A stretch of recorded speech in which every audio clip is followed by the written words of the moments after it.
Chapter 1141. Walking in the Hall of Reflection. Even after the Paladin of the Silver Crusade spared no effort to purify it, the aura of the undead in the last natural disaster stronghold outside this frozen hall is still strong enough to affect people's minds. After all, this is where the Lich King placed the runes, where the demonic sword Frostmourne is located. Under the influence of Frostmourne, the entire Hall of Reflection has long been corroded. The only way to completely purify the undead atmosphere here is to demolish it.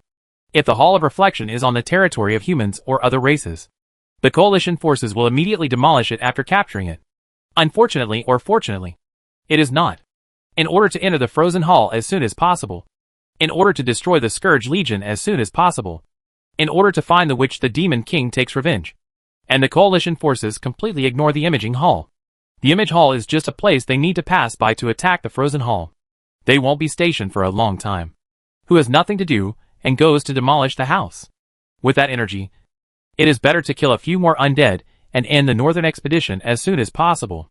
The cold weather in Northrend is unbearable. Standing at the door of the Imaging Hall, watching the Coalition soldiers walking past him in neat lines, Leo said, judging from the breaths left by both parties in the hall. Sylvanas and Al, the latter won the battle with Seth, and the Forsaken Queen failed to complete her revenge. So, where is Sylvanas now? Scarlet, Fording and others standing next to Leo have no excuses. They are not weak. The extremely obvious traces of battle left in the Reflection Hall cannot be hidden from their eyes. From the clues left in the hall, it can be inferred that Sylvanath was defeated. And the concern was whether the Queen of the Forsaken managed to escape. Whether Sylvanas is captured by Arthas or killed by him. There will be unpredictable variables in the annihilation of the Scourge. Don't worry. Sylvanas won't be caught that easily. And it's even less likely that Arthas will kill her again. Kael'thas has a reason for his judgment. Look at Nathanos' Wither Legion. If something happened to Sylvanas, they wouldn't be as calm as they are now. The reason of the Blood Elf Prince is very convincing. It is impossible for Nathanos, Sylvanas' loyal dog, to have no way of contacting the latter. If Sylvanas really has 3 long and 2 shortcomings, Nathanos will definitely go crazy. The eyes of Leo and Kael'thas met for an instant. The two secretly exchanged a look, and then separated as if nothing had happened. No one else noticed anything strange at all. If Sylvanas was okay, she would definitely be hiding in the dark waiting for the opportunity to strike again. For a ranger with both archer and thief abilities, head-on confrontation is not the only way to kill someone. It seemed that Sylvanas was determined to kill the Lich King with her own hands, even if it was through a sneak attack. Leo shrugged. The Queen of the Forgotten said it was persistence at best, and stubbornness at worst. However, if there was no obsession, no hatred for Arthas, no resentment for revenge against the Scourge, the Forgotten would not born. Anyway, everyone's goal is to kill the Lich King and solve the Scourge of the Scourge. There is no fundamental conflict. It is up to Sylvanas to use any method, as long as it does not hinder her Leo and Kael'thas. He won't be troublesome. Of course, if you think so, when it comes to the decisive battle with the Lich King, Leo and Kael'thas may not give Sylvanas a chance to kill. By the way, when did the Lich King, who once brought endless fear to the world, become a soft persimmon that everyone wants to pinch? The Lich King is not the Mew King. The latter is a coquettish and cute person, but the former can kill people. I have something to discuss with everyone. Varian walked over from a distance, followed by Bolvar and Jaina. Nathanos found me just now, and he proposed to attack the Frozen Hall. It's time for the Forsaken Legion to be the vanguard. What do you think? After attacking the Hall of Reflection and eliminating all of the Scourge's strongholds in Icecrown Citadel, except the Frozen Hall, the real main event began. Attack the Frozen Hall, fight on the Frozen Throne, and exterminate the undead Scourge in the final battle. No one wants to fall behind in this battle, and Varian certainly doesn't want to either. If possible, Varian would reject Nathanos' request face to face. But the cold weather in Northrend has brought great trouble to the human army. Coupled with the previous series of hard battles, human soldiers generally suffered from physical weakness. If they attack the Frozen Hall in such a bad state, even a fool can guess that the result will be failure. Other races in the coalition, such as dwarves and gnomes, are in better condition than humans. But the degree of improvement is limited. Only the Blood Elves and the Forsaken are still fighting, especially the Forgotten. As the dead, they are not tired, let alone troubled by the severe cold in Northrend. The Blighter Legion has become the best unit in the coalition at this time. This is why Nathanos came to Varian to rely on. The Alliance's army is in poor condition, and the Forsaken have requested to be the vanguard, which will not only give the Scourge a chance to breathe, but also allow the Alliance's army time to rest and recuperate. For such a good reason, Varian really cannot refuse Nathanos. But the King of Stormwind Kingdom was unwilling to accept it, so he could only ask others if they had any ideas. Someone was willing to take the vanguard to clear the way for his side. Of course Leo would not object. He shrugged and said, "There is no problem here. The soldiers are very tired now, and they need enough rest." Leo wouldn't be as entangled as Varian. After all, he didn't have a big grudge against the Scourge, nor did he have a personal grudge against Arthas. If it weren't for the Scourge being the enemy of all living things, Leo wouldn't bother to antagonize them. He can look at Nathanos' request from a very objective and rational position. But Varian can't. And neither can Kael'thas, who knows that they are not time travelers like Leo. As native residents of this world, their hatred for the Lich King makes them reluctant to fall behind anyone in this war. Therefore, after Leo said this, only Scarlet agreed. Everyone else remained silent, and the atmosphere in the room suddenly became cold. Let me tell you, annihilating the Scourge and destroying the Lich King is our common goal. Why bother with these details? Is it possible that Nathanos' Wither Legion alone can take over the entire Frozen Throne? Leo Badhe laughed and said, "Wouldn't it be great to let the Forsaken take the lead? They fight in the first half, but we will definitely have to take over in the second half. The Lich King is at the top of the Frozen Throne. Varian and the others don't know the benefits of letting the Forsaken take the lead. Nathanos' proposal is indeed good news for the Alliance army that is in urgent need of rest. The problem is that they can't pass their own psychological barrier. But no matter how reluctant Varian and the others were, they had to accept it. Who told the Alliance army that they really needed to rest? And who told Leo and Scarlet to express their approval? Just let the undead kill each other." With this mentality, Varian replied to Nathanos, and the Alliance agreed to the Forsaken's request. With the Wither One's order, the army of the Forsaken, eager for revenge, entered the Frozen Hall, and the final battle for Icecrown City began. "Kyle, you didn't support me just now. It really breaks my heart." Leo rolled his eyes at Kael'thas. If there had been support from the Blood Elf Prince before, the situation would not have cooled down. Scarlet alone was not enough to completely influence the entire coalition. Arathar's influence in the coalition was still not enough. Kael'thas did not answer. But another voice came from the side. "Leo, His Royal Highness is not against your proposal. After all, from a rational point of view, your proposal is completely in line with everyone's interests. But in many cases, the problem is not just being rational. Personal emotions can also influence your judgment." "It's Fuxel, Sister Denev. I was just joking with Kyle. Nothing else." Leo turned his head with a smile. He had completely different attitudes towards Kael'thas and Fuxel. A typical heavy color. "Chinyu, by the way, why are you here? Don't you need to command the army? Duke Lonacel is here to command the army, and she can do it better than me." Blood Queen Lonacel was Kael'thas' confidant before she died in the battle. She was much stronger than Fizzle in terms of status and ability. Although she is undead now, there are still many Blood Elves willing to obey her orders, who gave her so many old subordinates. With the support of Kael'thas, it is not impossible for Lonacel to take command of the Blood Elves' army in place of Foricel. Leo understood this. But what surprised him was that Fuxel looked at him with an inexplicable look when he spoke. Did I offend her in some way? After thinking about it carefully, Leo felt that he had behaved himself during this period and had not done anything out of the ordinary. So he shouldn't let Fuxel look at him like this. Fizzle's current physical condition is not suitable for staying on the front line. Quel'Thalas has not yet made it a habit of letting pregnant tribesmen go to the battlefield. Kael'thas revealed the answer for Leo, and the Blood Elf Prince was very angry. Although the pursuit of love is everyone's right, that man made me lose an excellent commander in a key battle. It is really unforgivable. I will get to the bottom of it. What did Kael'thas just say? Leo was stunned. If there were no auditory hallucinations, what Kael'thas meant just now seemed to be that Fuxel was pregnant. Just kidding. Although Leo thought that Kael'thas was joking, his reason told him that the Blood Elf Prince was not bored to that point yet. Foricel was really pregnant. Otherwise the Blood Elves would not have attacked the Frozen Throne before changing commanders. After all, changing generals before battle is a taboo for military strategists. The Battle of Ankaraj happened in my relationship with Fizzle, so the timing must be wrong. Leo's smile disappeared, and a dark cloud formed on his face. Which soul is so impatient that he dares to seduce my woman? Who is that man? Chapter 1142. I don't know. Kael'dat shook his head. He looked at Fusel with a helpless look. Deneb refused to say it. I can't force my men to do this. I'm sure. The only thing is, that guy is not from our elves. The 3 words elf reminded Leo. Yes, Fusel is an elf. An elf with a different body structure from humans. How could he ignore it? If that's the case, doesn't it mean that? Leo's mind was a little hard to turn around. He looked at Fusel stupidly, and the female elf responded to him with a hint of joy and shame. Eyes. The wonderful thing about the world is that you never know what will happen next second. Fusel's eyes told Leo the truth, and joy filled Leo's heart, making him want to do something. Leo grabbed Kael'dat and gave him a bear hug as the Blood Elf Prince looked at him in surprise.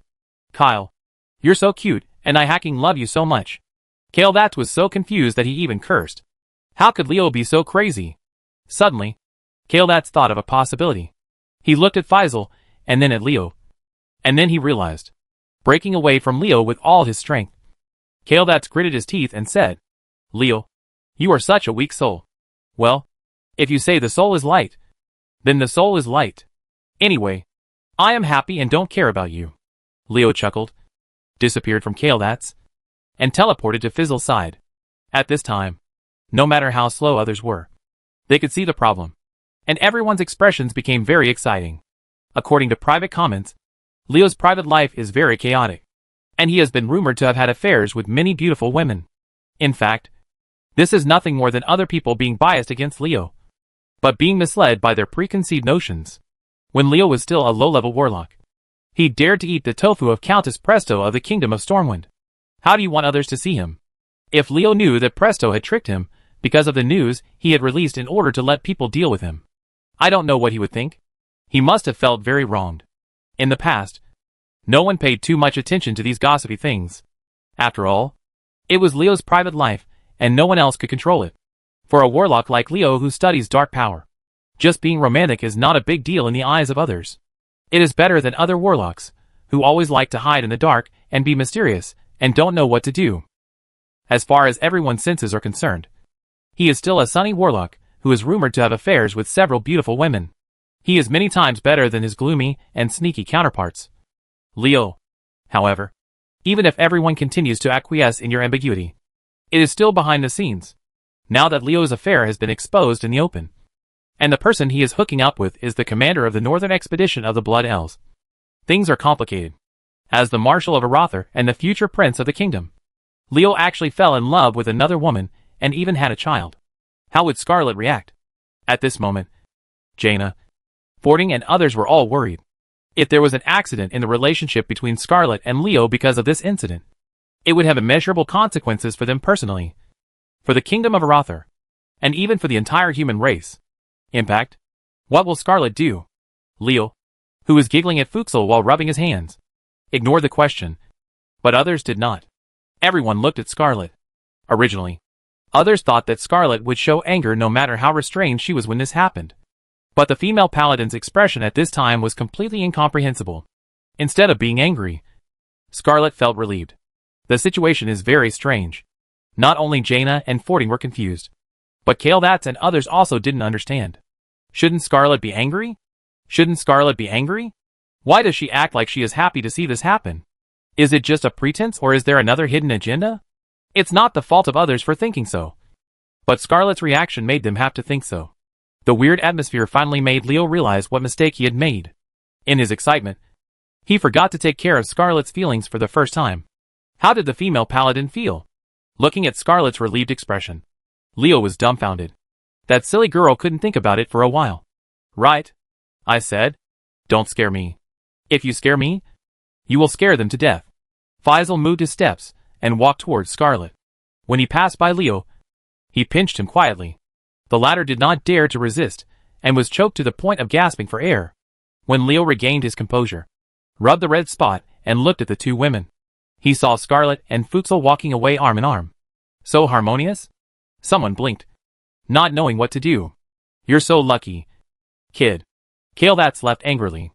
Unexpectedly, it was Leo who had a relationship with Fizzle. The Blood Elf Prince was helpless about this. Of course, it can't all be said to be helpless.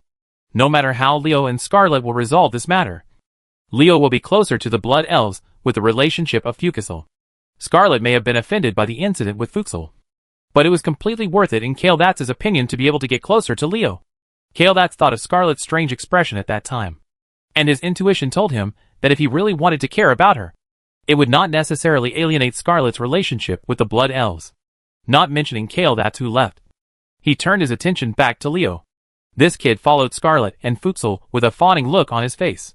People who didn't know his identity with that expression would probably think he was a man, a little follower who pleases his master.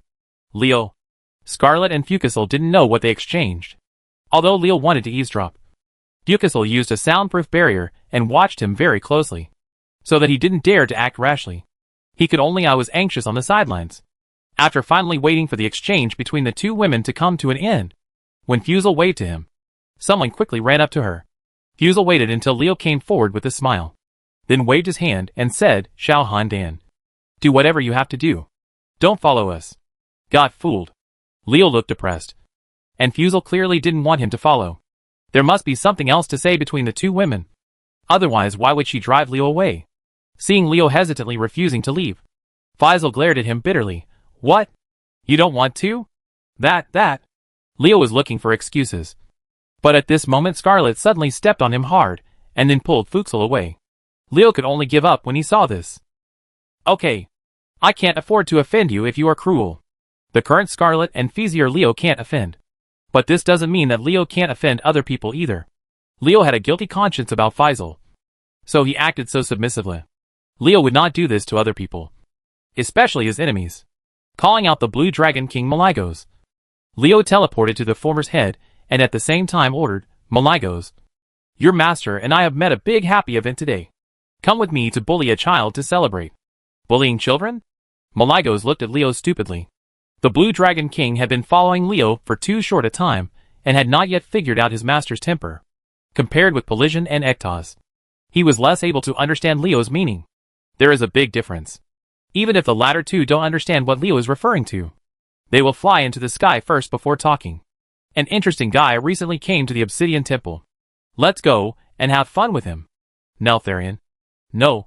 The Obsidian Temple of Deathwing? Leo revealed his destination, and with a thought in his mind, the Blue Dragon King quickly flapped his wings and flew high.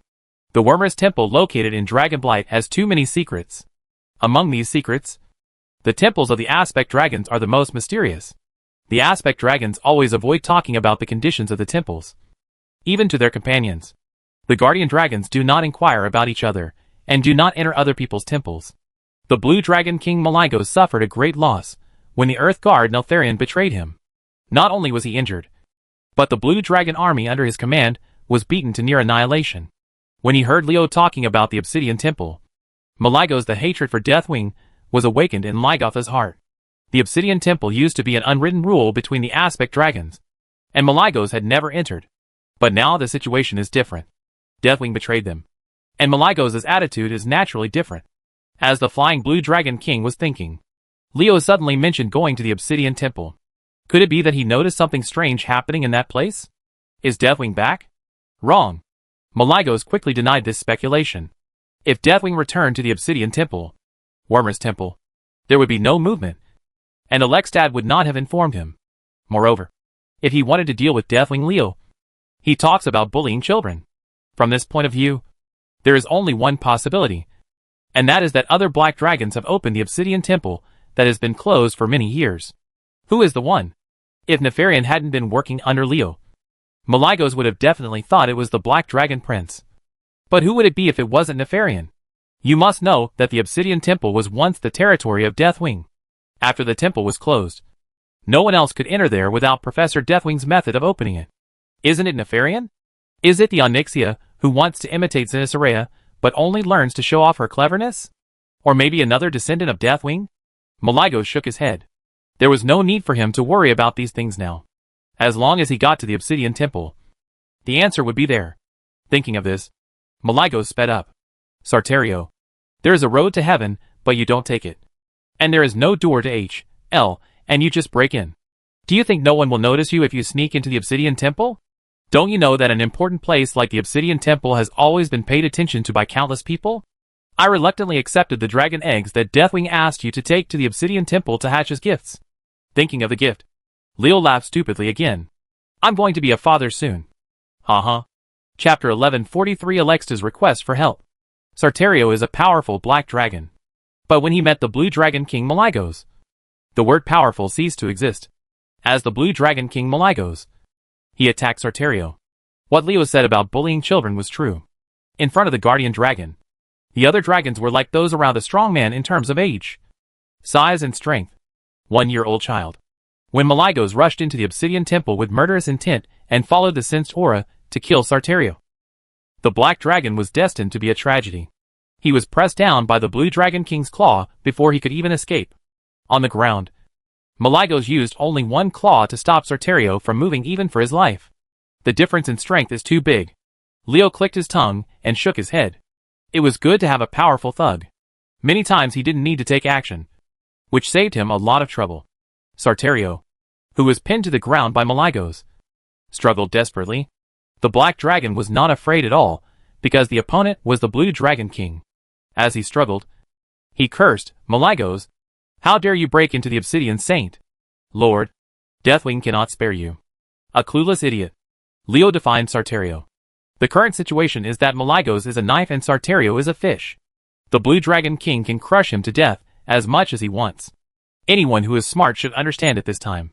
Don't anger Malygos. But Sartario is good. He actually threatened Malygos with Deathwing. Isn't this looking for death? Malygos was furious when he heard the words Deathwing. It was Deathwing's betrayal that brought the blue dragons into a state of near annihilation. Sartario actually dared to threaten him with that traitor. This kid living impatiently. With a strong force on his hand, Sartario's body made a crisp sound of broken bones. And the black dragon screamed and vomited blood.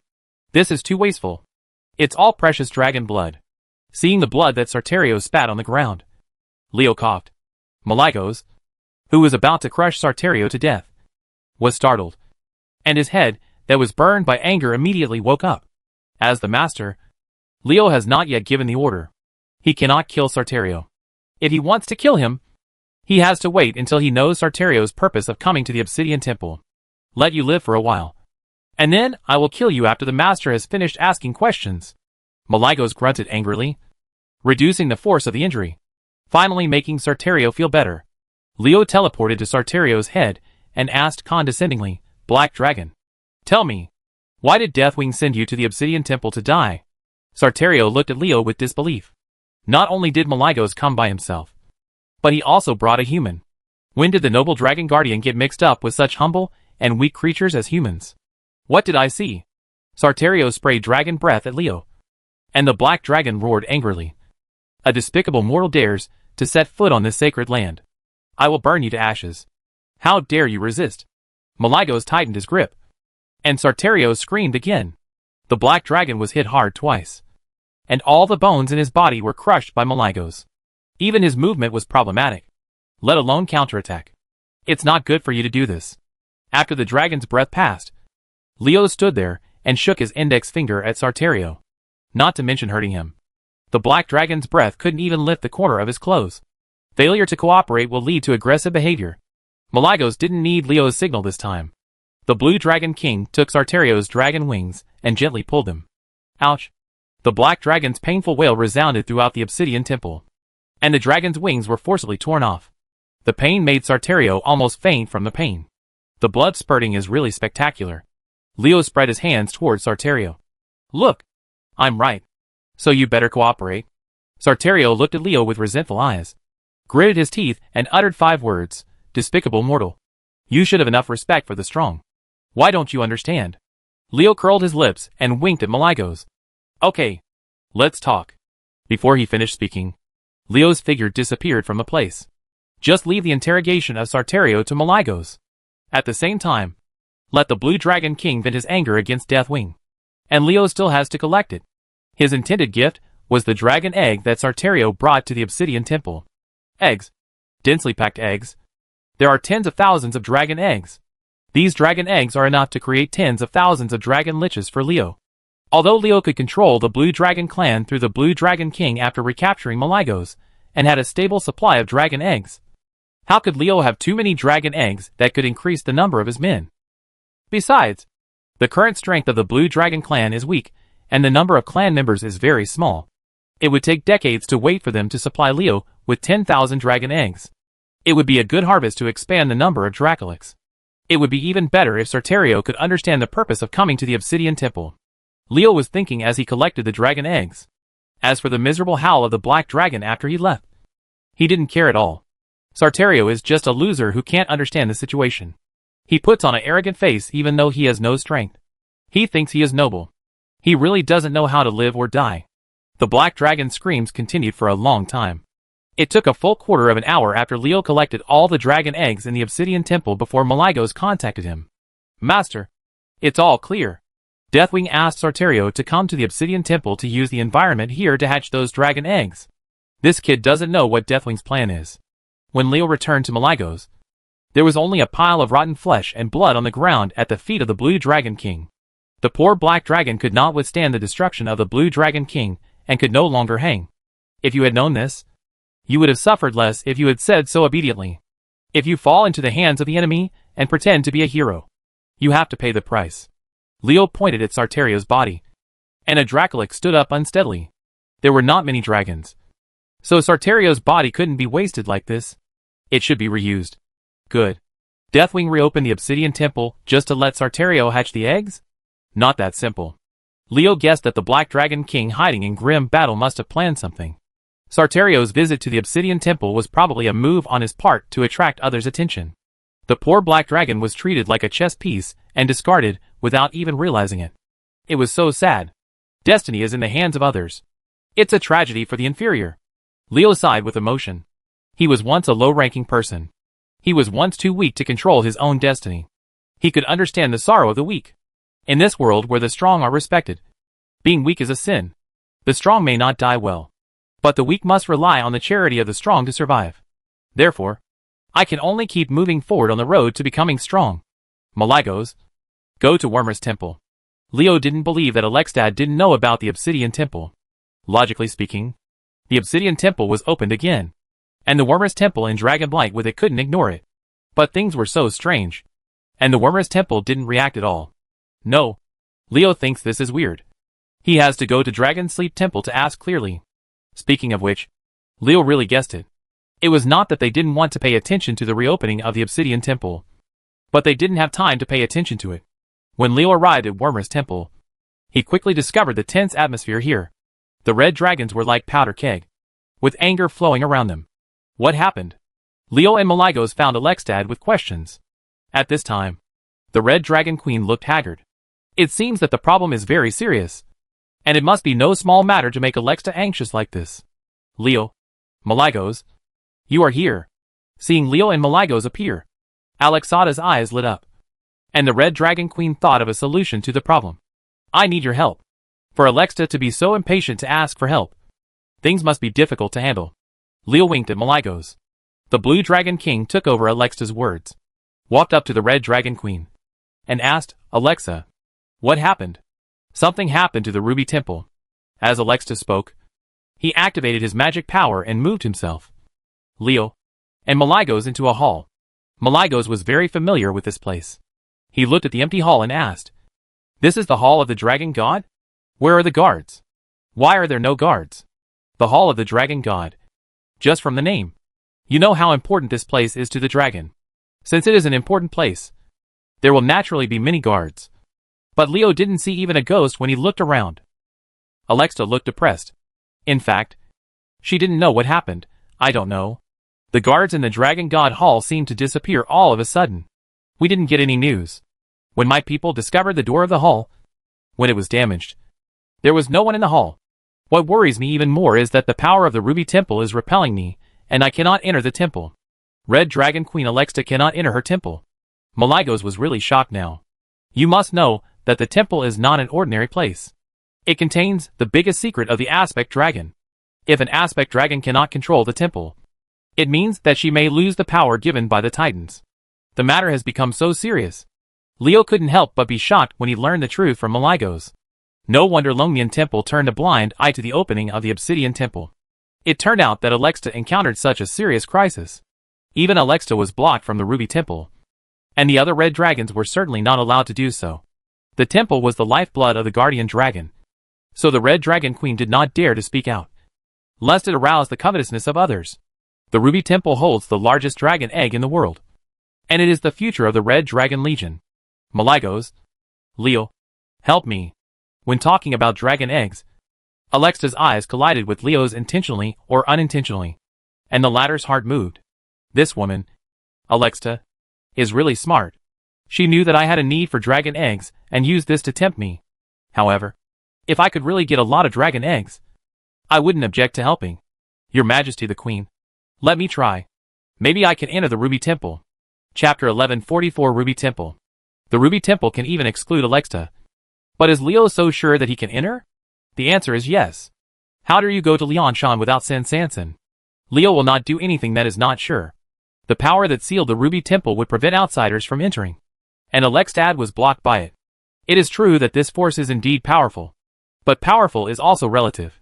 This power is difficult to break for those who don't understand it, but it can be easily broken for those who understand it. What Alexta didn't know was that shortly after entering the Dragon God Hall, Leo noticed an aura of destruction. The source of this aura was the Ruby Temple. The title of Red Dragon Queen Alexta is the giver of life. The power of destruction conflicts with her power. Of course she will be rejected if she wants to enter the Ruby Temple. Leo is the complete opposite. He does so without any hindrance. Enter the Ruby Temple. Alexta was relieved when he saw this. With Leo inside, even if he couldn't solve the strangeness inside the temple, he could bring out the news. As long as he knew the situation inside, he could find a way to solve it. In any case, it would be better than the two eyes now. Come strong. Blue Dragon King Maligos nodded to Alexta, and then disappeared into the Dragon God Hall. Only Alexta was left in the empty hall. I hope Leo can succeed. Alexta did not leave. She stayed in the Dragon God Hall waiting. And Leo, who had already entered the Ruby Temple, did not know all this, because he was attacked as soon as he entered there. Don't try to hinder our plan. Kill him! A very depressing voice shouted, and groups of dragons rushed towards Leo. What a warm welcome ceremony. But I prefer silence. So, Leo looked at the dragon man who was more than 3 times taller than him, with no fear on his face. Size did not represent strength. I saw him stretching out his hand and saying to the dragon man, "Quiet." Rumble. Facing the dragon man were 10 rolling stones, with a diameter of more than 10 meters. These rolling stones were wrapped in blazing flames and crushed away with the force of thunder. Ouch! Ouch! The strong bodies of the dragons could not withstand the collision of the rolling stones. They were knocked to the ground and ran over by the rolling stones. Some of the dragons were crushed to death, and the few dragons who were lucky enough to survive were roasted by the flames. Very mature. The dragon crowd that attacked Leo were wiped out. After digging his ears, Leo looked at the empty front and said, "It's much quieter this way. It's actually a human." Poor Alexta. As a guardian dragon, he asked a human for help. It really embarrasses the noble dragon. A huge dragon man, with a height of more than 20 meters entered Leo's field of vision. This every step the dragon man took made the ground tremble. Humble mortals, tremble under the sharp blade of Balthorus, the son of war. Leo sighed, with helplessness written on his face, and heard him say, "Why are you guys so weak in strength but so powerful in tone? Are all Deathwing's men like this? Mortal, you are bold." The dragon man who claimed to be Balthorus, the son of war, was angry. A humble mortal dared to speak to him like this. Did he think that he had such little strength that he could fight with Balthorus by killing a group of dragon men? Did you contend? It's really ridiculous that ordinary people refuse to admit that they are humble and weak, and always dream of challenging the strong. Balthorus secretly despises the mortal race. He, a strong dragon man, has always looked down upon him. In Balthorus's view, the mortal race are all ants who overestimate their capabilities. Mortals who try to challenge the dignity of the dragon race will eventually end up, it can only become a laughing stock. Didn't you hear what I just said? Leo looked at Balthorus, who was getting closer and closer, with a calm expression, as if the person standing in front of him was not a strong dragon man, with a height of more than 20 meters, and a blade with a total length of more than 15 meters, but a harmless passerby. His attitude angered Balthorus, making the strong dragon man really angry. Despicable mortals. Shut up. Leo interrupted Balthorus and only listened to what he said, one word at a time. I said, "Yes. Peace. Quiet." Just as Balthorus was about to speak, a big hand covered with gray-black mist came over him. The strong dragon man made a blocking gesture, But everything he did was in front of the tyrannical hand of death. It's all in vain. The host kills Balcerus. Balcerus, the son of war, was slapped to death by Leo. His body was corroded into ashes by the hand of death. And the wind did not leave even a trace. You guys need to have the consciousness of being a gangster. Don't keep chirping and arguing. As Leo said this, he held a weak hand with one hand. And a black dragon was pulled over from the sky in the distance. Death grip. Although Black Dragon struggled with all her strength, the absolute gap in strength made her struggle worthless. Humble mortal. Let me go, ah! The Black Dragon roared at Leo. And in response, Leo tightened his fingers inward. An unrivaled force crushed the Black Dragon's body, causing the Black Dragon to roar in pain. Viewed from a distance, the Black Dragon caught in the grip of death looked like a squeezed tomato, with red liquid splashing in all directions. The scene was extremely bloody. Seeing that the Black Dragon had been losing more air than taking in, Leo shook his hand and threw the Black Dragon into the distance as if throwing garbage. After it hit the ground with a loud bang, another alarm sounded. The host kills Saviana. Raging flame. When the Black Dragon's body fell to the ground, Leo pointed his index finger and the body exploded. Boom! A scream came from the gravel splashing, and Goldfinger's prompt sounded for the third time. The host kills Theratherian. A bunch of troublesome minions. It will be much quieter without you. Leo clapped his hands, with a calm expression as if he was not killing 3 strong dragons, but 3 insignificant little soldiers. Then, he looked at the center of the Ruby Temple and said, "If I remember correctly, your name should be Halion." A giant purple dragon appeared at the spot where Leo's gaze fell. The former looked at Leo with his blue eyes, and his words were full of surprise. "Human, you actually know me." A twilight dragon whose size is almost the same as Dragonakos, who was just resurrected by Leo. Without the help of Zinnisarea, Deathwing still developed the twilight dragon. And it was a twilight dragon that was no weaker than the original Dragonakos. Of course, this is without counting Dragonakos' special devouring evolution ability. Twilight Destroyer Halion. Of course I know you. Leo carefully looked at the twilight dragon in front of him, and he admired this beautiful purple dragon. I will give you a chance to join me. Relying on you? Halion seemed to have heard some funny joke. The twilight dragon's voice echoed throughout the Ruby Temple, and the aura of destruction radiated from her body. Human, your joke is not funny at all. Don't think how great it is to kill Balcerus and Saviana. Compared with me, they are nothing, Halion said, and sprayed the twilight dragon's breath towards Leo. While the twilight dragon breath blocked Leo's sight, a huge fireball fell from the sky, and the target of the fireball was Leo. In view of Leo's strength, Halion did not dare to hold back. The Twilight Destroyer launched a fierce offensive, trying to hit Leo in one fell swoop. Unfortunately, he was destined to be disappointed. This kind of attack strength is enough to deal with others, but it is too insufficient to deal with Leo. Leo can block it with only the protection of the Dark Shield. Yes, there is a trace of the law of destruction in the spell. If I give you time to grow, it can cause me a little trouble. Leo flicked his fingers, and the magic power was transmitted under the attack of Halion. The rippled Dark Shield became calm. Unfortunately, you shouldn't have taken action against me. After Leo finished speaking, his eyes turned cold, and murderous intent emerged. He already has the strongest Twilight Dragon, and whether Halion surrenders or not is not too important to him. I've already given you the opportunity. Since you don't know what to do, I'll send you on your way. Before Leo finished speaking, Death pointed out, when Leo emerged unscathed from his attack, an alarm sounded in Halion's heart. The Twilight Destroyer knew how powerful his spell attack was. Even he himself could not defeat the Twilight Dragon that he cast with all his strength. He retreated completely from the impact of breath and meteorites. But Leo just did it. Not only did it happen, it was also incredibly easy. This human strength is too terrifying. I am no match for him. Halion made a judgment in an instant, although Twilight Destroyer was reluctant to believe it. The facts were in front of him, and he had to believe it. No wonder Balcerus and the others have no power to fight back. It's not that they are too weak, but that this human being is too strong. No one can stand against him unless the great Deathwing takes action. The timely and clear understanding of Leo's strength allowed Halion to avoid disaster.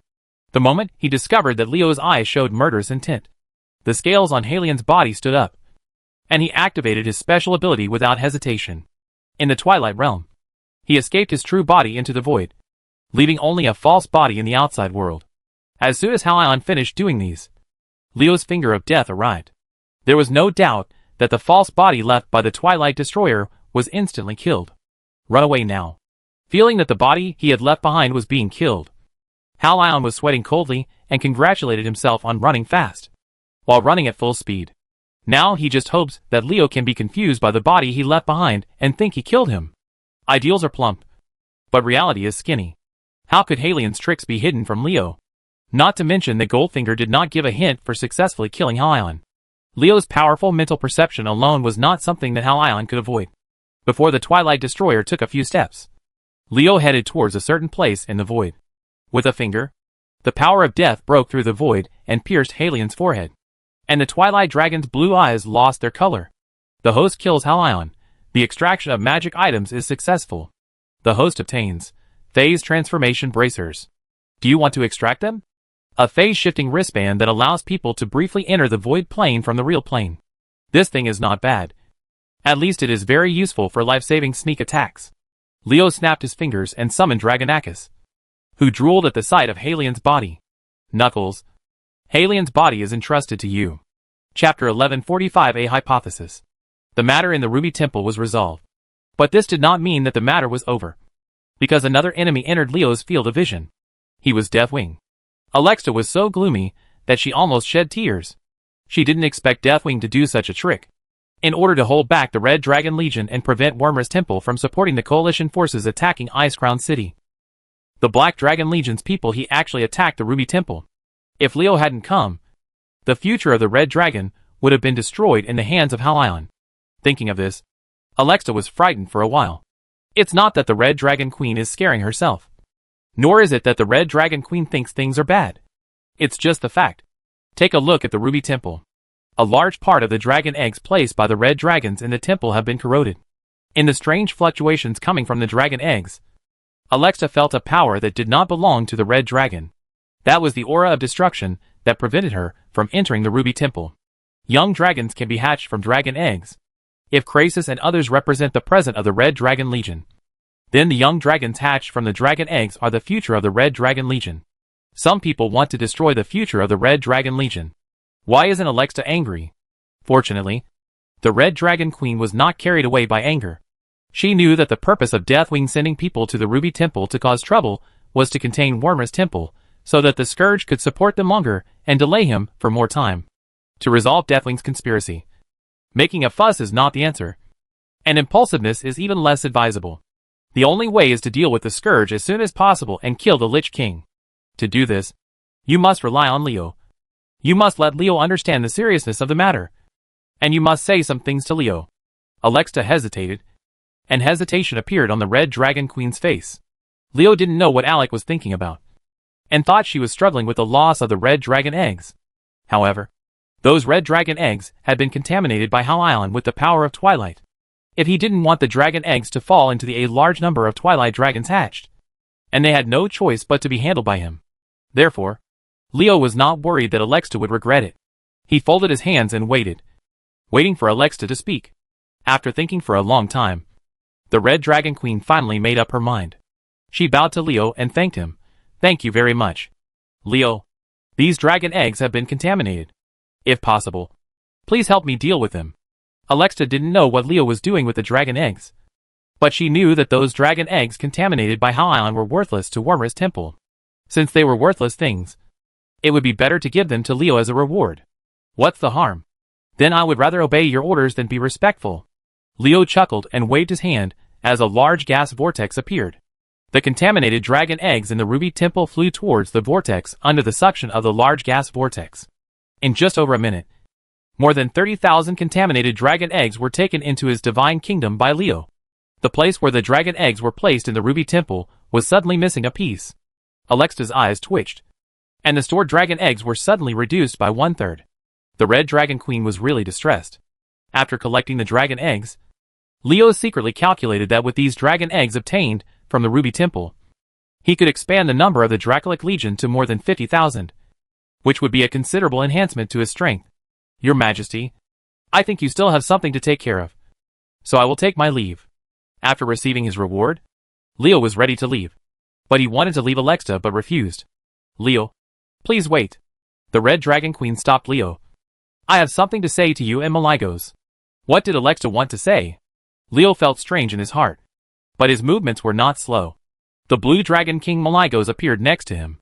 Even in the Ruby Temple, Alexa still put up a soundproof barrier before speaking. Her caution made Leo more and more curious. Alexa had to set up a barrier even though he knew that there were only 3 of them in the Ruby Temple, which was enough to show the seriousness of the matter. I think you already know that these people who come to the Ruby Temple to cause trouble are Deathwing's men, Alexa said inside. What he did was just to prevent Wormer's Temple from helping you, and let the natural disasters the Legion will not perish so quickly. These are all obvious things. Leo didn't speak. He could think of what Alexa said. Without his help in killing Hal Island and others who invaded the Ruby Temple, Alexa and her red dragons would still be fighting for Ruby. If you are worried about the temple, how can you have the energy to take care of other things? Was it because my arrival brought the demise of the Scourge several years ahead of time and affected Deathwing's plan that he did not hesitate to provoke the red dragon's true fire to do such a thing? Or was it because of Deathwing's plan? Any plans to invade the Ruby Temple? In order to hold you back, Deathwing not only reopened the Obsidian Temple, but also let people enter your temple and cause trouble. This is unforgivable. Leo didn't speak, but Maligos couldn't hold it back. The Blue Dragon King became angry when he heard the words Deathwing. Maligos, I understand your feelings, but please listen to what I have to say. Alexa comforted the Blue Dragon King, and then said something puzzling. Actually, among the 5 of us, no one is more loyal to the Titans than Neltharion. What did you say? Maligos couldn't believe her ears. Alexstar wasn't crazy. Was she? If she wasn't crazy, why would she say that? Leo's thoughts were spinning in his mind. He didn't think Alexa was crazy. There must be a reason for the Red Dragon Queen to say so. Assuming that Alexa's statement is true and Deathwing is the most loyal to the Titan among the 5-colored dragons, then wouldn't the other 4 Dragon Kings, including the Red Dragon Queen, not be loyal enough to the Titan? To be honest, this hypothesis does not seem so unacceptable. Think about the Bronze Dragon King Nosdormu. If he was completely devoted to the Titans, why did he disappear in the eternal torrent of time? And why did the Endless Dragon appear? Since Titan has arranged the ending of this world, the Bronze Dragon King can just accept it obediently. Why else is there pain and struggle? Look at Alexa and Isra again. What did these 2 Dragon Guardians do after learning the truth? They did nothing. It was because they had done nothing that it seemed that they were not loyal enough to the Titan. If the 2 queens of the Red Dragon and the Green Dragon were loyal enough to the Titan, how could they let Leo destroy the history set by the Titan? As for the Blue Dragon King Maligos, think about his reaction after hearing the truth from Alexstad during Leo's first trip to Wormer's Temple. And you can know that the so-called historical trajectory he set for the Titans is also I don't agree. Strictly speaking, he is the same as Alexstad. Even if he doesn't change the history of this world, he is happy to see others do it. Maligos, don't let anger affect your wisdom. If you think about it carefully, we and the Titans are completely different creatures. What the Titans want to create in this world are not flesh and blood creatures. In fact, if the ancient gods were not unwilling to fail, cursed by flesh and blood, how could a giant dragon like you or a human like me be born?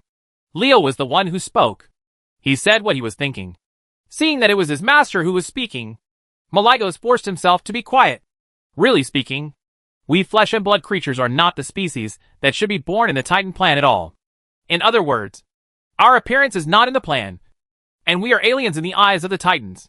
The reason why we aliens have not been exterminated is that according to the explanation is that Titan feels that our existence is still within the range that they can tolerate. At this point, Leo paused. The question is, was the situation the same when the Titans came to this world for the second time? At that time, the flesh and blood creatures in this world were within the tolerance of the Titans. What about now? Just like the universe, our world is constantly changing. Our capabilities are also constantly increasing. Since there are changes, how can we ensure that we are always within the scope of Titan's allowed existence? One day, we will exceed the tolerance of the Titans and become objects that need to be cleaned up. I think this is also the fundamental reason why the Titans decided that the history of this world will have an end. In fact, from the beginning, the Titans never wanted us aliens to last forever. Exist. After speaking, Leo looked at Alexa, seemingly asking but actually saying affirmatively, if my guess is correct, what happens at the end of the time flow control by Nosdormu will prove everything. Alexa was silent. Her silence was the acquiescence. Maligos opened her mouth wide and gasped. In fact, many things are not that you can't think of them. but that you force yourself not to think about them, or that you are unwilling or even afraid to think about them. How could the Blue Dragon King not understand the credibility of Leo's words? It's not like he couldn't see Alexta's reaction. If that guy Neltharion is really loyal to the Titans, why would he collude with the ancient gods? Malygos is still working hard. He really doesn't want to admit his disloyalty to the Titans, and the Titans' attitude towards them. He doesn't want to be labeled as a traitor. But he doesn't want to admit that he is someone who needs to be cleaned up. He feels conflicted. Poe, I guess Neltharion is not controlled by the ancient god. He is just using those guys. Leo held his chin and said while thinking, after creating that artifact, why didn't the ancient god letting Neltharion guard but driving him away cause them to fail to break the seal? Isn't it worth pondering? This shows that the ancient gods do not trust Neltharion. And did Neltharion do anything after he left? It's hard to say. After all, how could such an important thing be randomly picked up by Malfurion? You and I don't know what happened at that time. Right? Neltharion has been saying that this world needs to be judged. This world needs to be purified. And he is trying to kill the creatures in this world. If he achieves his goal, what is the difference between him and the observers left behind by Titan launching purification? Leo said. As he was thinking about it, he suddenly thought of something. Before Neltharion turned into Deathwing, he and we were both flesh and blood creatures. But when he turned into Deathwing, he was no longer, because all his flesh and blood fell off. Titan does not allow the existence of flesh and blood creatures. If Titan does not recognize flesh and blood creatures as its creations, then it will abandon its identity as a flesh and blood creature and become a new life form completely composed of elements without flesh and blood. In this way, it will not be able to become the same as Titan. Has it been recognized by them because of its similar existence? Deathwing has worked so hard. It is really a good leg of the Titan. But if you want to destroy the world, you have to ask me whether I agree. Chapter 1146 News from Yrden. We have determined that more than 80% of the natural disaster soldiers in Icecrown City have gone to where they should go. The current Ice Palace does not even have enough troops to defend. It is time to attack.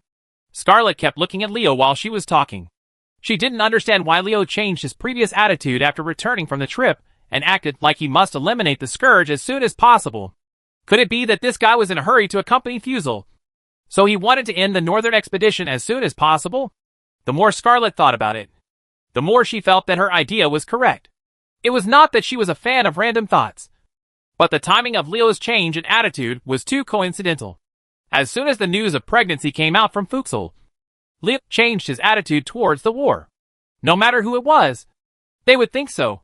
The female paladin was very pleased, but it was everyone's wish to destroy the Scourge as soon as possible. The more day the Lich King stayed in this world, the more harm he would cause, so it would be better to destroy him earlier. After hearing the Queen of Arathar's public statement that she would launch a general attack, Varian, Jean and others did not answer immediately, but thought carefully. After several days of rest, the exhausted coalition soldiers had regained their strength and their condition gradually improved.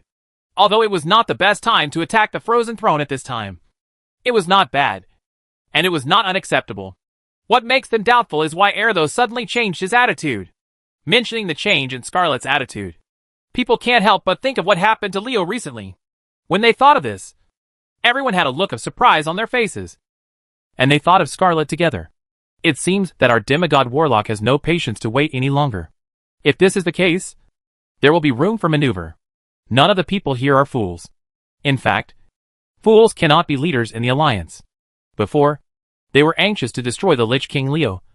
But now Leo is anxious, even though they are also anxious in their hearts. He looked unhurried. Queen Scarlet, the soldier's physical strength has not yet fully recovered. It is too hasty to launch a general attack now.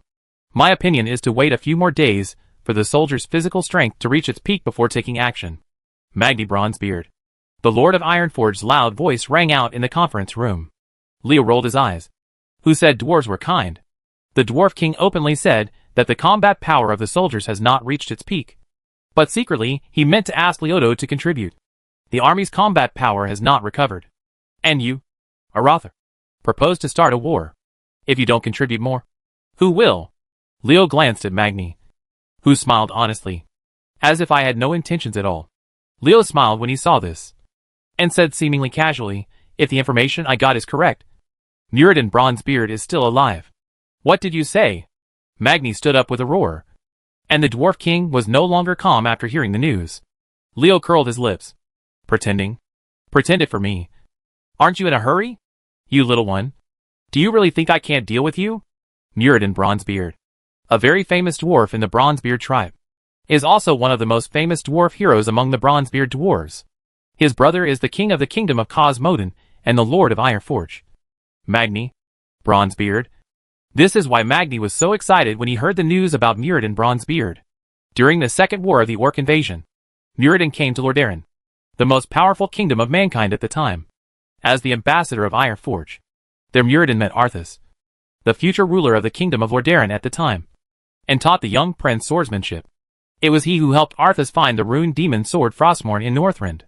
After reading the ancient inscriptions and learning that Frostmourne was an ominous demon sword, Muradin immediately told Arthas the news, and suggested that the two of them leave immediately.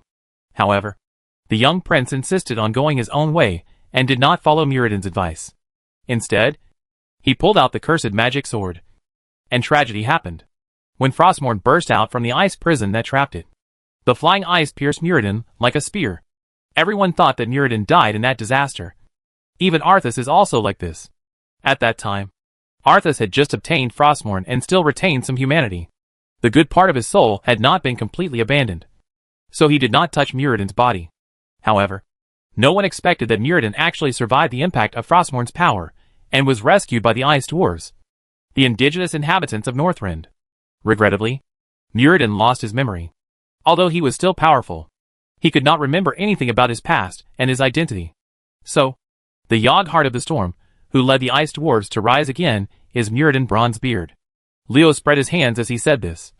In other words, if nothing else happens, we will find him in Northrend. We have a new ally. And we also have a new enemy because of the Ice Dwarves. Oh! Leo, why didn't you tell me earlier? Magni said as he ran out. He was going to find the Ice Dwarf. He was going to confirm everything Leo said. If the guy named Yogg Stormheart was really his brother Muradin Bronzebeard, that's really great news. Then, I wish you good luck. Magni, remember to bring a priest.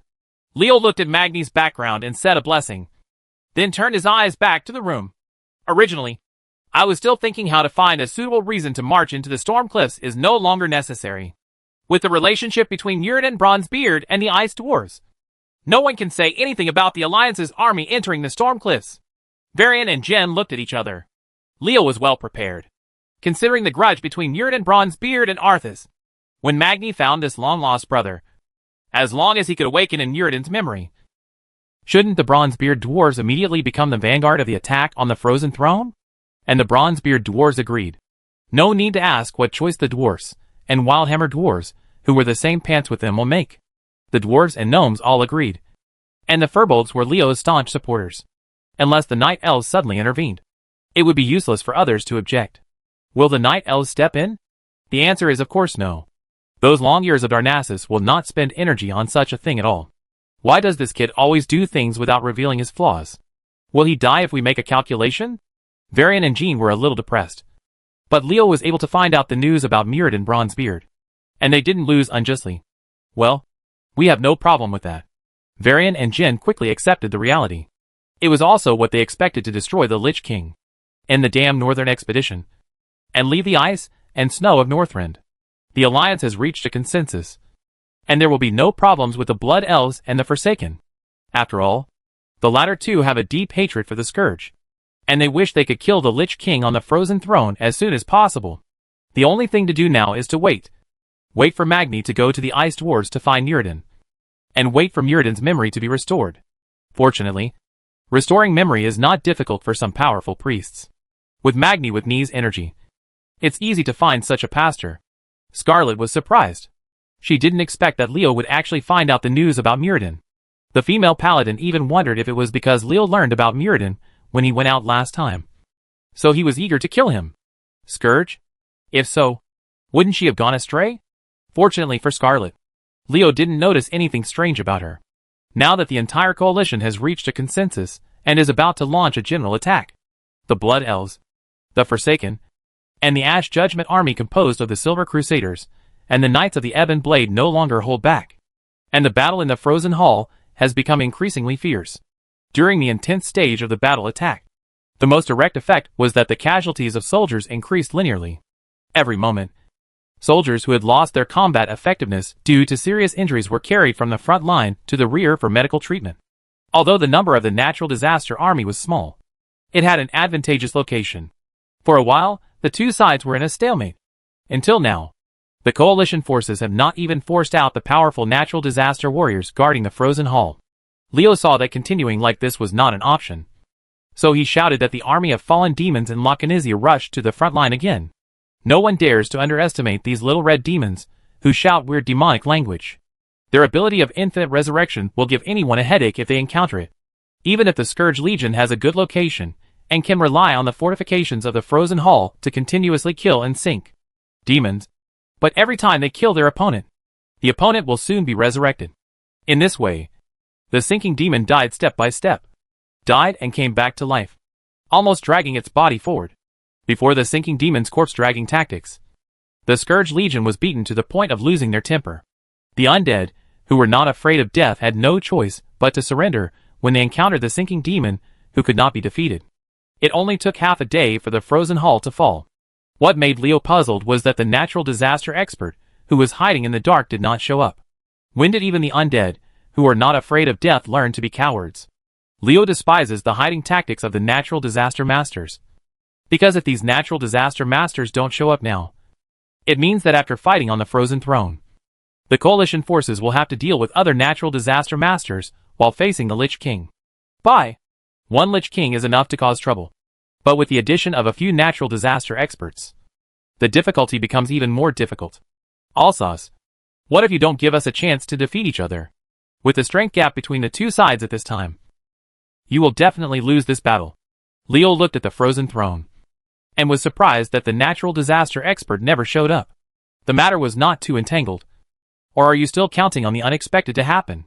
If Alsace was planning to wait for a change, he would only be disappointed. In order to deal with the Scourge Legion as soon as possible, in order not to give Deathwing time to arrange, at Leo's suggestion, the Red Dragon Legion and the Blue Dragon Legion joined forces to launch the most violent attack on other Scourge strongholds except the Frozen Throne. Attack. What can't be done with Alexa personally taking action? The Scourge now only has one Frozen Throne left. And Arthas is just dying. Chapter 1147 Success and Ambush. The battle to attack the Frozen Hall became very smooth with the addition of the sinking demon. The coalition forces conquered it with less than 1/20th of the previous casualties. However, after capturing the hall, advancement became difficult. A new problem posed before the coalition forces. Going up from the frozen hall, located on the middle level of Icecrown Citadel, is the Scourge Factory. The most bizarre laboratory since the establishment of the Scourge Legion. There are new types of abominations developed by the Scourge Legion here, as well as countless traps. It is these traps that cause the sunken demon army to suffer a great loss, blocking the footsteps of these red demons, and also allowing people to see another fatal weakness of the sunken demon. When the sinking devils shouting Rakanixia entered the natural disaster factory, the corrosive poisonous gas caused them to fester and die one by one. The dead sinking devils could not be resurrected by the sinking devil wizards because their corpses had been corrupted by the poison. It became a puddle of pus. The resurrected object has no body, and the sinking magic wizard can do nothing to deal with the infinitely resurrected sinking demon. If the method of killing the sinking demon wizard doesn't work, you might as well try to beat the sinking demon to nothing. Many people secretly keep this situation in mind. No race is invincible. The sinking demons that can be resurrected infinitely also have their own nemesis. The poison that can quickly corrode the body will make them helpless. Well, now is not the time to think about other things. How to deal with the poisonous nature of the disaster factory is the most important thing. It is not easy to deal with the poison that permeates the entire Scourge factory, and even the entire middle level of Icecrown Fortress. Even if the Silver Crusaders mobilized many paladins and priests to use the power of the Holy Light to purify it, the effect is not ideal. The toxin used by the Scourge to defend Icecrown Citadel was not only extremely toxic, but also extremely difficult to eradicate, leaving people helpless. Anyone else would really be blocked in the disaster factory. Even if they could find a night elf druid to purify the poison, it would still take a lot of time. But don't forget that there is a Leo in the coalition. A person with a perfect poison system. For Leo, who is a law-abiding person, the poison of the natural disaster factory is completely childish in front of him. The poison that has not glimpsed the secret of the law is nothing in front of Leo. It would be too naive to rely on poison to stop my progress. It only took Leo half a minute to clean up the poison that was blocking the coalition's advance. The natural disaster factory's biggest reliance on blocking the coalition no longer existed. Without the obstruction of the poison, the coalition soldiers immediately swarmed in. It seems that it was out of confidence in the poison. Or maybe it was because even the undead of the Scourge Legion could not withstand the poison in the disaster factory. After Leo eliminated the poison, the coalition soldiers entered the disaster factory and did not encounter anyone.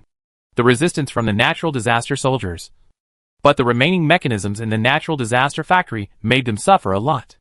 Even though there were fallen demons in the front to help the coalition still sacrificed the lives of thousands of soldiers in order to fully occupy the natural disaster factory. Instead of dying in a frontal battle with the enemy, they died in some unseemly traps. These more than 1,000 soldiers died unwillingly. Their deaths also reminded other soldiers that they were dealing with the undead scourge. In order to stop the coalition forces from advancing and prevent the coalition forces from attacking the frozen throne, the undead scourge would use any means. After occupying the natural disaster factory, the middle level of Iceground Fortress was completely lost. Although in addition to the natural disaster factory, the middle level of Iceground Fortress also had the Blood Hall and the Frostwing Hall. But Lanathel, who guarded the Blood Hall, had led the Sarine clan to rebel. And Syndragosa, the owner of Frostwing Hall, also joined Leo's army early. Both places are unguarded. So what's the point of defense? The battle has progressed so far, and the situation is extremely favorable to the coalition forces. They have captured 2/3 of the Iceground Fortress with slight losses, and are about to reach the frozen throne where the Lich King is. Most of the coalition forces there was excitement on their faces, but very few people remained awake. The battle to attack Iceground Citadel seems to be going smoothly, but it also has great hidden worries. None of the powerful natural disaster warriors guarding Iceground Citadel have appeared so far, and the natural disaster soldiers killed by the coalition were only ordinary high-level undead, and did not include the extremely powerful Valky and Lana Fell, who were mentioned by natural disasters. The new undead developed by Professor Putricide have to make people vigilant. The Scourge Legion seems to be retreating steadily, but in fact, the main force left behind in Iceground Citadel has not suffered much loss.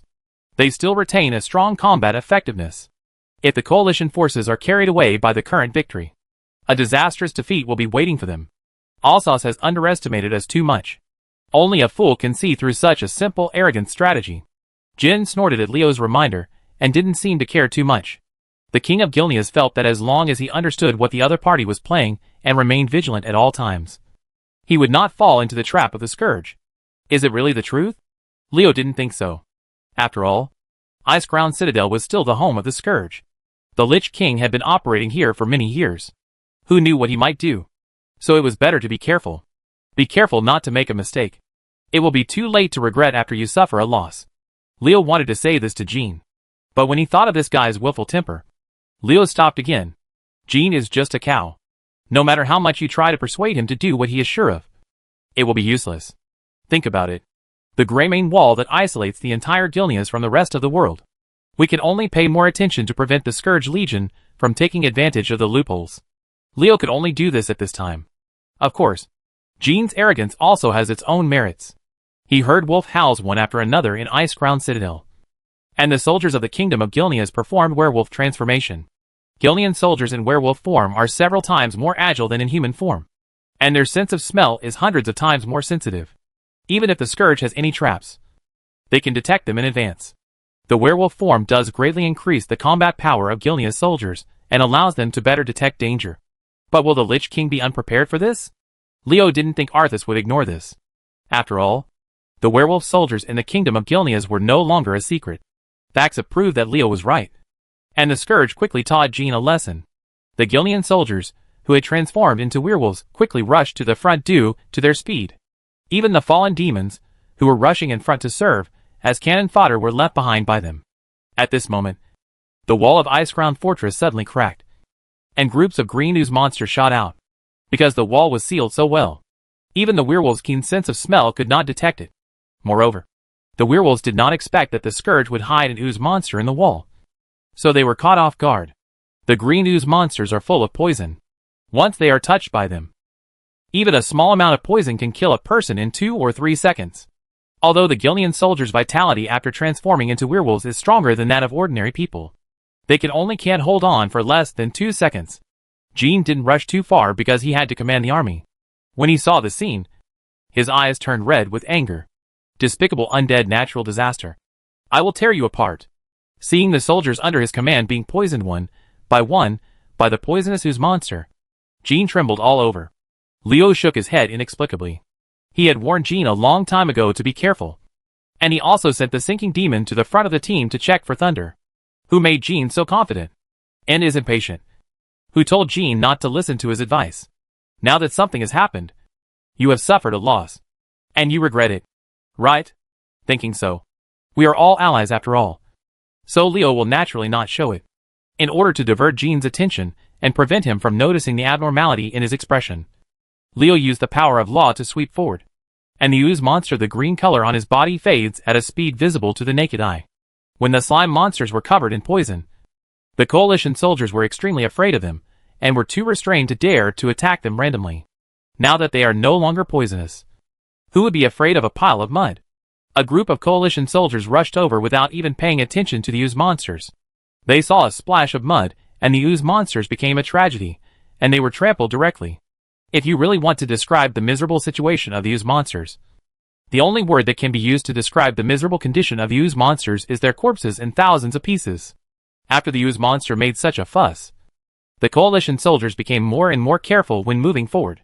They would check every place carefully, even if it would delay a lot of time. Leo didn't say anything about this situation. He just looked at Kaldats to detect whether there are traps ahead. It is unreliable to rely on the naked eye. You still have to rely on mental power to perceive. When it comes to the mage team, the Blood Elves are of course the only ones in the coalition. Kaldats was not stingy at this time. Under his order, several groups of Blood Elf mages came to the front of the team. Their mental perception can penetrate walls and go to places invisible to the naked eye. With the help of these mages, the path forward of the pathfinding coalition became much smoother, and the speed became faster again. However, what made the coalition forces angry was that the Scourge Legion seemed to know what methods the coalition forces would use. After ambushing the coalition forces, and using ooze monsters to trick the coalition forces, they did not set any other traps, which made the coalition forces nervous and vain. A handful. Jean was even more angry when he learned about this situation, and he became depressed. Why was he the one who was injured? If he had known it, he should have followed Leo's advice, and not underestimated the enemy. It's just that things have happened, and it's too late to say anything now. They still focus on how to destroy the Scourge Legion. With Jin's anger, the caution of the Blood Elf mages, and the caution of the soldiers, the coalition marched step by step toward the upper levels of Ice Crown Citadel. As they moved forward, the Lich King got closer and closer to them. We are almost at the Frozen Throne. Everyone, please be careful, Leo reminded everyone, including Kaldats, Scarlet, and Varian, that the Scourge would never give in. And the Lich King was not waiting to die. The coalition must be waiting on the Frozen Throne. A fierce battle. Chapter 1148 Ice Coffin. Everyone thought that there would be a hard fight when they entered the Frozen Throne. Even Leo. But the development of things was beyond their expectations. There was no strong obstruction from the Scourge Legion, no desperate blockage from the Scourge soldiers, and no desperate resistance from the Scourge strongmen. The coalition forces easily passed through the upper level of Ice Crown Citadel and entered the ice where the Lich King was. Throne. Ordinary soldiers and lieutenants were excited, while coalition leaders like Leo, Varian, and Scarlet were worried. Things that are out of the ordinary are demons. What the Scourge Legion did was so abnormal that people had to be wary. What conspiracy does the Scourge have? What is the Lich King planning? Even Leo, who was extremely confident in his own strength, was very alert after entering the Frozen Throne, fearing that he would fall into the Lich King's plot due to a single oversight. This kind of cautious and guarded feeling is very bad. At least Leo feels that way. And he is very unhappy now. You said that you, the Lich King, are at the end of their rope. So why don't you just accept death? What can you do to create some mystery? The Lich King couldn't even die without peace of mind. Leo took a sip. But he couldn't kill him with just one blow. Don't make everyone work so hard. Okay? Today, the general trend is completely on the side of the coalition.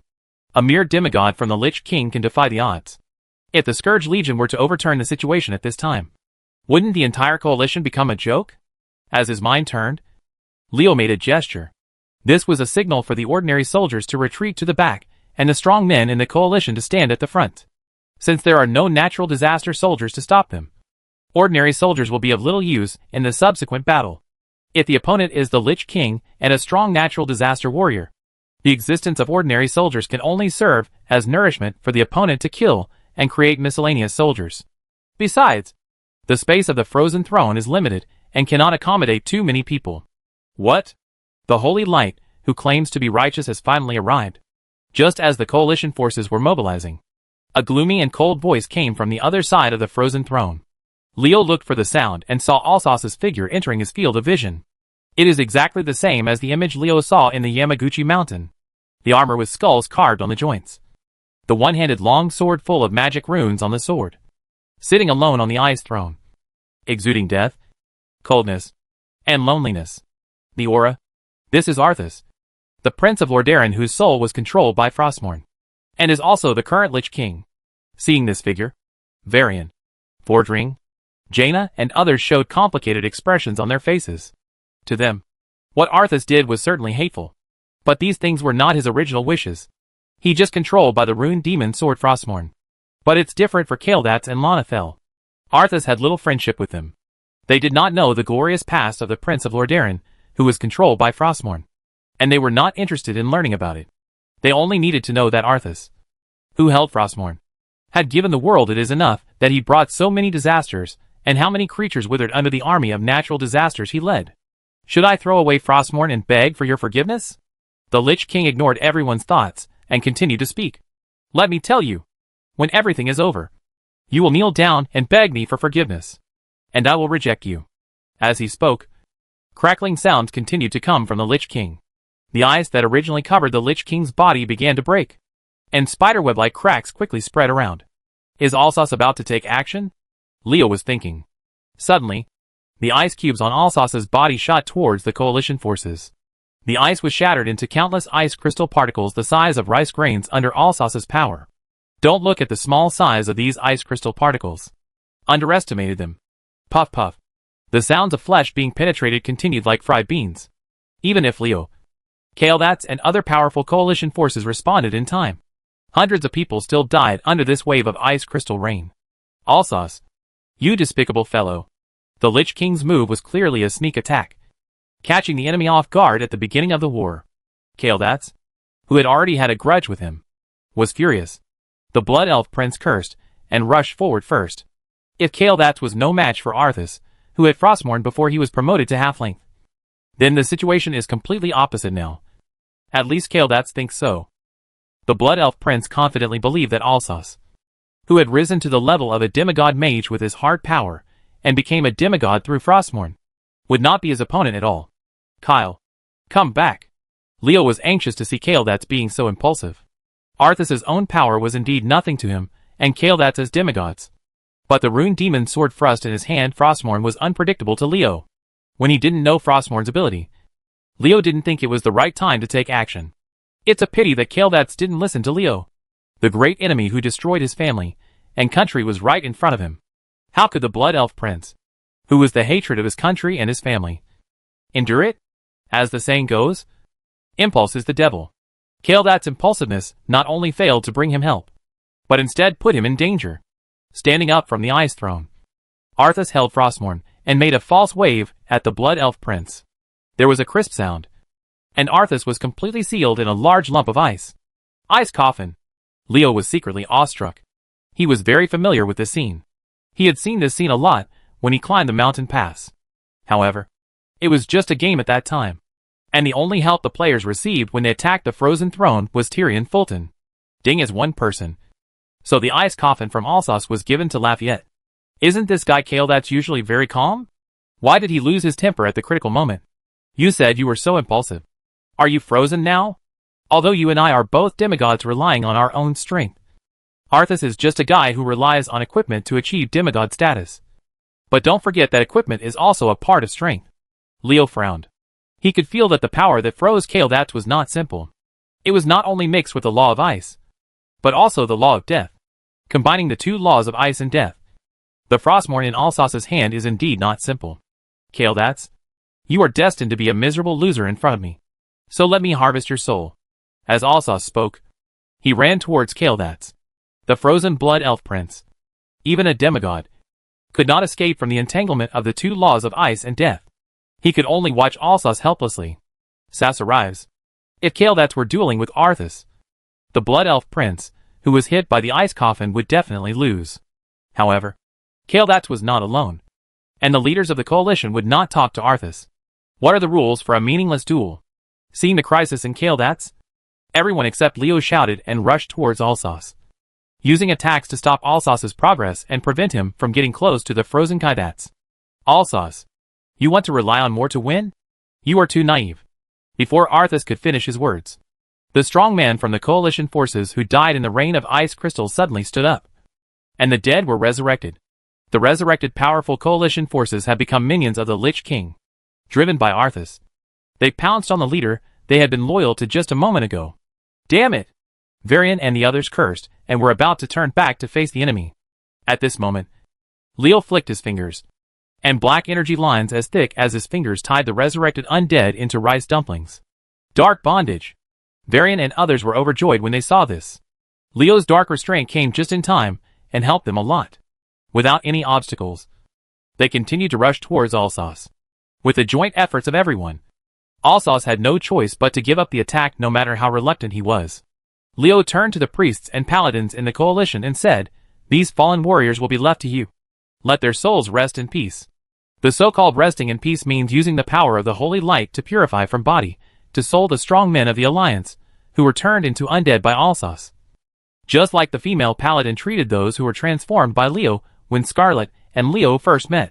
Just like the adventurers who killed him. When it comes to purifying souls, paladins and priests are the most professional.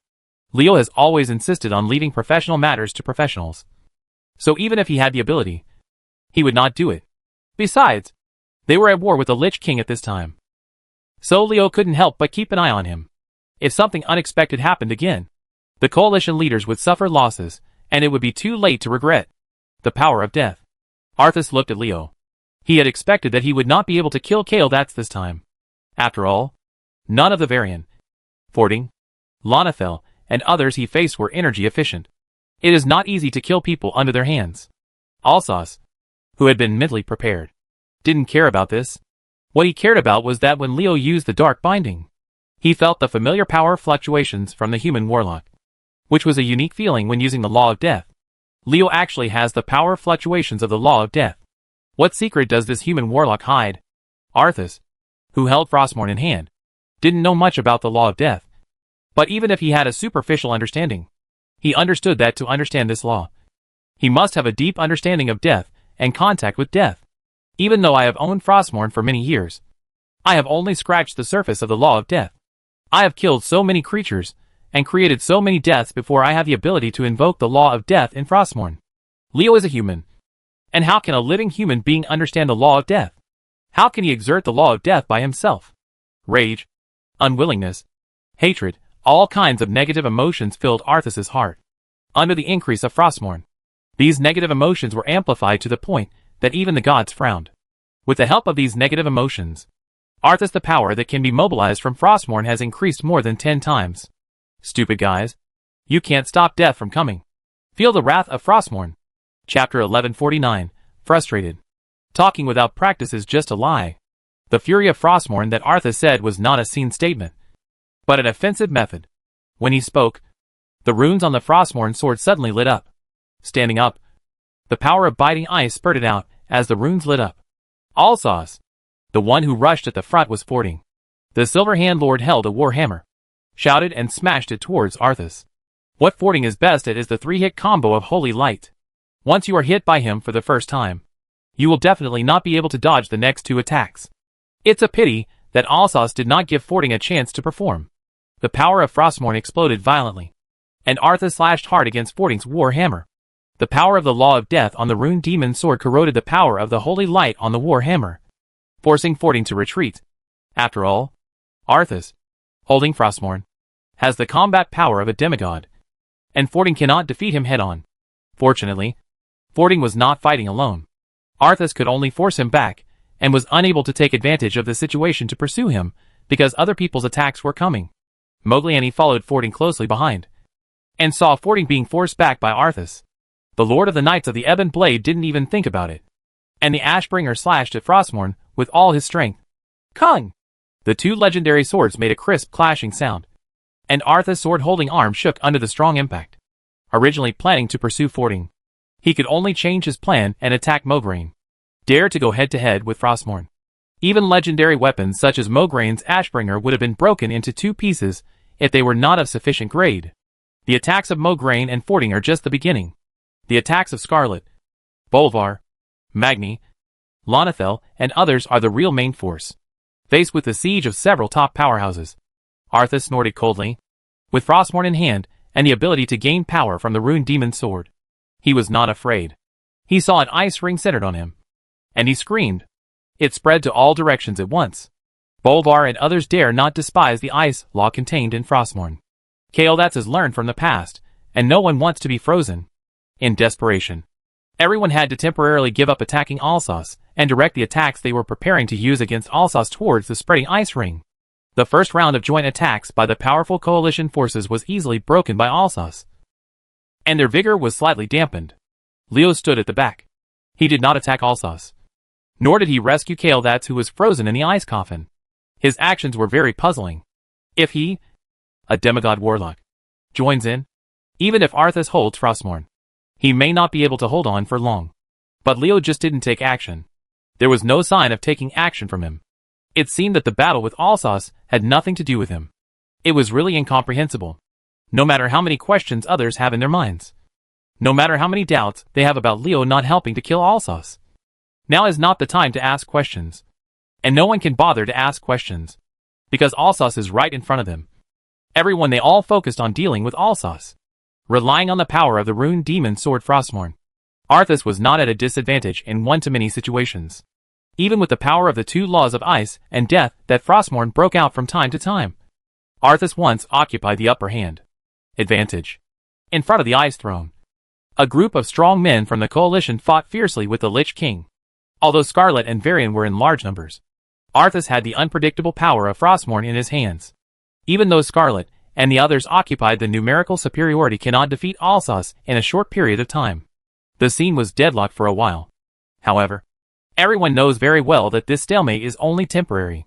Even if Leo does not take action, once Kael'thas breaks through the ice, the situation will be broken with the addition of this demigod mage. Leo didn't take action because he didn't want to kill Arthas? This is not the case. Leo certainly had his reasons for not taking action. The coalition forces reached the Ice Throne, but the expected desperate resistance from the Scourge Legion did not appear. Isn't it worth pondering that such an abnormal situation is worth thinking about? And isn't it worth being wary of? Leo did not take action in order to suppress Scarlet and the others. With his strength, as long as he was prepared, even if Alsos had any conspiracy, Leo would be confident that he would not be able to succeed. Standing behind with his hands folded, Leo looked at the fierce battle in front of the Ice Throne with a cold-eyed attitude. His actions invisibly put a lot of pressure on Arthas. It was his presence that made Arthas unable to do anything. Be on guard from time to time. Be on guard everywhere, lest a flaw is revealed and Leo can seize the opportunity. With Leo, a powerful demigod warlock, watching from the side, Arthas could not exert his full strength during the battle. Even if he sometimes saw an opportunity, he would not dare to attack. This battle made him very depressed. If Leo had joined the battle and become a member of the group that besieged him, Alsos would not be like this. But Leo did not do that, and instead stayed outside the battlefield. You said you should stay outside the battlefield. Why do you continue to use mental perception to stimulate people and find other people's weaknesses? Damn guy. Arthas secretly cursed in his heart. Leo's absence would pose a much greater threat to him than if he did. At least one demigod warlock was watching from the side. Even if Arthas exploded, he would have to save some strength. And all the enemies who faced him would they are masters among masters. Even with Frostmourne in hand, if they don't explode with all their strength, they won't be able to inflict heavy damage on them, let alone kill them. The more Alsos fought, the more frustrated he became. This feeling of not being able to exert all his strength, this feeling of having to be wary of powerful enemies in battle, This feeling of having to be careful not to expose any flaws when fighting the enemy really made him feel aggrieved. Incomparable. When has Arthas ever fought such a battle since acquiring Frostmourne? Alsos has always been the only one who makes his opponents feel miserable. When will it be his opponent's turn to make him feel miserable? Arthas became increasingly angry. His anger made the power given to him by Frostmourne even more powerful. The Rune Demon Sword strengthened Arthas' strength, making Scarlet, Fording and others who were against him gradually become more powerful. Even though he was struggling, Leo still didn't take action when he saw this. But he kept feeling the power of Frostmourne in his heart. On the scene, Alsos was gradually gaining the upper hand and looked ready to defeat the leaders of the coalition. However, in fact, Alsos was becoming more and more anxious because Leo had not made any move. Did that kid see something? Arthas didn't think the other party knew about the Scourge's plan. But Leo's strange behavior made him feel unsure. Alsos, you despicable guy. I'm going to kill you. Just when Arthas was anxious, Kael'thas broke the ice coffin, and the Blood Elf Prince broke through the ice. A demigod mage joined the battle at this time, possessing the power to determine the outcome of the battle. Kael'thas, who was furious after being plotted by the opponent and being frozen by the ice coffin, raised his hand and saw a pillar of void light. The arcane light broke through the space. In the entangled two-color light and shadow of purple and white, Alsos was drawn into the rift in space. The terrifying force of space cutting was tearing his body apart, trying to tear him into pieces. Seeing that Arthas was in trouble and unable to move, others were not polite to him. Fordring's Warhammer, Mograine's Ashbringer, Scarlet's Ashkandi sword, Varian's Salamini 2 swords, and other weapons greeted him. A demigod mage took action that was different, and Alsos was immediately plunged into crisis. Leo was admiring loudly from the side, seeming to be cheering for Kael'thas. But privately, he did not think that Alsos could be trapped by a void beam of light alone. The development of things also confirmed Leo's idea. At the moment when everyone launched an attack on Alsos, a power surged out from Frostmourne. After this power entered Alsos's body, Alsos's strength increased by more than one level in an instant. Leo frowned. Who made the Rune Demon Sword Frostmourne? How could it be so powerful? Not only could it forcibly elevate Arthas to a demigod level, but it could also be strengthened repeatedly against enemies. The strength of Alsos. Get out of my way. With the help of Frostmourne, Arthas broke through the void light pillar with one effort. Then he swung one hand, and Frostmourne swung with all his strength. He heard several clanging sounds, and Fording and others were all killed. Shocked back 10 steps. With single-handedly defeating several top powerhouses including Mograine, Fordring, Varian and others. Arthas' strength is astonishing. It's no wonder that he can lead the natural disaster army to be invincible. Of course, a discerning person like Leo can see that the reason why Alsos was able to do this was not because of his own strength, but because of the Rune Demon Sword Frostmourne in his hand. Alsos, you are so pitiful. Kael'thas looked at Alsos with anger and a little pity in his eyes. You are so pathetic that your soul is controlled by a sword. Let me end it. Your miserable life. Before Kael'thas finished speaking, 3 magic spheres floated beside him and blasted towards Alsos. At the same time, a round of invisible and qualityless ultrasonic waves also quietly hit Alsos's body. Under the vibration of the ultrasonic waves, Alsos was surprised to find that he couldn't move. Using the stealth characteristics of ultrasonic attacks, Kael'thas successfully deceived the opponent and avenged the ice coffin's frozen revenge. Before Alsos could regain his mobility, 3 magic spheres had already arrived. Boom! Boom! Boom! The explosion of the magic spheres set off a storm on the frozen throne. These 3 magic spheres were prepared by Kael'thas to deal with Arthas. The magic inside them has been compressed thousands of times, and its lethality is enough to the severe damage could even kill a strong demigod of the same level as Kael'thas in an instant. The invisible magic power fluctuations became visible to the naked eye due to the excessive magic power compressed in the magic ball. Seeing the fluctuations caused by the magic ball spreading to all directions, Scarlet, Fording and others quickly retreated.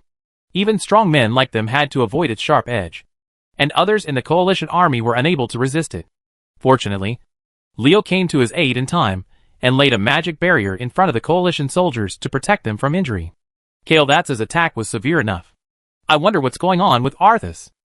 Leo narrowed his eyes. The Blood Elf Prince's attack was enough to kill the demigod. But would Arthas, who was holding Frostmourne, be severely injured? A breath of death came from the center of the magic storm, And Alsace's angry voice reached everyone's ears. You succeeded in irritating me. Chapter 1150. A little cunning. Harsh words can't scare people. Arthas was not injured by Kael'dat's magic ball bombardment, but his momentum became more powerful. This only surprised Varian and the others, but it would not extinguish their fighting spirit. Alsace, you coward, suffer death. Varian yelled and jumped up high. Salamini's two swords suddenly merged into a large sword. With the momentum brought by the fall, Varian slashed towards Alsace. The ferocious jump chop. But unfortunately, the opponent is Arthas. Arthas, who has gained more power from Frostmourne, has a surge in combat power, and is no longer something Varian can fight against. With a disdainful snort, Alsace struck Varian with a vertical slash from Salamini's great sword from below. The two swords collided, causing Varian to be knocked backwards. Alsace, who had repelled Varian, was unable to pursue him because Duke Bolvar had already arrived. Facing the Grand Duke of the Kingdom of Stormwind, Arthas did not dare to neglect him. After all, a powerful paladin like Bolvar was enough to hurt him. Alsace made a virtual fist with one hand and used the death grip. The invisible dark power was directed towards Bolvar. The latter felt a powerful force squeezing towards him, as if he was about to crush himself into pieces. Drink. Bolvar was worthy of being the top paladin among humans. He shouted loudly, and golden flames enveloped his whole body. The power of the holy light erupted, and he actually broke free from Arthas' death grip. The death grip was broken, and Alsace let out a cry of surprise. Bolvar seized the opportunity and rushed in front of Alsace, and slapped Alsace with the whistling sound of a shield. Boom! The shield hit Alsace's body. What surprised Bolvar was that the blow he used with all his strength did not cause much damage to Alsace as expected, because a shield had already protected Alsace before the shield hit him. Alsace's body. Bolvar was not discouraged when he failed to succeed with one blow. The shield that hit Alsace suddenly erupted with a dazzling golden light. The Grand Duke concentrated all the power of the holy light he could muster on the shield. The power of the holy light was in conflict with the power Arthas received from Frostmourne. After the two met, they collided fiercely, and crisp crackling sounds continued to be heard. While Bolvar was entangled with Arthas, others were not idle either. Fordring holding the Warhammer and Mograine carrying the Ashbringer arrived. Fordring's power of holy light and Mograine's death power it hit Alsace's chest, shattering his shield. It's now! Lanacel's eyes lit up, and the Blood Queen hovering in the sky found an opportunity, and volleyed down with lightning speed.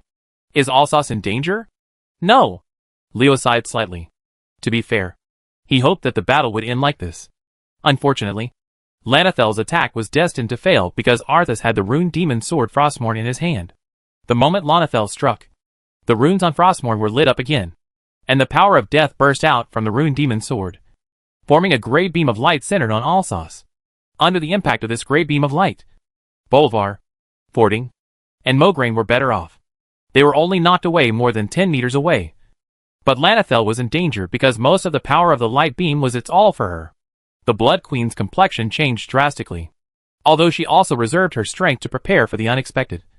The grey beam of light struck too fast, giving her no time to react. At this moment, the space in front of Lanathel suddenly shattered.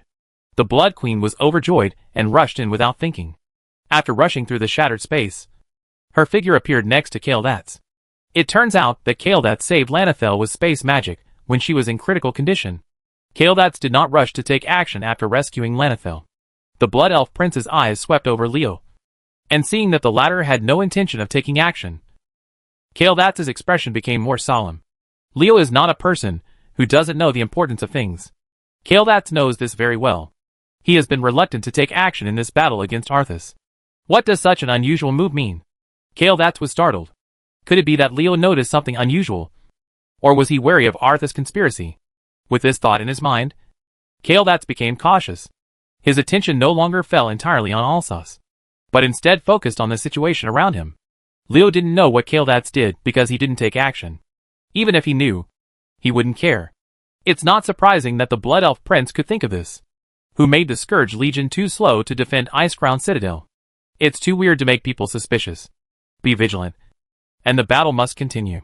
In Kael'dat's, no matter what the Scourge's conspiracies are, everything will be over as long as Arthas is killed.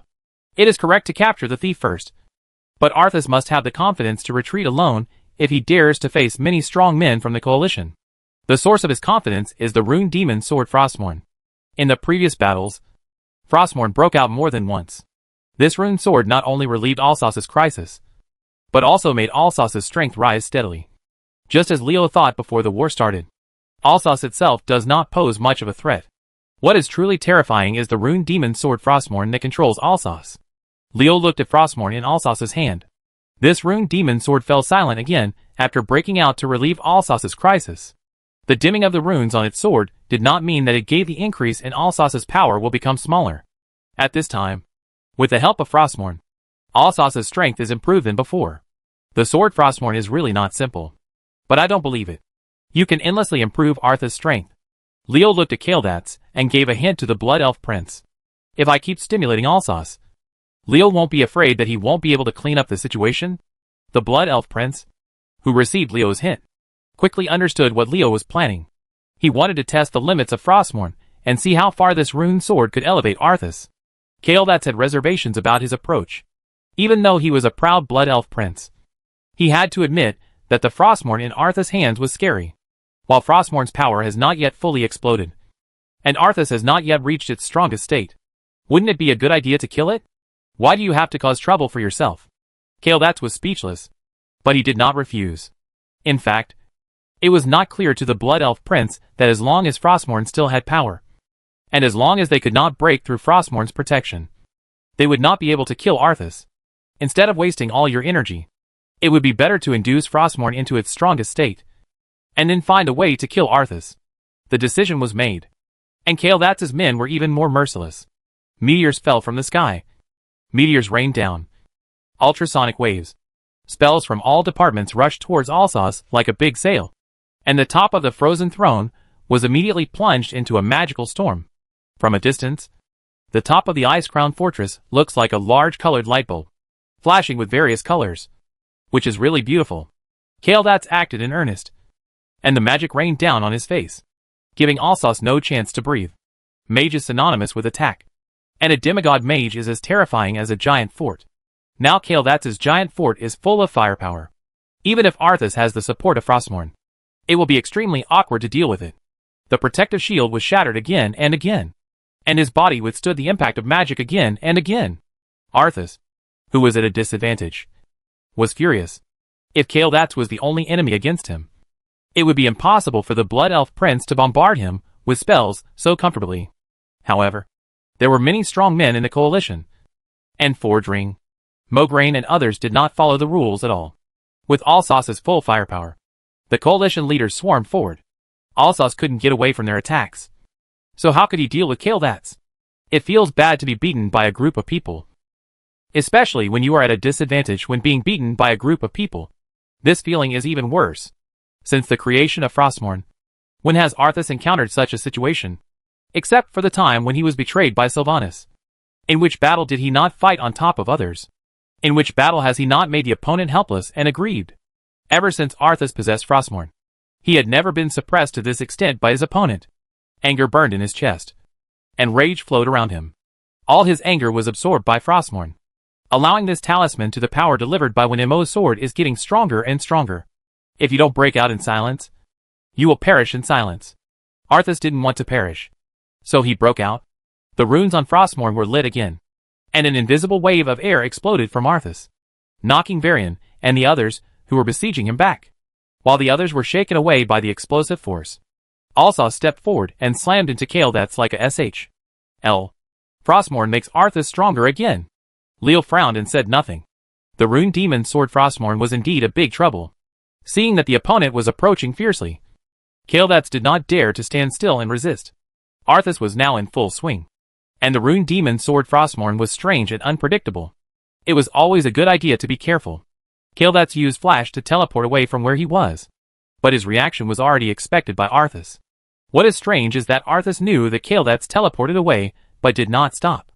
Looking in the direction of Alsace's forward movement, Leo came into everyone's sight. Arthas' real goal was not Kael'thas. He wanted to draw Leo into the battle. A little cunning. Facing Alsace's impact, Leo smiled slightly, with undisguised sarcasm in his eyes. Sarah, go play with him, Leo thought, and a black shadow passed by him. The target of the black shadow was none other than Alsace. who was rushing towards him. Chapter 1151 pushed to the limit. Alsos was sure to win this attack and drag Leo into the battle. Only by dragging this powerful human into the battle circle could he eliminate the threat of him peeping from the side. After finally creating such an opportunity, Arthas would never give up. Seeing Sarah rushing toward him, Arthas gathered all his strength and struck at Sarah with Frostmourne. The aura of ice and death enveloped Sarah. This attack was harder and more violent than the attack Alsos had hit before. The attack power was extremely fast. Even Kaeldats did not dare to resist this attack. Everyone saw this. Not worried about Sarah. Although the leaders of the coalition knew that Sarah was not weak. They had never seen Sarah attack with all her strength. And they did not have a clear understanding of her strength. It was also true that they had no confidence in Sarah in the face of Alsos's attack. Excusable. Can Sarah stop Arthas? Frostmourne? Sarah looked at the rune demon sword slashing at her, with a slight sneer of disdain on her face under the visor. Can ice and death defeat the Dark Lord? Seeing that she was about to collide with Alsos, Sarah suddenly stopped.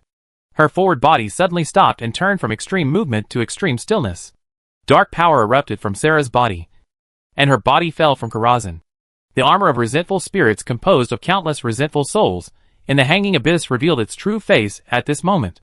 Countless ghosts emerged from the armor of resentful spirits. Translucent, with their mouths open, their faces filled with resentment, their bodies filled with all kinds of negative energy, and their faces ferocious. These are the true faces of the ghosts in the armor of resentful spirits. The moment the armor of resentful spirits revealed its true form and released countless resentful spirits inside, the entire Ice Throne was enveloped in a heart-stopping cry. The resentful spirits have long lost their sanity. They only have hatred and endless hatred for all things in the world. Driven by Sarah, these resentful spirits show no fear of death. They regard Alsos as the target of their anger and become the target of their anger. Crowds of crazy wailing and rushing towards them, chasing the evil spirit. The power of evil. Fording and Bolvar frowned. Not only was Sarah's aura dark, but the way she used her power was so evil that as paladins, they had to feel repulsed. Unexpectedly, the little girl, who usually looks quiet and polite to others, has the power to be so evil. It is so surprising. What a powerful resentment. What a dark aura. Alsos was shocked. Even though he had killed countless people, he had never possessed such powerful resentment. This shocked Alsos, and at the same time, he was also quite surprised as to why such a woman would appear in the coalition army. It is true that the magic power of Frostmourne is powerful, but Arthas cannot ask for it endlessly. In other words, there is a limit to the power Arthas can get from Frostmourne. The army of resentful spirits that were saved from the armor of resentful spirits violently attacked and tore at each other one after another, causing great trouble for Arthas. Frostmourne, who possesses the power of ice and death, is indeed powerful, but the power of darkness and resentment is not inferior to it. Under the attack of the resentful spirits like a tide, Arthas' momentum dropped rapidly, and he slashed with all his strength. The threat of the sword is greatly reduced. If it were an ordinary resentful soul, the resentful soul that dared to pounce on Frostmourne would have been absorbed and devoured by the rune demon sword until nothing was left. However, the resentful soul that was saved from Sarah's resentful soul armor was not an ordinary resentful soul. Souls, they have roots, and the most fundamental imprint of their souls has been captured in the armor of resentful spirits. Even if they are smashed to pieces, these resentful souls will not disappear as long as the Kai of resentful spirits exists. Frostmourne's ability to devour and harvest souls had no effect on these resentful souls. Arthas was shocked, and at the same time became a little afraid of Sarah. The Lich King realized that this woman was his powerful enemy, even more powerful than Kaeldats. A formidable enemy. When did such a powerful human appear in the coalition forces?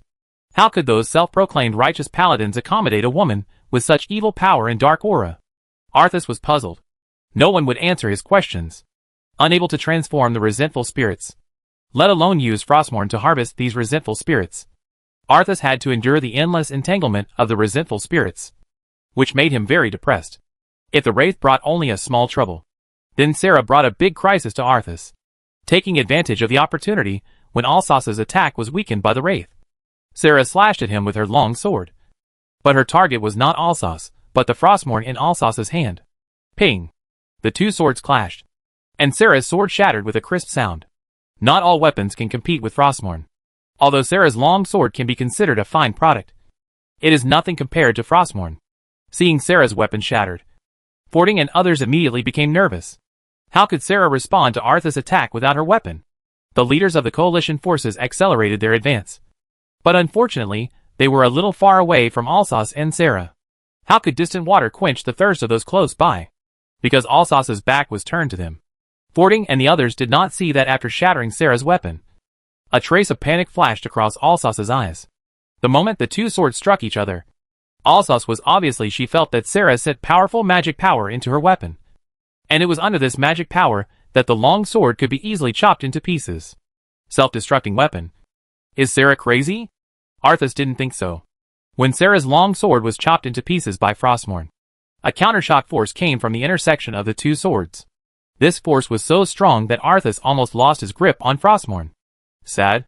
The hand holding the sword was shaking. And Alsace showed a flaw. Sarah did not waste the opportunity. The reason why she blew up her sword was for this moment. She turned sideways, took a step forward, and slid her body against Frostmourne's sword. When Arthas realized something was wrong, Sarah's hand had already grasped the hilt of Frostmourne's sword. The rune demon sword Frostmourne is not a good thing.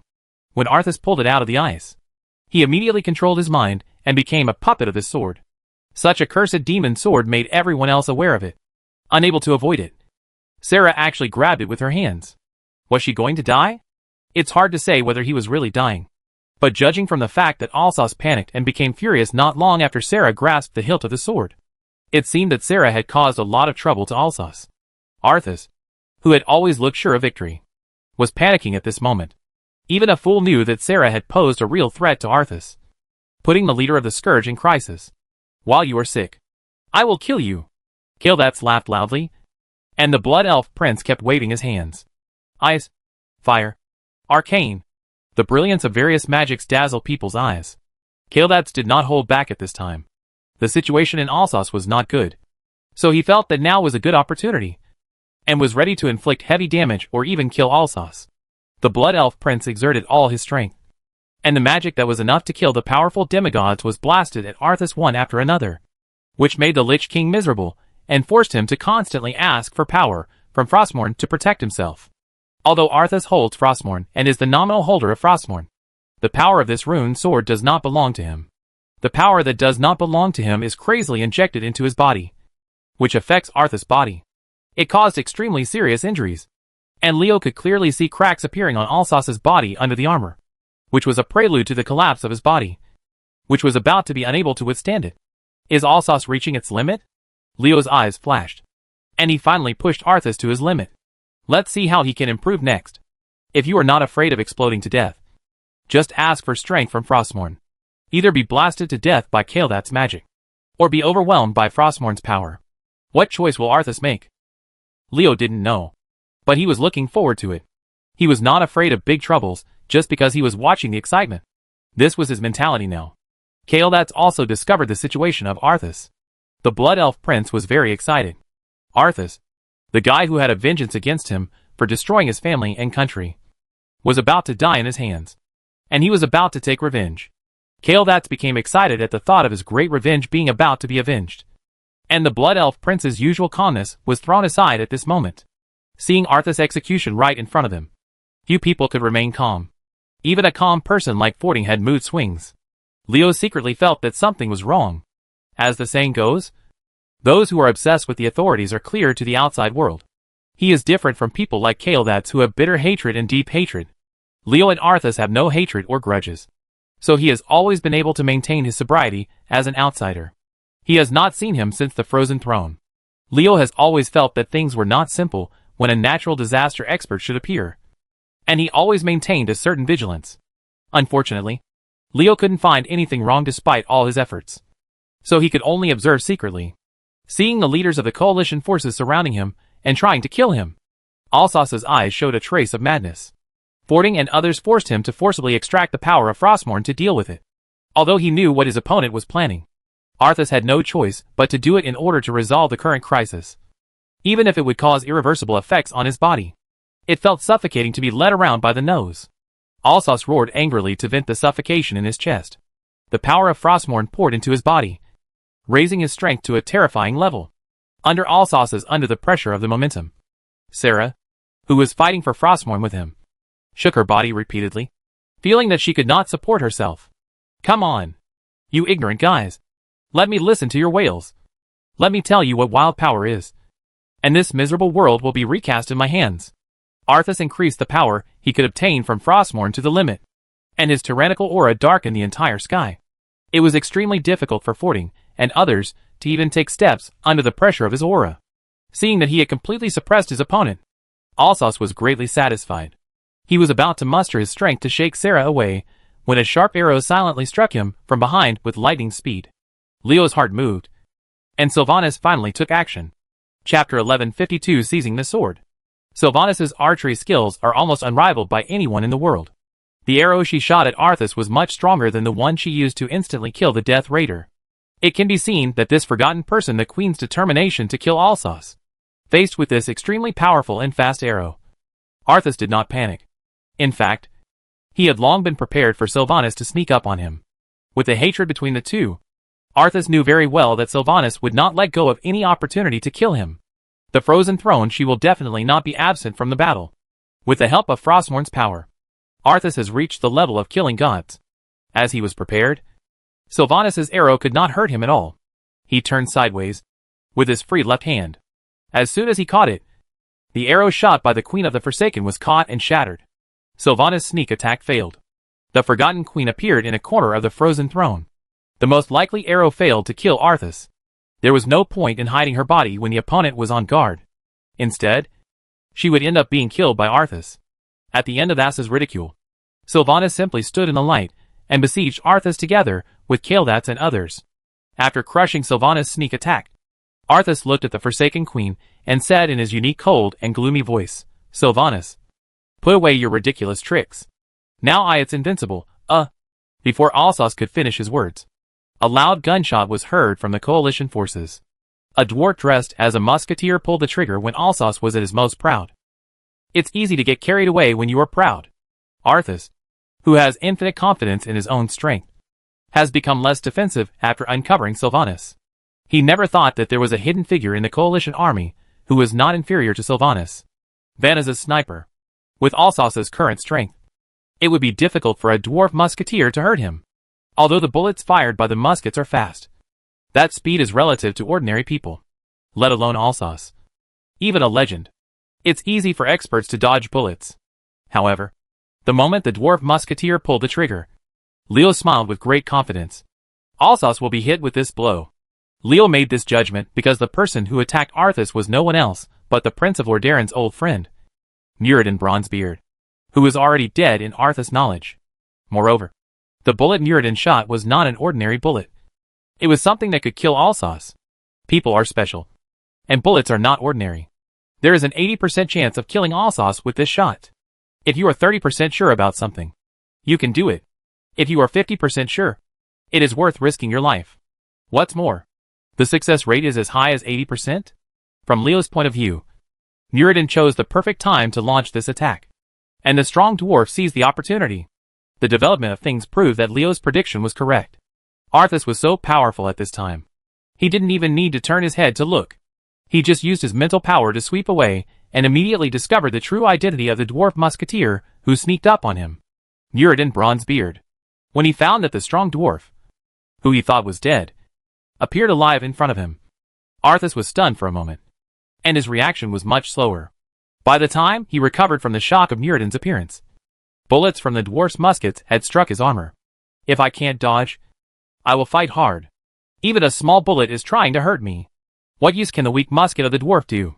If Muradin had charged up with a weapon, Arthas would have paid more attention to it. But if Muradin had used a musket, don't blame Arthas for looking down on him.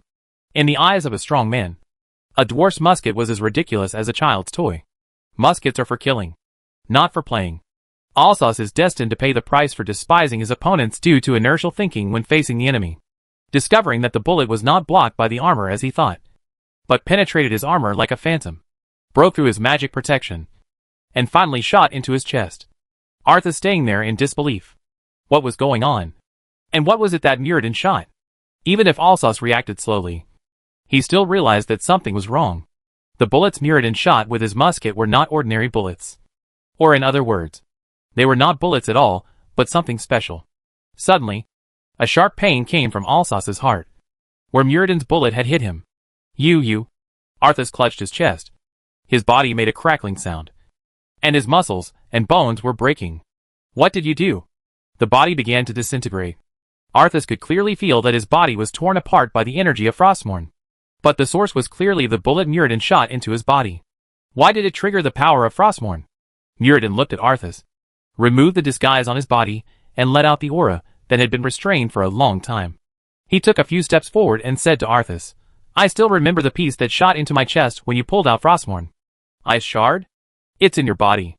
Arthas understood that the bullet Muradin shot into his chest was the ice fragment that hit Muradin. That fragment contained the power of Frostmourne. Before Arthas pulled out the talisman of Frostmourne, the Winemo's sword has been stuck in the ice for who knows how many years. Those ices have long been contaminated by the power of Frostmourne. The power in the ice fragments comes from Frostmourne. No wonder when it shoots, neither the armor nor the shield is there. It's like a shadow in front of it.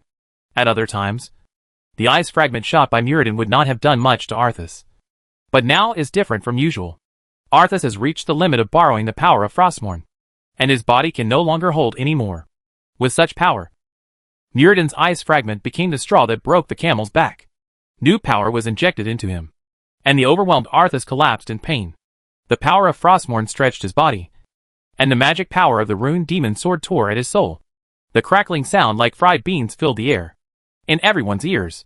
Arthas was finished. He was ultimately destroyed in the hands of Frostmourne. The rune sword.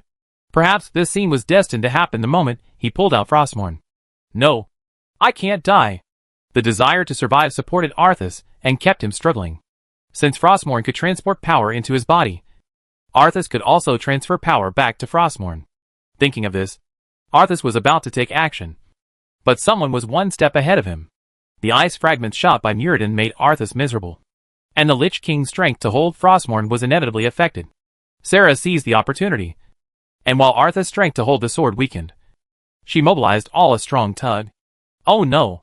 As Arthas screamed in despair, Frostmourne took his hand. Sarah captured Alsace's rune sword. Even though Sarah had been mentally prepared when she and Arthas fought for Frostmourne, everyone was shocked when they saw this scene. Frostmourne is not a bad thing. Arthas was controlled by it after he uprooted it. So now that Arthas is about to be destroyed, will Sarah get the same ending if she gets it? Everyone's worries did not come true.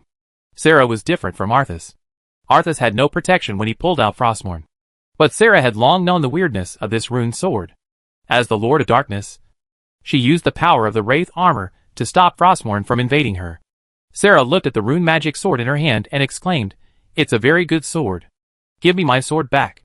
Frostmourne was Alsace's hope for survival and his means of reversing the current situation. He didn't want to lose his soul and end up being overwhelmed by his strength. During the struggle, Alsace used all his strength to pounce on Sarah, trying to pull her away. Even if he can't regain Frostmourne, as long as he touches Frostmourne, he can transfer the excess power in his body back to the rune demon sword and relieve the current crisis. Your sword? Sarah smiled, dodged Alsace's attack, and mocked mercilessly. Now it belongs to me. Your sword is my sword. It seems that Sarah means this. Hey, why do these words sound familiar? Seeing that Alsace was still struggling, Kael'thas and Sylvanas took action again without thinking. With their hatred towards Alsace, they wished that Alsace would die immediately. So adding insult to injury was nothing. The actions of Kael'thas and Sylvanas reminded others. Mograine held the Ashbringer and killed Arthas. Lanathel also volleyed down. Fordring and others hesitated for a moment before taking a step forward. Keep up. Regardless of the fact that Alsace's current situation is extremely bad. As long as he is not actually killed, there are still variables. In this world, everyone knows better than anyone that only dead enemies are the best enemies. Without Frostmourne, the power in his body was out of control, and Arthas was unable to even protect himself when he was besieged by powerful men. How could he take back Frostmourne from Sarah? What a pitiful generation of strong men to fall into this state. Leo sighed secretly. Of course. Sigh after sigh. What should be done must be done. Arthas' death is not enough to calm everyone's anger. When Arthas was surrounded by people, Sarah walked to Leo and offered Frostmourne. Master, the power of this rune demon sword does not match my attributes. I cannot surrender it. The inheritance of Leoric that Sarah received is the power of darkness, which is different from the two laws of death and ice in Frostmourne. To conquer Frostmourne, she must fight against the laws of death and ice of the rune sword. After defeating these two laws and erasing them, Sarah felt that this was too wasteful, and she might as well leave it to Leo to handle. Death and ice. Nice power. Leo casually took Frostmourne, and the power of the rune demon sword was introduced into his body, trying to corrode his soul. The demon sword didn't know that it was simply seeking death in doing so. Chapter 1153 is cruel and poisonous enough. For Leo, who has a golden finger, the rune demon sword Frostmourne, which others think is terrifying, is a delicious meal that makes people want to eat it. Anyone else would have been shocked when Frostmourne's magic power entered his body. But Leo was not someone else. With a big foodie in his body, he couldn't even rejoice. So how could he be afraid? If you find alien energy, do you want to absorb it? As expected by Leo, Goldfinger's reaction was always the fastest after discovering absorbable energy. And this time was no exception. Suck. Why don't you smoke? Leo chose yes.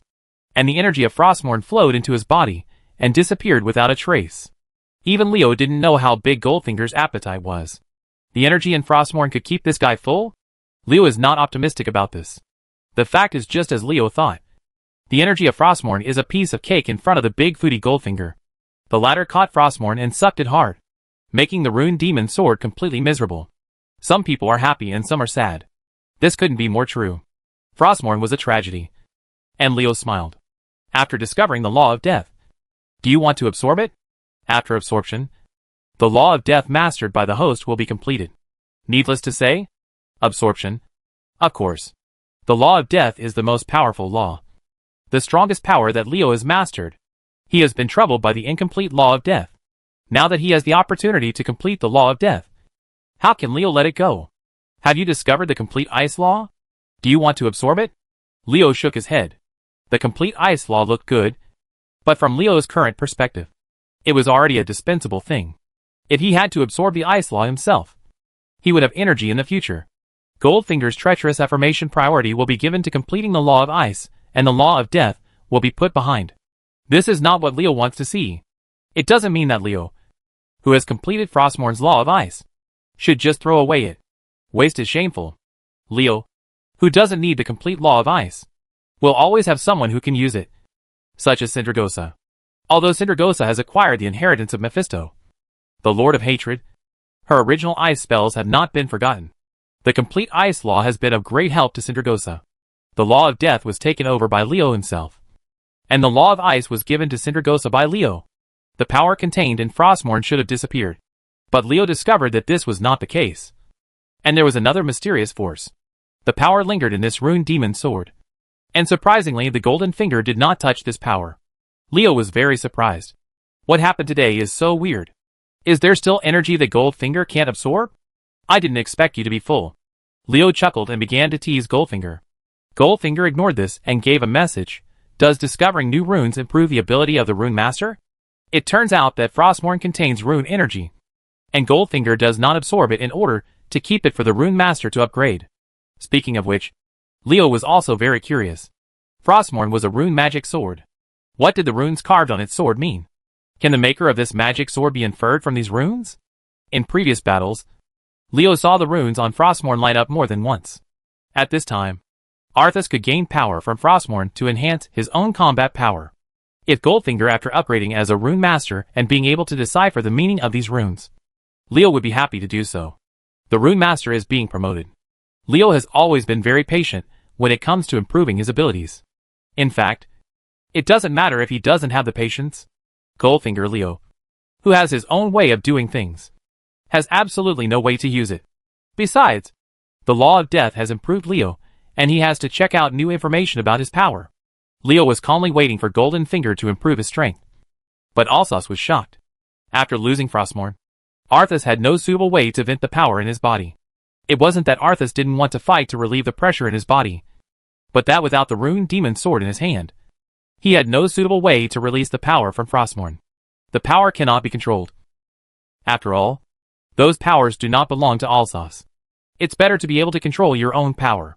If you forcefully obtain power that doesn't belong to you, you will end up like Arthas when someone finds an opportunity to use these powers against you. What happened to Arthas left Leo secretly shocked. And he would never let such a thing happen to him. In Alsace's current state, if the leaders of the coalition forces were not afraid, he would have been killed long ago. The power in his body exceeded his body's ability to withstand it. It was inevitable that Arthas would explode and die due to the power of Frostmourne. Varian and the others knew this. And Arthas also knew that if Arthas deliberately wanted to die when he died, isn't it too unfair to drag someone with him to his death? Even if he was going to die, he couldn't live up to Alsace's wish and be dragged to death by him. With this in mind, Varian and others' offensive was not as good as before. They were afraid that they could only exert 5 points out of 10. The situation turned out to be such a strange stalemate. Leo was silent in the newly obtained message of the Law of Death, and others focused their attention on Alsace, so that no one noticed that a crisis was quietly approaching. The ability of the Rune Master has been improved and new runes have been obtained, Goldfinger prompted, as if to remind Leo, and at the end it added, the host can interpret the rune information on Frostmourne. The first sentence was expected by Leo, but the latter sentence made him attach great importance to it. Goldfinger never wastes energy on useless things. Now that he has added a sentence, the message that can be read by the runes on Frostmourne must be extremely important. Leo, who knew its importance, did not dare to neglect and began to use the runes. The ability of the text controller to interpret the runes carved on the Frostmourne sword. Cleaning, authority key? After all, the ability of the rune controller has only improved recently. Leo had a hard time reading, and could only understand the general meaning. Frostmourne seems to be a key, but Leo still has little idea of what the key is used for. It seems to be another huge trouble. Leo's intuition told him that if he could decipher the true meaning of the runes on Frostmourne, something big would happen. As for whether this was good or bad, there was currently too little information for Leo to judge. Leo was interpreting the runes on Frostmourne when he suddenly felt his feet shaking, and a dangerous feeling arose in his heart. What's moving? Leo hurriedly handed Frostmourne to Sarah. He had memorized the runes on the sword. He would think about it carefully later. Frostmourne lost the 2 laws of death and ice, and Sarah could easily subduing her made up for her lack of weapons. Why is the ground cracked? Looking underground, Leo discovered that the frozen throne had cracked open countless cracks at some point, and these cracks were growing and growing. Seeing this situation, Leo's expression changed drastically. This was a prelude to the collapse of the frozen throne. It's not that Leo's endurance is low, but that the current situation is indeed extremely serious. The coalition forces attacked the frozen throne and arrived at the ice throne where Alsace was. Their location was 10,000 meters above the ground. If the frozen throne collapsed, how many people would survive if they fell from such a high place? Gotta come down?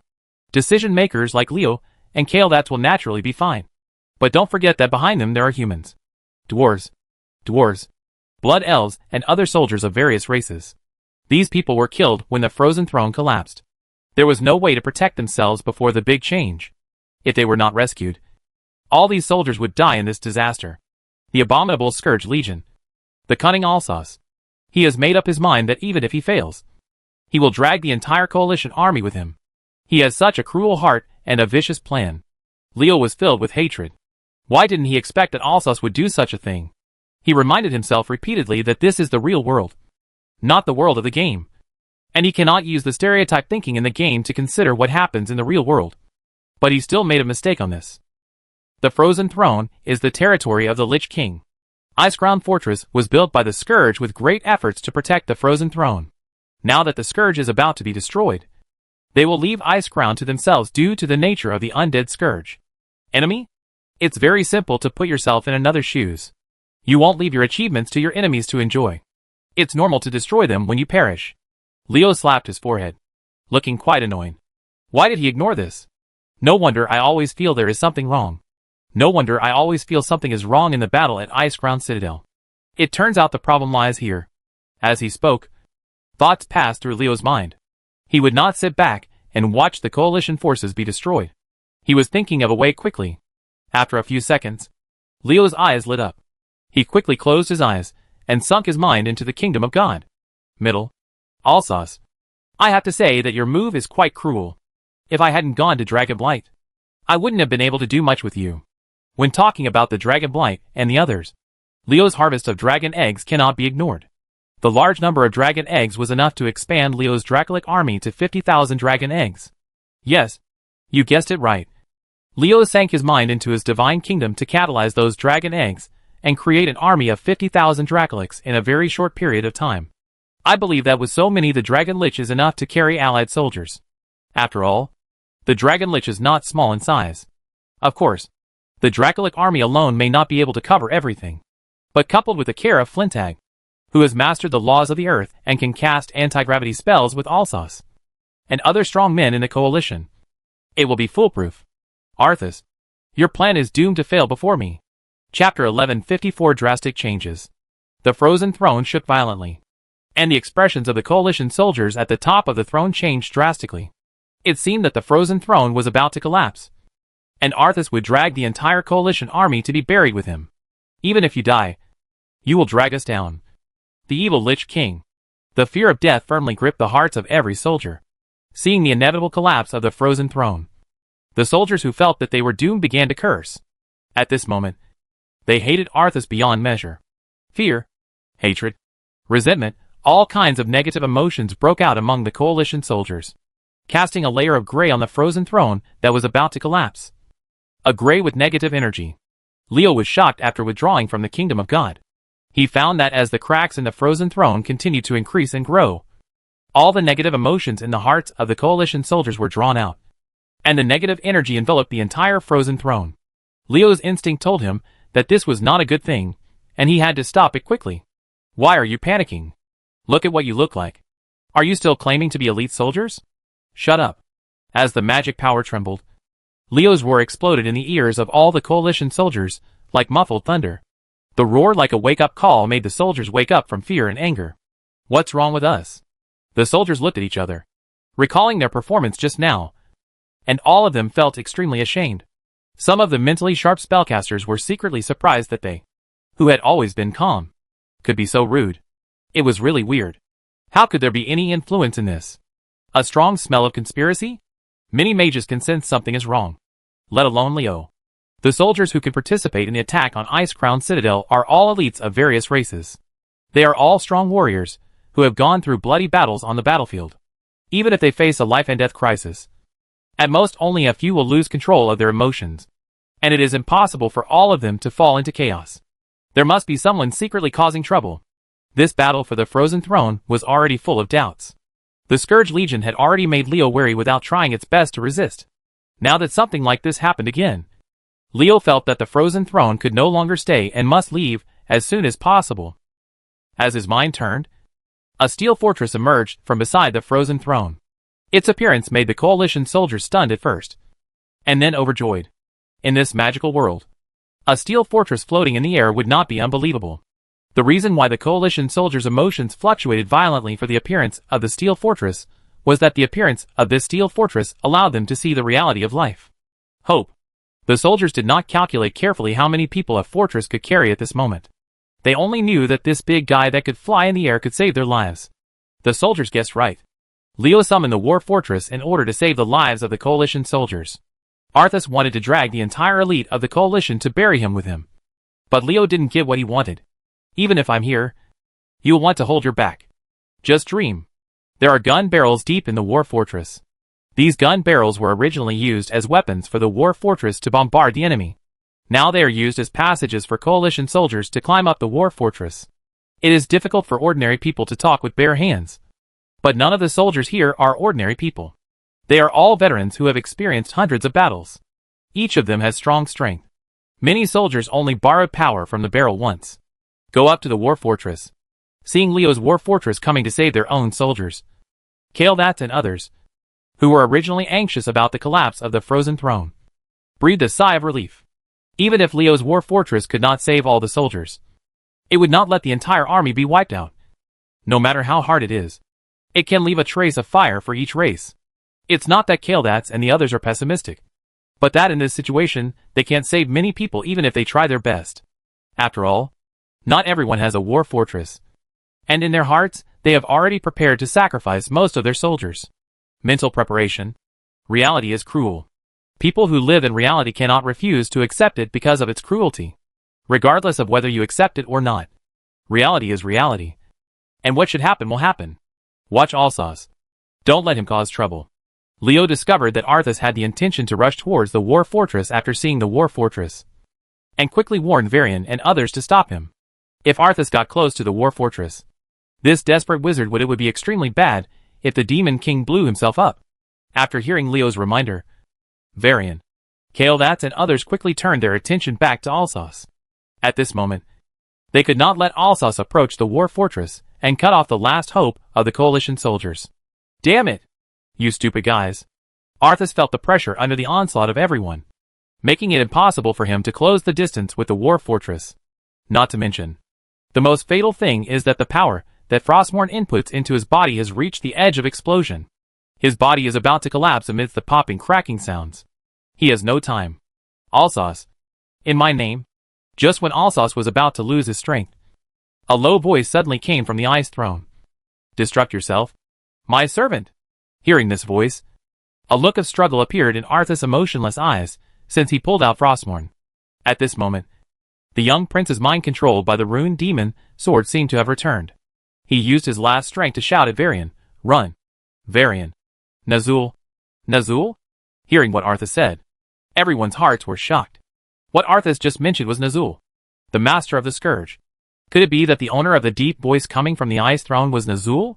Forgive me, my friend, Arthas said. Using up his last strength, he rushed towards the location of the Ice Throne. At this moment, he let go of the suppression of the violent power in his body. Nazul wanted him to use self-destruction to deal with Varian. Arthas, who regained his consciousness, did not listen. He made the opposite choice. How dare you disobey my orders?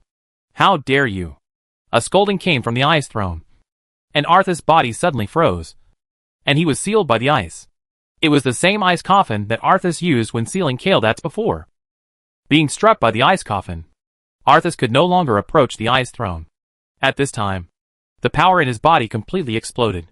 Boom! Brutal energy raged on the frozen throne, and the energy rushed toward everyone present like a raging tsunami, trying to tear everything it touched into pieces. At this time, let alone Scarlet, even Kael'thas was like a small canoe in the storm, in danger of capsizing at any time. Even Kael'thas, who was as powerful as a demigod mage, was so dangerous, let alone the coalition soldiers. Fortunately, Leo helped him. When he heard Arthas say the words Nazul, Leo knew that the situation was not good, and he summoned Malygos, Syndragosa, Zenitharea and Dragonakos without thinking. It was the protective barrier set up by these powerful subordinates and Leo that protected the coalition soldiers from the impact of energy, preventing them from dying due to Alsos' self-destruction. Leo, Malygos and others were able to block the frontal impact of the energy tide, but they were unable to take action to prevent the collapse of the frozen throne. Affected by Arthas' self-destruction, the frozen throne was completely shattered with a roar, and the Gundam, the 10,000-meter-tall icicle, shattered into countless pieces. Oh! Damn! Even with the elegance of Kael'thas, he couldn't help but curse. They had to deal with the energy tide, and were unable to save the soldiers, who were falling to the ground with the broken ice. 200% will be smashed to pieces. The elite of the coalition forces are finished now. Arthas was not the only one who was angry. Varian, Scarlet, Magni and others were also heartbroken. The army that attacked the frozen throne was completely wiped out and became Arthas' burial object.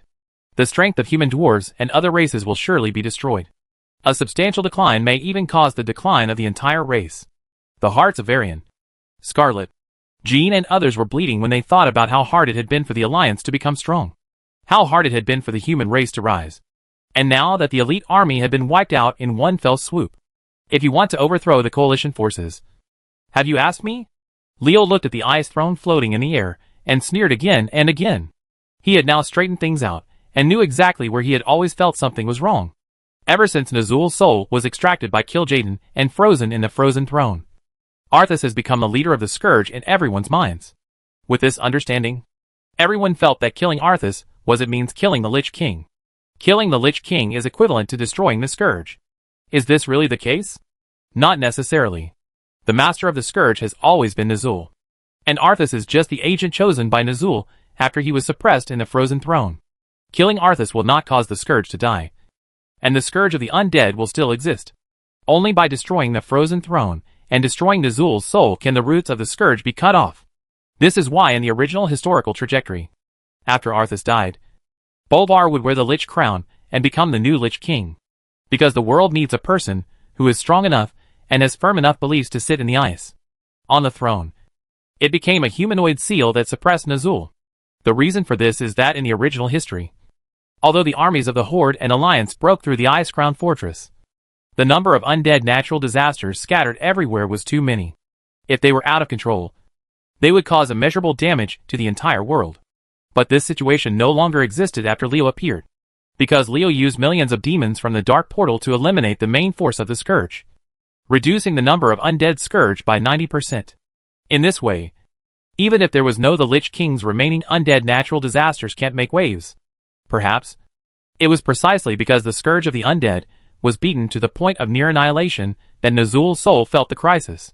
This suspicious guy believed that the coalition forces would not lead him away to survive when he had no leverage. So he had what he has now. This scene of the frozen throne collapsing.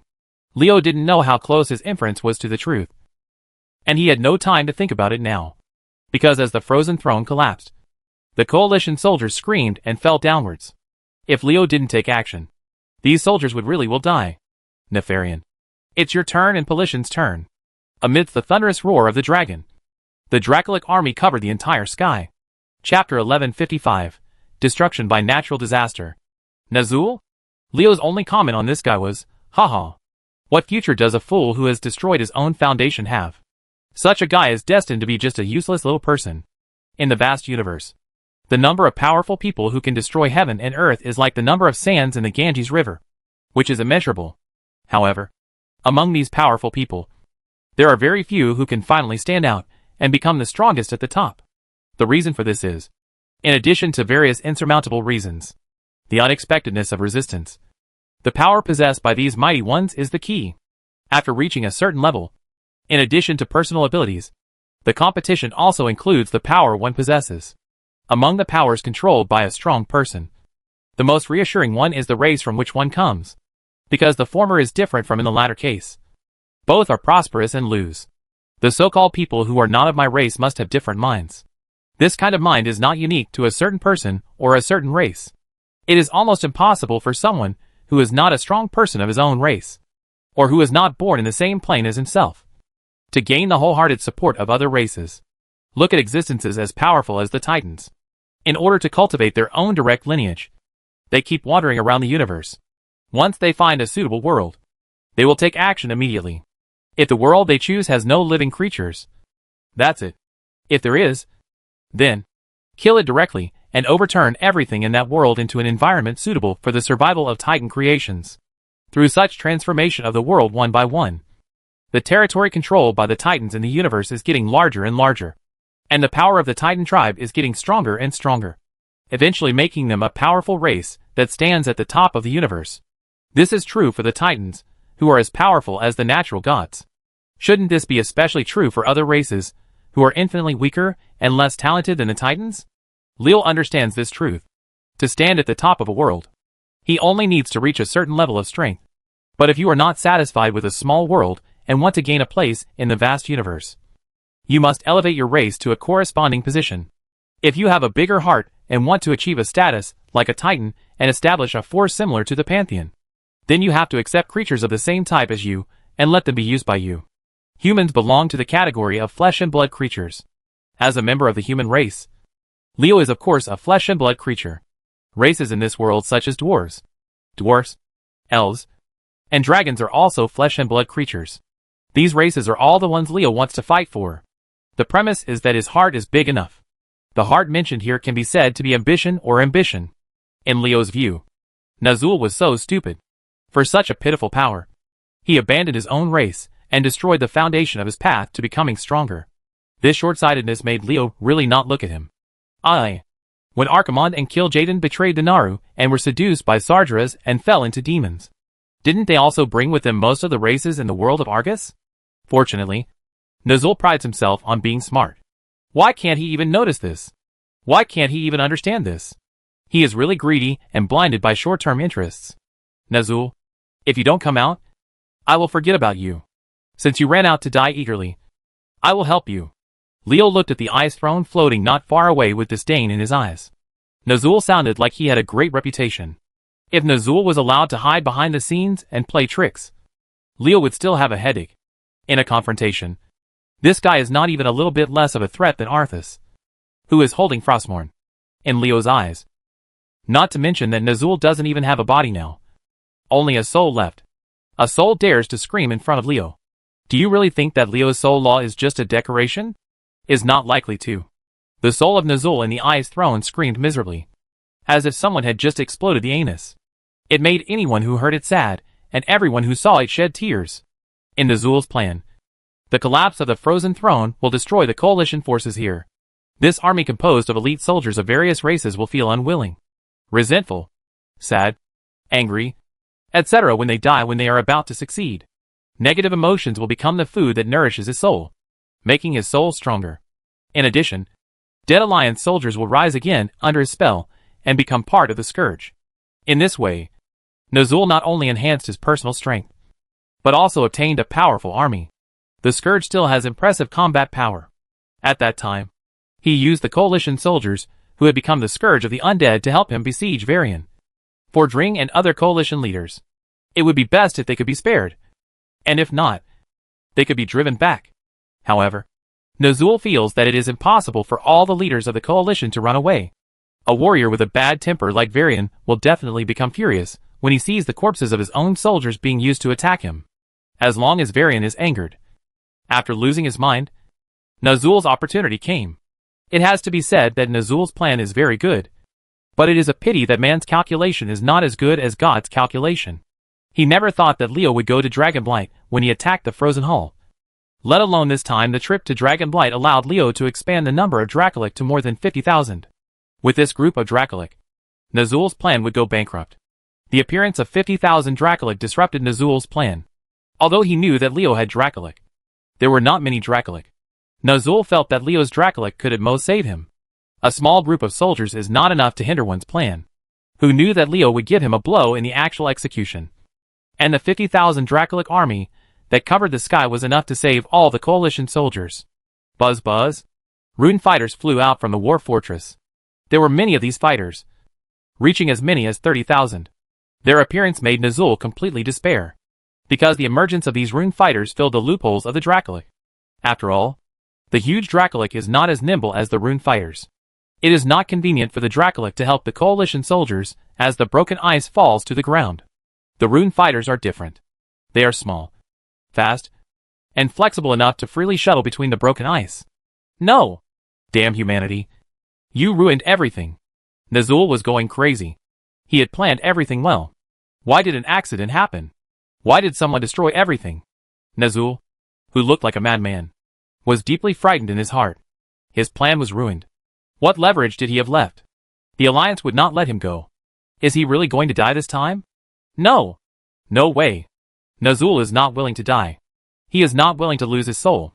He has sacrificed so much to gain strength and climb to greater heights, even betraying his own race. All of this will become worse with his death. Doesn't mean anything. I am not willing to be a loser. This is Nazul's inner monologue. Unfortunately, no one will listen.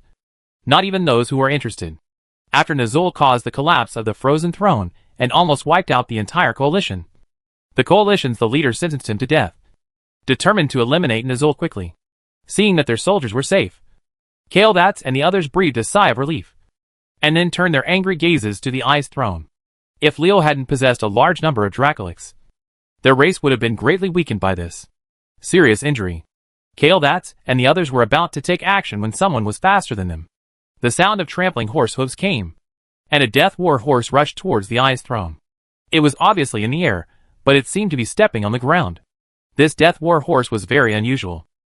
Sitting on this death steed was none other than Jaina, the Lord of Theramore. Since arriving at the Frozen Throne, Jaina seemed to have disappeared, silently, and even Leo ignored her existence. During the entire process of fighting and even dying in Alsace, Jaina was an existence that could be completely ignored, as if she was an illusory shadow and unreal. Now, this woman appears riding a death horse. How can it not be surprising? Leo looked at Jaina, who was riding her horse towards the Ice Throne, and then at the death horse. And a name came to his mind, Invincible. The name of the death horse is Invincible. The Mount of Alsace.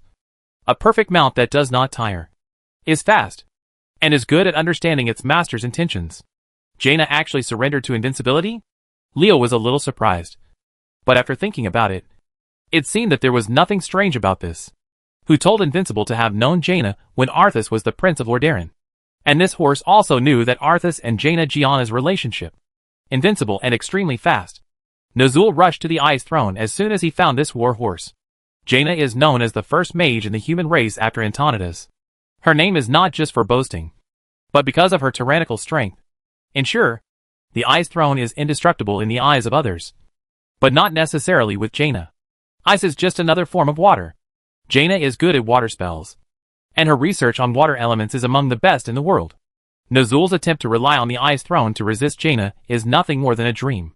While muttering a spell, the Ice Throne cracked open twice. It might be difficult for Jaina to attack Nazul, but it would be easy to destroy the Ice Throne.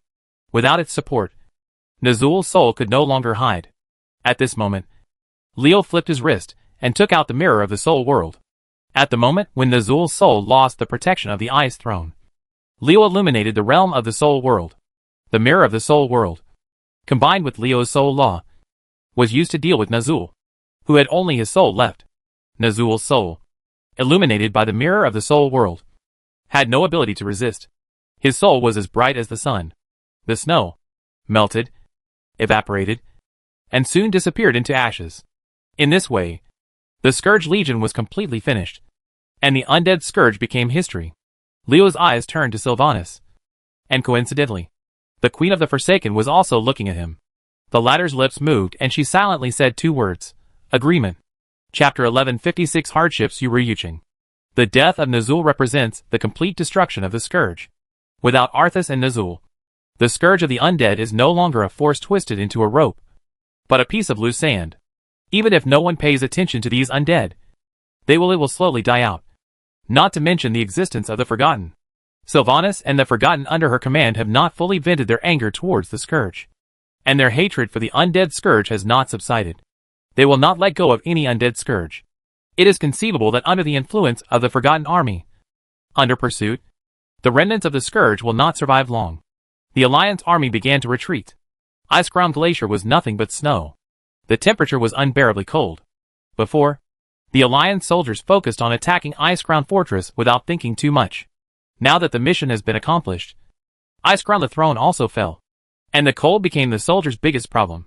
If the troops are not withdrawn as soon as possible, the coalition forces will inevitably suffer a large number of non-combat attrition. And no one wants to see this happen. The Alliance troops completely evacuated from Icecrown Glacier. On the contrary, Sylvanas' Forsaken army continued to advance into this snow-covered land. The Forsaken cannot feel the cold, and the cold weather here does not affect them. Sylvanas openly occupied the entire Icecrown Glacier in the name of wiping out the remnants of the natural disaster and leaving no undead. Sylvanas' actions naturally aroused doubts among many people. In the eyes of many people, there is not much difference between the Forsaken and the Scourge of the Undead. They are both undead and should not exist in this world. Just when this matter was about to cause a disturbance, it quickly calmed down because Leo and Kael'thas came forward. With these 2 powerful demigods coming forward, even if others have different opinions, they can only keep it in their stomachs. Besides, Sylvanas' actions are indeed solving everyone's troubles. Why don't you go and eliminate the natural disaster? The remnants of the Legion don't allow others to do it? We should now focus on the Storm Peaks. Certain races living there have become unusually active. We have reason to believe that there has been a mutation that we don't know about in the Storm Peaks. And this mutation is likely to be related to the Titans. Related to the ancient god Yogg-Saron imprisoned in Ulduar. Leo said this when the Alliance troops evacuated Icecrown Glacier. No one dares to take the ancient god Yogg-Saron lightly. After all, everyone knows that the ancient god can destroy the world. If something goes wrong in the prison where Yogg-Saron is imprisoned, it will be a disaster for the entire world. The Storm Peaks in the northeastern part of the Crystal Song Forest in northern Zoldrak is a series of mountains covered with ice and snow all year round. Under the ice and snow in this area is a mysterious area, which is the city of Arcana created by the Titans and now occupied by the Storm Giants. Ulduar is the largest of the 3 large laboratories built by the Titans in this world. Its appearance is due to the Titans' purpose of creating the most perfect creatures. But the evolution of creatures takes a lot of time, and the Titans will not stay in one world. It was too long. So the Titans left observers in Ulduar in order to report to them the evolution of the creation at any time. What the Titans didn't expect was that when they visited the world for the second time, the world was already ruled by the ancient gods, and the laboratory was also invaded by the ancient gods. So a battle broke out between the Titans and the ancient gods. After defeating the old gods, the Titans had already merged with the world. Unless the world was completely destroyed, they could not clear out the old gods. In order to continue Ulduar's experiment, in order to cultivate the most perfect creatures, the Titans had no choice but to seal away the old gods. Among them, Thun was sealed in the Temple of Encourage, and Yogg-Saron was imprisoned in Ulduar. In order to manage and monitor the world and prevent accidents from happening in the laboratory, Titan created 6 guardians. Their task is to manage and guard Ulduar. The Titans sealed the entire huge laboratory as a prison. Among the 6 guardians, Loken was the top manager, and was responsible for taking care of all affairs in Ulduar. In addition, Titan's main laboratories on each planet will set up an automatic defense mechanism. That is, when the top manager of the place dies, the laboratory will send a signal to the Titan Pantheon. At this time, the Pantheon will send Aldelan to inspect the planet. Aldelan will make 2 decisions based on the situation on the planet. One is that the planet has no special major problems, and the top manager died accidentally. The planet is still evolving according to Titan's will. Secondly, serious problems have occurred on the entire planet, and it has deviated from Titan's plan. The planet must be reshaped. That is, all life on the entire planet must be destroyed and then start again. If Aldelan makes the first judgment, that's it. What if it's the second? This is what Leo is worried about. If the Titan observer Aldelan arrives and feels that there is a serious problem in this world, which is inconsistent with the Titan's plan, this guy will reshape the planet to resemble this world. Can his power stop him? Leo was unsure about this. It's not that Leo is not confident enough, but that he doesn't have an accurate reference to estimate Aldelan's strength. You must know that if he fails, the entire world will be destroyed and all the creatures in the world will die. Such a big event Leo didn't dare to be careless at all. We have to go to Ulduar in advance to set up defenses. But the Alliance's power is concentrated on Ulduar. What should we do with Deathwing? Can Alexa and her red dragonflight stand up to the Twilight Hammer? It is so difficult to survive in this world. Leo sighed secretly. Only by coming to this precarious world can he understand the value of the world before traveling. One enemy after another. The opponents are getting stronger and stronger. When will these days end? When will peace come? Leo couldn't answer. He felt like a small canoe struggling to survive in the storm of the sea. He didn't know whether the final result would be the destruction of the boat and the death of everyone or the sight of a rainbow after the storm. Destiny is really a toss-up. Let me see. Will you toss me to death? Or will I control you? Standing on the top of the war fortress flying high in the sky, overlooking the mountains passing by at his feet, Leo's eyes showed determination. And a sentence naturally appeared in his mind. Hardships and hardships make you successful. What's on your mind? Kael'thas's voice came from behind. And Leo didn't need to look back to know that the Blood Elf Prince had come behind him using the flash technique. I'm just a little worried. What are you worried about? Before Leo could finish speaking, Kael'thas interrupted him. The Blood Elf Prince looked at Leo with bright eyes and lowered his voice and said, It's the ancient god you who is worried about Ulduar. Gezeran, are you still worried about the Titans? Leo met Kael'thas's gaze and asked after a long time, What do you think? Kael'thas imitated Leo's actions and spread his hands, turned around and left. He did not answer Leo's question, but both of them knew the answer. Everyone is understanding. And there are some things that don't need to be said. Ah, that's right. Walking far away, Kael'thas suddenly thought of something. The plan to develop the seabed you mentioned before. I have everything ready. Needless to say, developing the seabed will be of great benefit to the kingdom of Quel'Thala, which has a long coastline and many islands. If it can be done, the strength of the Blood Elves will not only be able to quickly return to what it was before the natural disaster invasion, but it will also take a big step forward. Kael'thas is extremely concerned about its development. This is the real purpose of why you came to me. Leo curled his lips. Kael'thas? This kid just said it directly if he had something to say. Why go around in circles? Now that you are ready to develop the seabed, take action. My people can be in place at any time. I suggest that the first point be placed in Quel'Thala's. Arathar's manpower is insufficient. I have the intention. It's so powerless, Leo said and added. It just so happens that we can borrow the power of the goblins. The Blood Elves of Sinsaleport were leased to the goblins. Under the development of the goblins, Sinsaleport has become a prosperous port. It may not be as good as a port like Bui Bay, but it is definitely not comparable to an ordinary seaport. Placing the first stop for developing the seabed in Quel'Thalas is not because Leo is really that generous. But as he said, the kingdom of Arathor does not have enough manpower to carry out such a large plan. After all, entering the seabed is difficult. There are so many aspects involved. Quel'Thalas was surprised by Leo's generosity. The Blood Elf Prince thought about it carefully, and found that Arathor could not spare enough manpower to carry out undersea development as Leo said. So he was relieved. Of course Quel'Thalas couldn't refuse good things when they came to him, regardless of whether Leo had any other purpose. As long as it was helpful to Quel'Thalas, and good to the Blood Elves, it was not a problem to be sure of this. Since you said so, I will let Silvermoon City start preparations. Although Fusel cannot go to the battlefield, there is still no problem in conducting remote control from Silvermoon City. After saying this, Quel'Thalas really left, and Leo rolled his eyes at his back. Isn't it just a reminder for me to put more thought and effort into this matter by letting Faisal be in charge of entering the underwater world? Since when did Quel'Thalas like to talk in circles? Leo was thinking. And wherever he looked, he saw Quel'Thalas walking towards someone after leaving him. This person was none other than Jaina. Quel'Thalas and Jaina have been very close recently. Could it be that Quel'Thalas was influenced by this woman? Leo rubbed his chin, and he mourned for Quel'Thalas. You said it's not good to say who you like. But why did you fall in love with Jaina? However, when it comes to relationships, one is willing to fight or suffer. Leo said, I can't control it. Chapter 1157, Signs of Internal Strife. As we feared, something went wrong in the prison where Yogg-Saron is being held. If my brother Brian Bronzebeard did not make a mistake in his judgment, Ulduar did not activate any defensive measures. It is resistant to Yogg-Saron's erosion. 0. Muradin Bronzebeard was very excited. The dwarf's long beard kept swinging with his master's movements, like a broom hanging on his face. He swept it around and made people laugh. Things are better than ours. It's even worse than imagined. The last sentence was added by Muradin, and the dwarf summarized the whole thing in a solemn tone. Sure enough, something happened in the prison where Yogg-Saron was being held. Leo frowned. It was such an eventful time. He finally solved the threat of the scourge and destroyed the undead natural disaster that had threatened the world for many years. He had to march into Ulduar without even having time to take a breath and rest. Hearing that Muradin meant to take action immediately, Jean had a different opinion. Our soldiers have just experienced a war with the undead natural disaster. What they need most is rest.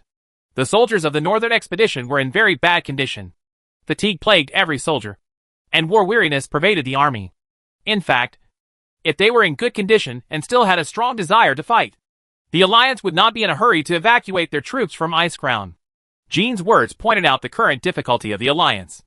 Even if they knew that Ulduar was in trouble, they really didn't want to send troops now that the soldiers' combat power was greatly damaged and the soldiers were in urgent need of recuperation. Muradin had already anticipated the Alliance's attitude. The dwarf had already thought about it carefully before speaking. He only heard him say, exploring the situation in Ulduar does not require sending out troops. Brian and his expedition team are more than capable. We can let the soldiers rest in Daklan Fortress during this period until they are really needed. If so, that's no problem. Jean stopped talking after listening, which was regarded as acknowledgement of what Muradin said. As long as the army can be given time to rest, Jean will not object. After all, Ulduar is related to the safety of the entire world. Knowing that it has only Twitch will turn a blind eye to abnormalities and let them go. It would be great for the current alliance to have a period of buffering to allow the soldiers to recover their physical strength and fighting spirit. The next step should be to discuss the matter of entering Ulduar. Leo thought so, but things did not develop as he expected. Varian stood up and said loudly, the destruction of the Scourge Legion is something to be thankful for. Although there were unpleasantnesses in Icecrown City, it is still important to eliminate the Scourge. The contribution of Sylvanas and the Forsaken under her command in the Legion is no less than ours. But, at this point, Varian paused and emphasized his tone. Can the Forsaken represent the entire tribe? When our soldiers are fighting bloody battles on the front. When our soldiers are fighting against the undead natural disasters. Orgrimmar, where are those beasts? These outsiders, these beasts who appear in this world as invaders, occupy territory that does not belong to them. Enjoy the resources that belong to us, but do nothing when the world needs them. Not done. I think we need an explanation. Varian is going to take the opportunity to attack the orcs. Pick out the Forgotten. And the Forgotten are busy exterminating the remnants of the Scourge, and have no time to care about other things. The Blood Elf Prince Kael'thas is now here again. When Varian used the word we, he naturally classified the Blood Elves into the same front as the Alliance. In fact, his classification was correct. Under the leadership of Kael'thas, the Blood Elves really don't regard themselves as members of the tribe. As a result, the only help the orcs can get is the Tauren under the leadership of Cairn Bloodhoof and Vol'jin's Dark Spear Trolls. The Tauren are too busy to take care of themselves because of their deadly enemies, the Centaurs, and Vol'jin's Dark Spear tribe has expanded in strength and competes with them. The many cooperations of the Kingdom of Arathar have been questioned by the orcs, so that even if Thrall and Vol'jin try their best to maintain the relationship between the orcs and the Dark Spear Trolls, it has still become very bad. It can be said that the orc is alone at this time, and it is indeed a good time to deal with him. The orcs and Varian have a hatred for killing their father and the destruction of their country. How could Varian let go of this opportunity? He has a deep hatred against the orcs.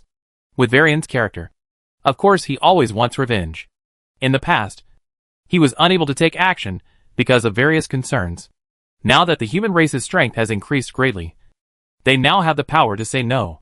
Varian's the fire of hatred can no longer be suppressed. Leo couldn't help but cover his forehead. Things seemed to be getting very troublesome. Without the great threat of the Scourge and the common enemy of the Lich King, the pressure from the outside temporarily disappeared after the destruction of the Scourge. As a result, the internal conflicts can no longer be suppressed. Will the internal fighting between the Alliance and the Horde begin? Leo suddenly felt a headache. Varian really thought that after wiping out the Scourge, he could seek revenge from the orcs. Then, he was wrong. Whether it was the upcoming crisis in Ulduar, Deathwing hiding underground, or the unknown, when will the Burning Legion come? Any one of them will be enough to destroy the world. But Leo knew that just because he knew it didn't mean that Varian knew it. And it was understandable that Varian made wrong judgments. Today's incident reminded Leo that while dealing with external pressure, he must also pay attention to the internal contradictions of the world. Internal strife is the last thing Leo wants to see now. Seeing that others seem to agree with Varian, Leo hurriedly said, "The orcs did very little in this war to annihilate the Scourge. But now is not the time for me to pursue this. King Varian, I understand your mood, but I hope you can be patient until the situation in Ulduar is investigated. Ulduar doesn't know what the situation is yet. It's really not the time to engage in internal fighting. It's okay to settle the hatred with the orcs. But not now." That's what Leo meant. Varian was silent. He didn't know this. He didn't expect the Alliance to take action against the orcs now. However, someone had to start everything. He could always give other leaders of the Alliance a shot first and be mentally prepared. Yes, it won't be too abrupt to bring it up again after the Ulduar incident subsides. Leo's eyes swept over everyone's faces one by one. Scarlet was obviously interested in Varian's proposal, but was suppressed because of Leo's objection.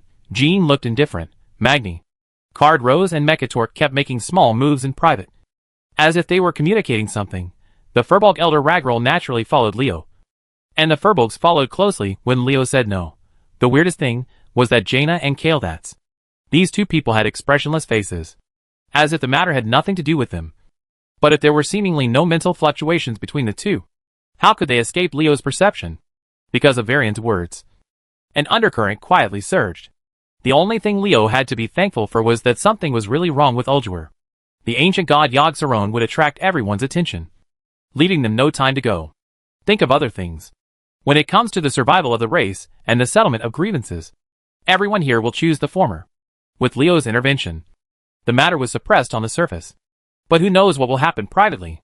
Fortunately, what Leo wants is peace on the surface. As long as there is no problem now. After Brian Bronzebeard sends back the exact news about Ulduar, he will not be afraid that these people will not do anything to protect themselves. However, some things cannot be avoided. No matter how much you delay, what should happen will still happen.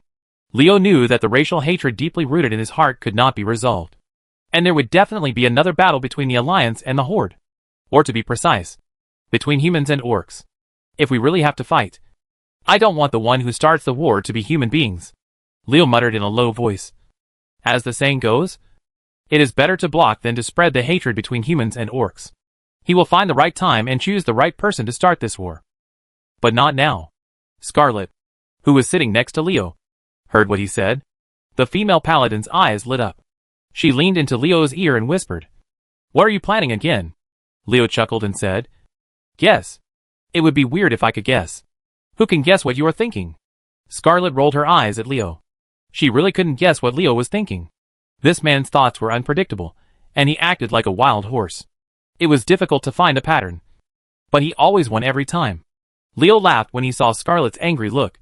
And he whispered, instead of caring about this, you should think more about the upcoming wedding.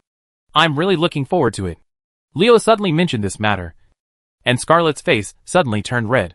However, the female paladin was not the same one who ran away after being teased by Leo. Scarlet glared angrily. Looking at Leo, he pretended to have a ferocious expression and asked, let me ask you, Fusel, what are you going to do? Speaking of Fusel, Leo's eyes flickered. He couldn't ignore Fusel.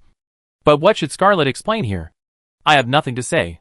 Scarlet pinched Leo's hand hard. It was Leo who started the topic. Let's see how he ends it. Well, Leo scratched his face. He really didn't think about it. So he had to change the subject. Silly girl. You look so cute when you are angry. After saying that, Leo kissed Scarlet gently on the face. The blush on the female paladin's face burned directly to her neck. She stood up and ran out in a hurry. After all, Scarlet has a tender face. So she is Leo's opponent. Someone obviously changed the subject and acted like a hooligan if he couldn't explain it. Scarlet's huge reaction attracted the attention of other people. Seeing the female paladin running away with a red face, everyone looked at Leo with ambiguous eyes. Someone shrugged, and there was no trace of dissatisfaction on his face. Sorry, everyone. It's too boring to fight and kill all day long. We should drop the heavy topics and talk about something that makes people feel relaxed and happy. If you have time, I hope everyone here can come to Stromgard to watch the ceremony. Chapter 1158 Agreement. Will anyone refuse Leo's invitation? You know it's impossible with your toes. If you don't give Leo face, Leo will naturally not give you face. No one wants to offend such a promising demigod. Except for those whose brains are full of muscles and all thoughts are filled with war. Full of guys. The annihilation of the Scourge Legion was a great joy for the entire world. Especially humans who had been invaded by the Scourge Legion. After receiving the news that the Frozen Throne collapsed and the Scourge Legion was completely destroyed, everyone cheered. It was under such circumstances that the news came out that the Queen of Arathor Kingdom was about to get married. Stromgard and even the entire Kingdom of Arathor are completely busy. All officials, whether they like Leo or not, are busy at this time. They are preparing for Leo and Scarlet, running around for weddings. The wedding of Her Majesty the Queen of a country is completely different from ordinary people. There are too many aspects involved in it. Just the various etiquette and utensils can keep a large number of people busy. Others are too busy to keep their feet on the ground. But Leo and Scarlet are just the opposite. As the parties involved, they are not busy at all. Others were responsible for and handling everything. And the two of them became idlers, seeing that others were as tired as dogs because of their own affairs. Leo laughed heartlessly. You deserve it. Who told you to make a wedding so complicated? Aren't you looking for trouble? Leo was very dissatisfied with these complicated and cumbersome etiquette. In his opinion, instead of spending so much energy, time and money on making up some frivolous things, it would be better to put the money into practice. It makes more sense. There is a saying that goes as the Romans do. Leo would not let the nobles of Arathor change the customs that they have had for many years just because of his personal preferences. Even Scarlet was tired of these cumbersome rituals. Those guys, they can do whatever they like, no matter how hard they try. The ceremony that we need to attend will only last for one day. Leo shrugged and said this to Scarlet, to which the female paladin nodded in agreement. Scarlet is not one of those ordinary aristocratic children who loves vanity. She received rigorous training in the Holy Light Cathedral since she was a child. She doesn't like luxury, which Leo likes very much. In fact, if Scarlet is a woman who likes a luxurious life, Leo and her may not be able to get together. And with the current situation of the Kingdom of Arathor, a queen who likes luxury is not a blessing to the country. Adelaide and a group of Arathor ministers will take care of the wedding. Leo and Scarlet don't need to spend time on it. They can focus on the real big things, such as executing Sylvanas and Sylvanas. On the agreement previously agreed upon by Leo, human figures appeared on the ruins of the original Frozen Throne. Looking at the busy Forsaken around, Scarlet was deeply confused. She didn't know why Leo brought her to see Sylvanas, and she didn't understand why the Forsaken would spare no effort to rebuild Icecrown Citadel. Sylvanas rebuilt the Scourge's lair and built a large fortress larger than the Undercity in the ice and snow of Northrend. What was her intention? It's not that Scarlet likes to think wildly. But Sylvanas' actions are too puzzling. In the hearts of most humans, the Forsaken are not much different from the Scourge of the Undead. Many people even put them on the same page as the Scourge of the Undead. In the same position. If these people shouted to kill the Forgotten, there would not be so many fights between the Forgotten and humans. And Sylvanas would not let Undercity join the Horde. After all, the three Windrunner sisters, the family was destroyed at the hands of the orcs. And there was a feud between Sylvanas and the orcs. Leo, you are here. Just as Scarlet kept kissing, Sylvanas' figure appeared next to her. Scarlet's hand was pressed on the hilt of Ashkandi's sword. When facing Sylvanas, the female paladin felt as if she was facing a formidable enemy. The relationship between the kingdom of Arather and the Forsaken is extremely bad. Thinking about the number of Arathorians who died at the hands of the Forgotten when Stromgarde fell, it was not a small number. Sylvanas glanced at Scarlet. She did not take the female paladin's appearance as if she was facing a formidable enemy seriously. Sylvanas was sure that Scarlet would not take action. Besides, even if the female paladin, even with her strength, she can completely block it. Your Majesty, I'm here to discuss the final itinerary with you. Leo nodded to Sylvanas. It seems Kael'thas hasn't arrived yet. We have to wait. Before Leo finished speaking, Kael'thas's voice came from the front. It's not a good habit to speak ill of people behind their backs. The Blood Elf Prince has arrived. And all three parties to the original agreement have arrived. Leo didn't answer Kael'thas's words, and went straight to the point. Everyone is here. Let's get down to business. I've already contacted everyone who needs to be contacted. It all depends on Queen Sylvanas' arrangements. You can start anytime. Sylvanas didn't explain too much. In other words, the Queen of the Forsaken was not very interested in talking. She always looked cold. And she felt like she was thousands of miles away.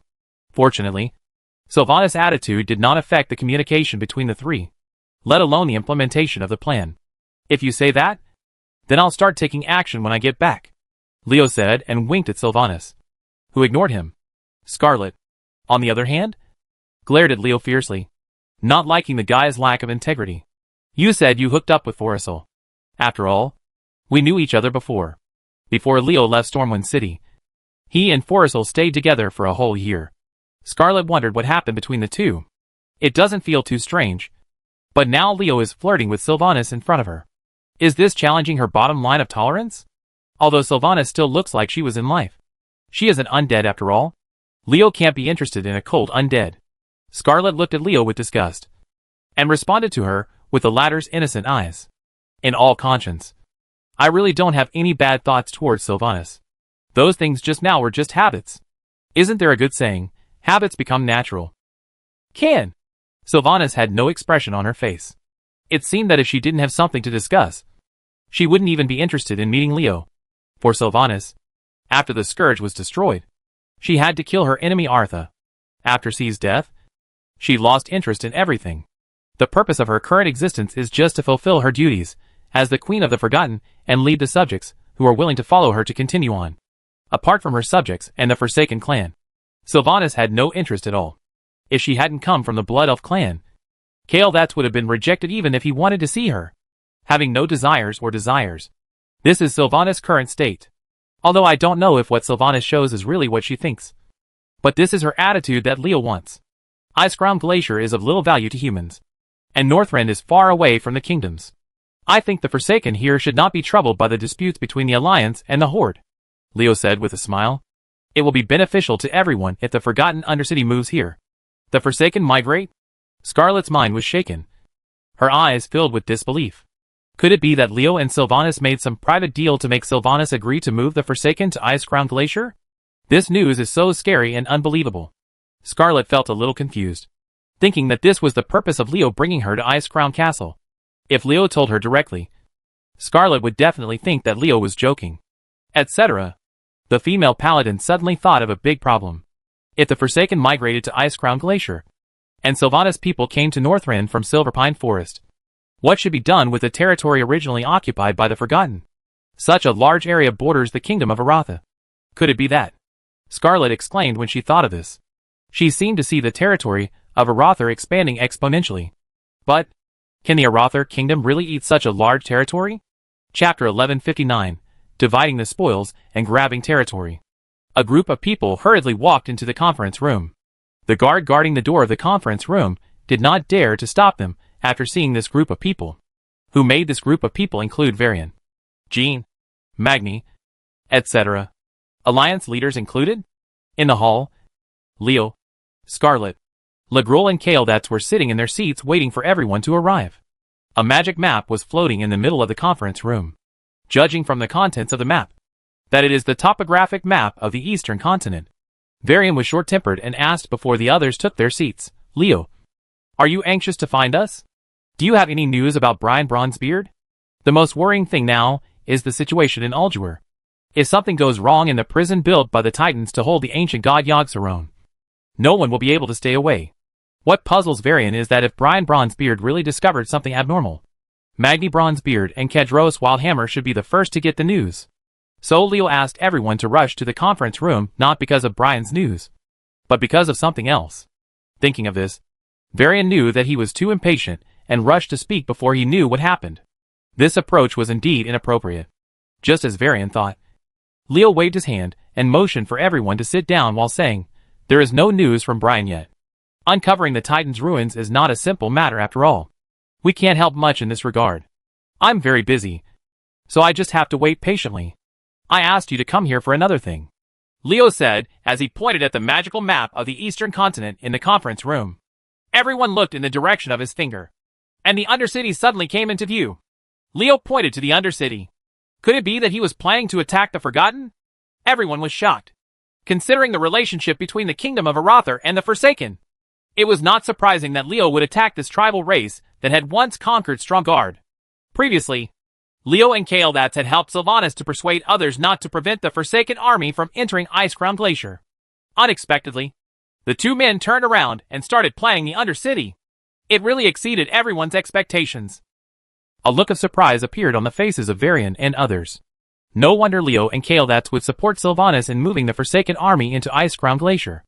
It turned out that this was their idea. Taking advantage of the opportunity, when the Forsaken army arrived in Northrend to wipe out the remnants of the natural disaster, they quickly sent troops to capture the Undercity and destroy the main city of the Forgotten. What else could Sylvanas do by then? Besides taking root in Northrend first, what else could she do without a stronghold in the eastern continent? In this way, the forces of the Forgotten were driven out of the eastern continent, and the tribe's control over the eastern continent was almost non-existent. If Leo's plan could succeed, without the restraint of the Forgotten, the Alliance would want to deal with Jung. It would be much easier to compete with the Stormpike Dwarves for the Frostwolf clan in the Alterac Mountains. Before Varian and Jean could say anything, Magni and Kadro's eyes lit up first. Obviously, these two dwarf leaders have thought of this. After all, the Stormpike tribe is the same dwarf clan as them. If they have the opportunity to help their own tribe Magni and Kaderos, they will not refuse. Especially Kadros. The Eagle's Nest Mountain, where the Wildhammer dwarves are located, is next to Alterac. Now that the Wildhammer tribe has officially joined the Alliance, it can eliminate the Frostwolf clan and the Forsaken who threaten it.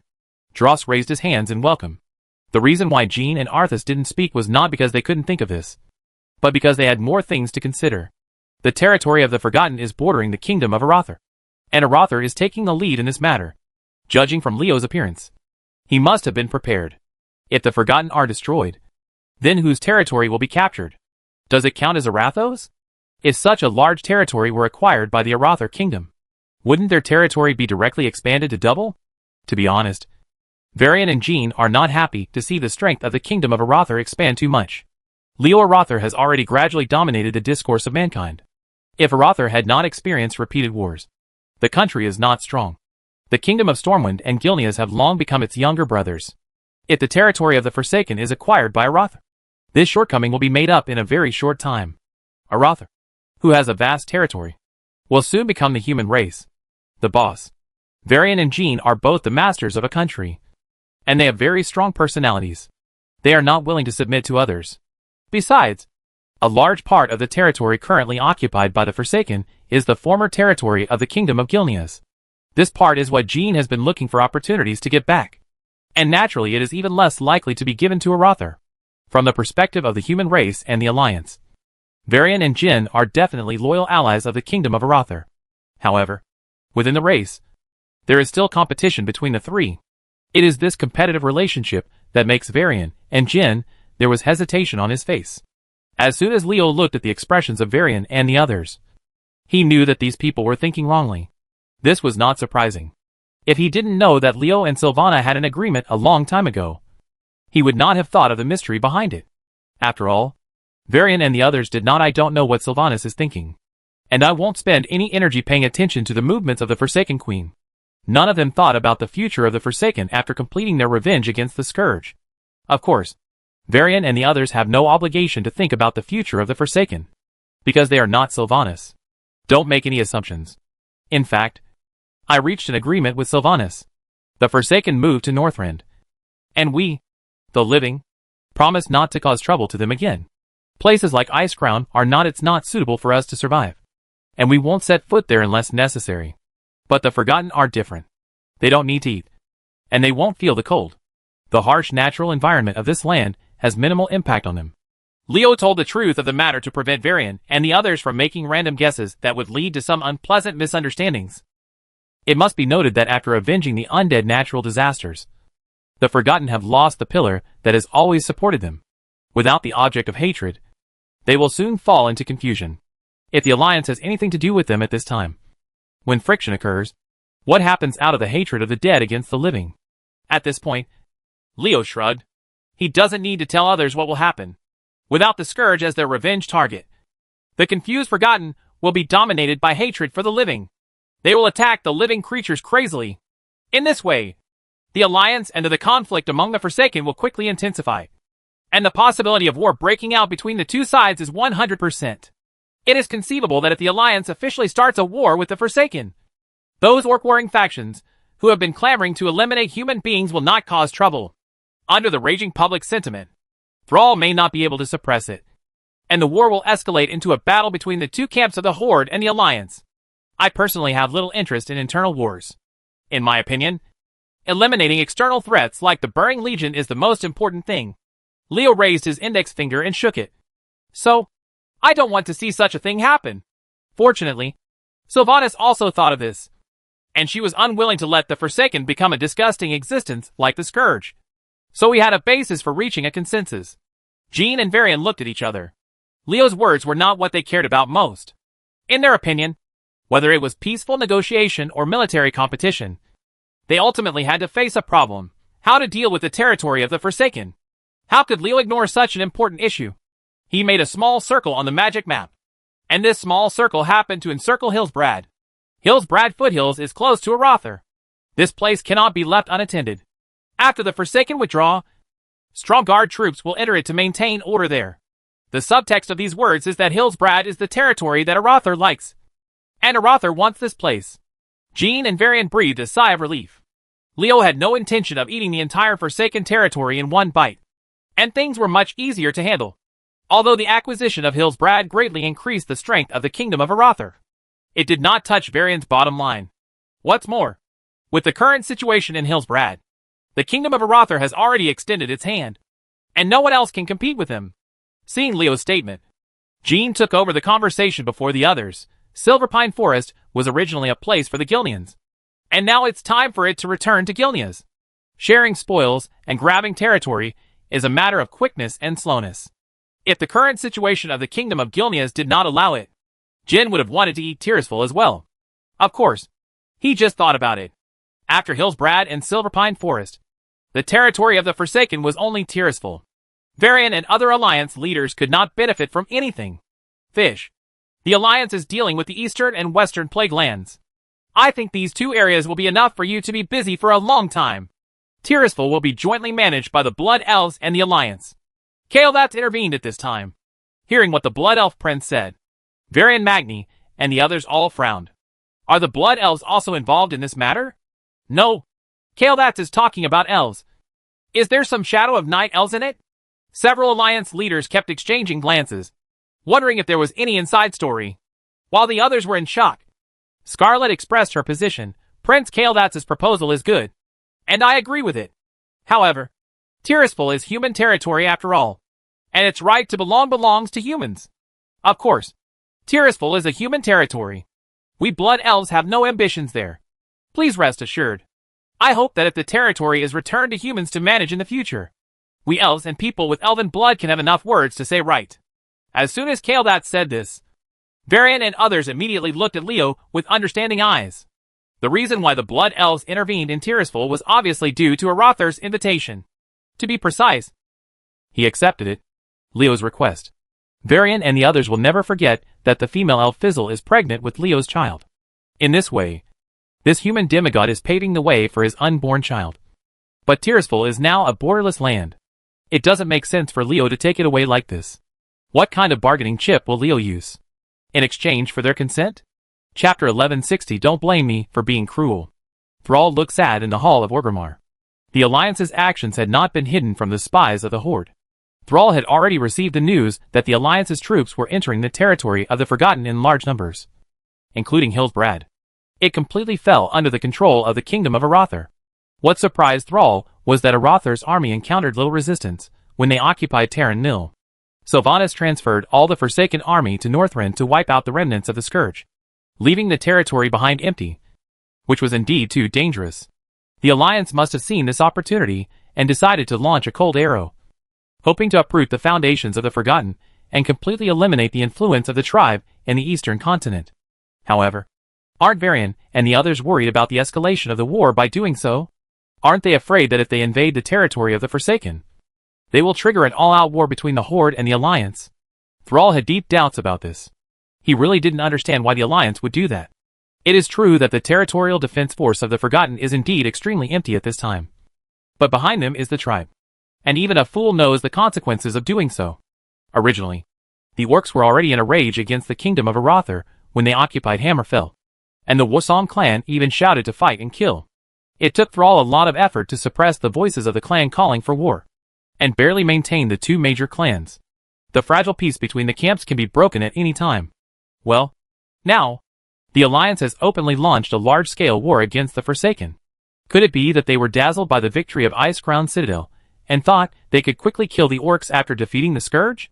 If possible, Thrall wanted to talk to Leo and Varian. What he didn't expect was that none of the leaders of the Alliance paid attention to him. Even Jaina, who had previously set up a platform for him to talk to the Alliance. The sight of him being avoided made Thrall worried. The situation is very bad. Does the Alliance really intend to break up and start another war? From the bottom of his heart, Thrall didn't want to fight this war at all, because the Alliance was far stronger than the Horde at this time. And the odds of a war with the Alliance were too small. So small that even Thrall had no confidence. Let's listen to what Sylvanas said first. If she wants to get back the lost territory, in order to maintain the existence of the tribe, she could only declare war on the Alliance. Thrall secretly sighed. No matter how slim the odds of winning were, he couldn't show weakness. Otherwise, what would you do to the other races of the tribe? When the Forsaken were invaded by the Alliance and needed help, the orcs acted like cowards. Such people would still worthy of leading a tribe? It's better for everyone to break up and take care of their own business. I was thinking about waiting for the news about Sylvanas. In fact, Thrall was ready for war. There is absolutely no room for weakness in politics. Because if you take a step back, your opponent will take another step forward. And even look at it. When it reaches your weakness, it will continue to persecute you. And all kinds of blows will follow one after another. However, Sal never expected that Sylvanas would be indifferent to this. Chief Thrall, the meaning of the existence of the Forsaken is to avenge the Scourge. Although Arthas is dead and the Frozen Throne has collapsed, there are still remnants of the Scourge in Northrend. My people and I are trying to. We will pursue them with all our strength and have no energy to deal with the territories of Silverpine Forest and Hillsbrad.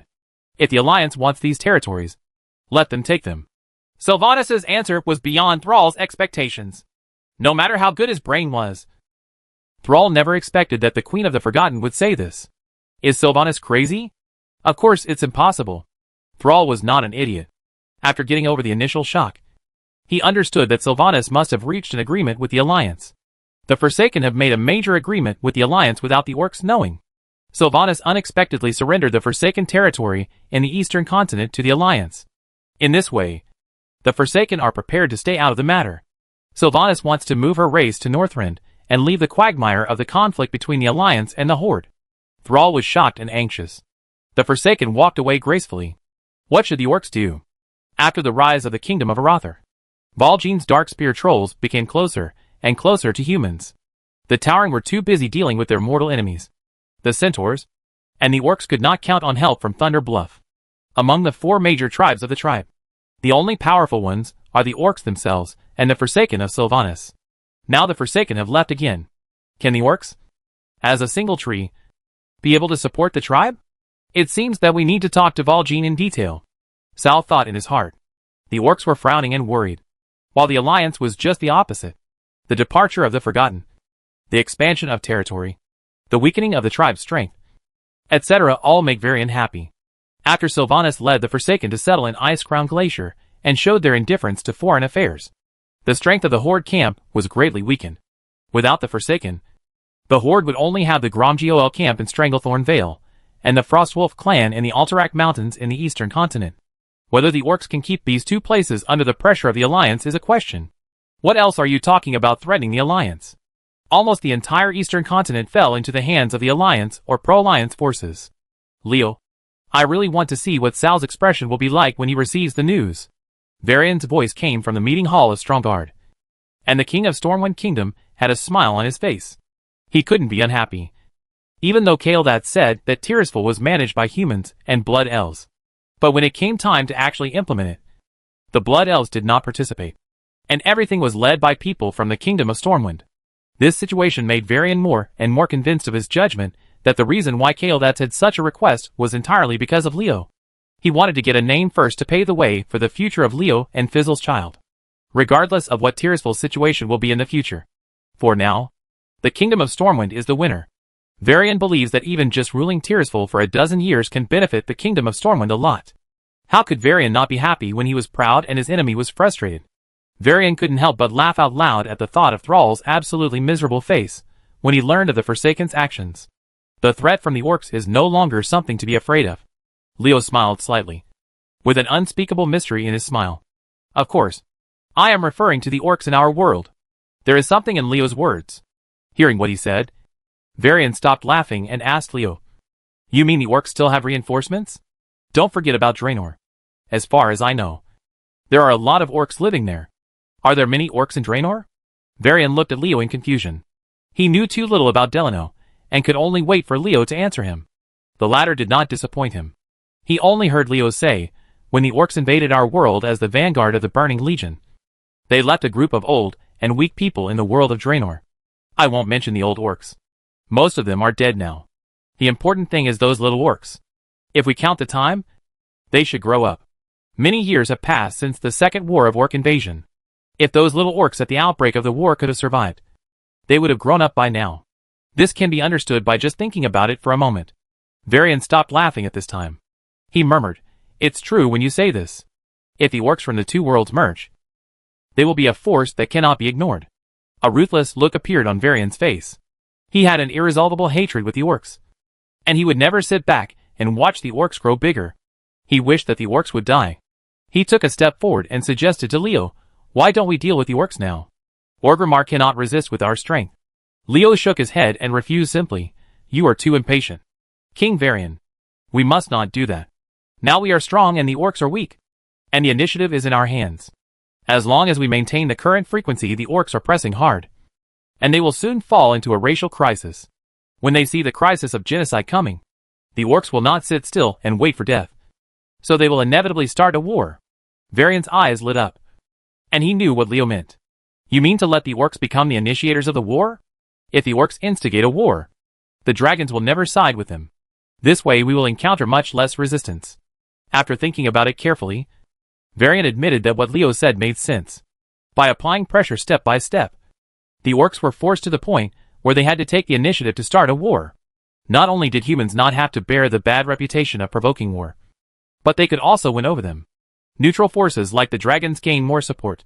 Moreover, as a party forced to defend itself, humans with a righteous name will not be criticized for their actions in the war, as long as they are not too outrageous. The only thing that worries Varian is whether any changes will happen during this period.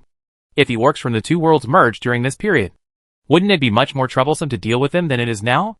Leo just smiled and didn't answer this question. Varian didn't know that what Leo wanted was a change, and what Leo wanted was for the orcs from the two worlds to merge. If the orcs in the world of Draenor did not join forces with the orcs at Orgrimmar, how could the militant faction headed by the Warsong clan have a chance to launch Carlos Hellscream? Where did Garrosh, the second war chief of the Horde, come from? Due to the existence of the Warsong clan, it is impossible for orcs and humans to live in peace until they gradually forget their past hatred, since war is bound to break out. As a human, I must strive for the most favorable situation for mankind, Leo thought to himself.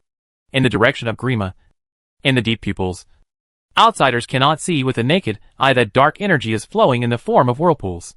Chief Thrall, don't blame me for being cruel. Who makes you an orc and me a human?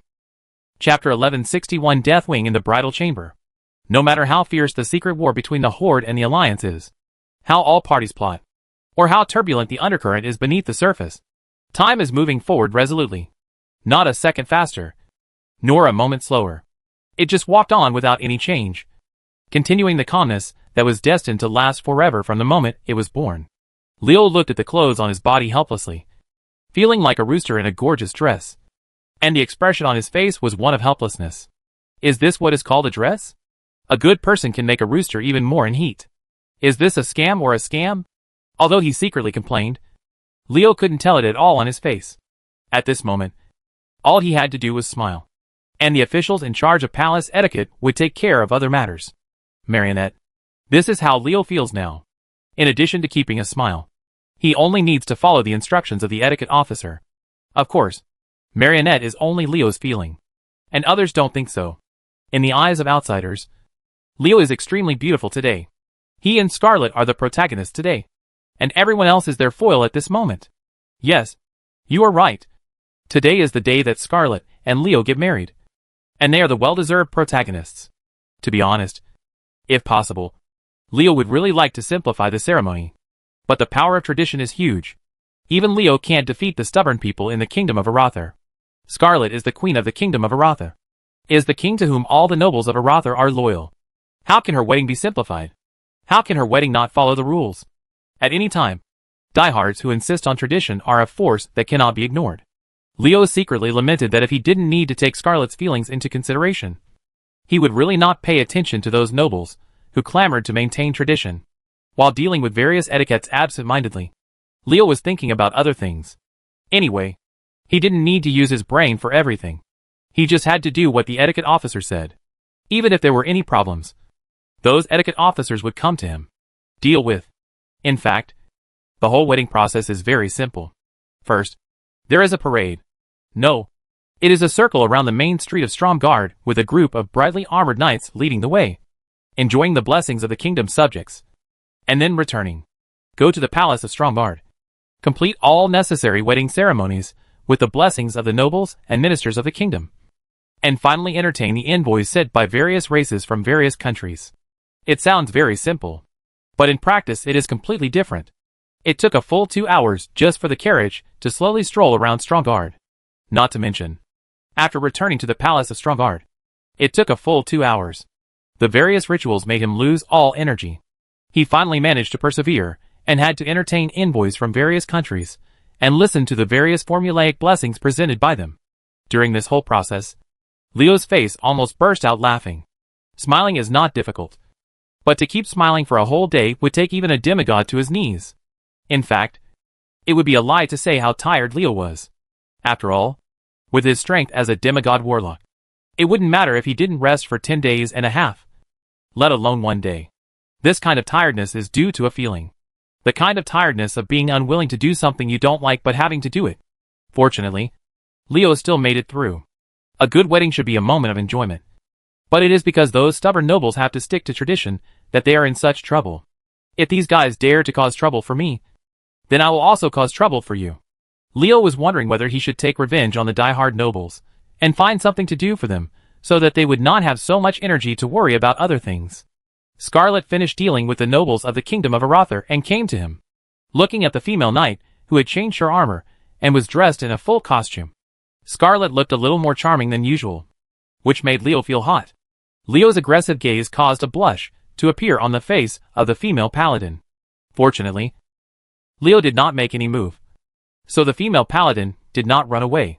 Silly girl is quite shy. But how can you escape at night? Someone was laughing in his heart. The only thing he hoped for now was that it would get dark soon. Scarlet leaned into Leo's ear and whispered, "Don't think I don't know what you are thinking." Silly girl. Why don't I know what I'm thinking? Why don't you tell me? Leo turned to look at the female knight. The evil smile on his face made Scarlet want to bite him. The hateful expression of the female paladin amused Leo. And he laughed. When he was about to make Scarlet angry, he stopped, pointed at the nobles who were skillfully socializing with each other at the banquet, and said, "Look at these guys. It's obviously you're in my wedding. But they are more active than us." Scarlet rolled her eyes at Leo.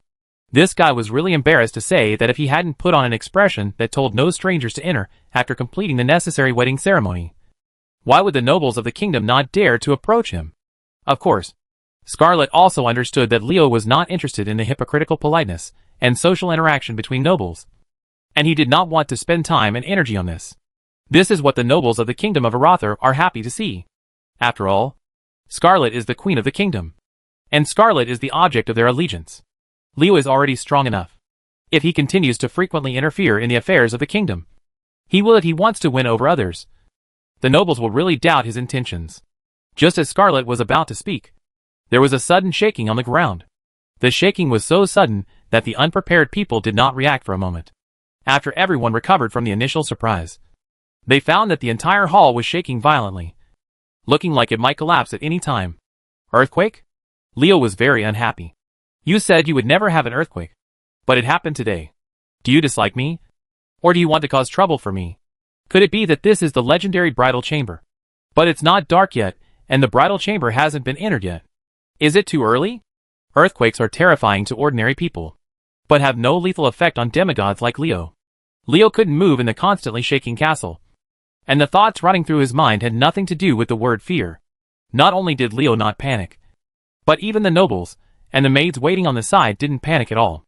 After all, this world is different from the earth before Leo traveled through it. There is magic in it. Every building in the Stromgard Palace has been magically reinforced. Unless it is directly attacked violently, it is almost impossible to make it collapse by simply shaking. It was precisely because they were sure that the buildings in the palace would not collapse that the people inside were so calm. After the initial depression, Leo had to consider other things. If an earthquake occurred on the day of his wedding to Scarlet, would this matter be used by someone with intentions to do something detrimental to him? If someone is really that blind, Leo doesn't mind giving these guys a lesson they'll never forget. At this moment, a voice echoed over the entire Stromgard. No. It should be said that it echoed throughout the entire world. I am the Terminator who destroys everything.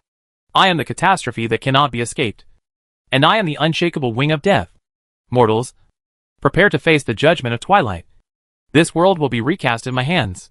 The thundering roar of the dragon reached everyone's ears along with the shaking of the earth. Deathwing's name evoked the memories of countless creatures, reminding them of that terrifying dragon. Leo's heart sank. Why did Deathwing come out now? This guy's Twilight Judgment plan must not have been completed. Isn't he afraid that he would fail due to lack of preparation and let his years of hard work go to waste? Deathwing officially transferred from the underground to the ground at this time. Leo did not expect that. In his mind, since Deathwing sent Sarterio to the Obsidian Temple and Halion and the others to the Ruby Temple to attract the attention of the Red Dragon Legion, delaying the destruction of the Scourge Legion, this old dragon's plan will definitely take time to be launched. Unexpectedly, Deathwing didn't play according to common sense at all. Leo and Alexa both believed that he would not launch a plan of annihilation in the near future. But he just took the lead and caught everyone off guard. Deathwing, it's not a good time for you to show up. But you chose today. Is it a coincidence, or do you think my wedding is not lively, and you came here to gain popularity? Leo rubbed his chin. His deep pupil shone with light, burning with fighting spirit. When he was in grim battle, Leo was not even an ant in front of Deathwing. The world-destroying dragon only showed one of its claws, and allowed Leo to run away without any resistance. Today, Leo's strength has improved qualitatively, and he wants to know what will happen when he encounters Deathwing again. Scarlet didn't know what Leo was thinking. The female paladin was pulling him towards the meeting hall of Stromgard at this time. Since Deathwing, the world-destroying dragon, had emerged from the ground, weddings and the like small things have to be put in the back burner in the face of the crisis of world destruction. As she hurried to the meeting hall, Scarlet made arrangements. Adelaide quickly summoned the kingdom's ministers to the meeting hall, and also prepare the Stromgard army for battle. Deathwing was born. Who knew what this world-destroying dragon would do? As Stromgard was the closest royal city to grim battle, Scarlet had to prepare for the worst. If Deathwing wants to use Stromgard to establish his power, Scarlet will never give in. She will definitely gather the power of the Arather kingdom to fight this world-destroying dragon to the end. Compared to Scarlet's nervousness, Leo seemed very calm. Deathwing would not use Strong Guard to establish his power, but would choose the kingdom of Stormwind. After all, the kingdom of Stormwind is the strongest kingdom in mankind. Stormwind City is in trouble now. Will Varian ask Strong Guard for help later? Oh my god. What is that?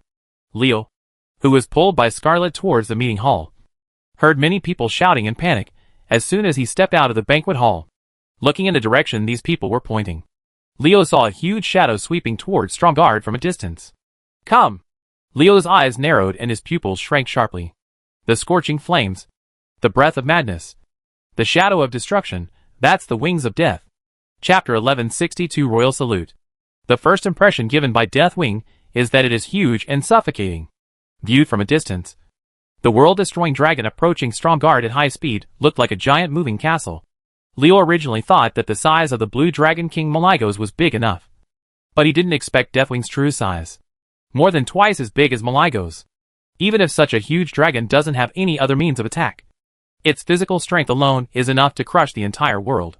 When everyone was quailed by the power of Deathwing, and when everyone else was trembling at the name Deathwing, Leo whistled with a relaxed look and said with emotion, "Wow. This guy is really big. Only he can be so relaxed. Only Leo, as a demigod, can remain calm under the pressure of Deathwing.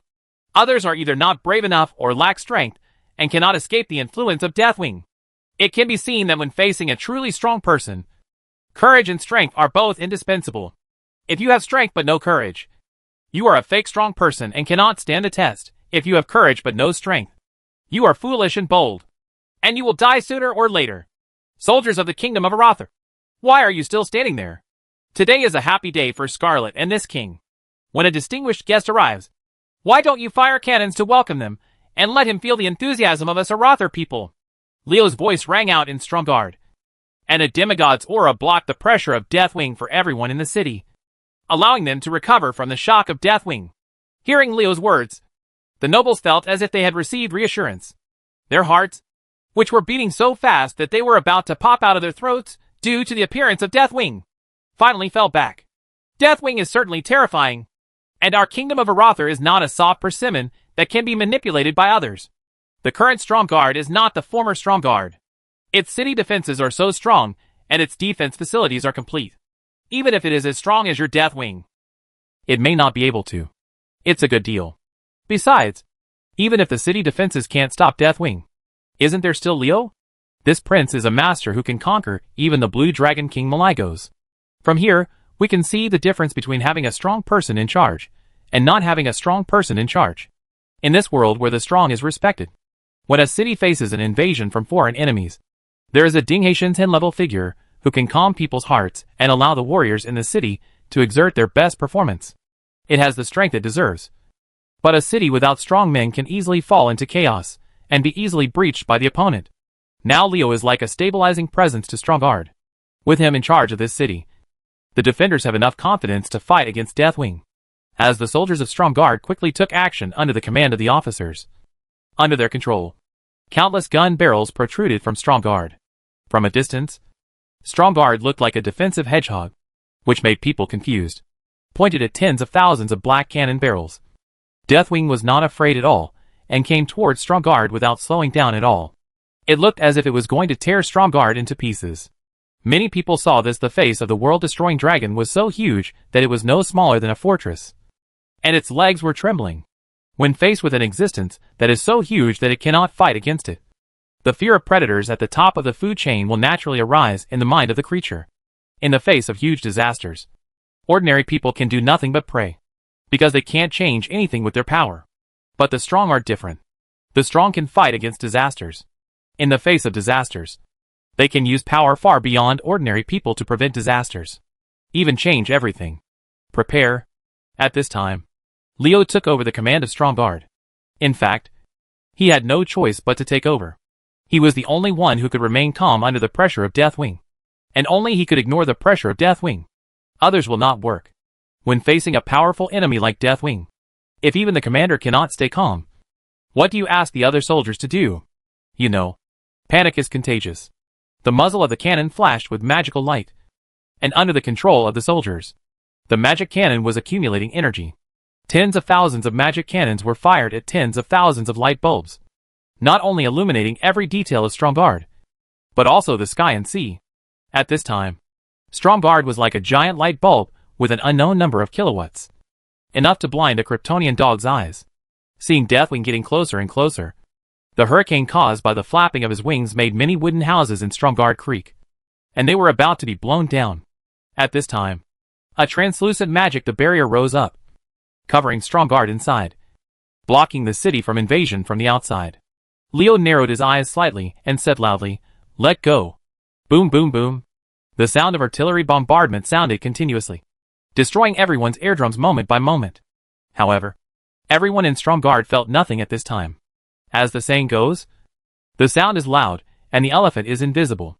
When the sound reaches a certain level, people will instead. It feels small. Countless light clusters rose from Stromgarde like moths to the flame, and converged towards Deathwing. These clusters of light were so dense, they were almost connected together, and they suddenly appeared in the sky from Stromgarde. A large ray of energy with a diameter of 1,000 meters hit the wings of death. With such huge energy, such intensive bombardment, and such fierce volleys, it must be able to kill it. Many people prayed silently, hoping that Deathwing would not be able to withstand this wave of cannon fire. Even if it could not kill the terrifying monster in the sky, it would be fine to let it know how powerful it was and drive it away. Unfortunately, things in the world often go against people's wishes. The volleys from Stromgarde's tens of thousands of magic cannons are like moths fluttering into the flames. Although the people who control them have the intention to extinguish the fire, they are unable to extinguish the fire because the fire is too strong and the fire is too strong. Just rely on these little moths. It simply cannot be extinguished. Deathwing didn't even look at these light groups, let alone use any protective skills. He allowed these magic light bullets to hit him, and the flames in his body burned them up one by one. Leo held his chin. Deathwing's flesh and blood had already fallen off the moment he decided to betray the other 4 guardian dragons. His body was devoid of any flesh and blood, except for the bones composed of earth elements that were harder than magic iron. Outside, there is only flame left in the body. Speaking of Deathwing's body, Leo remembered that he and his men first destroyed the Dark Iron Dwarves in the wetland, and then destroyed the Dark Iron Dwarves' lair in the battle at Blackstone Mountain. Deathwing was gone. The slaves who helped him build the iron armor. No wonder he came to Stromgarde to find trouble. Doesn't it just make you lose a pair of iron vests? Is it necessary to shout and kill like this? Leo looked at Deathwing with disdain. You said you have no flesh and blood. So why do you need a vest? You really thought that if you wear an iron thing on your body, you will be safe, and no one can hurt you, so you can run rampant. Would ye? The thoughts in his mind kept turning, and Leo did not stop talking. He only heard him say loudly, "Now start free scattering. Beat that guy for me. People of Arather. This is a celebration of Queen Scarlet, the best gift for a wedding. What better gift than the corpse of Deathwing?" Leo's words were really outrageous. As if Deathwing had come to die and use his body as a gift for Scarlet and Leo's wedding. In short, in a nutshell, Leo's words, what he showed clearly was that he did not regard Deathwing as a real threat. His attitude angered Deathwing, but it greatly boosted the morale of the soldiers of Stromgarde. The soldiers didn't care whether Leo was bragging or not. At this time, they needed someone to give them confidence. They needed someone to stand up and give them confidence. Leo's approach was in line with their expectations. When facing danger, people are always willing to hear what they want to hear, even if it is self-deception. Kill that ugly monster. Dedicate his body to Her Majesty the Queen. The soldiers shouted, cheering themselves up and controlling the magic cannon. Dense light groups once again filled the sky of Stromgarde. But in front of Deathwing, these bombardments had no effect. Not even a slight slowdown in Deathwing's forward speed. It is not Deathwing's character to take a beating without fighting back. The soldiers of Stromgarde must bear his wrath if they dare to fire at him. Boom! The magic shield of Stromgarde shook violently, and cracks appeared in the translucent magic shield that protected the entire city. The Deathwingers had not yet arrived, but they almost shattered it with just a breath from a distance. Stromgarde's shield is frighteningly powerful.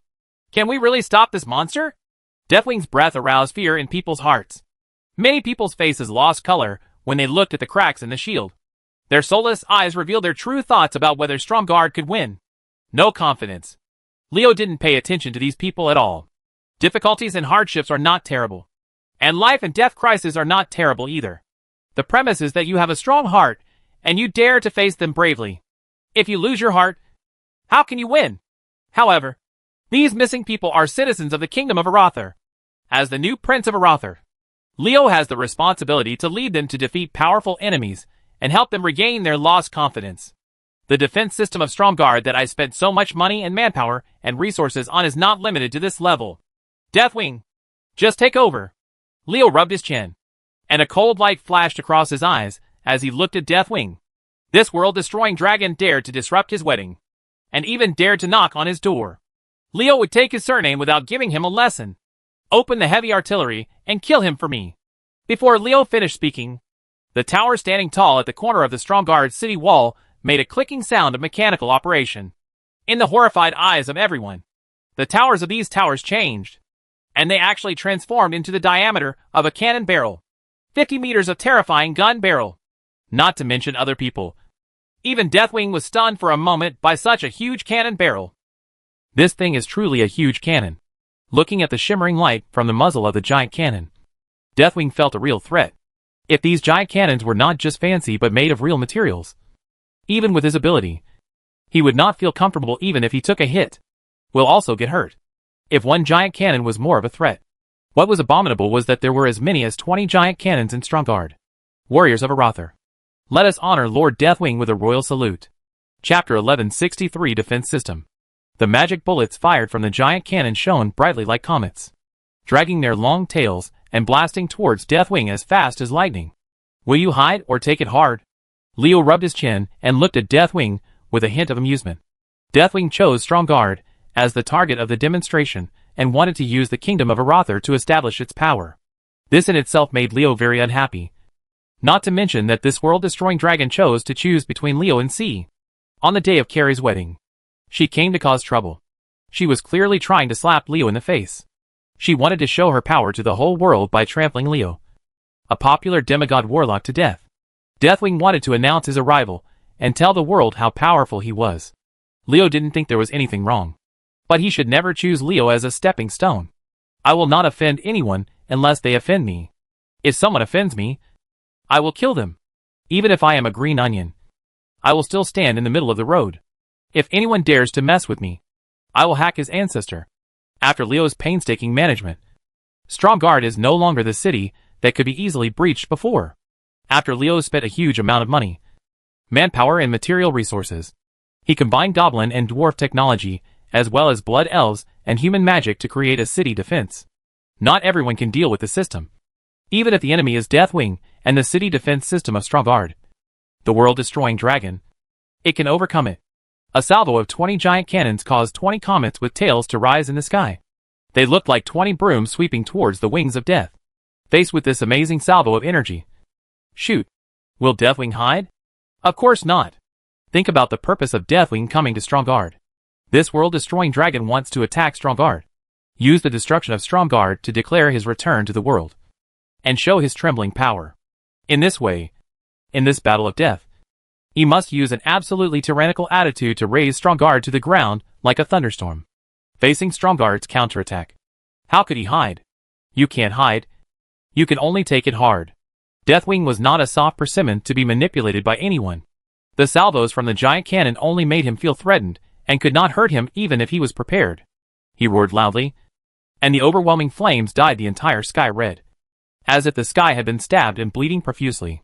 The giant cannon fired magic bullets and met Deathwing's dragon flames. At first, these cannonballs could still rush forward against the flames. As they went behind, they became smaller and slower, until they finally disappeared. A salvo of 20 giant cannons is not even as good as Deathwing's dragon fire. Leo shook his head. The truth of the matter was not like that. The dragon flame sprayed out by Deathwing clearly contained the power of law, which shows that he is not as relaxed as he seems on the surface, and can force this world-destroying dragon to take action. Leo has already mastered the cannon. Very satisfied. It's worth spending so much money, and I can finally see some effects. The giant cannons are not enough to deal with Deathwing. But there is only one Deathwing in the whole world. If anyone else dares to invade Stromgarde, these giant cannons will fire at once. It would make him shatter to pieces. Deathwing's dragon flames did not stop after the cannon salvo that destroyed Stromgarde. They burned all the way towards Stromgarde. The flames that dyed the entire sky red were about to burn and destroy everything. Many people in Stromgarde were burning. People were so frightened that they screamed, judging from the magic shield of Stromgarde that was already full of cracks. No one thought it could withstand this blow. Those who screamed were civilians with little ability to protect themselves. Once the city's magic shield was broken, they would be the first to die under the dragon's flames. Deathwing, you are so brave. You actually dared to commit murder in front of me. Are you seeking death? Leo's words sounded arrogant to Deathwing's ears. Can the great Deathwing be reprimanded by a human? Mortals are becoming more and more ignorant, and do not understand the principle of fearing the strong. It can be seen that the world must be purified, and the world must be judged by twilight. Only creatures that can survive the twilight trial can have the ability to survive that power. In fact, Leo adapted to his new identity quite quickly. It only took him half a day to fully adapt to the newly minted identity of Prince. Empty words cannot scare a strong man like Deathwing. And bluffing has no effect on the world-destroying dragon, who wants to gain power over Stromgarde. Leo naturally cannot place his hopes on this. If Deathwing thinks that Leo you're trying to scare him. So wrong. Amidst the muffled sound of heavy objects moving, strange stone towers with a height of 3 people and a diameter of 5 meters appeared on the walls of Stromgarde. After the appearance of these strange towers, the magic shield of Stromgarde flashed with a flash of red. Only a handful of people noticed this change when Deathwing's dragon flames came. The dragon flames hit the magic shield of Stromgarde. Just when many people panicked and shouted that they were dead, the magic shield of Stromgarde that seemed to be defeated with a light punch miraculously held up. And Deathwing's long yen couldn't do anything about it. Cheers rang out in Stromgarde. And the people who thought they would die under the dragon's flames cried with joy. However, they did not hear the slight noise coming from the strange stone towers that suddenly appeared on the city wall under the cover of their cheers. Experienced people can hear the crackling sound, which is clearly the sound made when the stone cracks under high temperature. Even if the Tower of Fire, which has 99% fire damage immunity, can't withstand Deathwing's dragon flames? Leo was a little lucky. Fortunately, in order to strengthen the defense of Stromgarde, he installed a flame tower belonging to the world of Sanctuary on the city defense of Stromgarde. Otherwise, the magic shield of Stromgarde would not be able to block Deathwing's dragon flames. The dragon flames failed to break the magic shield of Stromgarde, which had numerous cracks. A flash of surprise flashed in Deathwing's eyes. This human city had brought him many surprises. But no matter how you mortals struggle, it is all in vain in front of the great Deathwing. Because I, Deathwing, have absolute power. Ziz! Countless bolts of lightning blasted out from Stromgarde with harsh currents.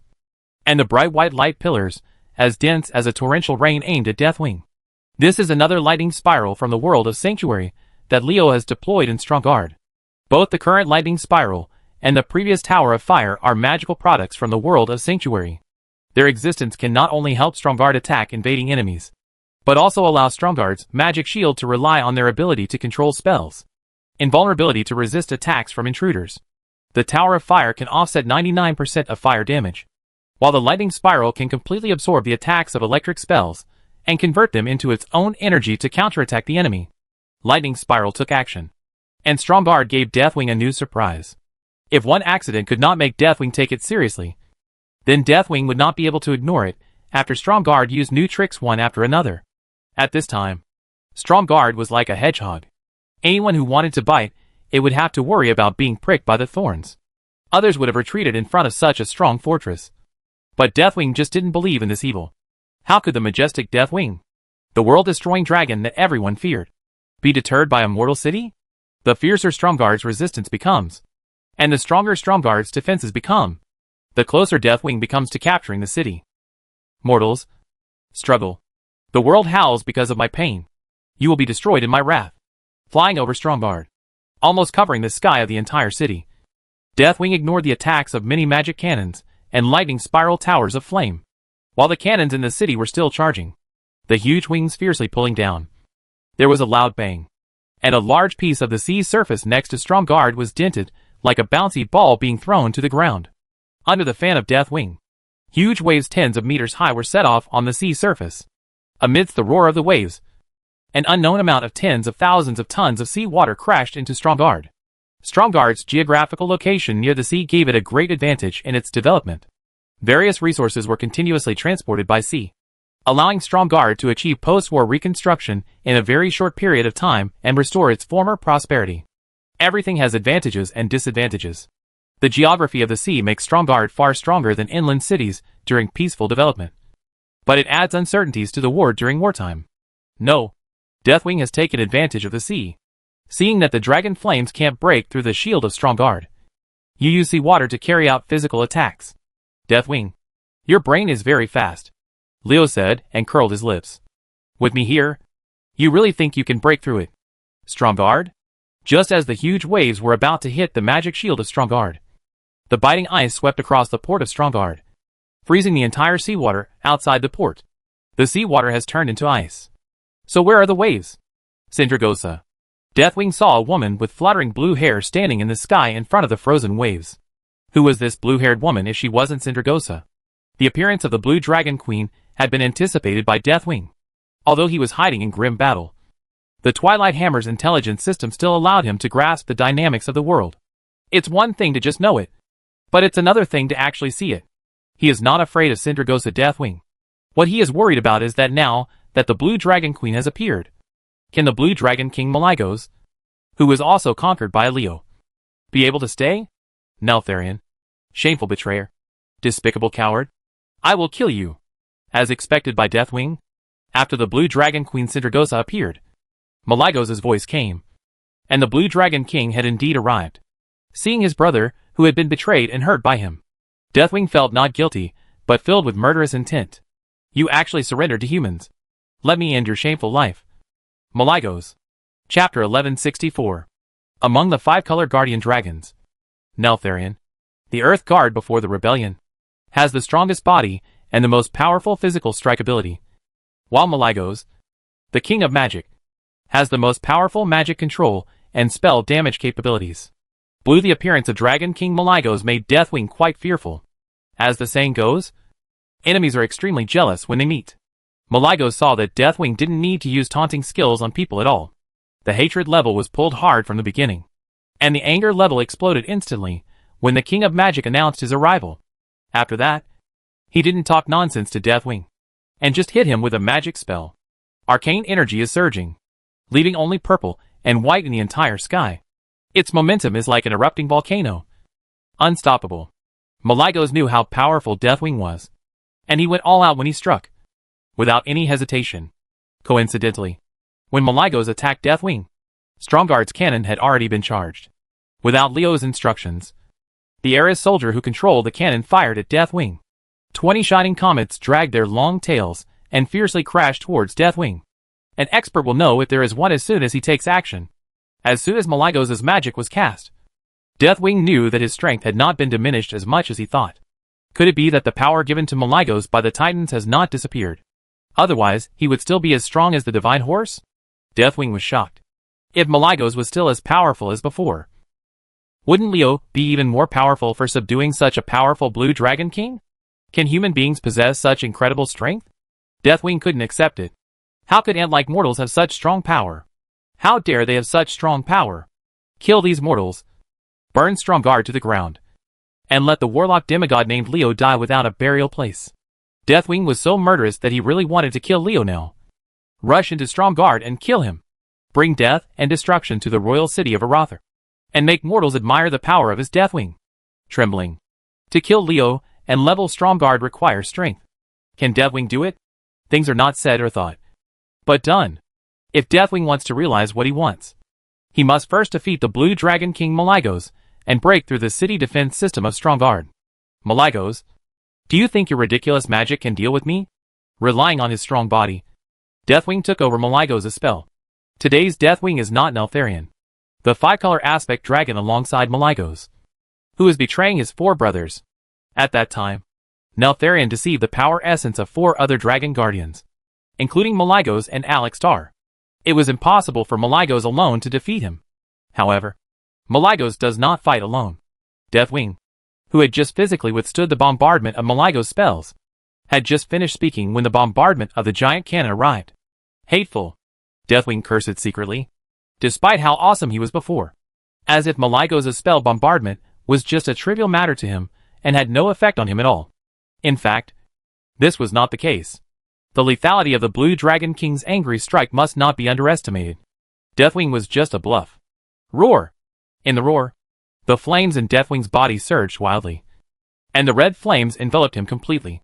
The violent fire element blocked the magic bullets from the giant cannon for him. Leo's eyes lit up when he saw this. Those who were not strong enough looked at Deathwing, and saw the fierce flames of the world-destroying dragon. However, it was different in the eyes of Leo, a demigod warlock. Deathwing clearly cast a protective spell. When facing the bombardment of the giant cannon, Deathwing was so proud that he used magic to protect himself. Is it possible to say that Deathwing was unscathed by Maligo's magic? The attack strength of Maligo's alone is not enough. What if we had another one? Leo looked at the fierce flames of Deathwing in the sky and rubbed his chin in a joking manner. Sindragosa, you have a grudge? Revenge? Complain? When Deathwing betrayed the other four aspects, he severely wounded the blue dragons. Sindragosa was so seriously injured by Deathwing's attack that she died alone on the frozen throne. Speaking of hatred, Sindragosa hates Deathwing no less than Maligos, and even deeper than the Blue Dragon King. A flash of ice blue appeared in the sky ruled by red flames, and gradually spread to the surroundings under the siege of the flames.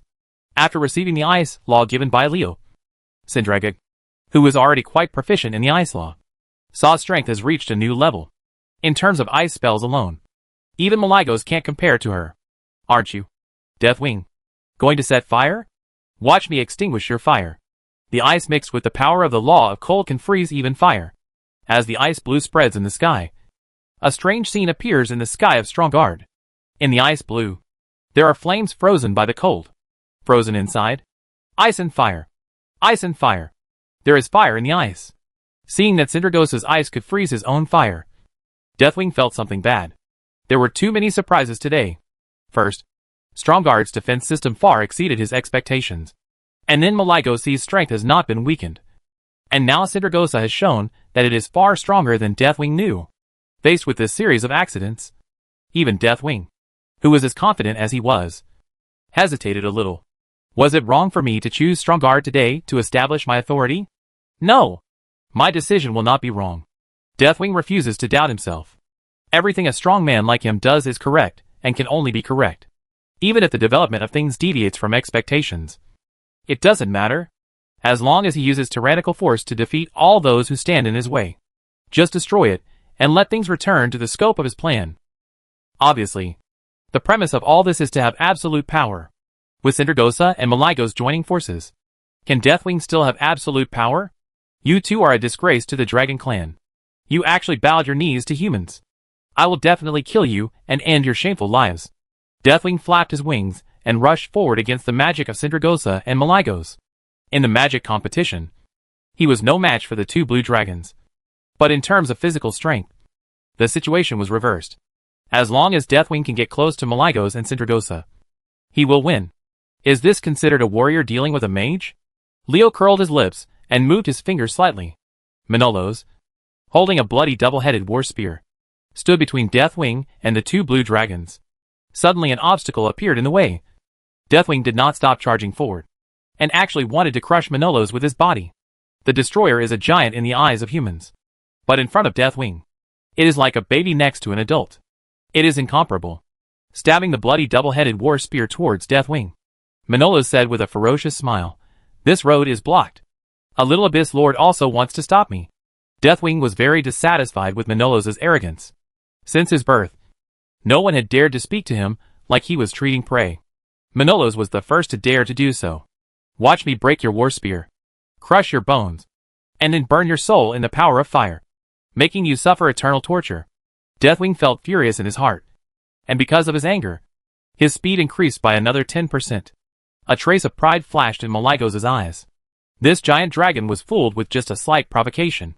It must have been too easy to deceive. Did he mistake me for an ordinary Abyss Lord? If that were the case, he would regret it immediately. Does Deathwing know Maligos' identity? The destroyer underestimated the Twilight Hammer.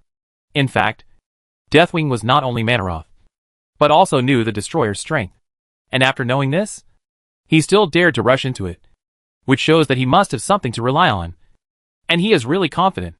Just when Minoru's spear was about to pierce Deathwing, a huge dragon claw stretched out and grabbed the spearhead. With this dragon claw, Deathwing Control take the initiative. Manolo's hands holding the war spear violently pulled back, only to find that the war spear did not move at all. With his strength, he was actually unable to move the Deathwing in the slightest. A look of shock appeared on the destroyer's face. Deathwing's power is so terrifying that you can't fight him head-on. The opponent only used one claw to withstand all his strength. No matter how unwilling Manolo's was, he had to admit that he was unable to defeat this world-destroying dragon. What's going on in this world? Manoros, have followed the Burning Legion's conquests and destroyed countless worlds. This is the first time I have encountered an opponent like Deathwing. Not to mention Deathwing. My master is also one. There are no characters. And there are powerful people like the Dharma god Agwin. Is it a coincidence, or is there another reason why so many powerful people were born in one world? Abyss Demon, if you want to stop me, your strength is not strong enough. Before Deathwing finished speaking, the dragon's tail swung. In the strong wind that almost made people fly, the huge dragon's tail swept towards Manolo's. The destroyer's expression changed. Deathwing's sweeping force was difficult to block, and he would be injured if he didn't do it properly. Dare to underestimate me. I am Manolo's, the most powerful abyss demon in the world of Anelin. I will not give up so easily. The roar from the bottom of his heart gave Manolo's some strength. He raised his arms, pulled out the bloody spear from Deathwing, and took a blocking posture before the dragon tail hit him. Snapped. The dragon power of Deathwing struck the spear body of the bloody war spear, and the strong impact caused Manolo's body to shake repeatedly, and he staggered backwards. In a pure competition of physical strength, Manolo's is not Deathwing's opponent. However, the battle between the strong does not necessarily mean whoever is stronger will win. Skills and other aspects are also the key to determining the outcome. Manaroth and two blue dragons may not be able to defeat Deathwing. Leo snapped his fingers. In that case, I'll add more weights. Chapter 1165, Retreating from Difficulties. Zenitharea, go and break the fear in your heart. Leo summoned none other than the former Black Dragon Queen Zenitharea. This powerful Black Dragon, who luckily survived the torture of Deathwing and hated and feared Deathwing, has never been able to get rid of his hatred. The fear of Deathwing has caused a bottleneck in her strength. If this bottleneck cannot be broken, the fear deeply rooted in her heart can be driven away, and the shackles of fear can be broken. Zenitharea will no longer be able to save even half a point of improvement. Should we stop our efforts to become stronger and stay where we are forever? Or should we break through the shackles and fear? Zenitharea had no choice. When Leo gave her the inheritance of Diavolo, the Lord of Fear, she had no way out. Not to mention that Zenitharea herself wanted to become stronger. Deathwing, only by killing you can I gain new life. Zenitharea looked at the figure in the sky that had brought her endless pain and made her live in hatred and fear. Her face was full of determination. She would never flinch from this battle.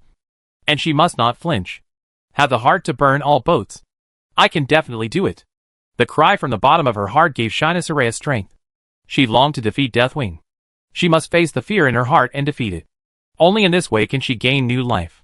Only in this way can she not live in death all the time.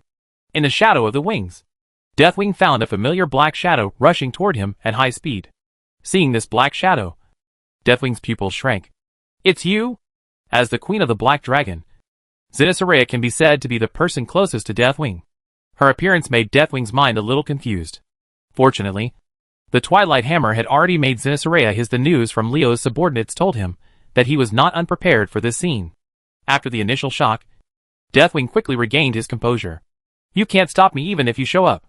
Deathwing knows very well the strength of Zenitharea. Although the information obtained from the Twilight Hammer shows that Zenitharaya's strength has been continuously improving since she was resurrected by Leo, the inherent impression still makes Deathwing despised her. There is a price to pay for underestimating an opponent, and Deathwing soon regretted his carelessness. Purple lightning pierced the sky, tearing apart the red that covered the sky, and pierced Deathwing like the spear of thunder god thrown by the legendary god of thunder. Its speed was so fast, not to mention that Deathwing did not have much vigilance. He couldn't avoid it even if he concentrated on it. Here it is. In Deathwing's shocked gaze, the purple lightning broke through the flames around him and pierced into his body. The destructive electric current traveled through his body, wreaking havoc and destroying everything that could be destroyed. Deathwing shouted in disbelief. What is this purple lightning? Why can it easily break through my defense? It can actually hurt my body. It's not that Deathwing is making a fuss, but that Zenitharaya's strength is beyond his expectation. With Deathwing's current physical strength, Zenitsureya in his memory should not be able to break through his defense. However, Zenitsureya overturned his image with just a flash of purple lightning. How could Deathwing not be surprised? Boom! When Deathwing was shouting, the dragon's tail, like a giant battering ram, was thrown into his face. The force of the impact caused Deathwing's head to tilt outwards. He opened the gap and rushed to Deathwing's side, giving him a hard blow before Deathwing could recover. This blow hit hard. Leo didn't know whether others noticed it, but he could clearly feel it. When Zenitsureya used purple electricity to damage Deathwing and successfully slapped him in the face, the Black Dragon Queen's aura that seemed scattered when facing Deathwing stabilized. The successful blow gave Zenitsureya confidence. She is no longer afraid of the Wing of Death, which has always made her live in fear. As long as this battle can be won, Zenitsureya will successfully escape from the Wing of Death. The psychological shadow it gave him broke the shackles that kept her from moving forward. Deathwing, who took a hit, roared, Zenitsureya, how dare you? A slap in the face. This is a real slap in the face. Deathwing was about to teach Zenitsureya a lesson, but he forgot that Zenitsureya was not fighting alone. When he set his sights on Zenitsureya, when Raya was on his body, the destroyer Manaroth had already wielded a bloody double-headed war spear and killed him again. At the same time, the magic of Malygos and Sindragosa also struck. The four strongmen joined forces to besiege. Even if he was as strong as Deathwing, he did not dare to be careless. His body grew countless crimson tentacles. These tentacles were composed of high-temperature lava that could instantly melt steel. Some of them arrogantly attacked Noroth, and Zenitsureya pulled away, while the other part formed a net to meet the magic of Malygos and Sindragosa. Leo held up his chin with interest when he saw this. His mental perception completely ignored Deathwing and probed over unscrupulously, trying to figure out the situation of these tentacles. Provocative.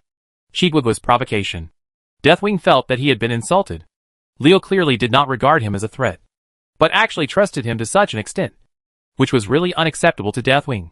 As a world-destroying dragon, as an existence that makes this world tremble, Deathwing thinks that he is superior, and any creature in this world should look up to him and tremble in front of him. But Leo slapped him hard. Slap. How dare a little mortal dare to be so arrogant? Do you really think that since he became a demigod, he has the right to despise others? Ridiculous. Hateful. Annoying. The anger is burning. But Deathwing still can't use his hands to deal with Leo. The four strongmen of Malygos, Sindragosa, and the siege leave him with no time to think about anything else. This feeling is frustrating. Deathwing he realized that it was not wise to go to Stromgarde alone. If he had brought a group of subordinates with him, now instead of the other party besieging him, he would be beating them up in a group of guys who rely on more to win. Deathwing secretly cursed in his heart, but he did not realize that his mentality had quietly changed in the face of one after another accidents. From the previous attitude of being the boss of the sky and his second child, he turned to complaining. He complained that there were too many opponents.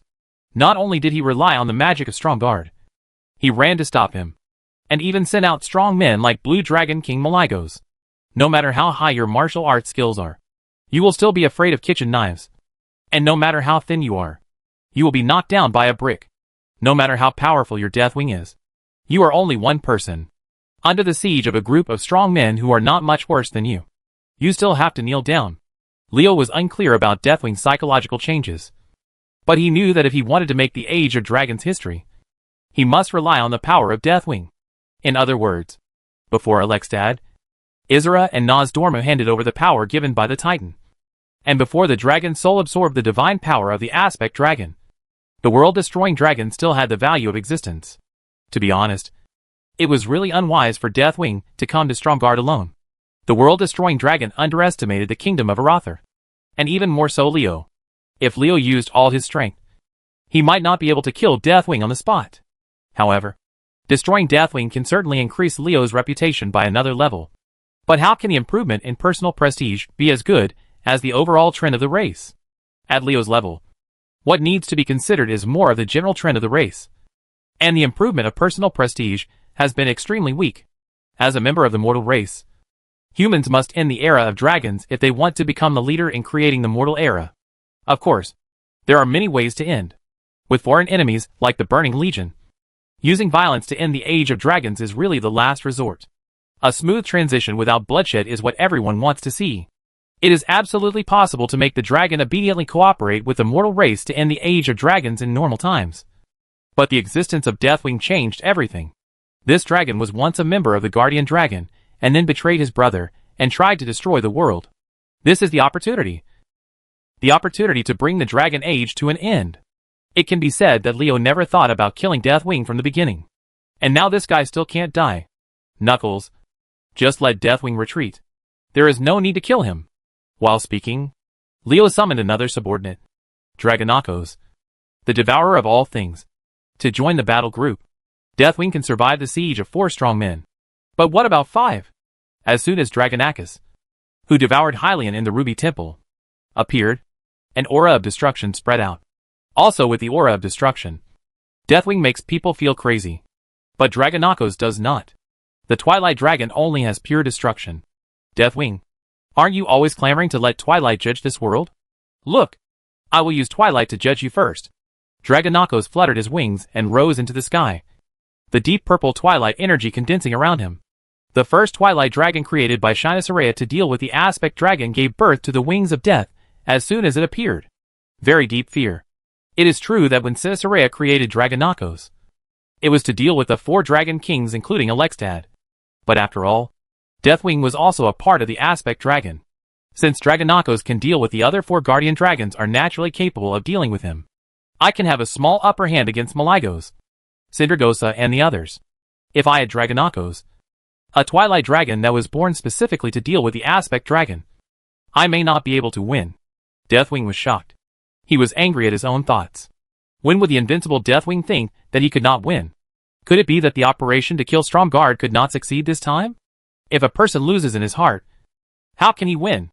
The thoughts in Deathwing's mind caused him to lose that crazy overriding aura. Without the aura, his combat power would inevitably weaken. Leo discovered this keenly. Deathwing has retreated. The insurmountable mountain that once stood in front of me is no longer insurmountable. If I want to step on him, I may not be able to succeed. For some reason, Leo felt a little emotional in his heart.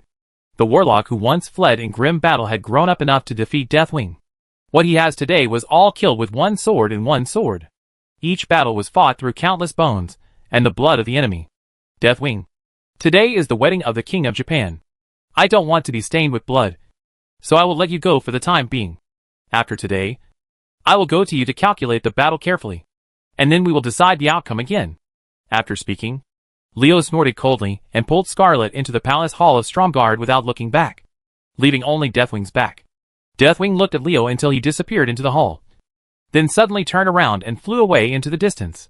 Mortals, the Twilight Judgment will come soon. Enjoy the rest of your days. Chapter 1166. Do you need to be surprised? Deathwing just retreated. It came with a fierce momentum, as if the immortal Stromgarde was determined not to give up. But it retreated so suddenly that no one could react at all. Not only the civilians in Stromgarde were shocked by this, but Scarlet, Adelaide and others were also confused. Leo didn't explain anything. Outsiders only felt that Deathwing's fierce flames were monstrous and seemed invincible. That was because they didn't know the reality of Deathwing. This world-destroying dragon was indeed powerful. When it came to challenging Lei in a single fight, none of Ao's men are his match. But will Leo challenge Deathwing in a one-on-one fight? There are so many powerful thugs who are not using them and still run to fight in a one-on-one fight. Leo would only do that unless he was stupid. Group fighting is the way to go. Deathwing single-handedly came to Stromgarde. If Leo was not here, Stromgarde would definitely not be able to stop him, and the royal city of Arather would be destroyed in the hands of Deathwing. Fortunately, this hypothesis has not become a reality. Deathwing cannot break into Stromgarde with Leo as its commander. At least Deathwing cannot do that without leading many of his subordinates to besiege it. Do you need to be surprised that Deathwing retreated? Leo curled his lips and said to Scarlet, "This guy didn't intend to fight desperately. He just wanted to find a target to demonstrate to the world. He didn't insist on destroying Stromgarde. No. Just because he can't attack the royal city of Arather Kingdom, it doesn't mean that he can't attack other royal cities either." Seeing that Scarlet hadn't figured out the situation yet, Leo explained. The female paladin nodded first, then became nervous again. She hurriedly grabbed Leo and asked, "What if Deathwing failed to attack us in Stromgarde?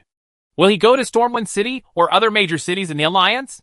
Seeing Scarlet's anxious look, Leo couldn't help but stretched out his hand and pinched her face. Silly girl is really stupid. If it were anyone else, they would only wish for Deathwing to go to Stormwind City to cause trouble. Although the Kingdom of Stormwind is strong, if you are suddenly attacked by Deathwing without any preparation, you will probably not be able to stop it. Just imagine if Deathwing makes a big fuss in Stormwind City, compared with the Kingdom of Arathar's successful defense of Stromgarde and repelling Deathwing. Will the reputation of the Kingdom of Stormwind plummet, and the status of the Kingdom of Arathar? Will it rise sharply? The rapidly rising Kingdom of Arathar has the potential to challenge the Kingdom of Stormwind to take the top spot in the human race. If Deathwing really goes to Stormwind City and makes a big splash, it may not be a bad thing for the Kingdom of Arathar. Change it to someone with more scheming intentions. She must have been looking forward to this happening. But Scarlet didn't. Instead, she was worried about the safety of Stormwind City. No wonder Leo said she was stupid. But even silly Scarlet is cute and silly. After all, Leo doesn't like women around him to be too scheming. Scarlet glared at Leo fiercely. How could this guy not behave properly? He didn't know that all the ministers of the kingdom were in the hall. But he actually pinched his face in public. The ministers of Alasho who hurriedly rushed to the main hall were looking at their noses. Noses and hearts. Pretending that they didn't see anything. If the only thing that could be seen in the main hall was the roof, there might be something. How many people have begun to study the issue of good or bad weather? He clapped his hands, and the snapping sound attracted the attention of everyone in the hall to him. Leo then spoke. Now that Deathwing has appeared, the Twilight Hammer's follow-up actions will definitely follow. We can't have any no slacking off at all. Arathar needs everyone's service, and I don't want to see any of you slacking off. If such a person appears, I can tell you clearly that if you don't take the kingdom seriously, the kingdom will not take you seriously either. Be part of Arathar. As he spoke, Leo's eyes flashed across the faces of every minister in the palace. His dark and deep eyes were full of coldness. Those who came into contact with his gaze felt awe in their hearts. The scene when Leo supported Scarlet to become the master of Stromgarde. It once again appeared in the minds of the ministers of the kingdom. And the memory that caused many nobles to panic all day long resurfaced again. Everyone in the palace understood that Leo was not joking. He was really capable of being so ruthless. Anyone who was disobedient, anyone who dared to violate his words, and anyone who posed an obstacle to Scarlet's rule of the kingdom would be punished. Ruthless purging. No matter whether you come from a long-established aristocratic family or not. Regarding the opponents in the Arathar kingdom, Leo would not frown at all when killing them. Anyway, there are enough nobles in the kingdom, and there are also many capable civilians. If one group of disobedient people is killed, another group of obedient ones will naturally replace them. In this position, Leo only needs to ensure that Scarlet, as the undisputed heir of the Arathar kingdom, has absolute control over the kingdom. After Leo finished singing the Black Face, it was naturally Scarlet's turn to sing the Red Face. After the latter looked at Leo gratefully, she began to appease the emotions of the ministers in the palace. Scarlet is still the queen of the Arathar kingdom. So how could she not understand Leo's intentions? It was clear that Leo deliberately put pressure on the ministers in the kingdom, so that Scarlet could have a chance to win over people's hearts. Otherwise, how could Leo's mind not understand that blindly suppressing people will only make people feel disgusted? Who can become a minister of a country is a fool. They also understand what methods Leo and Scarlet are playing. But they know that after Scarlet came forward, they still feel a little relaxed and grateful in their hearts. Her Majesty the Queen's temperament is much gentler than that of Prince Leo. It is only right that the government affairs of the kingdom should be handled by Her Majesty the Queen. This is the consensus of all the ministers of the kingdom of Arathar, in addition to their loyalty to Scarlet and their recognition of the Lothar family. More importantly, the psychological pressure Leo put on them was too great, making them unable to face the prince. She was so submissive that she didn't even dare to take a breath, for fear of offending him and causing trouble for herself. It's different for Scarlet. Even if there is any mistake, the queen will not be too harsh unless it is an irreparable mistake. Although they all do the same thing, the feelings in their hearts are completely different under the hands of different people. No one likes to be trembling, and no one likes to live in fear, especially these powerful ministers. They hate this. Feel. Leo had no intention of interfering with Scarlet's handling of things in the kingdom. Although others stood by Scarlet's side, their thoughts were elsewhere. Deathwing left Stromgarde and suffocated in the kingdom of Arathar. Where would this world-destroying dragon go? Stormwind City? Ironforge? Or Orgrimmar? Currently, Leo feels that these three places are most likely to be targets of Deathwing's attack. This is not to say that other places are not important. Deathwing will definitely not go to places such as Darnassus. the main city of the Night Elves. You must know that Darnassus, the Temple of the Moon in Nasus, is not easy to mess with. If Tyrant activates the power of the Moon God, Deathwing may not be able to escape unscathed with the blessing of Alun's divine power. And the Blood Elves' royal city has the demigod mage Kale that's sitting in charge, as well as the Blood Elves' ace combat power, the Spellbreaker army, and the Magister army. So it is not an easy bone to chew. In addition to these two places, the influence of the kingdom of Gilneas, the Wildhammer tribe, Sinjin village of the Dark Spear tribe, and the Thunder Bluff of the Tauren is all one level lower. Deathwing wants to show its power and use these places. The effect of establishing authority is not ideal. Will Deathwing continue to use humans to establish its power and go to Stormwind City alone? Or will it choose Ironforge or Orgrimmar? Leo wasn't sure. He could only wait, waiting for someone to send the news.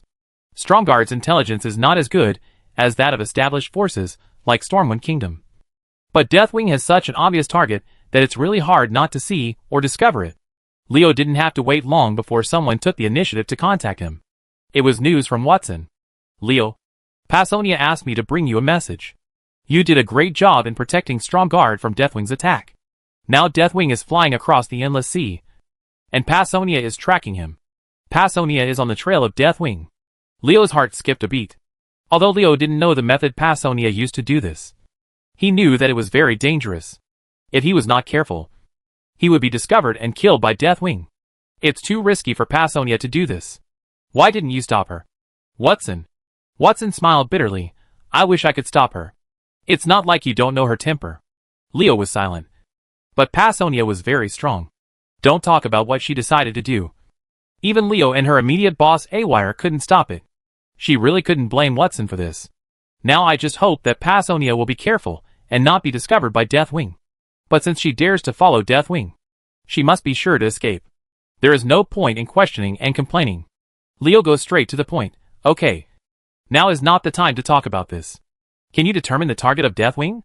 According to the intelligence fed back by Passonia, Deathwing's target should be Orgrimmar. The Orcs' royal city is close to the sea, in the face of the tsunami set off by Deathwing. More than half of Duroder was flooded.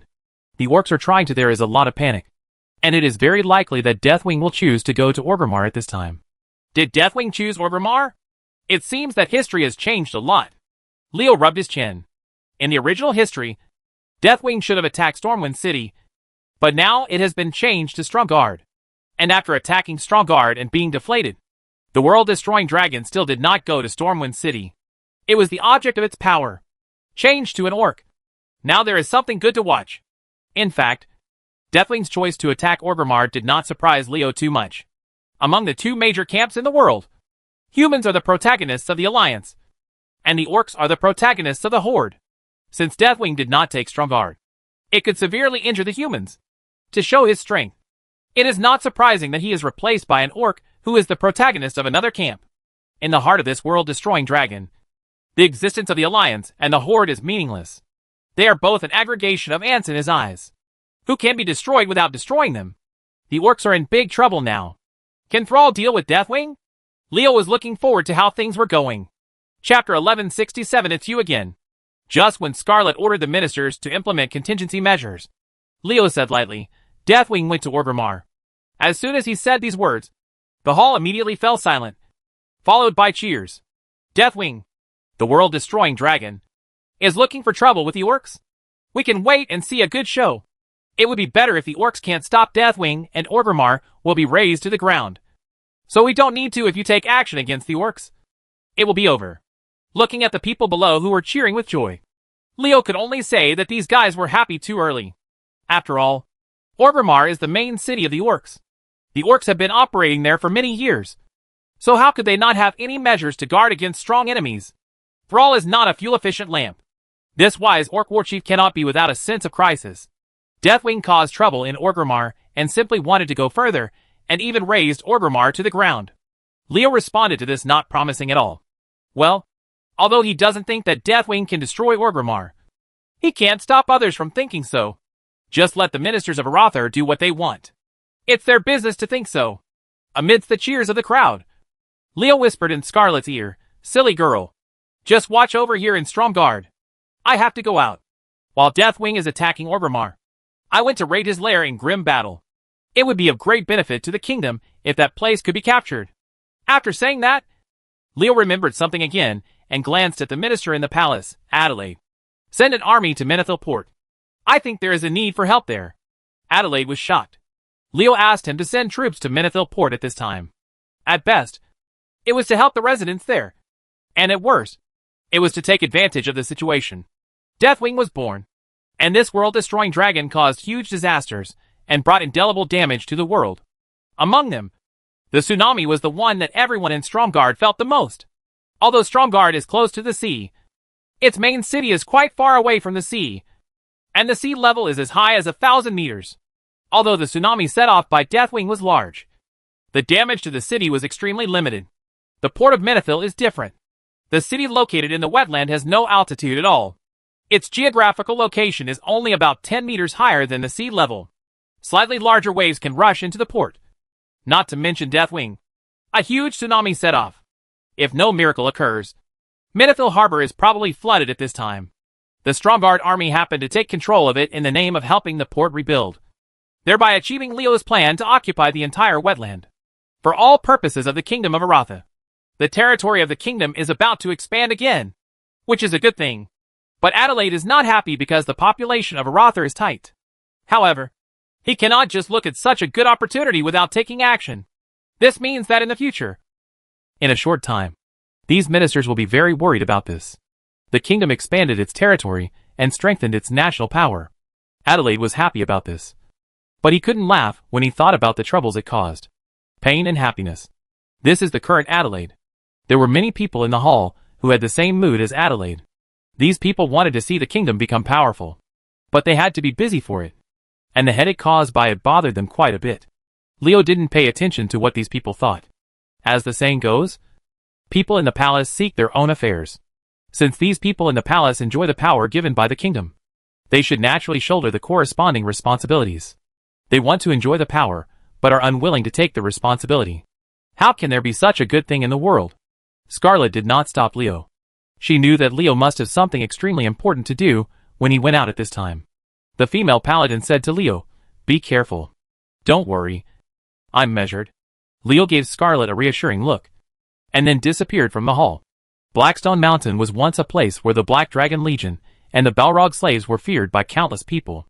After the battle between Leo and the Balrog Ragnaros, the towering mountains of Blackstone Mountain were completely destroyed, leaving only a stream, a huge basin of lava. Although the kingdom of Stormwind began to develop this place after the Battle of Blackstone Mountain, due to the short time, their efforts have not yet yielded results. Ragnaros the Fire Lord. Here I come again!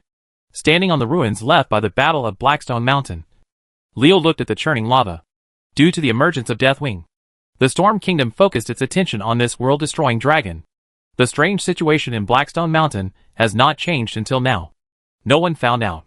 The lava that was gradually cooling and solidifying in the ruins of Black Rock Mountain began to boil. The temperature increased as the lava boiled, and the fire element also became active. All of this seems to indicate that the fire element is brewing, waiting for the moment to explode. Everyone's eyes are on Deathwing. So much so that they ignore that Deathwing is not the only enemy in this world. And Deathwing is not the only one who wants to destroy the world. One of the 4 elemental lords is the fire demon Rag. Naros is also a strongman whose goal is to destroy the world. Although the fundamental purposes of the two are not the same, with the common goal of destroying the world, Ragnaros still united with Deathwing, who made Deathwing cooperate with the ancient gods, while the Balrog obeyed. It's the order of the ancient gods. Deathwing can't kill him yet, and Ragnaros the Balrog only cares so much about it. Leo is not prepared to let Deathwing and the Balrog have a chance to join forces. When Deathwing goes to make a big fuss in Orgrimmar, he came to Blackstone Mountain alone to deal with Ragnaros. Once Ragnaros and Deathwing join forces, not even Leo is sure to stop their attack. Instead of giving the other party a chance to join forces to deal with him, it is better to attack first and nip the threat in the bud. To strike first is to be strong, but to strike later is to suffer disaster. Ragnaros, my old friend is here. Why don't you come out? While shouting at the boiling lava, Leo held his right hand in vain, and shot it with a big hand transformed by magic. If the driver Ragnaros didn't show up, Leo would completely scatter the lava gathered here. And without the element of lava and fire, it would be difficult to gather enough for Ragnaros to descend. Leo is forcing Ragnaros, forcing him to show up early so that Ragnaros cannot appear at his peak. Either appear in a less than full state, or watch the lava in Blackrock Mountain being scattered and be eliminated directly. Leo gave Ragnaros two choices. How will the Balrog choose? Damn human. It's you again. Just when the magic hand was about to hit the lava, the fire demon Ragnaros roared and tore apart the space barrier and emerged from the huge basin where the lava gathered. Ragnaros was furious. The last time it was Leo who destroyed Blackrock Mountain and ruined his many years of business. This time it was Leo who prevented him from coming to this world in full glory. In Ragnaros' eyes, thunder, this human being, Ao, was really hateful to the extreme, and he wanted to kill him quickly. Yes, it's me. Faced with Ragnaros' anger, Leo showed no signs of nervousness. He waved to Ragnaros with a smile and said with a relaxed look, "We meet again, Ragnaros. Lord Naros. I hope I can kill you this time. You know I am very greedy for the fire essence in your body." In short, Leo's intention is to kill people and seize treasures. The fire demon Ragnaros was so angry that one Buddha was born and two Buddhas ascended to heaven. He is a majestic lord of the fire element and an extremely powerful fire demon. When did anyone dare to speak to him like this? The fire essence in his body, that Leo said is the source of Ragnaros' power in his life. Outsiders cannot take the fire essence unless he is killed. Leo said in front of Ragnaros that I want your fire essence. Which is like telling the Balrog, I don't take you seriously at all. If I want to kill you, you can't even escape. How dare a little human being be so arrogant when facing the great Lord of Fire? When did the creatures in the mortal world no longer fear the strong? Humans, don't think that because you have the aura of a demigod, you are qualified to talk to me on an equal footing.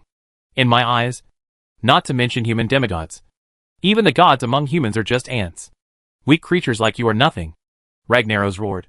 And the lava boiled more and more with his roar. The fire elements in the world were rapidly gathering here. Even warriors, who were not sensitive to magic elements, could feel the restlessness of the fire elements. Now that he was discovered, Ragnaros no longer concealed his actions. He absorbed the fire element of this world with great fanfare, and announced to the world the arrival of his Balrog. The great Lord of Fire Ragnaros has arrived. The world will burn in flames, and the meaningless lives of mortals will be wiped out by the power of the Lord of Fire. The announcement of Ragnaros' arrival echoed throughout the world. Today is really an eventful day. First, Deathwing announced his sacrifice. And then Ragnaros the Fire Lord came out to join in the fun. What happened to the world? What happened? Why did these powerful creatures pop up one after another? An existence that wants to destroy the world. Ordinary people can only pray that the strong men standing on top of the world can repel the fire demon Ragnaros and defeat Deathwing. Without power, they cannot control their own destiny, and can only place their hopes on others. This is the sorrow of the weak. Just as Ragnaros announced his arrival in an arrogant voice, an untimely voice interrupted him. I say, Ragnaros, can you be realistic? You can't even save yourself, and you still want to destroy the world. Lord of Fire? Uh-huh. I will turn you into a bead of fire. Kill Ragnaros. Obtain all the essence of the Balrog. Comprehend the perfect fire laws from it. And then absorb the energy left by the Balrog. This is the goal of Leo's trip to Blackstone Mountain. Chapter 1168, The Furious Balrog.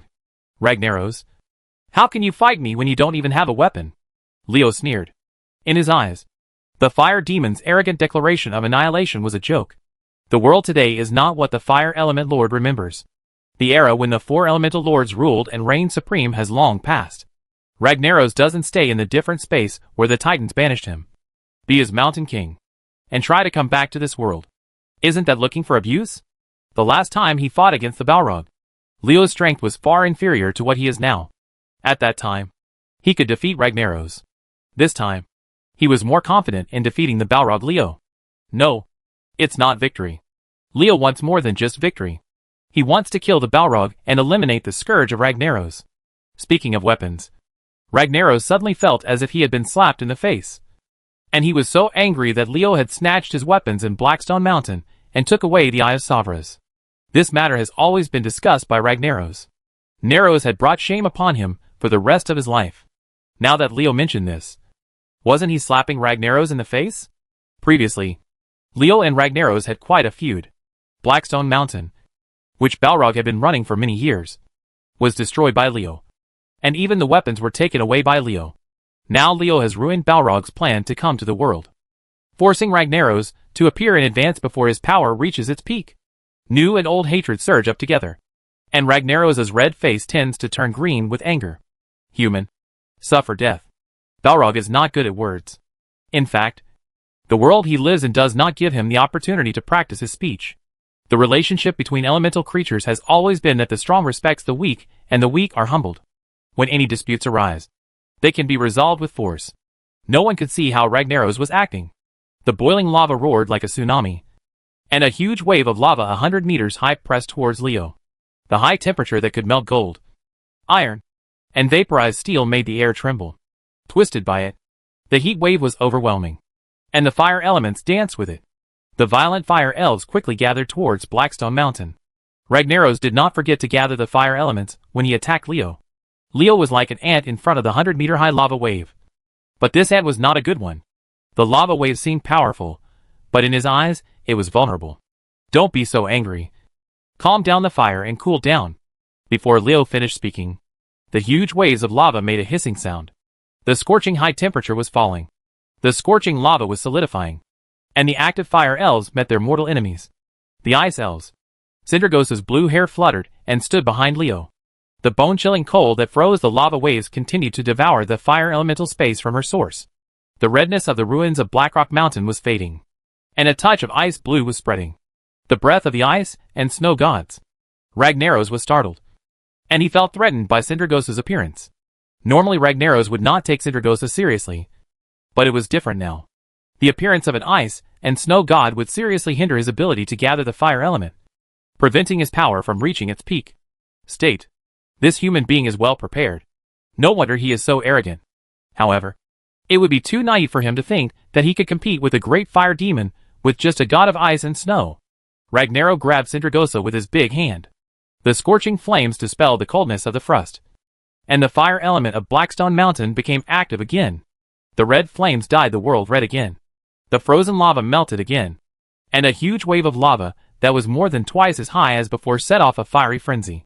Just when the huge wave of lava hit Leo again, countless cracks opened in the ruins of Blackrock Mountain, and fiery red magma gushes out from the ground, spewing out fiery red magma pillars, covering the entire ruins of Blackrock Mountain in a rain of lava.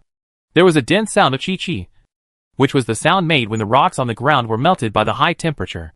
Looking around, the ruins of Blackrock Mountain turned into a red ocean, with magma and lava spraying everywhere, leaving no room for Leo and Sindragosa to dodge. Sindragosa raised his hands high, and used the law of ice to forcibly prop up a piece of pure land on the ruins of the flaming H.L. like Blackstone Mountain. The power of ice blocked the heat of the lava, adding a touch of uniqueness to this red world. Ice blue. Let's see how long you can hold off. Ragnaros exerted force on his hand, and slapped Sindragosa's big hand, igniting a flame dozens of feet high. The fire element became more active under his urging, and the violent fire elves were driven by the Lord of Fire. He rushed towards Sindragosa, vowing to burn the Blue Dragon Queen who used ice power to ashes.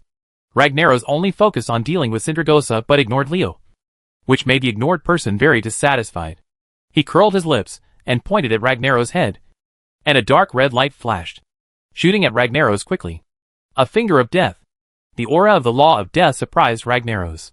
Even a being as powerful as him did not dare to be careless when facing the law of death. He patted Sindragosa's hand and changed its direction in an attempt to block the dark red streak. Light. But Leo's finger of death was so fast. How could Ragnaros have made it in time? The Balrog was not a vegetarian. When he found that he could not stop the attack of the finger of death, he immediately gave up and strengthened his body's defense. From a distance, Ragnaros looked like someone had poured gasoline on him, and the flames on his body were burning. It expanded several times, and the flames shot up so high that they threatened to burn a hole in the sky. Wow! Leo whistled frivolously and teased Ragnaros. It's such a big pillar of fire that stands upright from the sky, but it looks a bit too ugly. Oh! By the way, why is there a hole in your chest? Leo's finger of death pointed at Ragnaros' head. However, when the finger of death hit the Balrog's body swelled, and this finger could only touch his chest. After being hit by Leo's finger of death, even Ragnaros' power could not heal the wound in a short time. The power of death attached to it troubled the Balrog greatly. This finger seems to be useless. But it is not. Ragnaros's evasive action allowed Leo to find out where the crystal core of the fire elemental lord was. If there wasn't a crystal core in his head that was equivalent to the heart of an elemental creature, why would Ragnaros have to evade? It's easier to deal with if you know the opponent's weakness. The fatal weakness of the elemental life is his crystal core. As long as the crystal core is destroyed, Ragnaros will be dead. The flames on the body of the Balrog are an excellent defensive shield. It would be extremely difficult for others to break through these flames. But Leo is different. He possesses the law of death.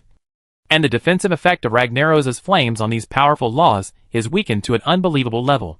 The Balrog's defense is almost the same as a piece of paper in front of Leo. Ragnaros looked at Leo in horror. He never expected that Leo's strength would improve so quickly in such a short period of time, to the point where it would threaten his life. One bad move, and I will be killed by him. The thoughts in his heart frightened Ragnaros. He was unwilling to accept that a humble human being had the ability to kill the great Lord of Fire. How could it be possible? However, the reality forced him to accept it. The hole in his chest reminded him that Leo was really capable of killing him. Human, how dare you offend the great Ragnaros? I will burn you to ashes. Ragnaros no longer pays attention to Sindragosa. The Blue Dragon Queen's eyes lock and bring him a lot of trouble. But it cannot give him a fatal threat. Only Leo. And only Leo has the opportunity and ability to kill him. Ragnaros acted first with the intention of striking first. The power of the fire element completely exploded, and magma weighing an unknown amount of tens of thousands of tons shot up into the sky from the ruins of Black Rock Mountain, covering the entire sky. Looking from bottom to top, the entire field of view is filled with red magma except red magma. The world turned into a big steamer, and the temperature was so high that the space was distorting. Leo floated into the air, and the ground he was standing on was melting. Under the endless heat, the hard and cold rock turned into hot lava, leaving no one with a foothold. The world was distorted by the power of Ragnaros. The tyrannical flames melted the space barrier, connecting Blackstone Mountain with the alien space where the Titans exiled the Balrog. This is no longer a world where humans live, but Ragnaros, the ruling Saffron Fortress. Human, do you think you can fight against the great Lord of Fire? My great Ragnaro is in existence older than this world, and my power is beyond your imagination. Ragnaros proudly shouted. Leo shouted, tremble under the power of Ragnaros. How could Ragnaros, the Lord of the Fire element, have no backup plan? When he planned to come to this world, he anticipated the possibility of being destroyed by others. In the plane where humans are located, Ragnaros cannot exert his strongest power. But in the plane where Saffron Fortress is located, Ragnaros can face the enemy in full strength. In Saffron Fortress, in addition to the fire element, there is the fire element. The violent fire elves have been operating in this plane for countless years. They have driven out all other elements in this plane. There is nothing else except the power of the fire element here. And when it comes to the power of the fire element, can anyone compare to Ragnaros? It seems that this is your backup plan. Let me tell you, it's impossible for the mighty Balrog to have no trump card. Leo looked around, with no trace of nervousness on his face. Instead, he looked at Ragnaros with a somewhat nervous expression.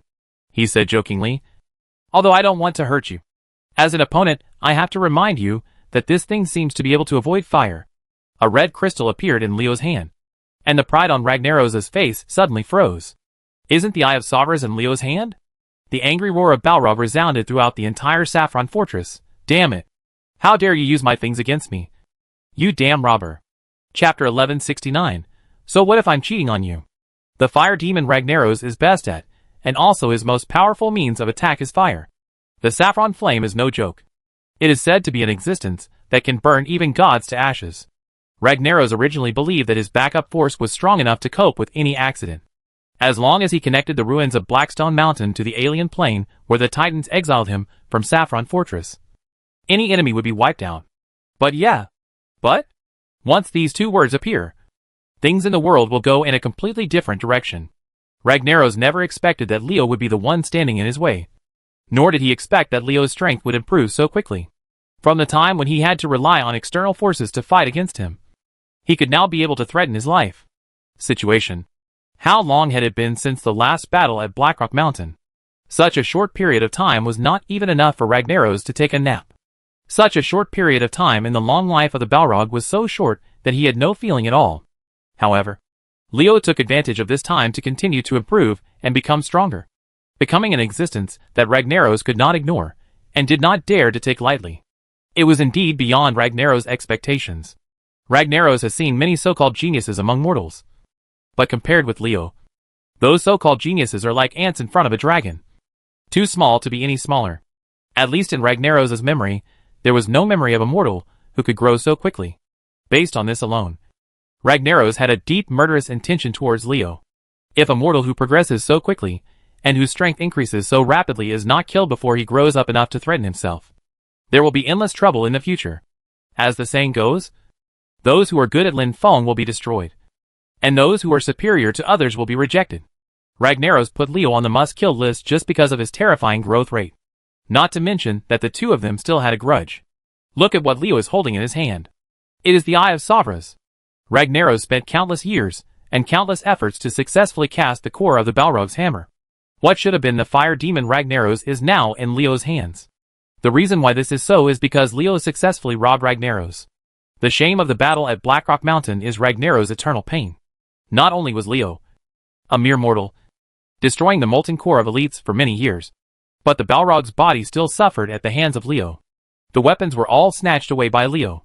Whatever he thought about this, Ragnaros wanted to activate the flames of destruction and burn all mortals to death. Damn human being. You despicable robber. Shameless thief. Ragnaros was so angry that his eyes were spitting fire. How could there be such a shameless human being in the world? Taking the thing you snatched from my hand and showing off in front of me. The victim? Is this reasonable? The curse of my enemies is the best compliment to me, Leo said, bowing to Ragnaros. Thank you for your exaggeration. Your Excellency Ragnaros. It's not worth your life to piss people off. Ragnaros was so angry by Leo that he almost went berserk. Driven by the Lord of Fire, the fire elves of Saffron Fortress rushed towards Leo with all their teeth and claws, trying to burn Leo to ashes. Unfortunately, their intentions can never be realized, and the existence of the Eye of Savras allows Leo to completely ignore the fire elves' attacks. Whenever there are fire elves approaching within 100 meters of Leo, no matter what these fire elves want, they will be sucked in without any resistance under the gravity of the Eye of Savras. After tens of thousands of fire elves were absorbed by the Eye of Savras, the fire elements finally learned their lesson. They knew that they could not do anything to Leo, and they would even be sucked by the opponent to strengthen the Eye of Savras. So they all hid in the distance. A strange scene appeared. There was a blank area in the Saffron Fortress ruled by the fire element. The violent fire elements fled away as if they had encountered the god of plague. Leo looked sideways at Ragnaros, the disdain in his eyes making the Balrog tremble with rage. This kid is too arrogant. Doesn't he know that this is my territory? The territory of the great fire lord Ragnaros? Why is he, a little human being, so arrogant? Do he really think he can restrain me with the Eye of Savras? Human, I will make you understand that your proud methods are nothing compared to Ragnaros. After being repeatedly provoked by Leo, Ragnaros finally made up his mind. He would kill Leo at all costs to satisfy his hatred. As for destroying the mortal world, Ragnaros would not be able to do anything until Ragnaros' anger was vented. Worth considering. The fire element is indeed a violent and irritable creature. Leo smiled proudly. In his eyes, the essence of Ragnaros was no different from other fire element creatures. The Balrog was just a powerful fire element. The world only noticed Ragnaros' strength. Few people come to think of it. This Balrog also has a common problem among fire elemental creatures. Irritability is the nature of the fire element that cannot be eradicated. Its existence makes it difficult for Ragnaros to be patient. Irritability makes Ragnaros very impulsive when provoked. There is a saying that goes well, impulse is the devil. Once you are impulsive, your brain will not be able to think normally, and you will act recklessly. The consequences will be extremely serious. Seeing Ragnaros go berserk, ignoring the pleading and struggle of other fire elves in Saffron Fortress, and forcing them to rush towards him in order to kill him, Leo knew that Ragnaros was trapped. Even if you, Ragnaros, are known as the Lord of Fire, even if you, Ragnaros, are the Lord of the Fire element, your essence will not change, and you are still a fire element creature.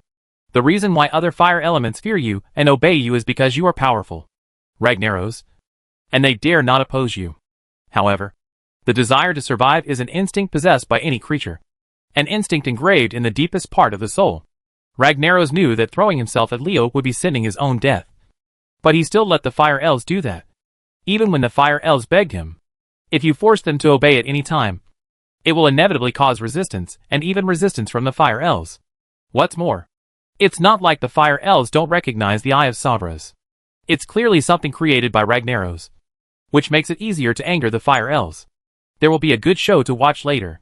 While letting the Eye of Savras absorb the approaching Fire Elf, Leo was on guard against Ragnaros, fearing that the Balrog would have some new attack methods.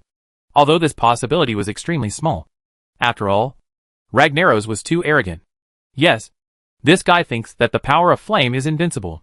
He will not practice other abilities except the power of flame. But who can guarantee that there will be no eventuality? Under the forcible driving of Ragnaros, the flames in Saffron Fortress are moving closer to Leo. As the maker of the Eye of Saffron, Ragnaros knows that there is a limit to the Eye of Saffron's ability to absorb flames. As long as the appetite of the Eye of Saffron is filled, the fire can act on Leo again. Balrog was right to think so. But there was one thing he was wrong about. That is, he ignored the wishes of other fire elements. In Ragnaros' concept, as the Lord of Fire, he has the right to let other fire elements do anything. And all fire elves must obey him unconditionally, even if he asks them to die. Clearly, Ragnaros was wrong. No matter how humble a creature is, as long as it develops self-awareness, it will have its own thoughts and instincts. Once it violates its instincts, it will develop resistance and resist the object that makes it violate its instincts. Will become hostile to that object. Ragnaros ignored this. Leo did not. At this time, the dissatisfaction of the Fire Elves in Saffron Fortress is building up, and their hatred for Ragnaros is brewing. When the dissatisfaction reaches its peak and hatred takes root, these similar people who have been ignored by the Balrog will explode. Give away the power that even Ragnaros fears. It is a pity that Ragnaros, who was provoked by Leo one after another, did not notice this. The Balrog's mind now only has the idea of killing Leo and getting rid of Leo. There is nothing else. And he will not go. Ignore the rest. Amidst the overwhelming flames, Leo suddenly smiled at Ragnaros and said something that made the Balrog furious. Ragnaros, you are a mallet. Human.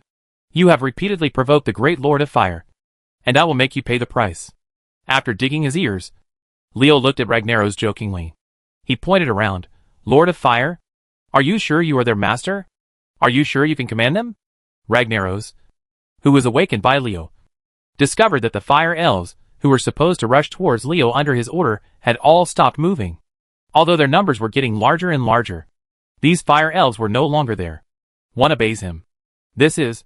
Ragnaros was suddenly startled. The Fire Elves' hostility made him angry, and even more frightening. The Balrog, who claimed to be the Lord of Fire, never thought that the lowly Fire Elf would dare to betray him, and be dissatisfied with him. How dare you look at yourself with hatred? What are the Fire Elves going to do? Are they going to deal with me? Ragnaros guessed the truth, and he turned his head to look at Leo. The latter's smile was so dazzling in Ragnaros' eyes. Damn it. Everything is a conspiracy of this human being. I was fooled. Human. How dare you trick me? Leo put his hands on his chest and shrugged under Ragnaros' angry gaze. Yes. I tricked you. What do you want? What can you do? I would like to advise you. Instead of focusing on as for me, it's better to think about how to deal with the riots of your kind. As he spoke, Leo whistled, with emotion on his face. Wow! Can the great Lord of Fire kill all his people? Damn it! You? Before Ragnaros could finish speaking, countless Fire Elves roared like an angry sea, drowning him completely. The uprising of the fire elements to overthrow the tyrant began. As the saying goes, the wind helps the fire. Leo snapped his fingers, and the figure of Prince of Wind Sunderland appeared in Saffron Fortress. Revenge those who have been wronged and those who have suffered grievances. Sunderland, go say hello to your old friend. Chapter 1170 The Fall of the Balrog. Ragnaros is now in an extremely bad mood. The majestic fire elemental lord, the majestic Balrog, the king of all fire elves, has been betrayed in the Saffron Fortress that has been in operation for countless years. The betrayer is none other than Ragna all fire spirits except Rose himself. The Lord of Fire has become the enemy of all fire elves. Ragnaros really wanted to shout and scold him for joking, but the fact was right in front of him, leaving him speechless. I actually became the target of the fire spirit's attack. This is not true. Annoyance and anger filled Ragnaros' mind, driving him almost crazy. The power of the Balrog is extremely powerful, and the fire elves are insignificant in front of him. However, No matter how powerful Ragnaros is, he will always be alone, while the fire elves are endless. Even though Ragnaros can kill thousands of fire elves every time he fights back, his power is lost every time he uses it. But this is not the case for the fire elves. Where is this place? This is Saffron Fortress, a plane that the fire elves have been operating for countless years. There is nothing else here except the fire element. The rich fire element allows the fire elves to continue to be born, without external forces to reduce the fire of Saffron Fortress. In the case of the total amount of elements, the number of fire elves will never decrease, because as many fire elves die as the next moment, the same number of fire elves will be born. The newly born fire elves will soon be affected by other fire elves. The understandable and indescribable telepathy between the fire elves makes the newly born fire elves angry and hates Law Ragnaros. Let the newly born fire elves also attack Ragnaros like their kin. The power of one fire elf is insignificant in front of Ragnaros. But what about 100,000? 1,000,000?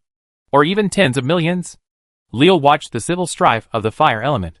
The last thing Ragnaros should not do is to connect the ruins of Blackstone Mountain and Saffron Fortress to the same plane, if it is not the source of the fire realm. In a place where the fire element would not be so strong, fire elves would not be born continuously. Even if Leo could provoke the fire elves' hatred and rebellion, Ragnaros could easily put them to rest. However, reality has no ifs. In order to cope with possible accidents, and to kill Leo who was hindering him, Ragnaros broke the dimensional barrier between the source of the fire realm and the ruins of Blackstone Mountain. While he was able to exert his full strength, he also fell into death. When a being like the Balrog encounters a powerful enemy that can put his life in danger, the first thing he thinks of is how to kill that person.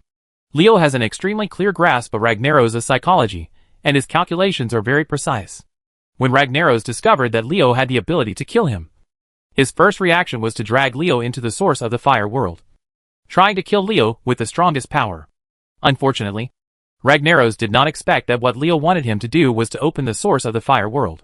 Ragnaros also did not expect that Leo would use the fire elf to deal with him as the Lord of Fire. As the saying goes, one wrong move will lead to the whole game being ruined.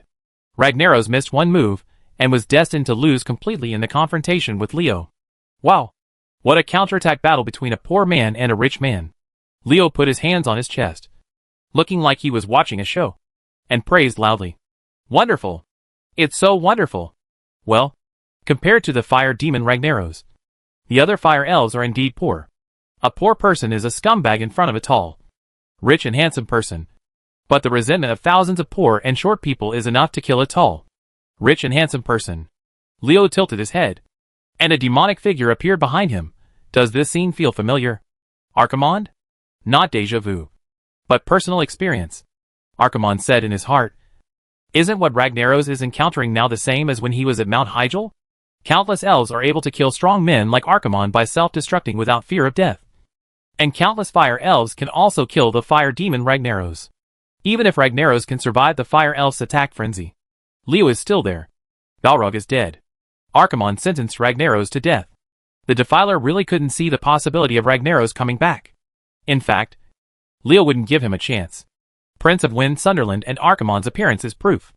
Leo had summoned them not to let them watch the show with him, but to get rid of Ragnaros faster. With these two strong men joining him, there was a real question of how long the Balrog could last. Leo understood the principle of late change. He had to move quickly to deal with the Balrog. With Thun active and Deathwing turning from darkness to light, something unexpected would happen if the battle lasted longer. Deathwing may not come, but Thun does not.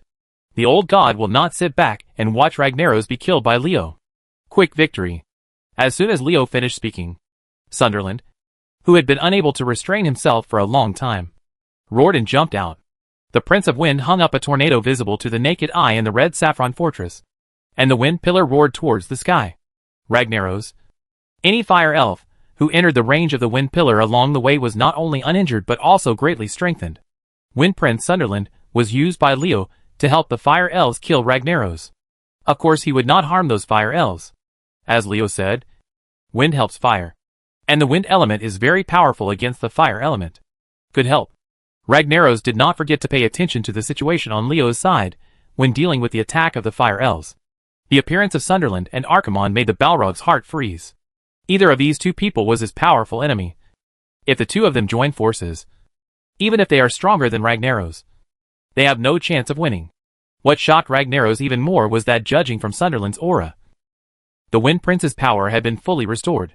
No, it's not just as simple as regaining his strength. Sunderland is now stronger than Ragnaros remembers. Ragnaros feels new power in the violent breath of the Wind Prince. How did Sunderland recover in such a short period of time? Ragnaros was puzzled. It had only been so long since the battle at Blackstone Mountain. How could Sunderland's power be restored? How could he recover? What happened in the mortal world? And why are there so many accidents? Ragnaros was anxious. The shadow of death really hung over his head, from the birth of the Balrog to the present. Except for the time when he was defeated by the Titan. He felt the threat of death for the second time. Am I going to lose to a mortal? Am I going to perish in the fortress I built with my own hands? Worrying is the best way to describe Ragnaros' mood at the moment. Although he acts so arrogant and awesome. In fact, the Balrog is also afraid of death. With endless life, he has no regard for death. This word contains visceral fear.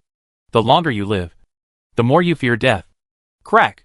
Sunderland struck with anger, and the entire Saffron Fortress danced with electric snakes. Giant lightning with a width of tens of feet was struck in the sky. The dazzling electric light even covered up the ever-changing fiery red of Saffron Fortress.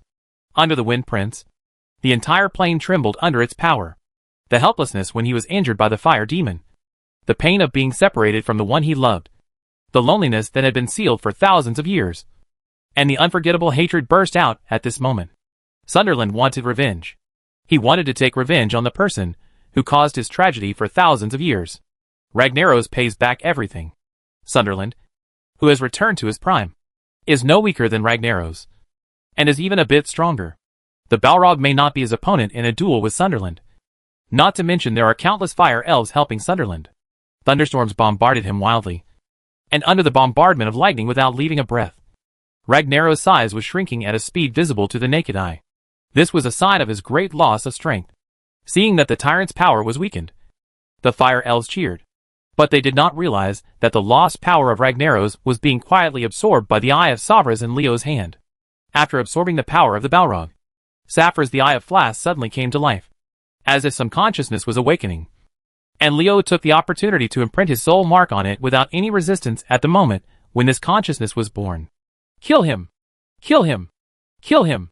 Countless fire elves were as excited as chicken blood, and they became more and more crazy when they rushed towards Ragnaros. The fire elves cooperated with Sunderland, and Ragnaros' power weakened faster and faster, while Leo used his strength to cover up the abnormality of the Eye of Savras. He looked at the miserable situation of Ragnaros. Those who play with fire will burn themselves.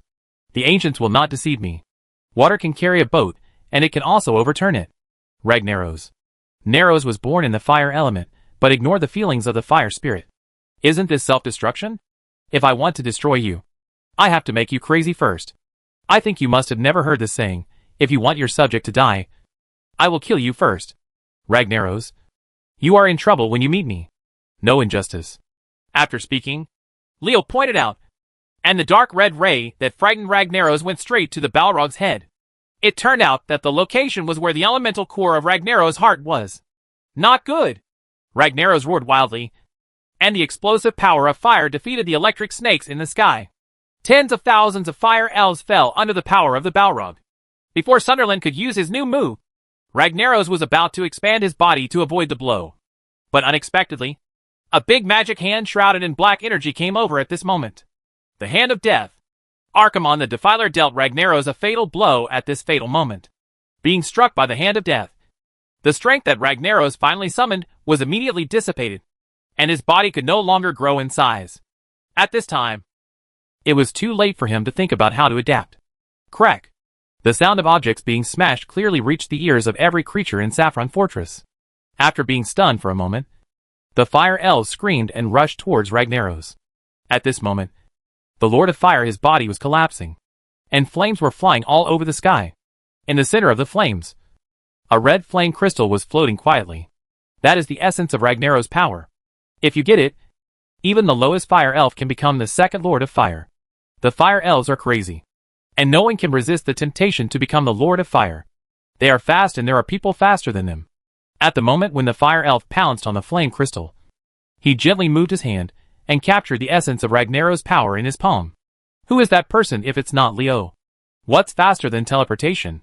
Fire elves of Saffron Fortress, welcome the arrival of your new master, Lord of Flame Saffras.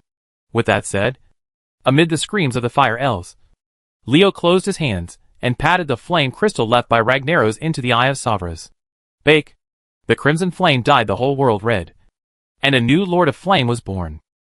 Chapter 1171. It depends on what you think. A message spreads among all the magical elements. Ragnaros, the Lord of Fire, has fallen, and the new Lord of Fire, Saffras, has taken the Balrog's place. Now, the Fire Elves in Saffron Fortress have respected him as their master. The Fire Elemental Lord, one of the 4 Elemental Lords, died. This news was like a bolt from the blue, shocking countless creatures on the spot and feeling at a loss. Who has fallen? Then Ragnaros the Fire Lord, a tyrannical being who has existed since ancient times. Even the Titans could only banish Ragnaros after defeating him. Such an awesome character has actually fallen. Simply incredible. Even the existences at the level of the 4 major elemental lords will fall. What else is impossible to happen? On the day when Deathwing awakened from hibernation and the Twilight Hammer turned from the underground to the earth, the fall of Ragnaros the Fire Lord made people think of many things. Countless strongmen looked up to the sky and sighed. The fall of Ragnaros. The Balrog was replaced by the new Lord of Fire. Does it mean that the world is in chaos? Leo still doesn't know that Ragnaros' death will cause such a big turmoil. Even if he knew, he wouldn't care. The death of an elemental lord should not be unknown. What he was concerned about at the moment was how to deal with the problem of Saffron Fortress. Do you want to incorporate the alien plane where Saffron Fortress is located into the Kingdom of God? Leo couldn't make up his mind. If the Kingdom of God swallows the source of the Fire Realm where Saffron Fortress is located, it will undoubtedly accelerate the formation of the Kingdom of God and save Leo a lot of time and effort. However, swallowing the source of the Fire Realm is not that easy, let alone completing this task. How much time it would take, how much effort it would take, and whether the human world would undergo changes after devouring the source of the Fire Realm was enough to make Leo hesitate. Devouring the source of the Fire World is completely different from Leo's creation of the Kingdom of the Dead. The former is what the world lacks. Leo created it to complement the world system, and will not be excluded by the rules of the world. The latter is to eat from the rules of the world. Losing part of it is considered to be weakening the power of rules in the entire world. Can it not cause backlash? To go against the rules of a world is to become an enemy of the entire world. Leo still has to survive in a world where humans live. He still has ties to this world. So how stupid is it to do something that sins against the entire world? After thinking about it, Leo decided to ignore the source of the Fire World. Anyway, he has the Throne of Elements in hand. It is only a matter of time before a source of the Fire World is born in the country. There is no need to take too much risk for this. On the other hand, the deepest part of the soul of the new Lord of Fire, Saffras, has Leo's mark. Unless Leo dies and his soul disappears, Saffron Fortress will be in the hands of Saffras and Leo will follow him. There is no difference in the hands. With a decision, Leo would no longer be entangled in the matter of the source of the Fire World. After leaving Saffras behind to integrate the source of the Fire World, Leo left this alien plane ruled by the Fire Element. Congratulations, Master, for killing the Balrog and taking control of the Fire Realm. As soon as he stepped out of the source of the Fire World, Leo received a message from Zinnisarea and other subordinates. While outsiders were still speculating on why the Fire Element Lord Ragnaros died, as Leo's subordinates, they already knew the truth of the matter. After all, they were not unaware of the news of Leo going to Blackstone Mountain. Leo first looked around. He found that the lava in Blackstone Mountain was receding, and the passage to the source of the Fire World was gradually disappearing.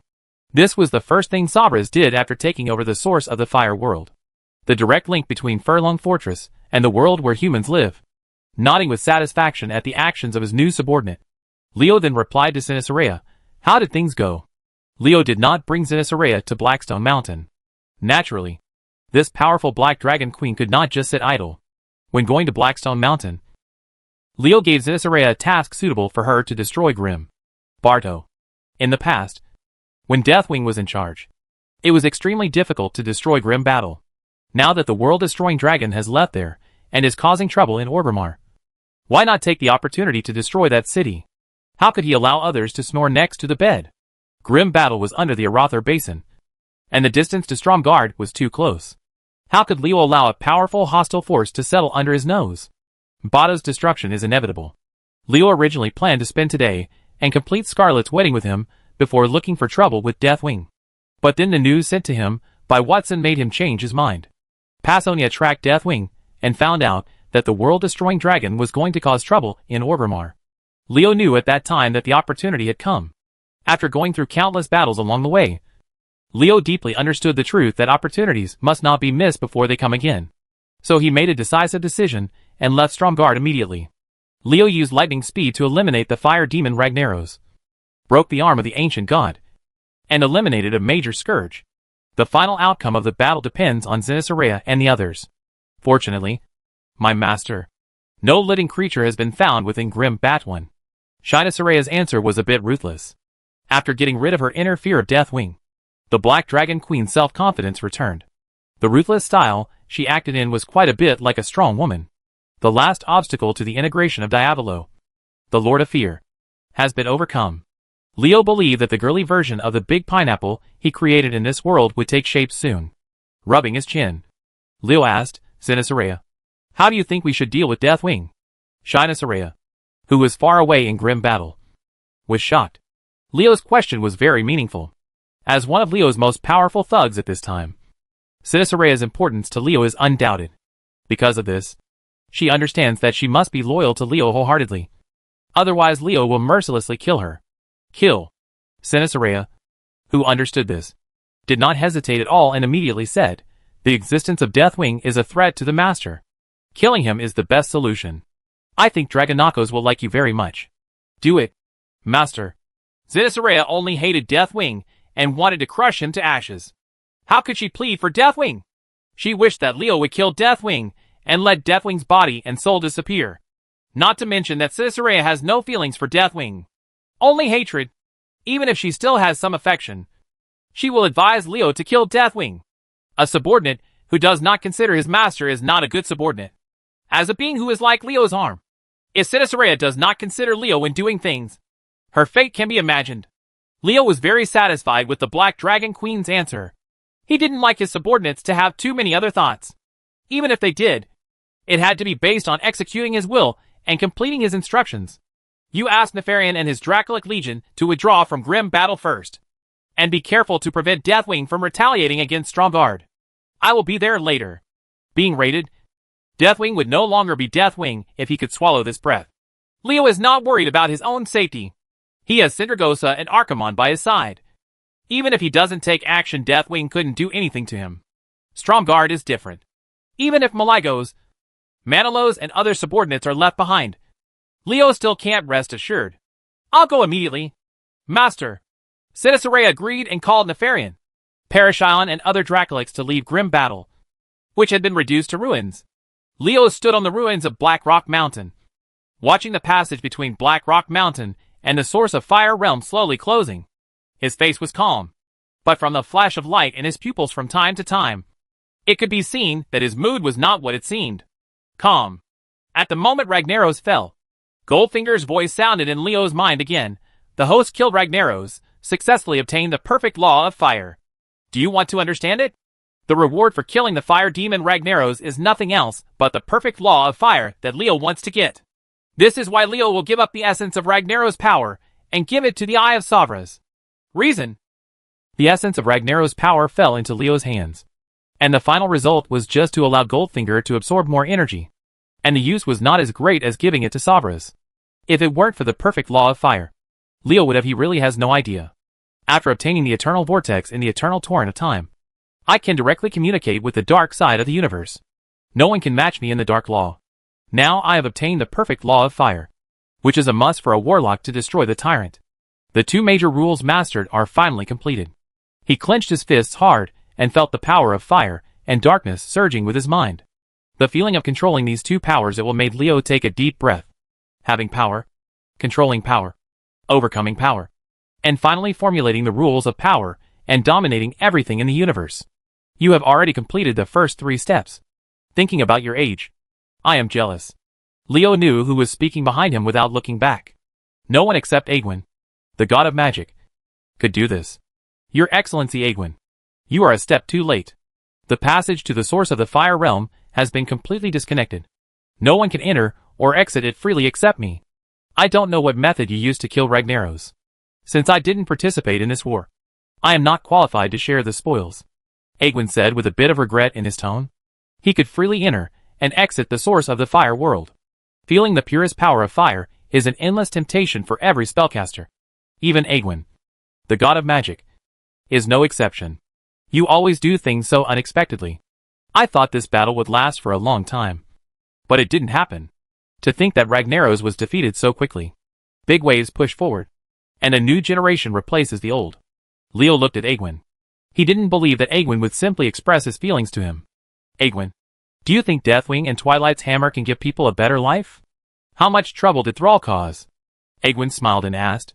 It depends on what you think. Chapter 1172 The Battle for the General Trend. How much trouble Deathwing brings to Horde Warchief Thrall depends on what Leo thinks. Egwin's words made people confused. These people did not include Leo. They were all smart people.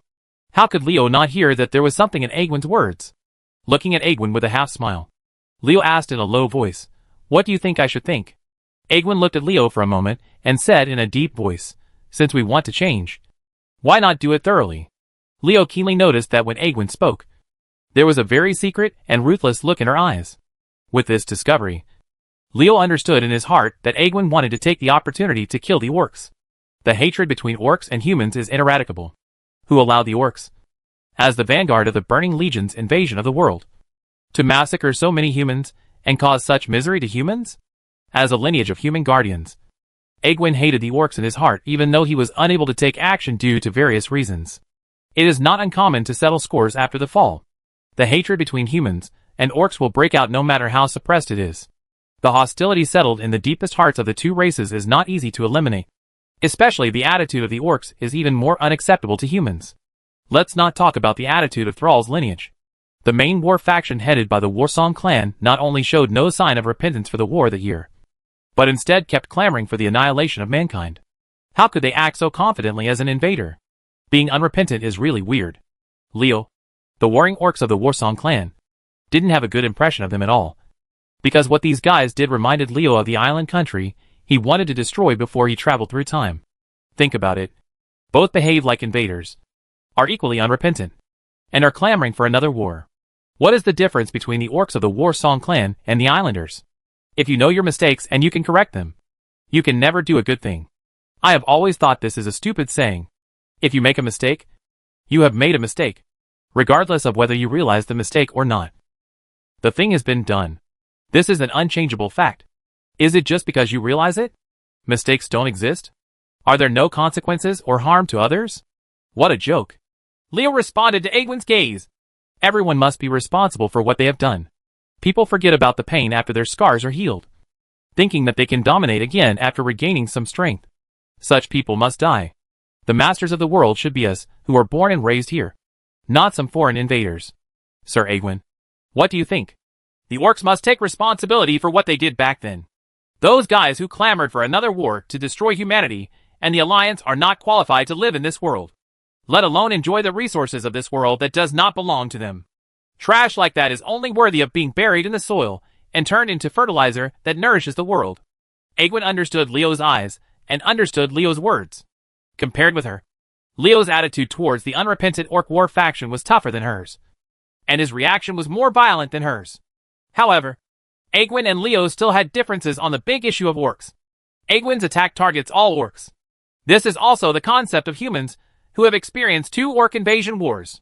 In the eyes of humans who were ruthlessly invaded and slaughtered by them, orcs are bloodthirsty beasts, ruthless executioners, and unforgettable hatred makes the humans who survived the war think about destroying the orcs all the time. Leo is different. He has not experienced the invasion of orcs, nor has he grown up with his father's hatred of orcs. He is not too discriminatory towards the mild-mannered orcs. Only those warring factions who do not admit their mistakes are the ones he will eliminate. Object. Regarding this disagreement, Egwin knows it, and Leo also knows it, but it will not affect the cooperation between the two until the main war faction of the orcs is completely wiped out. After all, they have to deal with the orcs and attack those who screamed for destruction. The orc war faction of the entire human race is the top priority.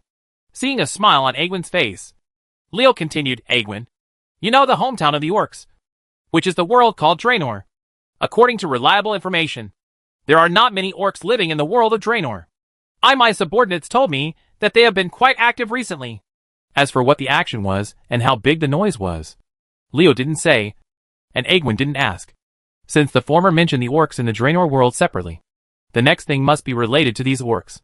I originally thought I was ruthless enough, but I didn't expect you to be more ruthless than me. Egwin looked at Leo with unabashed approval. I really saw you right. Egwin has long been concerned about the situation of the orcs in the world of Draenor. Although there are many peaceful people among these orcs, most of them are hostile to humans, and even have the mentality of killing humans and then being quick, as well as the evil orcs who still use the blood of demons.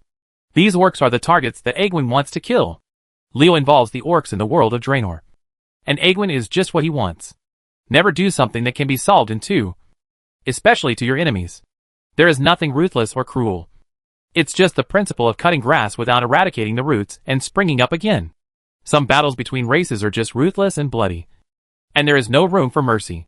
How can there be any tenderness? I am a human being. Of course.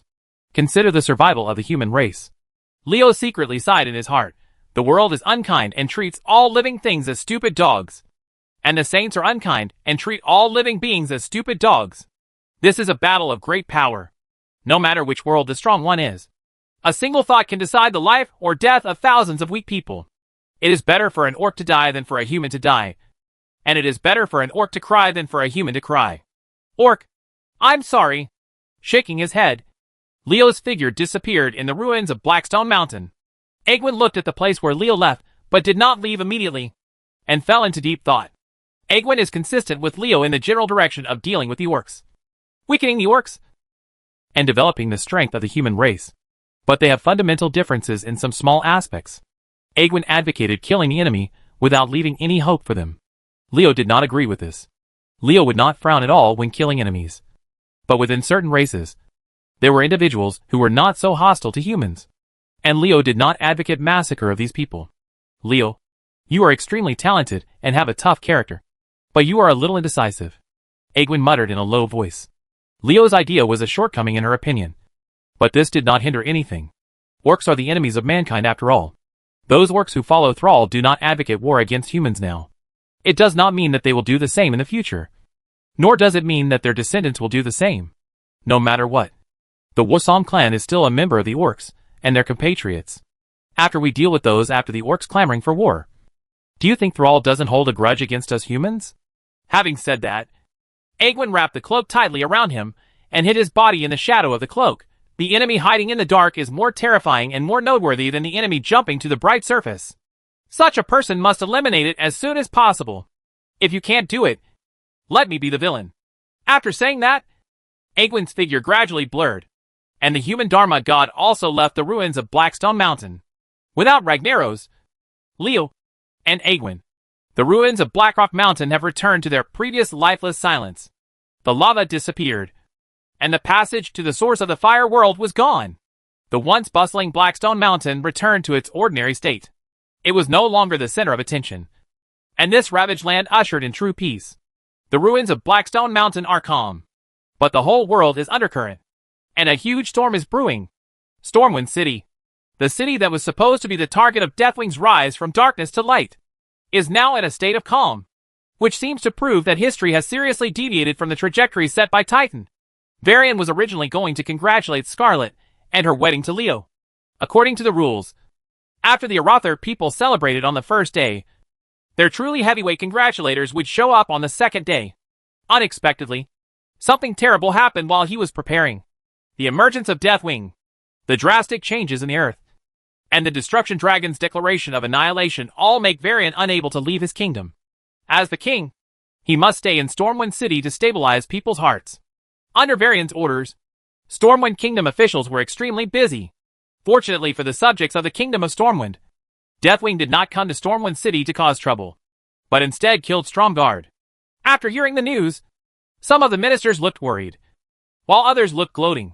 The rise of the Kingdom of Arathar has threatened the status of the Kingdom of Stormwind. Naturally, some people are not happy about it. This is not surprising, but the news that came later was shocking. Not only did Stromgard block Deathwing, it did so with 0 casualties. There were 0 casualties. even if the Minister of Stormwind Kingdom was dissatisfied with Stromgarde. He had to admit that this newly rejuvenated kingdom was indeed powerful. The people of Arather had accomplished something that even Stormwind City could not do. With the strength of Scarlet, Adelaide and others, it is impossible to do it. It must be Leo's great effort. Many people in the Storm Kingdom beat their chests when mentioning Leo. This demigod warlock is an eternal pain in their hearts. Leo, who was born in the Storm Kingdom, has now become the pillar of Arather's rise. He was forced to go to Arather in the first place. How stupid are those guys? Just when the ministers of the kingdom were shocked that Deathwing was repelled by Stromgarde, a piece of good news came from Passonia of MI7. Deathwing was heading towards the continent of Kalimdor. The target is 90% likely to be Orgrimmar. Deathwing's attack on Stromgarde failed, and he went to find trouble with the orcs. The ministers of the kingdom celebrated with joy. They believed that even if the world-destroying dragon could not raise Orgrimmar to the ground, it could still injure the orcs. Just as the gates of the kingdom were cheering that the orcs were about to encounter big trouble, Varian spoke. The fire demon Ragnaros has fallen. And it was Leo who took action. Leo killed the fire elemental Lord Ragnaros. The noisy hall a moment ago became dead silent in an instant. Even breathing could not be heard. Many people opened their mouths and had no idea how to react. There was only a blank in their minds. Chapter 1173. What good news! While the ministers of the kingdom of Stormwind were shocked and inexplicable by the fall of Ragnaros, the ministers of the kingdom of Arather were uneasy. They had an uncertain guess whether the fall of the Balrog was related to Leo. Adelaide and the others are not blind. How could they not see a living person as big as Leo disappear from Scarlet? When Deathwing attacked Stromgarde and the Twilight Hammer moved from underground to above ground, making its destructive act of world destruction known to the world, the kingdom of Arather needed someone to take over. But Leo left at this time. And then came the news. How could we not be reminded of the news of the death of Ragnaros the fire demon? Even though everyone was forced to restrain their minds and focus on kingdom matters, who could not pay attention to such a big thing? Not to mention Adelaide and the others. Even Scarlet, the queen of Arather, looked a little distracted. Tread, tread, tread.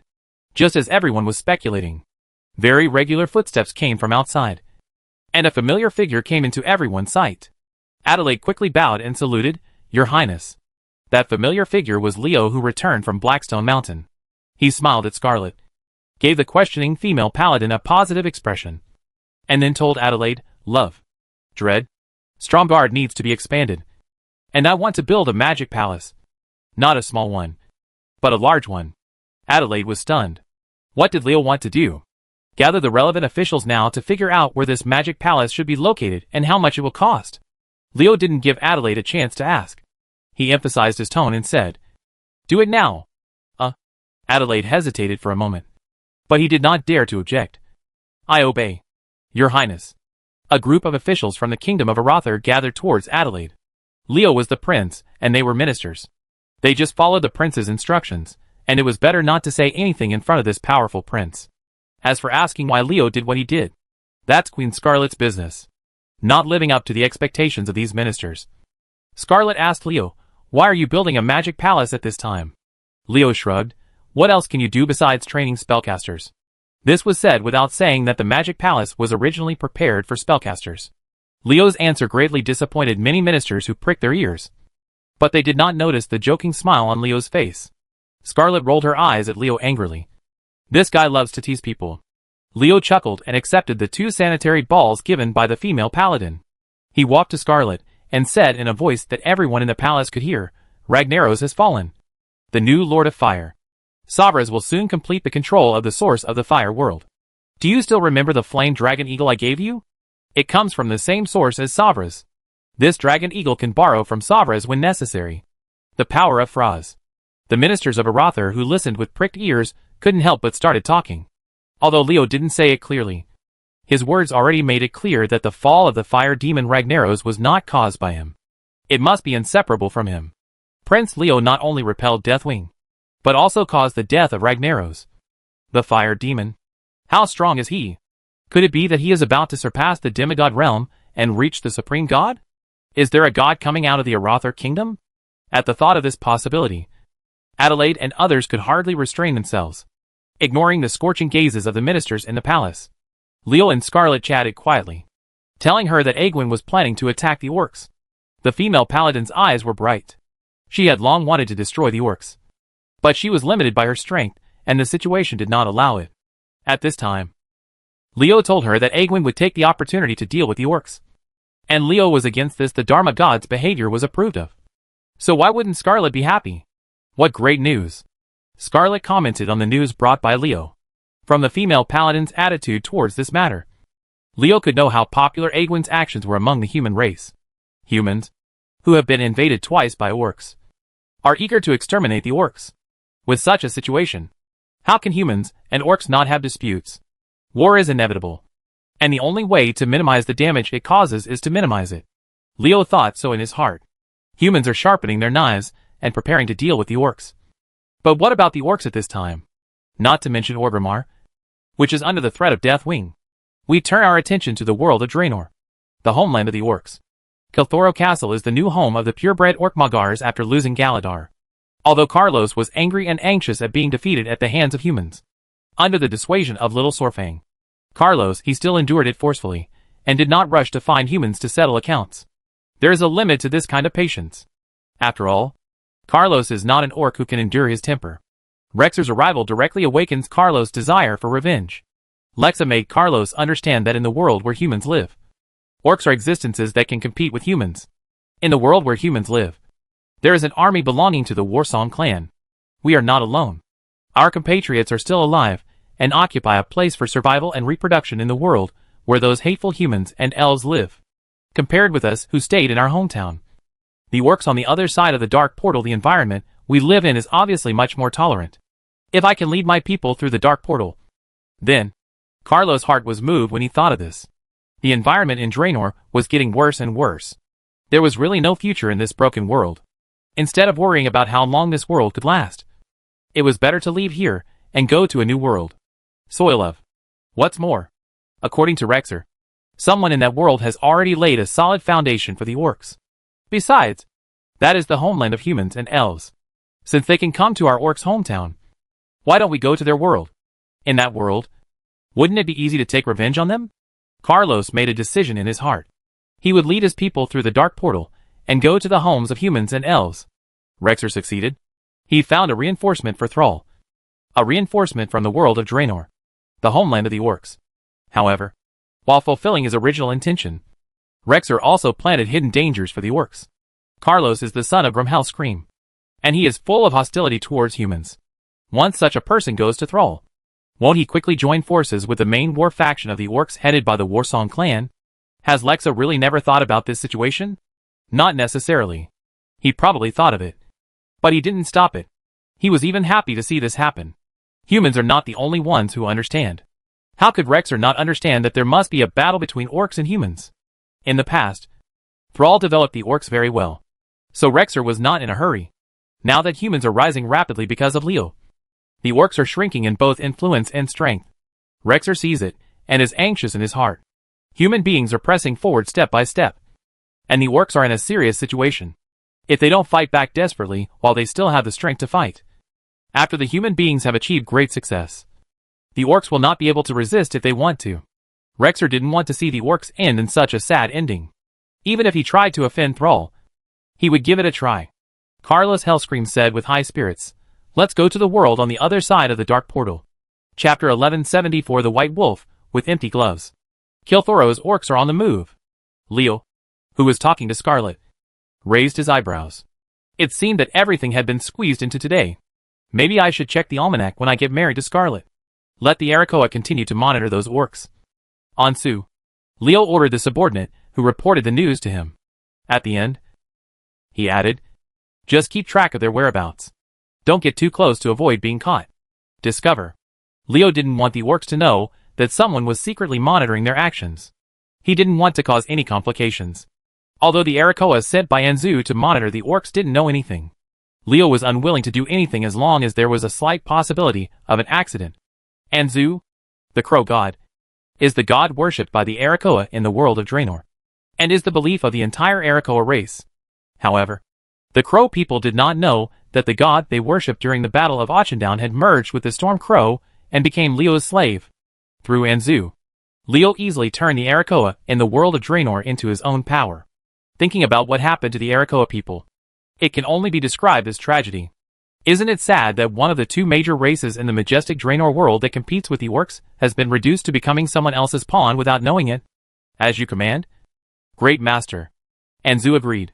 He was considered an old minister of Leo's. After all, the crow had followed Leo when he first debuted. However, because the crow was too weak, it was not until the Battle of Auchendown and the man who was captured by Manoros that he was able to turn over after Anzu fused.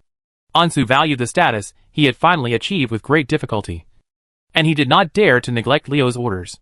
Scarlet noticed that Leo was a little absent-minded, and couldn't help but ask strangely, "What's wrong? Did something happen? Something's wrong?" Certainly. However, Leo won't tell Scarlet for the time being. He still doesn't know what Carlos and others want. So he should wait until he has accurate information to prevent this silly girl from having random thoughts. As soon as the orcs were involved, Leo became much more cautious. Why did Scarlet have so much bitterness and hatred towards the orcs? He didn't want to cause unnecessary trouble because of this silly girl's impulsiveness. Smiling, Leo said to Scarlet, "It's nothing serious. I was just wondering if so many things happened today. Will the wedding be affected? It's getting late now. You know I'm looking forward to the evening." "At night, ugh!"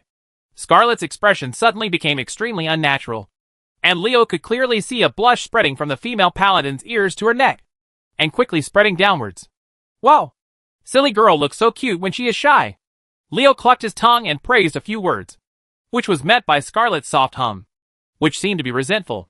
Just when Leo was about to tease Scarlet, Adelaide came to the rescue. "Your Highness, the general plan has been discussed." After saying this, Adelaide began to explain in detail. When it came to business, Leo had no choice but to stop teasing the female paladin and focus on building the magic temple. Scarlet let out a long breath. Adelaide stepped forward too soon. If he had been slower for a few seconds, he might have been teased by Leo, thinking that Leo always liked to tease her about these things. The female paladin glared at someone angrily. Why does this annoying guy always think about those things? Leo didn't know what Scarlet was thinking. If he knew that the female paladin thought so, he would definitely say, "This girl is really stupid." Master Confucius once said, "Food and sex are the same as sex. Eating and stuff like that. This is human nature. Survival and reproduction are human instincts. If these two most basic instincts are suppressed, it would be strange if there are no problems." The time from Leo's words to Adelaide and others discussing the plan was very short, and the total time did not exceed 20 minutes. In this short period of time, a detailed plan was completed. It has to be said that the efficiency of Adelaide and others is quite good. In fact, it is no wonder that those who can be ministers of a country are not mediocre people. They all have a few brushes in their hands. Especially a serious person like Air, though. In a country that is on the rise, it is almost impossible for a mediocre person to climb to the top. The plan is good, but the cost is a bit high. Hearing Leo's comments, Adelaide could only smile bitterly. "My Royal Highness, what you want to build is a magic palace. Not an ordinary building. Can the cost be kept low? That place is a place for cultivating spellcasters. And the amount of magic materials required is by no means a small amount. As long as magicians are involved, you can't even think about saving money. Let's do this." Leo thought for a while and said to Adelaide, "In the name of the Kingdom of Arathar, you send an invitation to the Mage Guild and the Warlock Guild and tell them that if they can contribute to this matter, the Magic Palace, we can give them part of the benefits after it is completed. You must know that that place is the only channel that can connect to the source of the fire world to sense the purest magic elements. People from the Warlock Guild and the Mage Guild cannot refuse unless they have a broken brain." Adelaide did not respond immediately, but asked hesitantly, "Your Highness, what do you mean?" "What I mean? Leo's meaning is very simple. Erisar will provide land and workers needed to build the magic temple, and the Warlock Guild and the Mage Guild will be responsible for the rest. You are trying to make a fool of yourself with nothing." Adelaide finally understood that Leo didn't want to spend money on the Magic Palace, but he also wanted to build the Magic Palace. So the Mages Guild and the Warlock Guild became the sponsors. The land? Alajuo came out, and the people. Alajuo also came out. But Arajuo didn't care about the bulk of the magic materials and seal carving arrays used to build the Magic Palace. If anyone else dares to go to the Mages Guild and Warlock Guild like this, they will definitely be beaten with a stick as a lunatic. In more serious cases, they will be hit by magic and become paralyzed. But it was Leo who said this. And there is also someone from the fire realm. The two major guilds could only endure the temptation of the source channel with their noses pinched. Not only could they not show any dissatisfaction, they also had to greet them with smiles. Who asked Leo to do exclusive business? Have you ever seen anyone else able to open a passage to the source of the fire world? Being in contact with the purest magical elements in the world is what every magician dreams of. Such a good thing cannot be found with a lantern, and anyone who tries to push it out is a fool. Therefore, this blackmail Leo had finalized the deal between the two major guilds, and he had made the other party willing and grateful. Adelaide couldn't help but mourn for the two major guilds. The latter was sold by Leo, and had to happily help Leo count the money. I wonder, after building such a magic palace in Stromgard, the headquarters of the two major guilds still haven't moved. Come over. After the two major guilds settle in Stromgard, their connection with the kingdom of Arather will become increasingly close. Once a foreign enemy invades, won't the people of the two major guilds also become the defensive force of Stromgard? His Royal Highness wants to build a magic palace. In addition to enhancing the power of the kingdom's spellcasters, he may also have the intention of drawing the two major guilds of warlocks and mages into the kingdom's camp. Adelaide seemed to have guessed Leo's purpose in his mind, but he didn't know that Leo's construction of the magic palace was not as complicated as he thought. As you command, Your Highness. After speaking, Adelaide withdrew and gathered together with several other kingdom ministers to discuss again. Leo just gave them a rough goal, and many details must be considered in order to make it work. Adelaide and the others are busy again. Scarlet looked at Leo with questioning eyes. Can the Mages Guild and Warlock Guild agree? If they agree, will it cause Stormwind City and Riptide friction between the forts? By pulling away the Mages and Warlocks Guild, Arathora is poaching the kingdom of Stormwind, which will inevitably increase the friction between the two human kingdoms. Scarlet does not want to be at odds with Varian. Leo sighed secretly when he heard this. Silly girl is silly girl. Her ideas are sometimes too naive.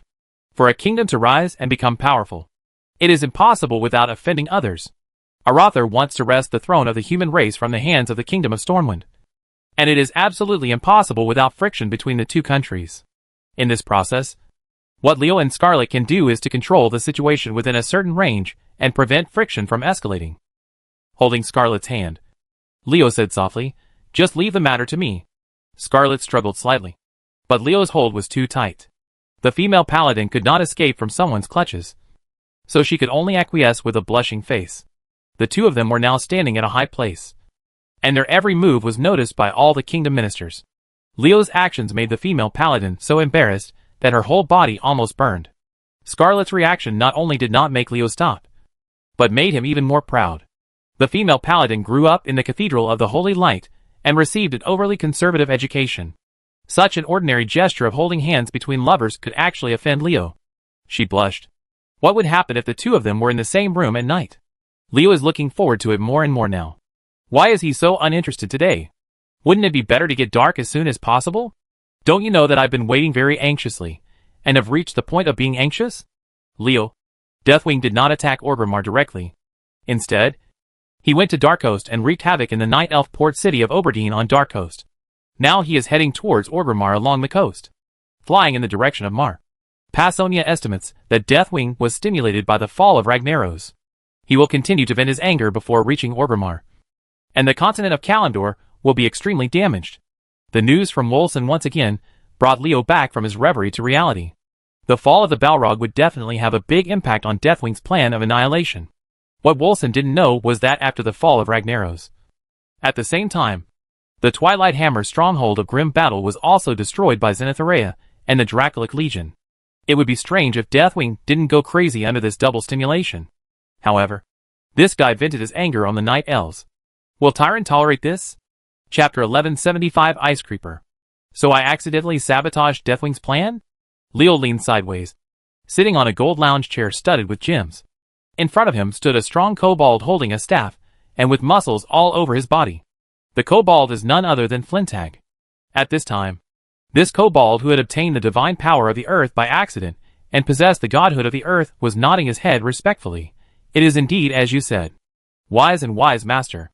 In the fire demon Ragna after the fall of Rose, the fire element filled in the underground of Blackstone Mountain was taken back by the new Lord of Fire. Savras, and some things hidden underground were exposed. Flintag possesses the godhood of the earth. The thick earth can block others, but not his exploration. Without the interference of the fire element, there is no need to worry about being attacked by the traps set by Ragnaros. The Kobold Geomancer can easily they found out Deathwing's arrangement under Blackstone Mountain. Under Blackstone Mountain, there are countless giant mazes the size of cities. Judging from the scale, they should be the work of Deathwing. As for why Deathwing built these underground mazes, and asked the fire demon Ragnaros to cover up the secret for him. As far as Leo knew, this world-destroying dragon was moving from the elemental Mount Hyjal to Blackstone Mountain. In this underground network of dark labyrinths, there is an important strategic point, which is the place called Black Rock Grotto. The cultists of the Twilight's Hammer place fiery furnaces here, and use the secluded features of the place to conduct some extremely evil experiments, one of which was turning the cult's followers into Twilight Draconians. From Mount Hyjal in the northern part of the continent of Kalimdor to the Blackstone Mountain in the middle of the eastern continent, crossing the endless sea and spanning 2 continents. Deathwing is really a big deal. Leo praised loudly. It's a pity that he met me. Flintag seized the opportunity to flatter Leo, with a wise master. Deathwing is nothing. The great master can destroy him with a wave of his hand. You bitch. You've learned to behave a lot. Leo smiled and scolded Flintag, and then got down to business with a serious face. I will allocate an army to you. Let Korok, Horse Lorik and Nararak assist you in cleaning up the Blackstone Grotto. Blackstone Grotto is an important part of Deathwing's underground labyrinth. There are many troops stationed there, and there should be a few strong men guarding them. But Leo is not interested in them. With his current strength, not everyone is worthy of his action. So just leave those miscellaneous minions to his subordinates to get rid of them. The above is one of the reasons why Leo didn't take action. More importantly, he and Scarlet were newly married, and they were inseparable. How could they want to go out? As soon as Leo finished speaking, an ice-blue claw protruded from the ground, and a monster made of ice crawled out of the ground. The temperature in the room dropped a lot due to the appearance of this monster. If it weren't for the fact that this ice-blue monster looks so vicious, and is covered with sharp ice blades, it would be a good idea to use him as a mobile refrigerator to cool down and prevent heat stroke in summer. Pointing at the ice-blue monster, Leo introduced this new member to Flintog, ice crawlers. Their bodies are completely composed of ice elements. They don't have crystal nuclei like elemental creatures, so they are not fatal. Weaknesses: the only way to kill them is to break them into pieces. Originally, ice-type monsters were not suitable for the mopping up mission in the Black Rock Grotto, because the high temperature there would limit their performance. However, the fall of the fire demon Ragnaros changed everything. The new Lord of Fire, Savras, took back everything and turned it into an icy cave again. Without the lava and high temperature, the environment of the Blackstone Grotto was crawling with ice. No longer posed an obstacle. The Master's men increased again. Flintag looked at the ice crawler, and the Kobold Geomancer smelled the breath of killing from this ice monster. This was a fighting machine born for killing. No, not just one, but an entire group. Syndra made them according to my instructions. You can help me test their strength in actual combat. After Leo finished speaking, he waved his hand and motioned for Flintag to step back. Go down. I obey your command. Wise master. The Kobold Geomancer agreed, and together with the ice crawler jumped into the large hole that was opened in the ground when the ladder appeared. After they jumped in, the ground healed silently, leaving no trace, as if there was nothing here happened before. Flintag's strength should not be underestimated, and with the assistance of Korok and others, it would not be a problem to command the ice crawlers to destroy the Blackstone Grotto. But is the Blackstone Grotto the only important underground stronghold of the Twilight's Hammer? Leo shook his head. Of course not. There is another important place, and that is the core of the boulder. Locked deep in the deep rock continent is the Temple of the Earth. Where is the core of the stone? Fanatic Twilight cultists gather at the stone core not knowing what to summon. But that place is the territory of Stone Mother Therazane, and it's not Leo's turn to worry about it yet. Originally, the stone core was where the Twilight Hammer forged Elementium armor for Deathwing to strengthen the body of the world-destroying dragon. However, with the destruction of the Black Iron Dwarves, this function of the stone core was no longer available. Disappeared due to lack of sufficient craftsmen. Why did Deathwing attack Stromgarde so angrily? Wasn't it because Leo ruined his good deeds? If Deathwing were covered with elemental armor, his defense would be enhanced more than 10 times. Such a Deathwing would be enough to withstand Stromgarde's cannon and directly smash the entire city to pieces. as long as the news about the Stone Core is passed on to Stone Mother Therazane. Without Deathwing, the Earth elements will be able to deal with the Twilight cultists there in minutes. Another place to cross off the list to conquer. So, what's next? Leo was just thinking, when Cinesaria hurried in and she said, "Master, there is something new." On the way back from grim battle, I discovered an extremely secretive barrier. And now I have confirmed that this barrier is actually where the Twilight Hammer's base camp is located. The Twilight Fortress, which is located in the wetlands. Twilight Fortress. Leo frowned. Damn Twilight's hammer. Why did they build their nest in the wetland? Isn't this hindering Arathar's plan to control the wetland? If Cinesaria hadn't mentioned it, Leo would have ignored this place.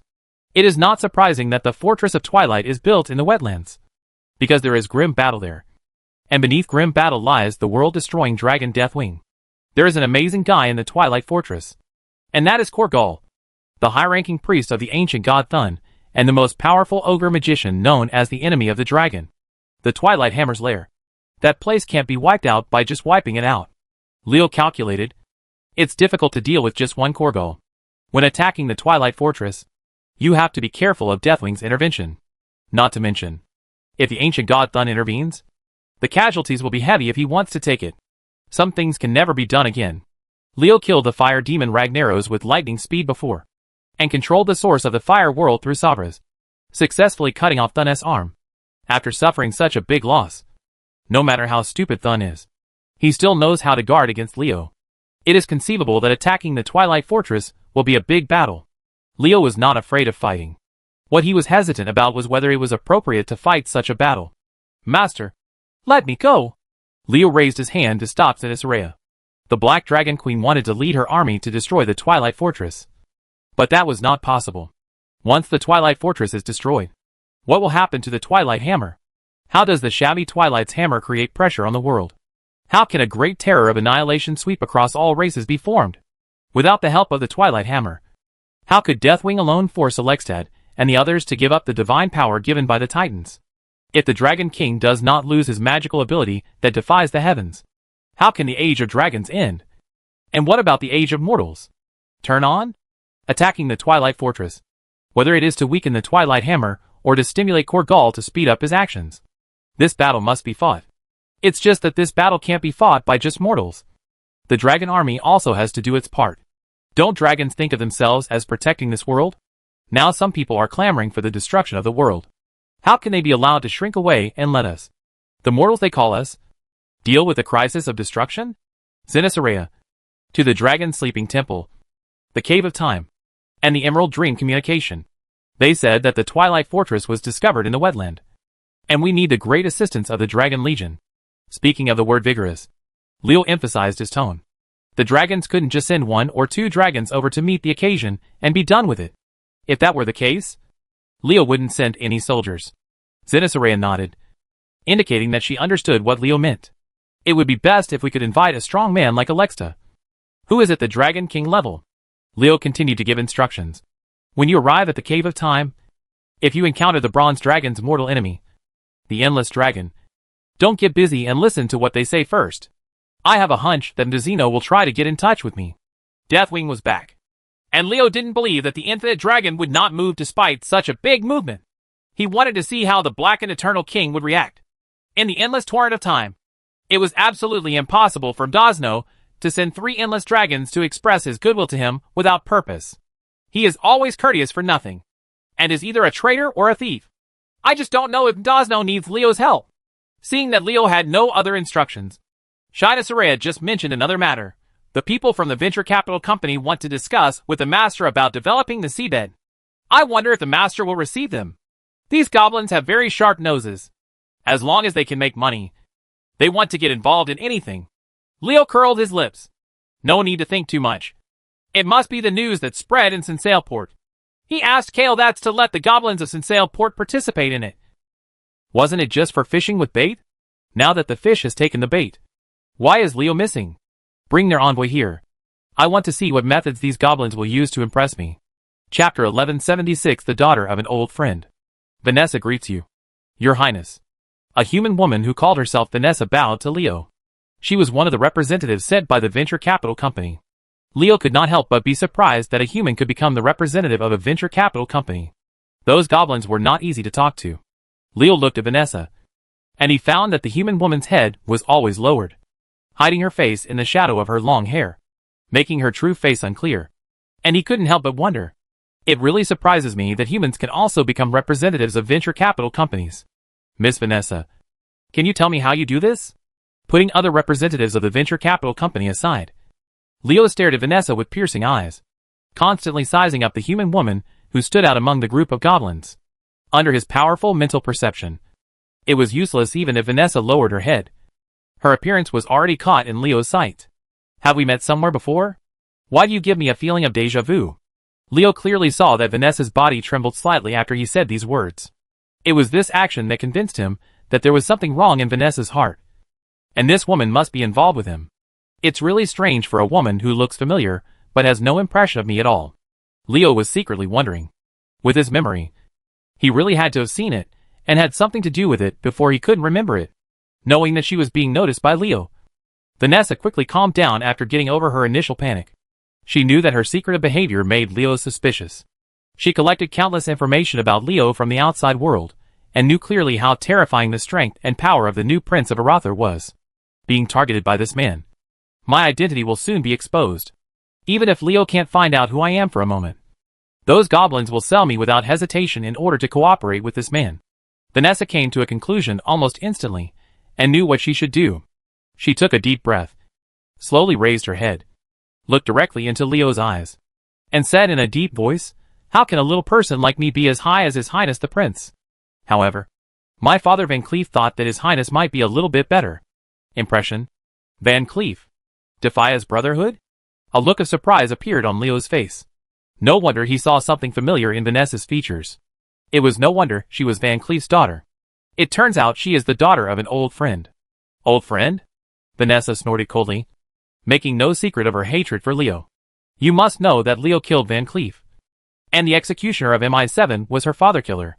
Originally, I want to observe what kind of person you are, and see if there is any way to kill you. Now that you have seen through it, I have nothing to say. Is there really nothing to say? Of course. Vanessa continued to collect information about Leo from the outside world, and she discovered that this terrifyingly powerful man had a fatal weakness. That is, he was very lustful. While maintaining a romantic relationship with Scarlet, Queen of Aratha, Leo actually had ambiguous relationships with Lyadrin, Passonia, and many other women. With Leo's terrifying strength that has almost reached the pinnacle of the mortal world, Vanessa knows that even if she practices for a lifetime, she may not be as good as one of his fingers. If you want revenge, there is no hope of relying on simple cultivation. So you must find another way. Vanessa originally wanted to use the man's curiosity to attract Leo's attention. After all, when a human woman appeared among the representatives of the venture capital company, it was impossible not to pay attention to her. It can be said that her idea is good, but it may not be implemented when implemented. Before entering the palace of the kingdom of Aratha, Vanessa was full of confidence. But when it came to Leo, she showed her timidity again, and none of the things she had thought of before were used, or in terms of preparation. She simply forgot about the previous design, and was still talking about how to perform it. It seems simple to perform on the spot, and it doesn't seem difficult to think about it. But it is not the same thing in practice. Obviously, Vanessa made such a mistake that Leo saw the flaw. Do you hate me? Leo looked at Vanessa with interest. Van Cleef's daughter actually appeared in front of him, which really surprised him. Your father is a talented person, but it's a pity that he has gone astray. He could have become a hero and made people shout about the great Van Cleef. But now, he can only be nailed to the pillar of shame in history as a bandit leader. Well, don't look at me with that look. If you really want to, you shouldn't come to me for revenge. If eyes could turn into sharp blades, Leo must have been pierced through the heart by thousands of blades. Vanessa's eyes of real hatred are very frightening. That is to say, Leo has strong mental power and tenacity, and can turn a blind eye to her. No one else would dare to look at this woman. I killed your father. This is a fact. I will not deny it, let alone beautify it, because the fact is the fact. But I will not feel guilty, because your father had his own way of death. I killed him. It's to eliminate harm to the human race. Well, it would be impossible for Leo not to be hated by Vanessa if he said in front of a daughter that I felt comfortable killing your father. So your father should die. But hate does not matter. What Leo said is true. When Van Cleef was blinded by hatred, when the Defias Brotherhood he led changed its character, and when he chose to fall, Van Cleef's ending was doomed. Vanessa Van Cleef. Instead of staring at me, you should go find the source of your father's tragedy. If you really work hard, I think you will gain something. After that, Leo waved his hand and said to Willie, who was standing aside, "Take Miss Vanessa out, and no one will make things difficult for him." Willie glanced at Vanessa and bowed to accept the order. Having followed Leo for such a long time, Willie knew Leo's temper very well. With Leo's decisive character, he would never leave a hidden danger, let alone Vanessa was a woman. Then, Leo must have other plans for not killing Vanessa. Willie had also heard about Van Cleef, who made the Defias Brotherhood cause such a big fuss. Willie was also full of sympathy for his experience. The whole thing was clearly the fault of the nobles of the Kingdom of Stormwind. But poor Van Cleef ruined his future and ended up taking his own life. But those things have long since become history. And besides, it has nothing to do with Willie, and he doesn't want to care about it. If Vanessa hadn't appeared, Willie would have almost forgotten about the Defias Brotherhood.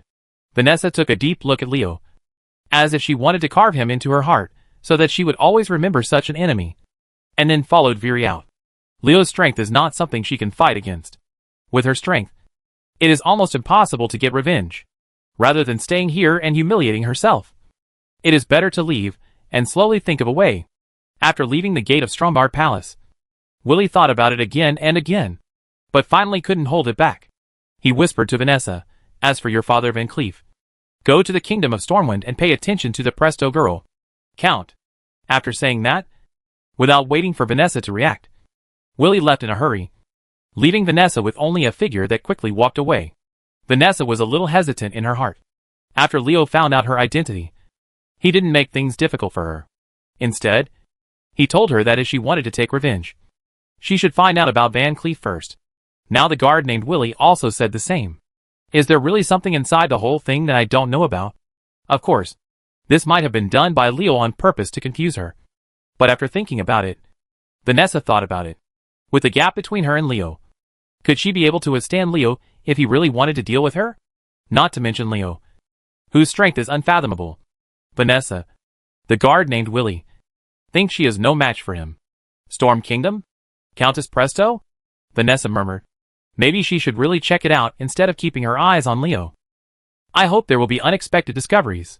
Sensing Vanessa's departure, Leo's mouth curved into an imperceptible arc. It was true that when he fell asleep, someone would give him a pillow. Vanessa's appearance saved him a lot of effort. Deathwing was born ahead of schedule. This world-destroying dragon did not use Onyxia lurking in the Kingdom of Stormwind as a conspirator to cause trouble in Stormwind City as Leo thought, but instead targeted Riptide. Bal almost caught Leo off guard. If Leo hadn't been so powerful, it would have been a big question whether Stromgarde still existed. As the saying goes, it's disrespectful to come back without reciprocating. Since Deathwing dared to come to Stromgarde to make trouble, he even chose the day of Leo's wedding to slap Leo's face hard. If Leo didn't retaliate, he would steal Leo's style? Without using Onyxia, the chess piece buried in the Kingdom of Stormwind, Deathwing probably has other plans. Will Leo give Deathwing a chance to attack? The current Leo is not the former Leo. After learning the identity of Onyxia, Leo wanted to use the Black Dragon Princess to weaken the strength of the Stormwind Kingdom so that Arather could become the #1 in the human race faster. At that time, what he considers is the interests of the Kingdom of Arather. This moment is the same as that moment. At this time, Leo was considering the interests of the entire human race. His vision was no longer limited to the gains and losses of one country and one place, but was focused on the entire race and the general trend of the world. As a result, his considerations when acting are different. Onyxia's stay in the Kingdom of Stormwind has always been a scourge, and Leo is planning to find an opportunity to get rid of her. Although his action will cause a lot of criticism, it is better than leaving a time bomb within his own country. What he didn't expect was that Van Cleef's daughter Vanessa appeared. This woman bent on revenge gave Leo new ideas. When Vanessa goes to investigate Van Cleef, as long as Leo secretly helps, Onyxia, who is aliased as Countess Prester, will be involved. Once Onyxia's identity is exposed, the person known as the Holy Light will be involved. Can Father Benedictus stay aloof? You must know that after Onyxia showed her true form, it was the Holy Light Archbishop who made Onyxia return to her human form. It was also the appearance of Benedictus that made others understand Onyxia. No more doubts. I don't have to do anything. I just need to let people know that Onyxia had gone to the Cathedral of the Holy Light to meet with Benedictus before that incident. And someone will help me figure everything out. It's not that many secret things in the world cannot be investigated. It's that the world's people simply haven't looked in the right direction. Deathwing. Not everyone is as selfish as you think. I am no longer the me who only cared about the interests of Arather before. You look at me now based on my previous behavior and think that I will sit back and watch the decline of the Kingdom of Stormwind. You are destined to fail. Defense is not Leo's character. Because he knows that if you defend for a long time, you will lose. Leo likes to be the attacker. And only the attacker can take the initiative. This time he will use Vanessa to bring out Onyxia. And even more, he will use this to bring down Benedictus. So that the Father of Twilight, who is hidden deep in the human race, will be exposed to the sun. In a flash of thought, Leo already had a rough plan for the whole thing. The specifics would have to be decided based on the development of the matter. Vanessa's matter came to an end, and Leo finally turned his attention back to the goblins of the Venture Capital Company. If you want to participate in the development of the underwater world, I will give you 10 breaths to impress me. Remember, you only have one chance. Chapter 1177, Revealing Old Scores. The sound of footsteps came closer and closer, and Scarlet's figure came into Leo's sight. Seeing the female paladin in a hurry, Leo couldn't help but wonder, what made her so anxious? Before anyone arrived, Scarlet's voice came over first. Leo, I heard that Van Cleef's daughter came to see you. The news spread pretty fast. There are no secrets in the palace. Leo's meeting with the Venture Capital Company's envoy was not a secret, let alone in a secret room. He was not surprised when the news spread. Besides, Leo would never have thought that Vanessa would do something like this. Yes, there is such a little girl. Leo knew what Scarlet was worried about, and gave the female paladin a reassuring look. Don't worry. I didn't make things difficult for her. She has left now. In fact, Leo is about the same age as Vanessa, but they are on completely different levels of thinking and vision. That's why Leo said something about Vanessa's little girl. Hearing what Leo said, Scarlet's expression immediately relaxed. She was worried that Leo would get rid of Van Cleef's daughter because of Vanessa's hatred. Who was responsible for solving the Defias Brotherhood incident in the West Wilds? What if Scarlet and Leo are both protagonists? Although Leo and Scarlet were not at fault for that incident, Vanessa didn't know that it was Leo who killed Van Cleef. With Leo's decisive temper, Vanessa clearly showed hostility like this. Man, Leo would probably not let her live. Scarlet was in a hurry because she was worried that Leo would kill Vanessa. Even if he had let her go before, he would secretly send someone to intercept and kill her. Fortunately, the situation that Scarlet was most worried about did not appear. Leo didn't seem to care about Vanessa, so there was no need to talk about secret tactics. Don't think of me as the kind of person who kills innocent people indiscriminately. Leo looked helpless. Scarlet, a silly girl. Please don't think of him in such a dark way. You killed Van Cleef because he left. The fact that he went astray does not mean that I am opposed to his actions of resisting the atrocities of the nobles. The nobles of Stormwind Kingdom defaulted on their wages, and sent people to assassinate Van Cleef. This is really a bastard. Scarlet looked at Leo. Just looking and not speaking. She saw something from Leo's expression. That is, Leo did not intend to let the Defias Brotherhood incident go by, but wanted to pursue it again. Inwardly, Scarlet and Leo have the same idea.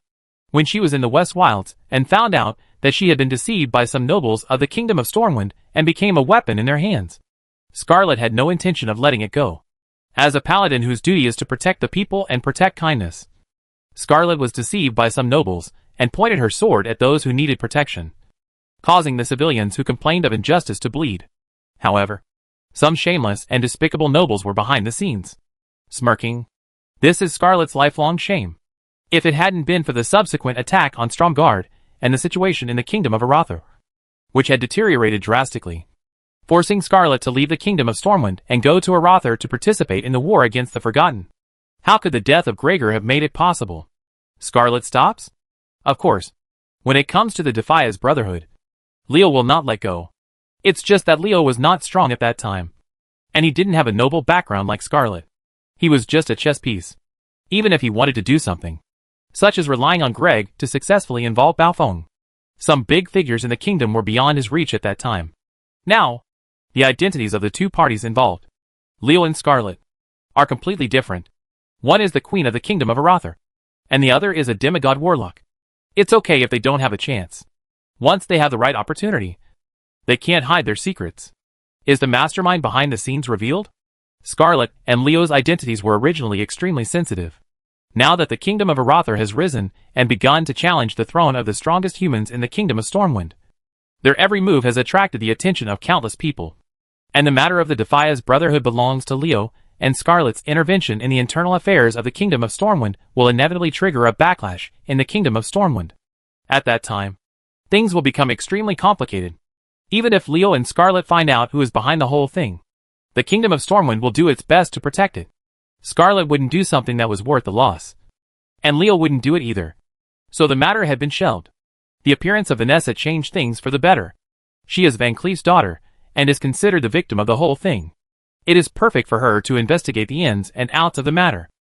Knowing that Scarlet understood his plan, Leo waved to her, and while using the female paladin to come to him, he said, "There are many doubts about the Van Cleef incident, although we are inconvenient to come forward due to our status.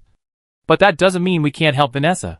In fact, we don't need to do too much, as long as we provide her with valuable clues and let her investigate in the right direction. The matter will soon come to light. It has ended with Greg's death, and those people would not have thought that anyone would reinvestigate. Compared to the mastermind behind the scenes, Vanessa is calculated with intention, but not with care.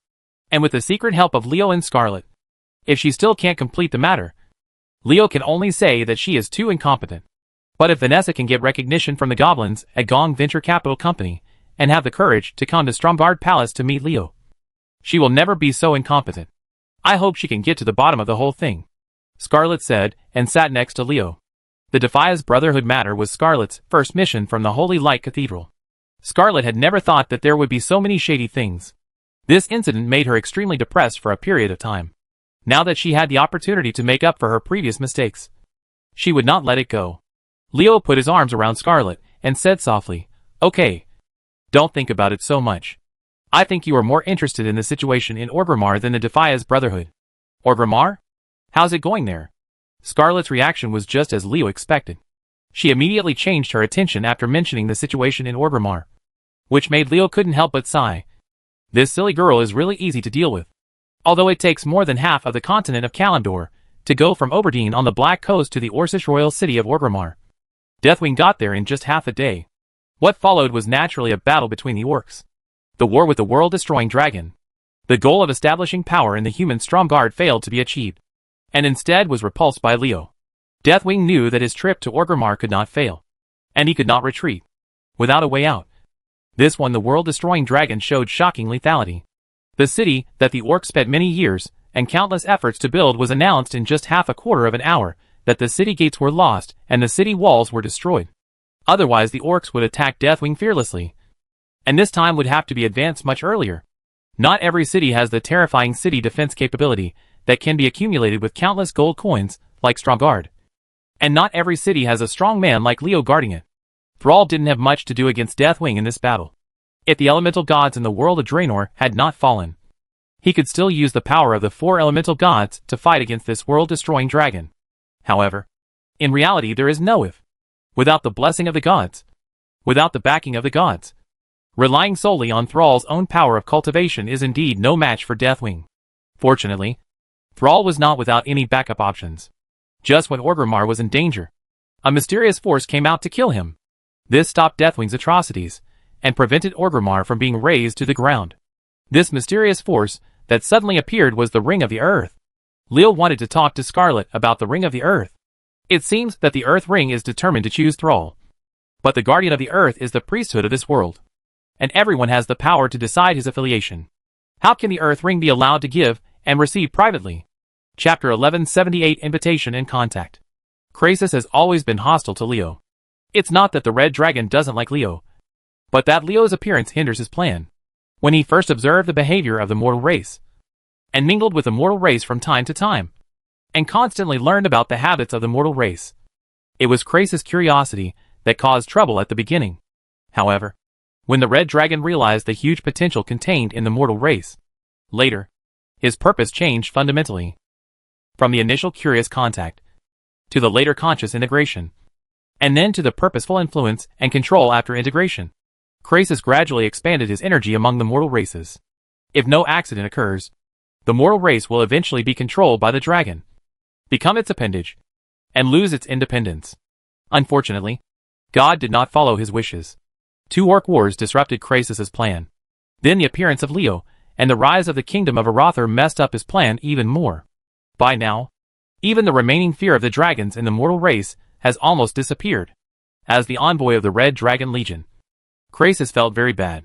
He came to Stromgarde from Wormer's temple, and did not feel any sympathy for the dragon from the city's owners, Queen Scarlet and Prince Leo of Arather. The attitude of these 2 people towards him was too formulaic, which made Krasis feel that they were treating him as an ordinary messenger, treating the envoys of Wormer's temple as ordinary envoys. Krasis never believed that anyone would do this in the past. However, the performance of Scarlet and Leo forced him to accept this shocking fact. The envoys of the temple are treated equally as the envoys of other forces. The majesty of the dragon has been challenged, no matter what Scarlet and Leo think. At least that's how Krasis sees it. How can the envoys of other forces be compared with the dragon's sleeping temple? How dare Leo and Scarlet treat him the same as other messengers? He was extremely dissatisfied and even angry. But Krasis couldn't show it, which made him feel very suffocated. But who knew that the Blue Dragon King Malygos was standing next to Leo? Krasis didn't want to be rude in front of the Dragon King. Performance. In any case, Malygos is also a person on the same level as Red Dragon Queen Alexa. Leo had already noticed his dissatisfaction with Krasis, but he didn't pay attention to it at all. The dragons were used to being arrogant, and used to showing a proud posture in front of humans. They really thought that everyone had to support them. Leo and Scarlet were lukewarm towards him, and Krasis didn't want to stay in Stromgarde any longer. He was not polite or greeted him. The Red Dragon directly stated the purpose of his visit this time, for death. The emergence of wings and the Twilight Hammer made Queen Alexa very worried. It was a good thing that Arather wanted to gather the power to protect the world. But Stromgarde was not a suitable place. Wormer's temple was more reassuring. After all, the tribe is also part of the force that protects the world.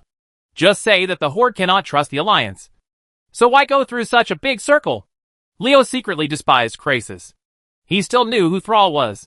If the tribe really wanted to cooperate, Thrall would definitely have the courage to come to Stromgarde. Krasis brought such words. Either Thrall had other plans, or the Red Dragon was deliberately playing tricks. Or maybe both. Once racial interests are involved, personal character is no longer reliable. The orcs were at an absolute disadvantage at the moment. The pressing pace of humans and the Alliance made the orcs' living environment suddenly become worse.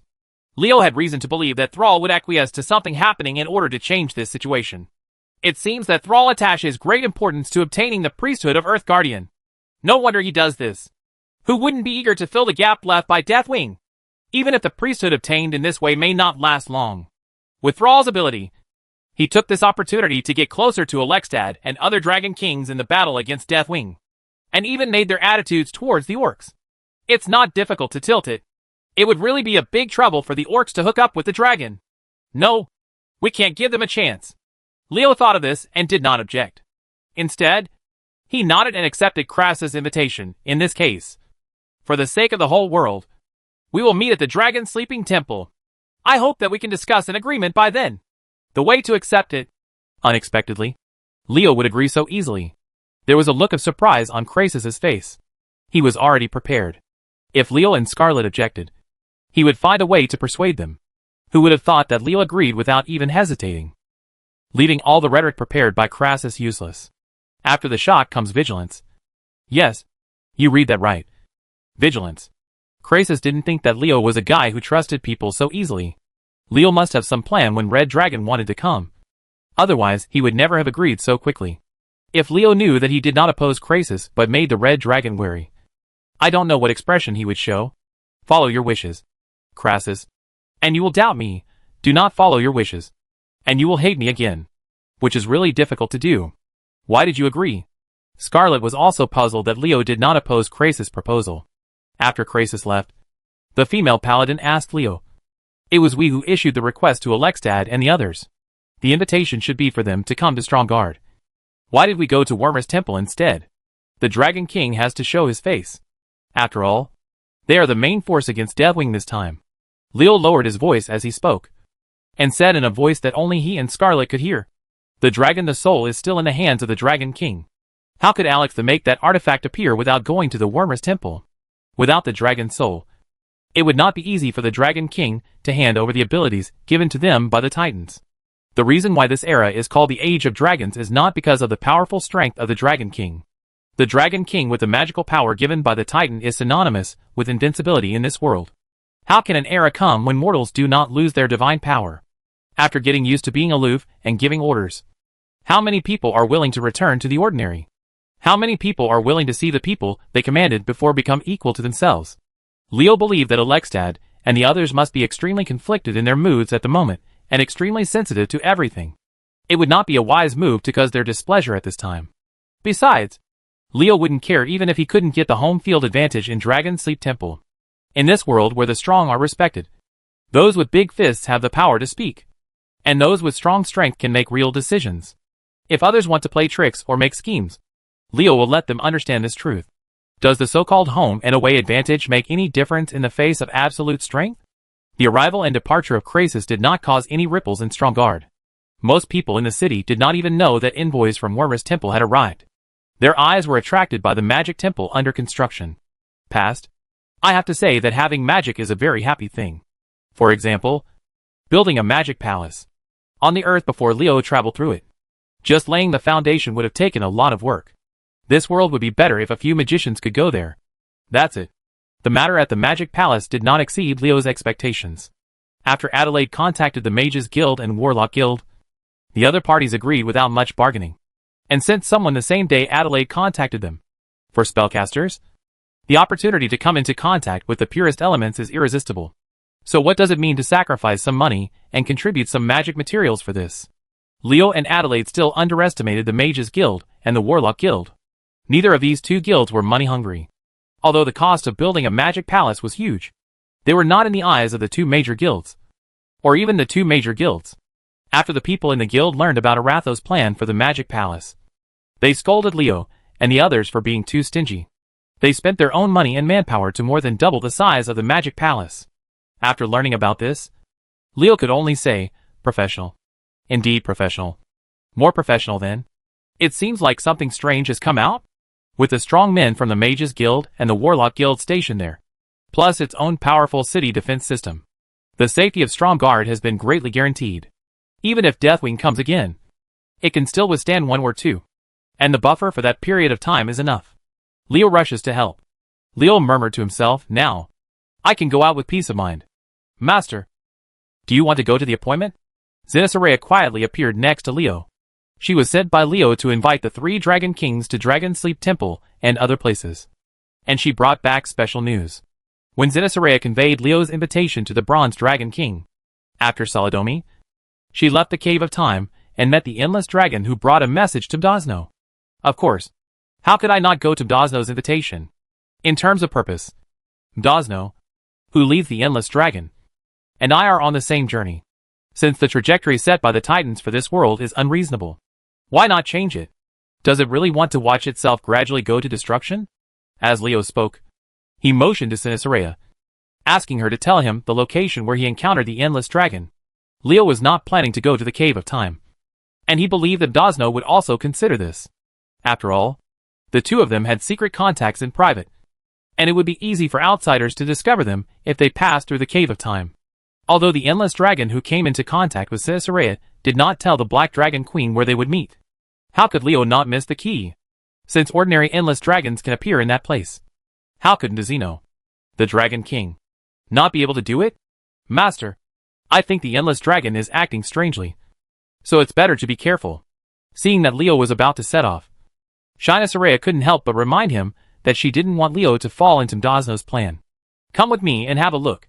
Leo waved to Zenitharea. Even the end of time can't do anything to me. If Mdazno wants to plot against me, he will only fail. Chapter 1179. Interesting. Tan an endless sea of sand, is no different from how it looked in Leo's memory. Gadgetsen and Hot Sand Port are still so prosperous. Mercenaries who come for gold mining and adventure travel through it, either selling items or looking for things. Partners, Outside these two cities is a desolate place. Nothing but sand. This was not Leo's first time in Tanaris. So naturally, he would not be as lost as a first-time traveler into the desert. He arrived at the meeting point between Zenitharea and the Endless Dragon in the shortest possible time at an astonishing speed. Place. As Leo expected, there was indeed something wrong with this place. Just after Leo arrived at the location, the sky where the scorching sun hung high suddenly darkened, and the whole world fell into darkness. His powerful spiritual perception told Leo that it was not that the sky had changed drastically, but that someone had used powerful magic to be teleported to another dimension. Or to be precise, Leo entered another world. A world with no light but darkness. A world where no light could be seen and full of despair. Leo looked around, and the sudden change of scenery did not move him at all. Not only would panic not solve the problem, but it would put him in a desperate situation. How could Leo, who knew the truth well, make such a mistake? Mdezino wants to plot against Leo? Of course it's impossible. Not to mention whether Mdezino has that strength. Let's just say that there is no conflict between him and Leo, and they even have a common goal. It is impossible for him to plot against Leo. Is this the end of time? In this empty world of darkness? Leo's voice broke the dead silence. Mdezino, it would be too rude for the host not to come out when the guest arrives. Darkness cannot stop Leo's exploration, and may even become his eyes and ears. Don't forget that Leo is a demigod warlock with the laws of darkness. He can directly communicate with the darkest side of the universe from the eternal vortex. He wants to have complete darkness. There is no difficulty in the law, even though the surroundings were so dark that there was no light. In Leo's eyes these were no obstacles. He could detect the situation anywhere in this space, and the location of Mdezino could not be hidden from his eyes. After Leo found him, Mdezino did not come out from his hiding place. He continued to stay in the dark and said, I really didn't expect that you could even understand the laws of darkness. Your strength is indeed, don't underestimate it. You already know why I came to you. So, what is your answer? Mdezino got straight to the point. The previous one was barely a test. If Leo's performance did not satisfy him, he would not mind changing the plan. A collaborator who can't even sense his position will never satisfy Mdezino. You must know that what Mdezino has to deal with is not a weak person. It is an existence that makes him fear himself. Leo is not qualified to participate if he is not strong enough. My answer? Leo shrugged. We all have the same purpose. What other answer can I have? In the final analysis, we are all just poor people trying to survive. Leo's self-deprecation resonated with Mdezino. Wasn't it? He and Leo were both poor bastards. Poor bastards who were struggling to survive. Although they possessed incomparable terrifying strength in the eyes of mortals. In front of the object they want to fight against, this strength is really not enough. After a long silence, Mdezino's voice sounded again. You are right. We are all wretches. Let those superior beings see if we wretches can change the fate they have set for us. Trajectory. With Mdezino's words, Leo knew that the cooperation between the two was confirmed. But he still had questions that he had to ask clearly. Mdezino, how do you want to cooperate with me? I don't accept it. If you send the Endless Dragon to help me, it will make me an enemy of the Bronze Dragon.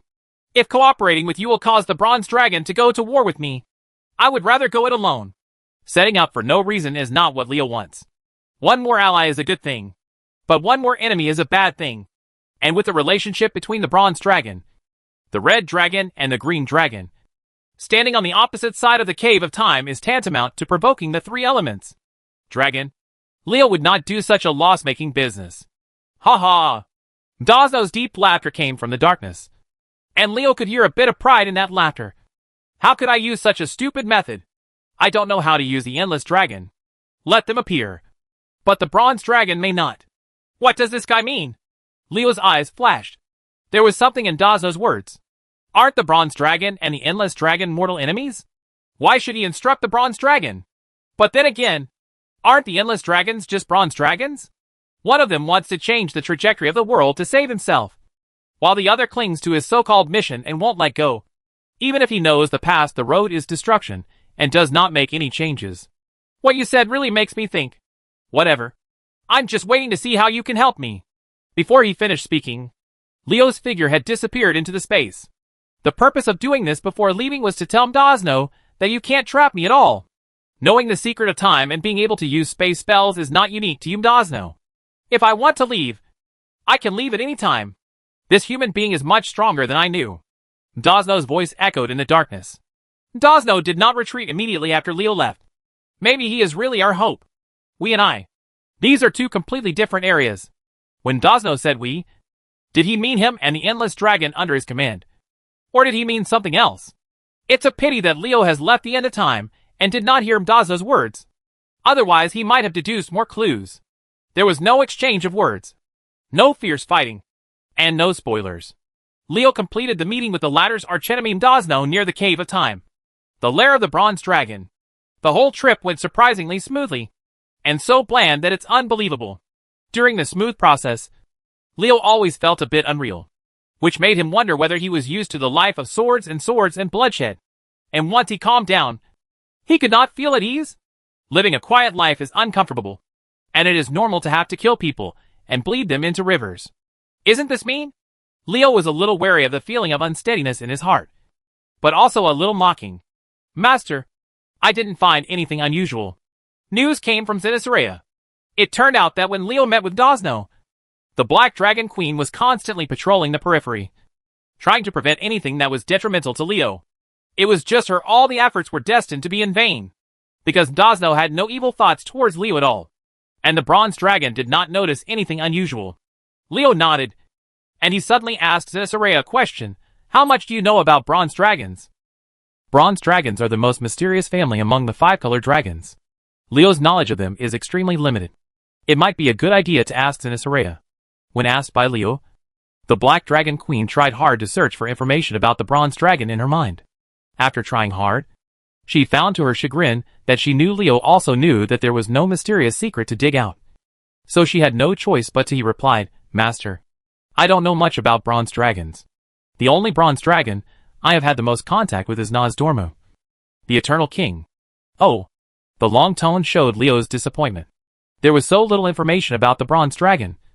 How could he make an inference? And how could he ensure that the inference would not be wrong? It seems that if you want to infer more things from the known information about the bronze dragon, this path will not work. Only the Eternal King Nozdormu has more contact with you. At this point, a flash of light flashed in Leo's mind and he shouted, Wait, Sinestra, let me ask you. Is there anything different about Nozdormu before and after Neltharion's betrayal? This was a key, and Leo felt as if he had grasped something important. Why would the master ask this? Caesarea didn't know Leo's purpose. She could only try to recall it. But there was really too little information. She really couldn't recall anything useful. Who makes Nozdormu? Like his people. Always mysterious? It doesn't work. Leo was not discouraged when he couldn't get any useful information from the Black Dragon Queen. Caesarea didn't get it. Which didn't mean that Sindragosa and Malygos didn't get it either. The Blue Dragon King did not disappoint Leo. He provided Leo with an extremely important message. I don't know what happened after Deathwing's betrayal. I only remember that we went to the battlefield and Nozdormu was the last to arrive. 1. He seemed a little absent-minded at that time. But at that time everyone was focused on fighting the demons of the Burning Legion. And we all ignored the past. Now we think there must be a story here. That's right. Leo's eyes flashed. And he felt that he had touched the truth of the matter. Nozdormu is the Lord of Time. He who controls the eternal torrent of time can see the future of this world. And when the trajectory of the world has not escaped the control of Titan, he must have seen Deathwing's betrayal. So he went so late. But even so, he may not be late. So can he think this way, before knowing death? During the time when Nozdormu was upset about the Winged Society's betrayal, someone found him. Is this the real reason why he was late? Master, what do you mean? Malygos didn't understand why Leo made this conjecture. It was so important to come up with this conjecture that he had to call out himself and Sindragosa? A strange arc appeared at the corner of Leo's mouth. He did not answer Malygos' question, but whispered softly, no wonder this time it went so smoothly. Hee. Interesting. Chapter 1180 The Night Elf's Generosity. Wormer's Temple is a more suitable place for negotiation than Stromgard. After all, this place belongs to the dragon, not the Alliance. Setting the location here can make many people feel at ease and avoid some unnecessary incidents. When Deathwing appeared and declared his intention to destroy the world, both the Alliance and the Horde were doing things with unprecedented efficiency. Someone wants to destroy the world, and this person still has the ability to destroy the world. If he is still slow and procrastinating at this time, what is the difference between seeking death? It doesn't matter if you want to die alone, but don't drag others with you. At this special moment, whoever procrastinates will become a public enemy and be attacked by the crowd. If you don't take other people's lives seriously, others will. Why would you take your life seriously? If you want to drag everyone to death, others will kill you first. To say that everyone is doing things more efficiently now is not without evidence. No. As soon as Leo returned to Stromgarde from Tanaris, a message from Alexa asking him and Scarlet to go to Wormer's temple to discuss with the leaders of various forces was sent. The Red Dragon Queen had to give her face, since Alexa had sent out the invitation. How could Leo and Scarlet not go? This was not Leo's first visit to Wormer's temple. With Maligos, the Blue Dragon King, Leo and Scarlet didn't have to wait for the Red Dragon's messenger like the others, and went straight to Alexstad, the place where it is located. The Red Dragon's reputation is indeed big enough. Alliance leader Varian of the Kingdom of Stormwind, Jin of the Kingdom of Kyrgyz, Magni of Ironforge, Kadros of Eagle's Nest Mountain, and Mekatork of Nomaregan, Ragrol, the Furbolg Elder of Broken Ridge, all gathered here. Opposite the leaders of the Alliance are the Horde's War Chief Thrall, Darkspear Chief Vol'jin, and Thunder Bluff's Cairn Bloodhoof. Compared to the many leaders of the Alliance, the Horde, represented by only 3 people, is extremely weak. After Sylvanas moved all the Forsaken to Icecrown Glacier and officially settled in Northrend, far away from the right and wrong circles of the Horde and the Alliance, the Horde's strength was not as good as before. From this gathering, it was obvious how disadvantaged the tribe was at this time. The Night Elves still haven't come. Leo nodded to Varian and others while sighing secretly. After Deathwing destroyed Oberdeen and provoked the Night Elves with a slap in the face, Darnassus showed no sign of getting angry and fighting back. The Night Elves' reaction was too confusing to understand. Don't think that elves have a peaceful temperament. That is purely misleading. Thinking about the ferocity with which the elves fought against the trolls for world hegemony, it has long been proved that the factor of violence flows in their blood. What on earth was Tyron thinking? Was he really going to sit back and watch? Or does she want to wait for other races to merge with Deathwing until the critical moment before she breaks out? No matter what choice the Night Elves made, Leo was extremely dissatisfied. Haven't the Night Elves always said that they won't take action unless the world is destroyed? Now Deathwing is going to destroy the world. And the Twilight Hammer is also taking action. It's just when they're needed. Why hasn't Darnassus made any move? Just as Leo was thinking about it, 3 more people entered the hall. The first 2 of these 3 were the Blood Elf Prince Kaeldats and the Lord of Theramore Jaina. And the last one was actually Sylph. Seeing that Silverio's dissatisfaction with Tyron disappeared, it turned out that the Night Elves were not indifferent or inactive, but that their messenger did not arrive, and he misunderstood them. After Kaeldats arrived, he did not stand with Thrall and the others. Instead, he walked to Leo and started chatting with him. Jaina, who appeared with Kaeldats, approached Scarlet. Only Sylph had a cold look on her face. She neither paid attention to Leo nor went to see Thrall and the others, but told her directly the purpose of coming. Queen Alexa, the High Priest of Tyrant, is listening to the Oracle of the Moon God in the Temple of the Moon. She cannot come to participate in this meeting in person. She asked me to apologize to you and the leaders present. She said she was apologizing, but Sylph didn't even move her face. Her cold expression showed no sign of apology. Despite this, no one present expressed dissatisfaction. Everyone was not aware of the cool and noble nature of the Night Elves. Darnassus was able to send people here mostly because of Alexta's favor. Just be content if the Night Elf messenger comes. It's better for someone to come than to stay silent. Besides, this is the Night Elves' statement. They will not stay out of Deathwing's matter. This statement is enough. Of course, in addition to knowing the Night Elves' consistent attitude, the fact that Sylph was Leo's savior also played a big role in it. Everyone knows that Sylph once saved Leo's life when he was in trouble. This elf is one of the very few people who can make Leo owe a debt of gratitude. Even if he doesn't look at Tyron's face, he must look at Leo's face.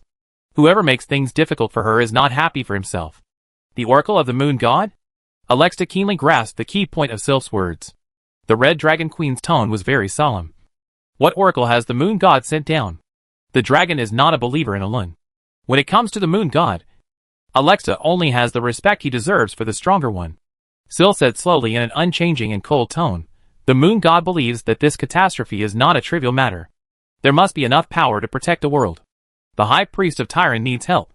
The Great Moon God will use divine magic to let Cenarius, Ursel, Aviana, and other fallen demigods return to this world. What? The news that Sylph brought was quite shocking. The Night Elves were really generous. They actually wanted to resurrect the demigods who died in the battle. And they resurrected several of them, as soon as they were resurrected. It was really hard to believe.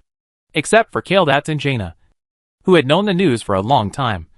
And Leo, who had expected this incident. Everyone else in the hall, including Alexstad, had shocked expressions on their faces. The Night Elf's actions really shocked them. Elune used this to prove her strength to the world. And at the same time, she also warned other Night Elves that she, Elune, was protecting them, and not to make random decisions. Leo rubbed his chin. The moon god's move was indeed extraordinary. He resurrected several demigods at once. This was clearly a rhythm to attack the wings of death.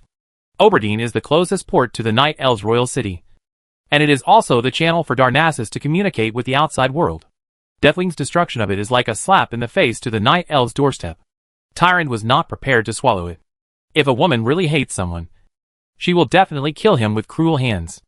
Elune probably wouldn't take the initiative to cast magical spells. It was probably the prayers of Tyrande, the high priest of the moon god, that had an effect. Let me just say, the Night Elves shouldn't have been so calm after being provoked by Deathwing. It turned out that the reason why they didn't take action was because Tyrande was asking Elune for reinforcements. Deathwing was very strong. Leo admitted that. But no matter how powerful your Deathwing is, you are just a tiger. Do you understand that a tiger cannot hold down a pack of wolves? If a few of the Night Elves' demigods attack you, what are your chances of winning? What's more, with Tyrande's shrewdness, would she not attract strong men from other races? You idiot. Deathwing, you said it was not good to vent your anger on anyone. But you decided to provoke the Night Elves. Now you will feel better. Miss Sylph, it would be great if the moon god Elune could help us overcome this difficulty. With the resurrected demigods, dealing with Deathwing is no longer a problem. Leo took the lead and left.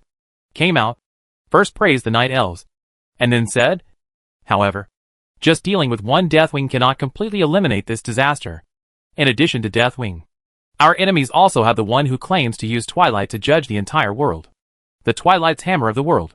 Here comes the topic. Alexa quickly cheered up. She knew that Leo would soon get to the point. After all, when Leo asked Zenitharea to invite her, he was talking about major matters related to the Twilight hammer. Sylph didn't reply to Leo's words. In fact, Leo didn't expect the ice-like female elf to say anything. He turned his attention to Alexa. Arather discovered a secret magic barrier in the wetland. After passing by, our investigation has confirmed that the lair of the Twilight hammer is there. There is reliable information that the ogre magician Korgal is carrying out the delivery of the ancient god Thun in this place called the Twilight Fortress. His evil plan. Arather found the Twilight's hammer's lair in the wetlands. Varian and others were moved again. Today's news was so heavyweight that it was hard not to be surprised. The Twilight hammer is Deathwing's minion. Without it, the threat of the world-destroying dragon will be reduced by a level. If it can be eliminated, the resistance in encircling Deathwing will definitely be much smaller. Queen Alexstad, we all know that dragons are an important force in protecting this world. The cultists of Twilight's hammer are trying to destroy the world. The dragons will never watch their atrocities. Therefore, I implore Her Majesty the Queen to cooperate with the other 3 series of dragons gave us the greatest support for our attack on the Twilight Fortress. Strike while the iron is hot.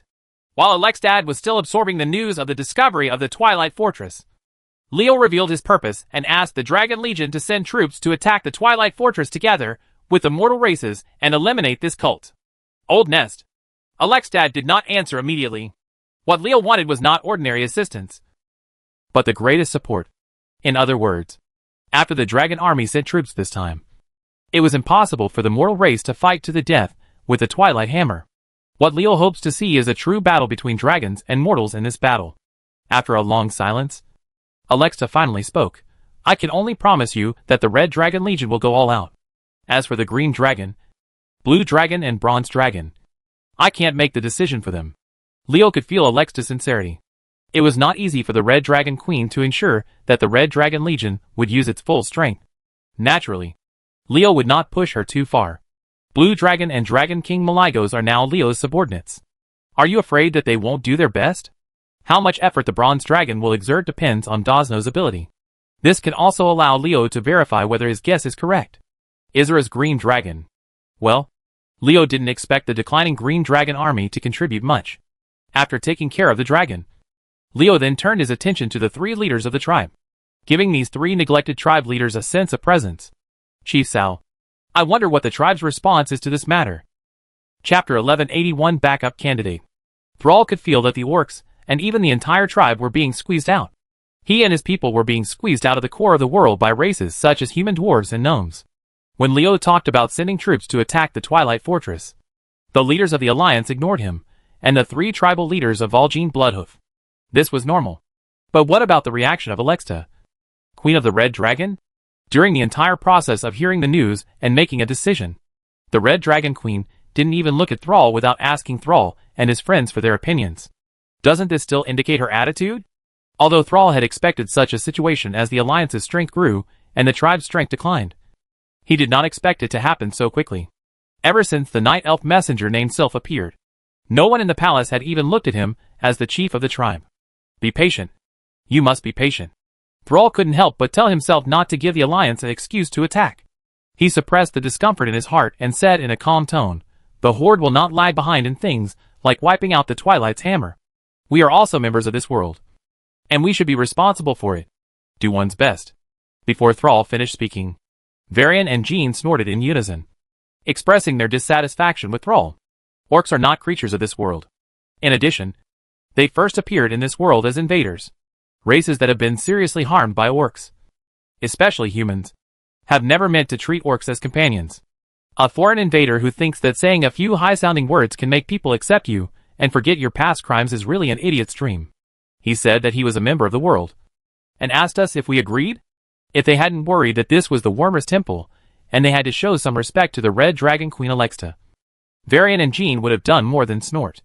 Leo didn't want to let the two camps conflict at this time, in order to prevent others from having the opportunity to use the topic. He hurriedly said, it's best if the war chief thinks so. When dealing with Deathwing and Twilight's hammer, when it comes to matters, we should not be divided into alliances and tribes. We should all join forces to fight against the common enemy. As he spoke, Leo secretly glanced at Varian and Jean, telling them not to cause trouble anymore. The conflict with the tribe was secondary, and solving Deathwing and the Twilight Hammer was the top priority. Leo has not forgotten that Ulduar in the Northrend continent still has a real-world ending crisis that needs to be dealt with. It is only a fool to start an internal strife at this time. Thrall was fortunate that the Alliance was not monolithic. The Night Elves resurrected so many demigods at once, and their purpose was not as simple as fighting against Deathwing. With the rise of the human race, the Night Elf status as the #1 mortal race has been strongly challenged. The emergence of Leo, the human demigod, has put a lot of pressure on them. Tyron prayed to the moon god to kill the dead Ursul brothers. The resurrection of demigods such as Cenarius also vaguely means to fight against the challenges of the human race. Human beings, don't think that you can be arrogant just because you have a powerful demigod. Look at us. How many more powerful demigods are there than you? Even if they are killed in battle, they can be resurrected at any time with the blessing of the great moon god Elun. This must be the hidden intention of the Night Elves, regardless of whether the Night Elves have other purposes. Their act of resurrecting Ursul and several other fallen demigods can have a positive impact on the current situation. If this news spreads, it can greatly boost morale and get rid of the problem of death, the fear caused by the appearance of wings. Leo ignored the Night Elves' little calculations. As long as Darnassus was on the side of the Alliance, his purpose of coming to Wormer's temple this time was not just for the Twilight Fortress. Dealing with Korgal was just a trivial matter. Confirming that the giant dragon soul is the big deal. Seeing that Alexa did not mention the dragon soul, Leo took the initiative and said, Queen Alexa, cutting off the Twilight Hammer is of great importance to resolving this crisis.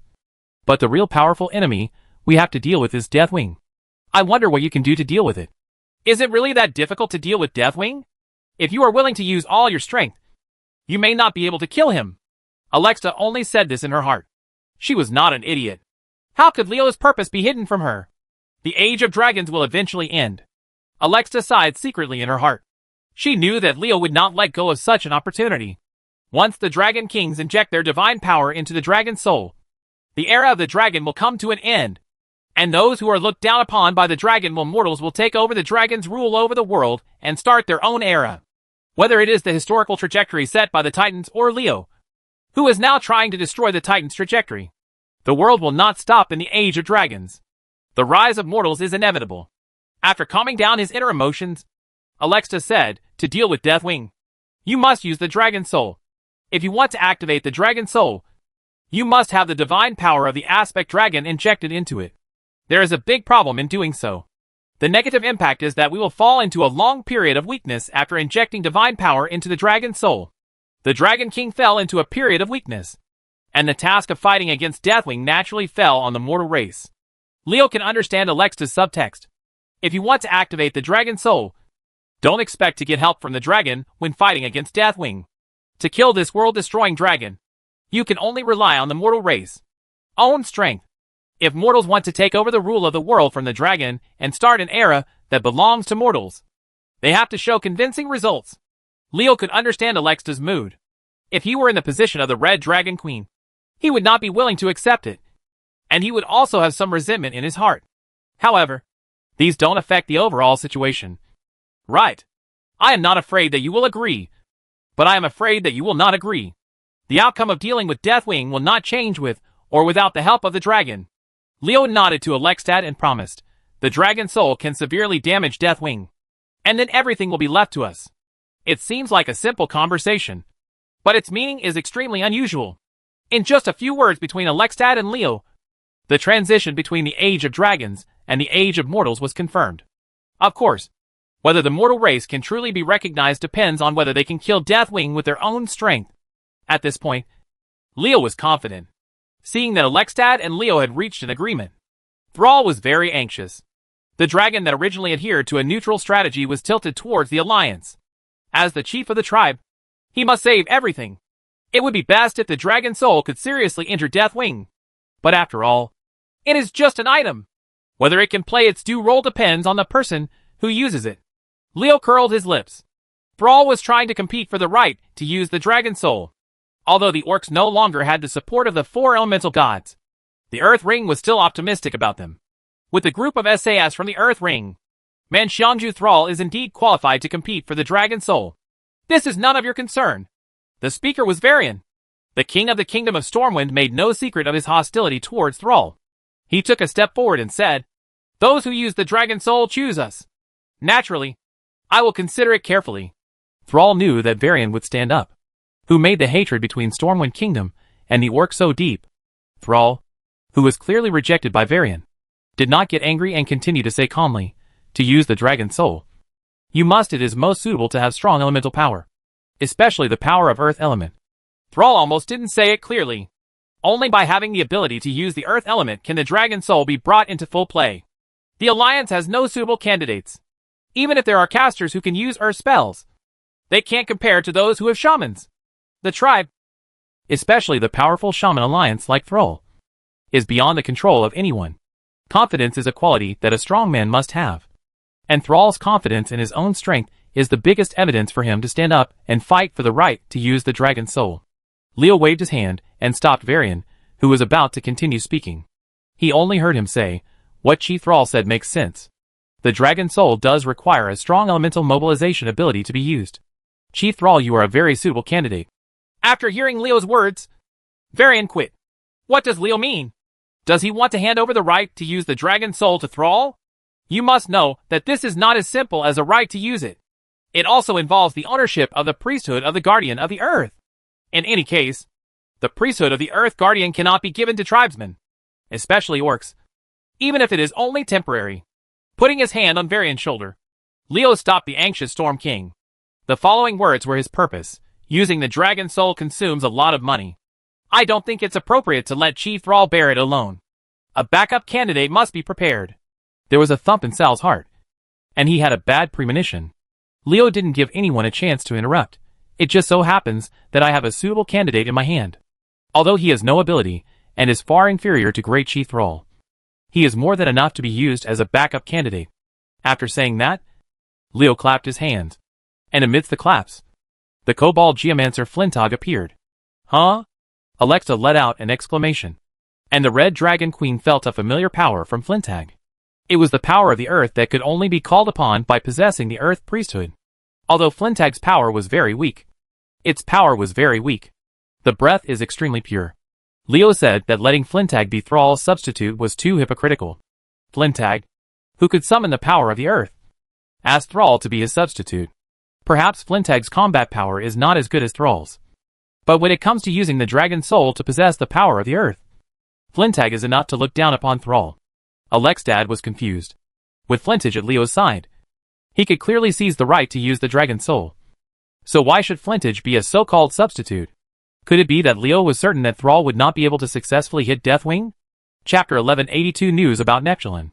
The port of Stromgard was bustling with people. Countless people gathered at the port to watch the rolling waves in the sea, wondering what happened there. This is what Leo and Scarlet saw when they returned to Stromgard. What happened at the port? Could it be that Naga wanted to harm Stromgard? If that's the case, why didn't the crocodile people releasing them in the sea give any warning? Leo came to the port with doubts. As soon as he approached, the churning sea water burst out with a deep blue color and headed towards Leo at lightning speed. Seeing this incident, the expressions of the soldiers maintaining order at the port changed drastically. Someone actually dared to attack Prince Arother in Stromgard. Is this okay? Protect His Highness the Prince. The soldiers shouted and rushed towards Leo. But their movements were too slow. The dark blue was so fast that they had already arrived in front of Leo before the soldiers could make any move. The latter was calm and composed. His right hand slightly explored, and he grabbed the dark blue in his hand. With Leo's strength, even if a surprise attack could be carried out several times, only a few people in the world could succeed. And this must be done when Leo was unprepared. The situation at the port looked different. After being caught by Leo, this dark blue color transformed into a mist of water, which kept changing in a way that only Leo could understand, as if it was conveying some message to him. A flash of surprise flashed in Leo's eyes, and he waved his hands to the soldiers surrounding him, indicating that they did not need to panic. I'm fine. There's no need to panic. With that said, Leo walked towards the palace of Stromgard. Ships can go to sea normally. You must maintain order at the port.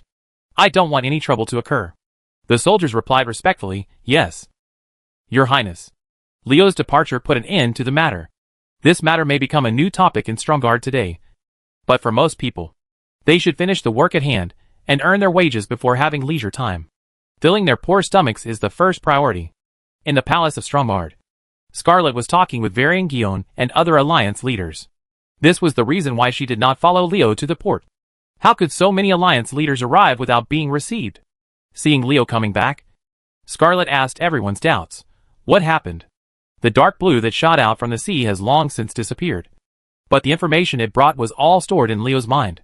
When Scarlet asked, Leo didn't give in. He put the information that the dark blue brought as the briefest words came out. In the deep sea world, the water element and Naga went to war. The Tide Hunter Neptune chose us in this war, and Naga became the new partner of the ancient god. Neptune Puchelan's followers are fighting against Azhara's men, and it seems that Naga wants to replace the water element and become the new overlord of the deep sea. Isn't the water elemental lord Neptune a subordinate of the ancient god? Doesn't he obey the ancient god's instructions? As the water elemental lord among the four elemental lords, the Tide Hunter actually rebelled against the ancient god. Vari no matter Howen and the others heard it. It seemed like a fantasy. There was no need for Leo to joke with them about such important news. So after the initial shock, everyone chose to believe it. That's great. So we don't have to worry about the threat from the sea for the time being. We can concentrate on dealing with Deathwing and Twilight's hammer before the water element and Naga decide the winner. Varian and Jin were very excited. The capitals of the Kingdom of Stormwind and the Kingdom of Kyrgyz are both close to the sea. If Naga can free up his hands, they must leave enough strength in the royal city. In this way, the two countries can mobilize as many troops as possible. Will be greatly restricted. In fact, it's not just Stormwind Kingdom and Gilneas, but Arother as well? Although everyone here does not know why the Tide Hunter Neptune went crazy and actually turned his back on the ancient gods and chose to ally with the mortal race. Everyone knows how crucial Neptune's alliance with them is. How much help did the Tide Hunter and his water elements help them in this formation? Kaeldats, who came to Stromgard from Wormer's temple with Varian and others, was also very excited when he heard the news. The war between Naga and the water element cannot be ended in a short time. It will not be necessary in a short time. Worrying about the threat from the underwater world gave him and Leo plenty of time for their underwater plan. No one knows the strength of their own kind better than the upper elves who were once Azhara's attendants. No one knows better than the upper elves who were once Azhara's attendants how terrifying Azhara, the light of light, is, if she can defeat it. Ursus would rather never fight this woman for the rest of his life. as the Queen of Elves and the first mortal influenced by the moon god Elun. Azhara can still live happily to this day after openly abandoning her faith in Elun. Just think about it for a moment. Understand how powerful she is. It's really great news. An alliance with Neptune would be of great benefit to everyone. No matter humans, blood elves, dwarves, or gnomes. They were all land creatures. And being an enemy of the sea made everyone feel terrified. Leo knew that it wouldn't be long before Stone Mother Therazane would turn her back on the ancient gods and choose to stand on the same side as the mortal race. But it was not time to say it yet. According to the news from Neptune, the water element under his command recently discovered that the fire element was extremely active somewhere on the seabed, which seemed to be a sign of an undersea volcano erupting. So he sent people to check. I never thought that Naga was ambushing me. They launched a full-scale invasion of the water element's territory, which triggered the war between the two. Leo told the cause of the matter. As for why Neptune chose to form an alliance with the mortal race, Neptune did not say. Leo was not clear about this issue for the time being and would ask again when he had the opportunity. If Therazane, the Stone Mother, betrayed because Deathwing destroyed her territory, then why did Neptune betray the old gods? Just because his men had a war with Naga. But the ancient god chose to ally with Naga? Leo thought it was impossible. The four elemental lords are the old subordinates of the ancient god. If there is no special reason, it is impossible for them to betray the ancient god. This is by no means a temporary idea of Neptune's head. There are also volcanoes under the sea. Magni's voice reached everyone's ears, and the Dwarf King looked surprised, as if he had discovered something new. Leo asked back, why can't there be volcanoes on the bottom of the sea? Yes, why can't there be volcanoes under the sea? Magni was stumped by this question. To be honest, he had never thought about whether there were volcanoes under the sea before. Don't think that there can't be volcanoes on the bottom of the sea just because the sea is all water. There is no world law that stipulates that there can't be volcanoes on the bottom of the sea. And volcanoes on the bottom of the sea can't erupt. I've never been to the deep sea world, and I haven't posted any sentinels there. How do I know if there are volcanoes? Magni muttered unwillingly. The dwarf felt that his voice was so low that no one else could hear him except himself. He didn't even think about how quiet the dwarf's voice could be. The speaker has no intention, but the listener has intention. Magni's unintentional words reminded Leo and made him fall into deep thought. Could it be like this? Well, it's really possible. Leo, who was deep in thought, was talking to himself. Seeing her like this, everyone else in the palace unconsciously stopped talking. Leo, who came back from his meditation, saw that everyone's eyes were on him. And he also didn't feel embarrassed. Without explaining his strange behavior, Leo asked everyone in the palace, King Magni just reminded me that we have sent a large number of sentries to explore the location of Storm Fortress. Have you found out anything? During the Battle of the Void Storm, Calculator Passerian, who joined the Burning Legion, used the Storm Fortress to break through the space barrier and rushed into the world with the fortress. A Passerian is nothing. The key is that there is a Demon's Legion portal in the Storm Fortress. No one answered. But Leo already knew the answer was missing. Alliance spies searched every inch of land, including tribal territory, but still found nothing. It stands to reason that with the size of the Storm Fortress, the appearance of this city-like fortress, even in the desolate land, will attract the attention of many people. But there is no news about it, which is strange. Why do we conclude that Passarin and Storm Fortress will definitely fall on land? Leo broke the silence. The area of the ocean in this world is much larger than the land. So why won't Storm Fortress fall into the endless sea? Inertial thinking is a strange thing. If you can't get out of this strange circle, a genius will be tricked by an ordinary person. As the saying goes, if a leaf blocks your eyesight, you cannot see Mount high. Everyone is used to wars on land. When encountering a problem, the first thing they think of is to solve it on land, which limits the direction of their thinking from the beginning. Just as Leo asked, why does the Storm Fortress have to fall on land? Why doesn't it fall into the endless sea? If a giant fortress falls on the land, its movements will never be hidden from others. But if it falls into the sea, it is different. With the tolerance and vastness of the sea, it is really unobtrusive for the Storm Fortress to fall into it. If other fortress cities fell into the sea, they would definitely end up being submerged. But Storm Fortress was different. That city had a protective shield. Just imagine a Storm Fortress that can take root in the void storm, can travel through the endless void, and can ignore the turbulence of space.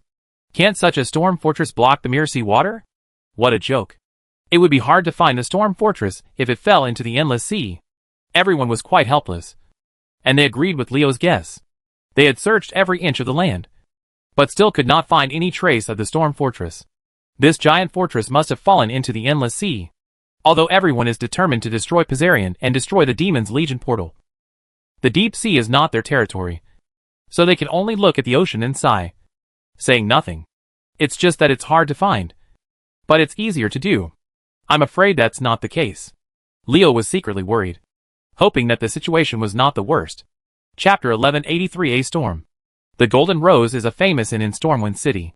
Compared with its counterparts such as Pig and Whistle, which are also in Stormwind City, this name is more lovable.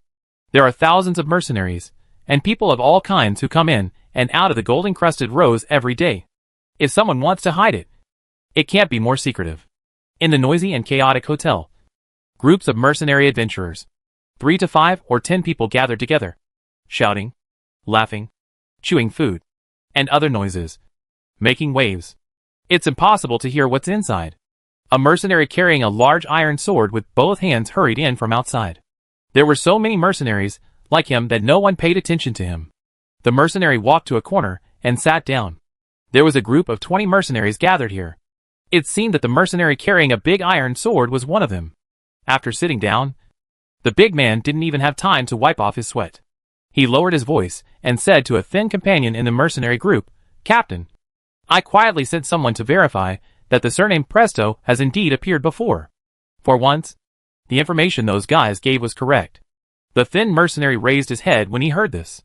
If Leo were here, he would immediately recognize his identity as Vanessa Van Cleef. The skinny mercenary was Vanessa. After coming out of Stromgarde, she led her mercenary group to Stormwind City in order to track down the Defias Brotherhood. Vanessa knew very well that she had to investigate whether it was her desire to avenge her father, or Leo's desire to lend her hand to settle old accounts with some nobles in the Kingdom of Stormwind. She had to do this. It feels really bad to be bossed around. Vanessa is very dissatisfied with her current situation. She feels like a puppet, a marionette-like existence, with every move, word and deed under the control of others. Since she came to Stormwind City, there has been no need for her and her men to do anything dangerous. All kinds of information have been continuously delivered to her in various ways. The mercenaries under her were simple-minded and thought it was their fault. But Vanessa didn't think so. Many of the information obtained were about the secrets of the nobles. Vanessa would not be naive enough to think that such information could be obtained casually. If that were the case, the Kingdom of Stormwind would have been in chaos long ago. A long time has passed since the Defias Brotherhood, and under the intervention of some powerful people, most of the traces of the matter have been erased. Under such circumstances, Vanessa's mercenaries can actually easily after collecting a lot of useful information. Do you really think that the nobles of the Kingdom of Stormwind and the ferocious gangsters under the nobles are useless? Vanessa knew that she was a pawn pushed by Leo, a knife in Leo's hand, and that the terrifying Prince Arathar wanted to use her knife to settle the old debt. However, so what if you know? So what if you are not satisfied? Does Vanessa have a choice? Without Leo's secret help, can she avenge her father Van Cleef? Let alone revenge. She and her men would be ruthlessly intercepted and killed silently in a dark corner as soon as they started to inquire about the Defias Brotherhood. Without Leo's help, Vanessa would not only be unable to take revenge, but she would also be unable to save her own life. There is no sadness like that of a little person. He knows that he is a pawn on someone else's chessboard, but cannot resist, and can only struggle to survive. Strength. I want power. I want to escape the power of being a pawn. Vanessa yelled in her heart. She was not willing to be manipulated, even though Leo's purpose was the same as hers. Even though with Leo's help, she could complete her revenge smoothly. Countess Prester has been involved. Listen, this matter must be kept secret. If it is leaked, we will not be able to leave Stormwind City alive. Vanessa lowered her voice and told her men about the seriousness of the matter. Sex. Caslana Presto is a woman with great power in the Kingdom of Stormwind. If she knows that we are inquiring about her, she will definitely send someone to kill us. If she is aware of it, with her power, even if you are lucky enough to escape Stormwind City, you will be hunted to death. You don't think that small mercenaries like us can fight against a powerful countess? The members of the mercenary group are all sitting on the same boat as Vanessa. According to the rules of this world, nobles will never let go of anyone who dares to pry into their privacy. regardless of whether you are involved or not. As long as you are involved, the nobles must kill the wrong ones without letting them go.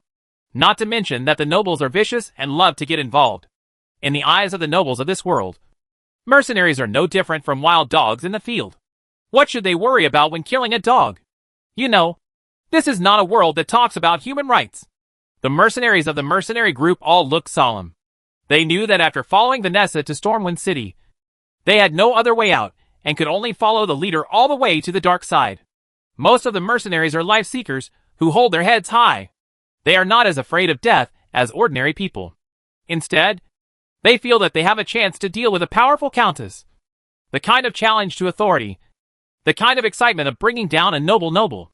The feeling makes them excited, seeing that no one flinched or showed fear in anyone's eyes. Vanessa was very satisfied. Although these mercenaries are not smart enough or strong enough, they are loyal.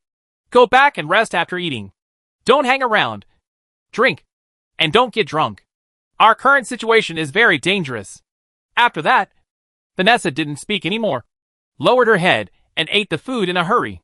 The mercenaries are also aware of the current situation.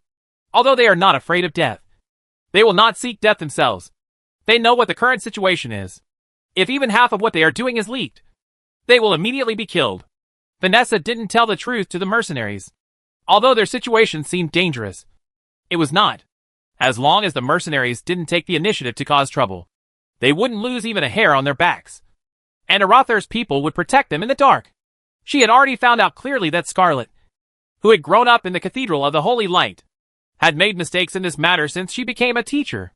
The Defias Brotherhood incident was the only one that Her Majesty the Queen praised by the people of Arathar. How could the people of Eretho not do their part when they had the opportunity to cleanse this stain? As long as she understands this, Vanessa is not worried about her personal safety at all.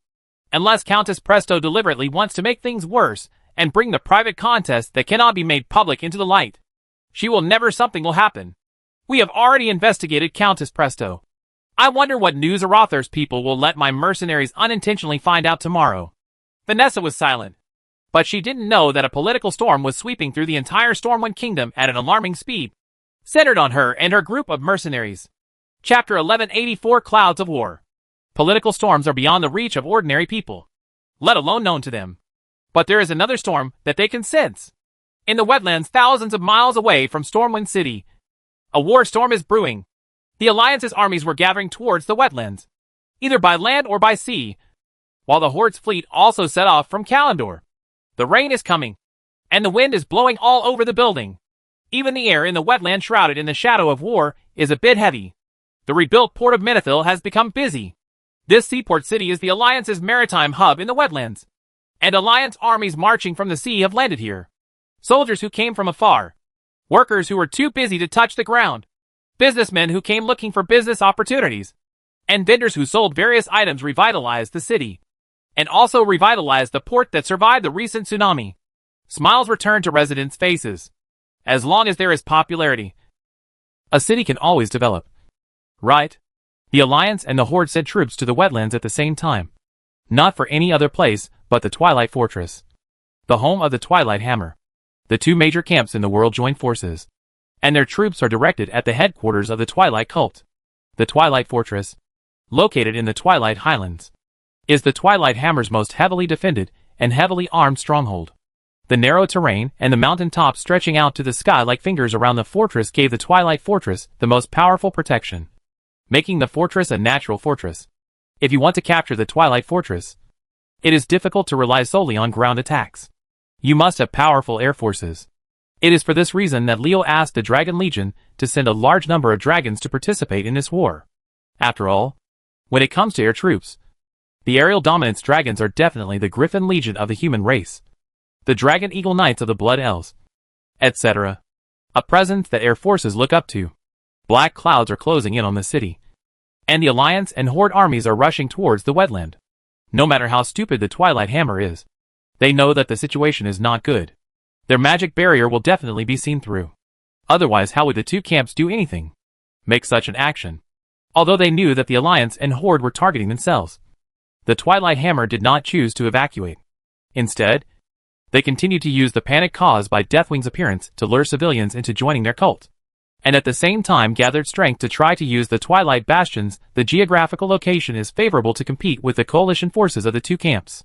Kogar's choice was not a desperate one, but a deliberate one. The Twilight Hammer has been operating in the Twilight Fortress for many years, and is very familiar with every plant and tree here. Moreover, the Twilight Fortress is easy to defend and difficult to attack, so it will not be easy for the coalition forces to break it. And because it is the most important stronghold in the guarding sect, the Twilight Hammer believers will fight to the death. Inspired by the religious fanaticism, the combat power that the Twilight believers can unleash cannot be underestimated. The third reason is that there is mutual suspicion between the Alliance and the Horde, and it is impossible for both parties to cooperate loyally. Let me ask, how much strength can the two sides, who are on guard against each other, use in a war? With the right location, the determination to fight to the death, and the enemy's inability to work together, Korgal had no reason to retreat. As long as this battle can be won, even if it is just to defend the Twilight Fortress, it will greatly weaken the spirit of the Alliance and the Horde, which will help the Twilight cultists spread the fear of world destruction and draw more civilians, who do not know the truth, into the Twilight Hammer. These civilians join the Twilight's Hammer, and they will soon be transformed into the Twilight's Hammer's fighting power, and transformed into Twilight Draconis under the control of the Twilight's Hammer through evil experiments. The Twilight Hammer chooses to fight to the death, which is what Leo wants to see the most, regardless of the difficulties in attacking the Twilight Fortress. If they can win, they can kill all the Twilight cultists in one fell swoop and complete their victory in one battle.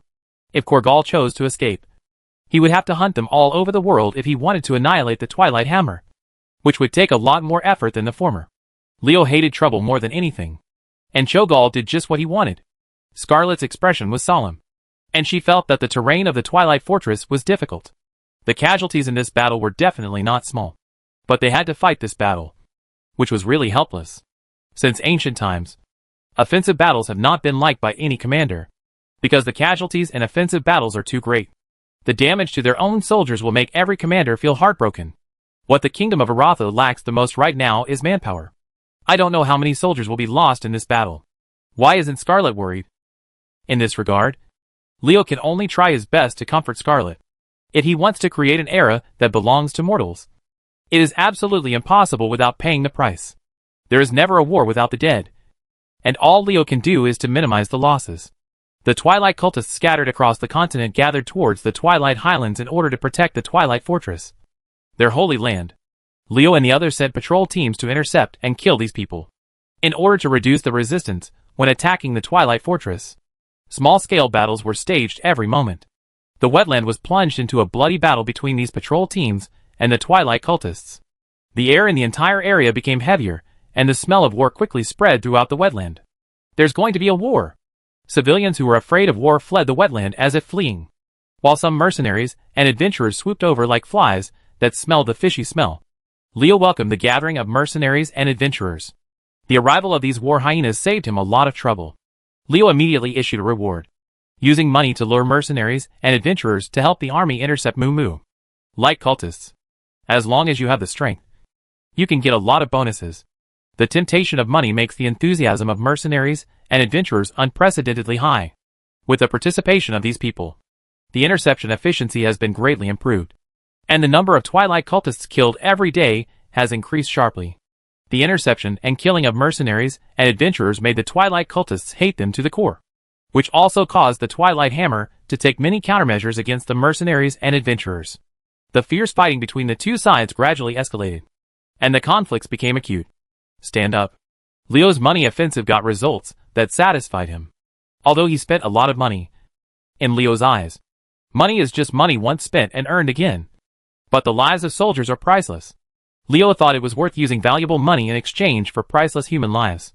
What's more, the role of this money is not only to buy the lives of Twilight cultists, but also to make the Twilight Hammer and the two major forces of mercenaries and adventurers become antagonistic, which in vain makes their own camp a lot stronger. The mercenary adventurers who lost their relatives and friends in the Twilight Hammer's counterattack will become their new helpers in attacking the Twilight Fortress with a little encouragement and the temptation of profit. Your Highness, the army has arrived at the designated location. Sarah is the commander in charge of this battle. She has made great achievements in the Northern Expedition in Northrend and has been recognized by many Aratha officers. In addition, Her father was a member of the Silver Knights, and his background was considered extraordinary. When Amaron was transferred to Hillsbrad Foothills to guard against possible anomalies there, and Danaus was stationed in the world of Draenor, she became none of the commanders had any objections. Leo hummed. Arathar's army was the first to arrive due to the distance. They would set up military camps in suitable places to prepare for the subsequent arrival of the allied forces. Sarah, the preparations for the siege ordnance are put on display for outsiders to see, giving them the illusion that we are fully preparing for a siege battle. This must be done well. Everyone thought that the Twilight Fortress was a tough battle. But Leo didn't think so. The city is high. The pond is deep. And the fortress is strong. Can it withstand millions of soldiers? Leo sneered. With Archimon the Defiler. All these are just clouds. The scene that happened in Dalaran will soon be played out in the Twilight Fortress. Korgal, enemy of the dragon, the most powerful ogre magician, dares to cause trouble in my territory. I will make you cry rhythmically. Chapter 1185, Attacking the Heart First. After nearly 2 months of preparation, the Alliance and the Horde were finally ready in the wetlands. At the same time, the Twilight's hammer, the target of their conquest, was also set up, and a fierce battle was about to begin, being jointly conquered by the 2 major camps of the Alliance and the Horde. Korgal, who is sitting in the Twilight Fortress, does not have much pressure. Although the Alliance and the Horde are fierce and terrifying, they have the potential to defeat the Twilight Fortress in one fell swoop. In fact, the 2 camps are on guard against each other and hostile to each other. As the defensive side, the Twilight Hammer believers have the belief to fight to the death due to their fanatical religious beliefs. However, the attackers, the Alliance and the Horde, are unable to work together, and the Twilight Fortress has an extremely favorable geographical location. Advantage. Korgal is confident in holding the sect's stronghold. They are wary of each other, and have their own hidden agendas. It is really a fantasy for these 2 armies to want to capture the Twilight Fortress. Cho'Gall taunted his enemies, believing that a group of his subordinates could defeat the Alliance and the Horde without any need for him to show up personally. Out of these thoughts, Cho'Gall did not leave his throne in the Twilight Fortress, but only sent his subordinate Haver's Dragonbreaker to direct the defense. Unfortunately, as if just to make Korgal look good, Twilight's hammer was hit in the head as soon as the battle began. It was not Leo who struck the blow, but the Dragon Legion. A huge black shadow appeared in the sky, and thousands of dragons flew over the Twilight Highlands from afar. The shadow cast in the sky immediately made the Twilight Fortress lose its light, just like the mood of the Twilight cultists, generally, almost falling into despair. In addition to the Alliance and the Horde, even the dragon army came to join in the fun, and thousands of dragons were dispatched at once. Who could have expected it before? What happened to the Dragon Legion? Why did they invest so many troops at once? Haffers couldn't calm down. Although his title was Dragon Crusher, thousands of dragons came at once. It was not Haffers who crushed the dragons, but the dragons that crushed him. Damn it. What benefit did the dragon army get to be so desperate? According to their virtue, shouldn't they let the mortal race die, and they hide behind and pick up the cheap ones? Haffers cursed in his heart. He knew that things were bad now. The sudden force of the dragon army caught the Twilight Hammer off guard. The dream of easily coping with this war could only remain in the dream stage. Go tell King Korgal that I need help here. Those damn dragons ruined our good deeds. Havers roared loudly. And under his command, a Twilight cultist hurried into the fortress to report the bad news to Korgal. The giant dragons were not in a hurry to attack after entering the battlefield. They only lingered at high altitudes, showing the dragon clan's unique power to the Twilight cultists. Many Twilight cultists, who were not strong enough, laid down in fear under the dragon's power. On the ground, his whole body was shivering, and he was lying on the ground. You are a bunch of useless things. Such a small amount of dragon power scares you. Trash. Haffers was very angry at the performance of his men. Before the enemy officially started attacking, many of his own people fell down. What was going on? A person would get angry just sitting in Havers's position. Wow. The might of the dragon army seems to be very effective. Some people are happy while others are sad. Haffers is angry, but his enemy Leo is very happy. The suppression effect of the Dragon Legion's dragon power is obvious. Not to mention those Mu who can't withstand the dragon power and lose their fighting power. Among the light cultists, even those cultists who could still move had their legs trembling, and their fighting spirit was greatly reduced. Twilight believers have fanatical religious beliefs. The existence of faith can give them strong motivation, and it can also make them fearless of death for their faith.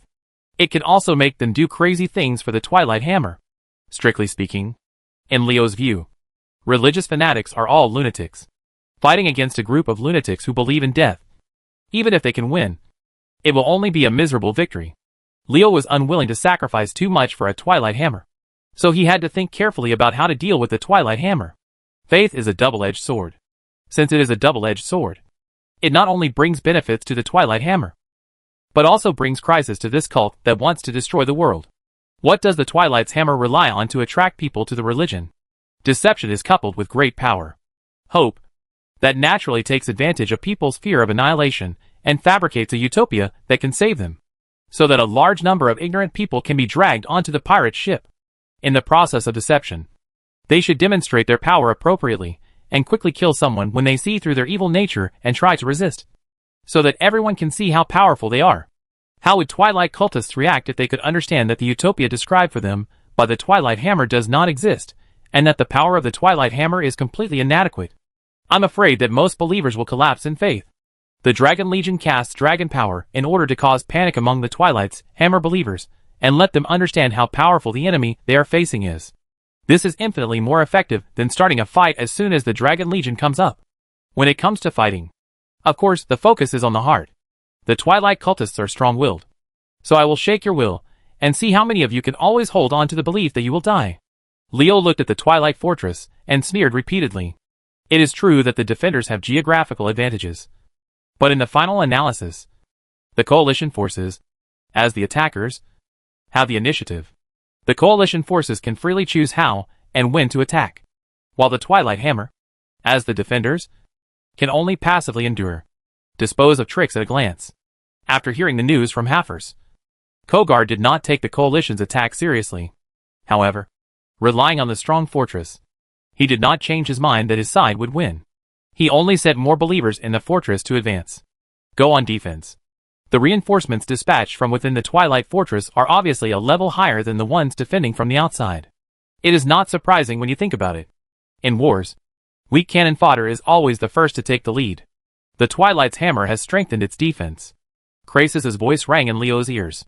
The Red Dragon was not willing to obey Leo's orders. If Alexa had not ordered him, he would not bother to pay attention to Leo. Now, because of listening to Leo, the dragon army was not able to kill the Twilight Hammer and was caught off guard. Instead, it gave the opponent time to dispatch reinforcements calmly. When he thought that the battle later would become difficult, his own people might have there were more casualties. And Krasus had no good words for Leo. When you have a prejudice against someone, it will affect your judgment and hinder your wisdom. Krasus is now in such a state. Originally, with his mind, he could completely see Leo's intention to disintegrate the Twilight cultist's fighting spirit. But because of his prejudice and hatred towards Leo, he did not think calmly. Leo curled his lips. This was the much vaunted Krasus. Apart from his loud voice, when he was furious, he didn't see anything great about him. Wouldn't it be better for the Twilight cultists to increase their manpower? The more people they come, the more severe the losses will be. Krasus replied calmly. Leo didn't pay much attention to the Red Dragon. He had to rely on himself. Leo didn't regard the Dragon Army as the main force in attacking the Twilight Hammer. Krasus, if he doesn't give him a good look, Leo's attitude towards him will naturally not be very good. Are giant dragons noble? You want me to put my hot face on your cold buttocks, and you will be so beautiful. Leo ignored him, and Krasus really wanted to get angry. But when he thought of Queen Alexa telling him to obey Leo's arrangements when leaving Wormer's temple, Krasus could only choose to endure. I want to see what tricks you want to play. If your plan will cause heavy losses to my people, I will never listen to you.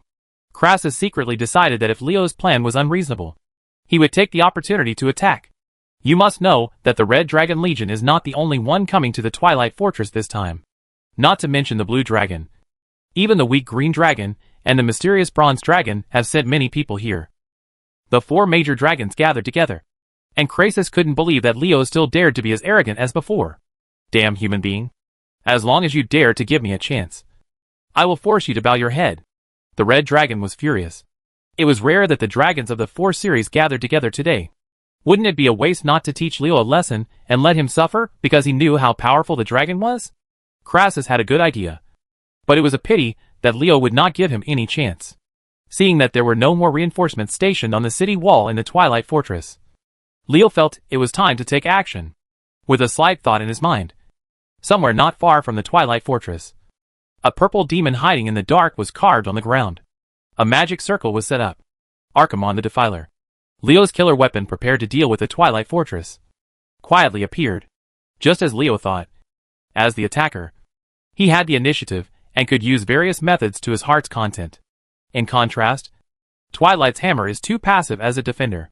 Although it is said that the second strike can prevent the opponent. Unfortunately, the only reason why the second striker can defeat the opponent is that you must resist the attack of the first striker. Leo has no solution as soon as he takes action. And Kogar is completely unaware of the danger he is facing. He doesn't know much about the opponent he needs to face. Can the Twilight Hammer have a chance to counterattack? A scene that made the Twilight Hammer believers heartbroken happened without any warning. The Twilight Fortress they spent countless efforts to build was their biggest reliance against the Alliance and the Horde. In their eyes, it was a solid fortress that would never be conquered. Collapsed. Built with the hardest stones and reinforced by dozens of magics. The Twilight Fortress, which was stronger than a castle made of steel, just collapsed. Just like a sand sculpture that was destroyed by its owner. It seems to be indestructible. But in fact it will collapse with the slightest touch. The Twilight cultists watched dumbly as the fortress where they were standing cracked and collapsed. And they heard the frightened screams of their companions. The faith in their hearts also collapsed and disintegrated like the collapsed Twilight Fortress. The determination to fight to the death, and the firm belief born in order to defend the Sex base camp disappeared in an instant. Korger, I hope you will like this gift I give you. Leo waved. Attack. Chapter 1186 The Dying Counterattack. What supports the Twilight believers in their desperate fight against the Alliance and Horde armies is their belief. And this belief has been established by the Twilight Hammer with its strong strength over a long period of time. Now someone has shown a better understanding than the Twilight believers. Their own sect was even more powerful. And the faith in their hearts was destroyed in this moment. The sharp edge of the double-edged sword of faith fell on the head of the Twilight Hammer, seriously injuring its owner. The Twilight believers whose faith collapsed did not even have the courage to fight. Not to mention fighting the armies of the Alliance and the Horde. All are lost. Without the protection of the fortress. And even less fighting spirit. The Twilight's Hammer's base camp is in danger. Krasus wiped his eyes vigorously. He did not expect that things would develop like this. The strong Twilight Fortress was destroyed in an instant. What else could he do to cause trouble for Leo now? Cunning humans. Krasus cursed secretly. Leo clearly had a plan. But he didn't reveal anything before taking action. Doesn't this make it clear that he doesn't trust the dragon? Thinking of his previous dissatisfaction with him, and the failure of his plans, Krasus felt ashamed of being treated as a fool by Leo. It is absolutely true that prejudice can blind people's reason. Leo had no intention of playing tricks on Krasus at all. But the Red Dragon didn't see it that way. In Krasus' view, Leo deliberately concealed his plan just to make himself look like a fool. Leo didn't know about the Red Dragon's self-indulgence. And even if he knew it, he wouldn't care. Krasus was very awesome in the eyes of others. But it was nothing in Leo's eyes. Leo can even surrender the Dragon King now. How can Krasus be ignored by him? Just when the Red Dragon was angry, Leo's voice rang in his ears. What are you doing standing still? Why don't you take advantage of such a good opportunity? It turned out that while Krasus was in a daze, the Alliance troops and tribal troops on the ground were already shouting and killing him. While people are sick and dying, the Twilight's Hammer cultists have lost all morale due to the sudden collapse of the Twilight Fortress, and have fallen into depression and confusion. There is no time to wait. Even the mortal races have taken action. So it is unreasonable that the Dragon Army has not taken action yet. In fact, it's not that the Dragon Legion didn't take action. For example, the Blue Dragon Legion had already launched an aerial attack on the Twilight cultists at the beginning of the incident. Hail the size of a fist, and frost breath that could freeze people to death, illuminated the Twilight cultists gathering. It was sprayed wildly everywhere. And the Twilight cultists, who were still trying to resist, were scurrying away. Seeing the Blue Dragon's movements, the Bronze Dragon and the Green Dragon did not fall behind.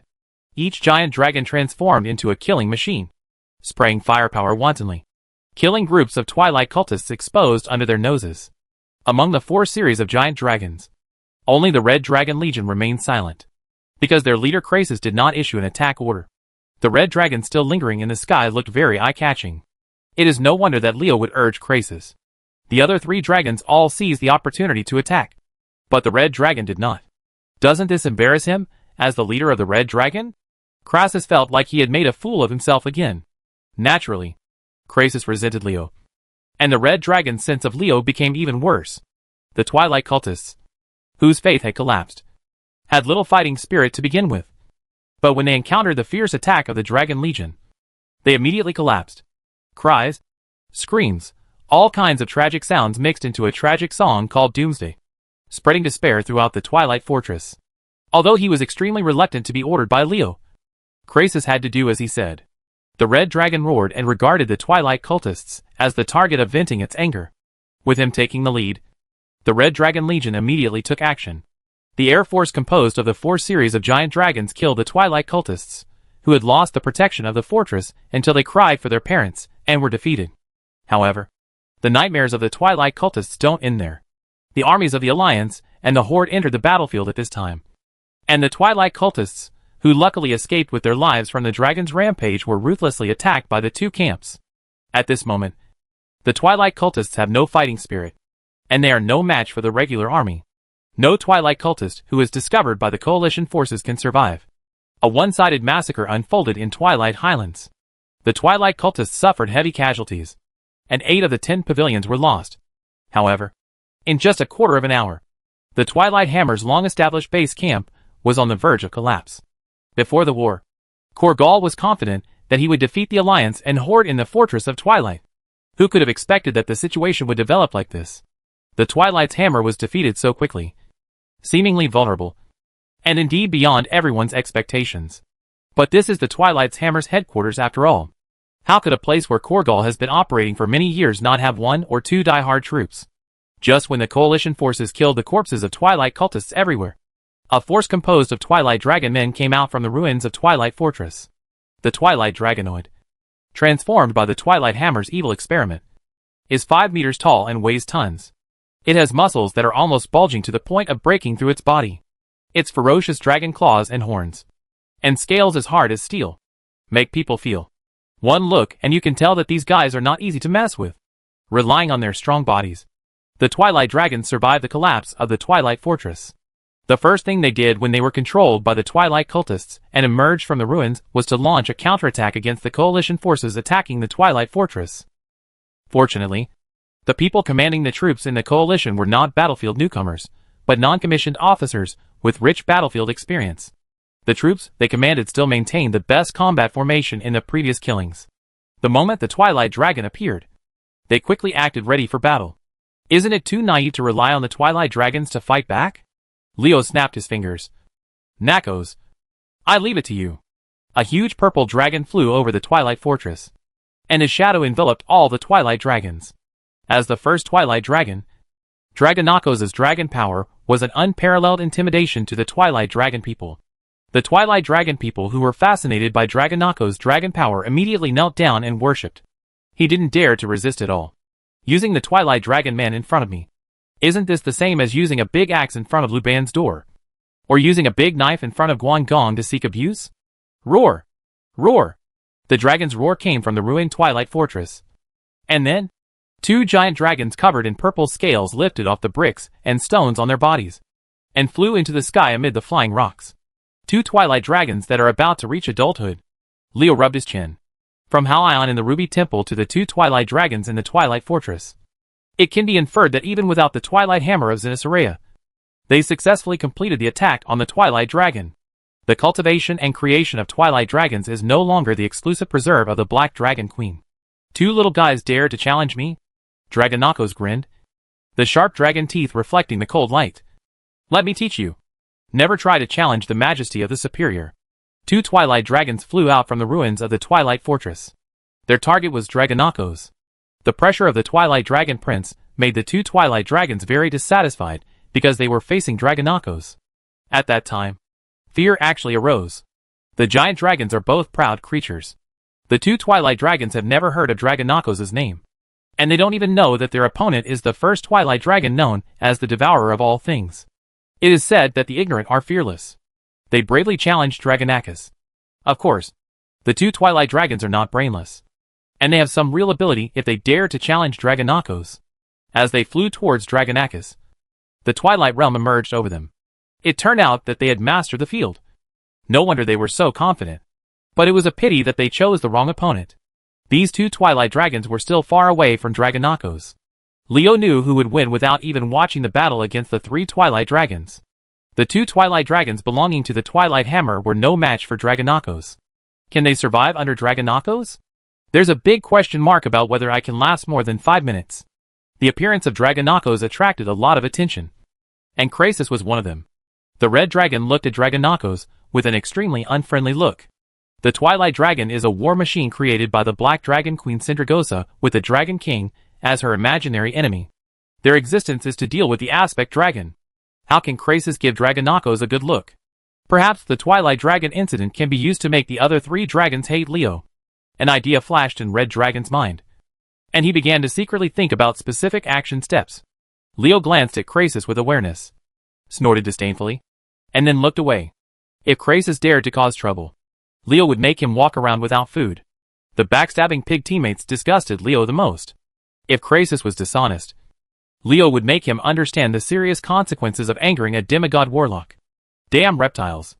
The voice of Halfos Dragonbreaker came from the ruins of Twilight Fortress. The two-headed demon with two heads. Even an adult dragon was no match for him. He angrily crawled out of the ruins, his huge body like a wall.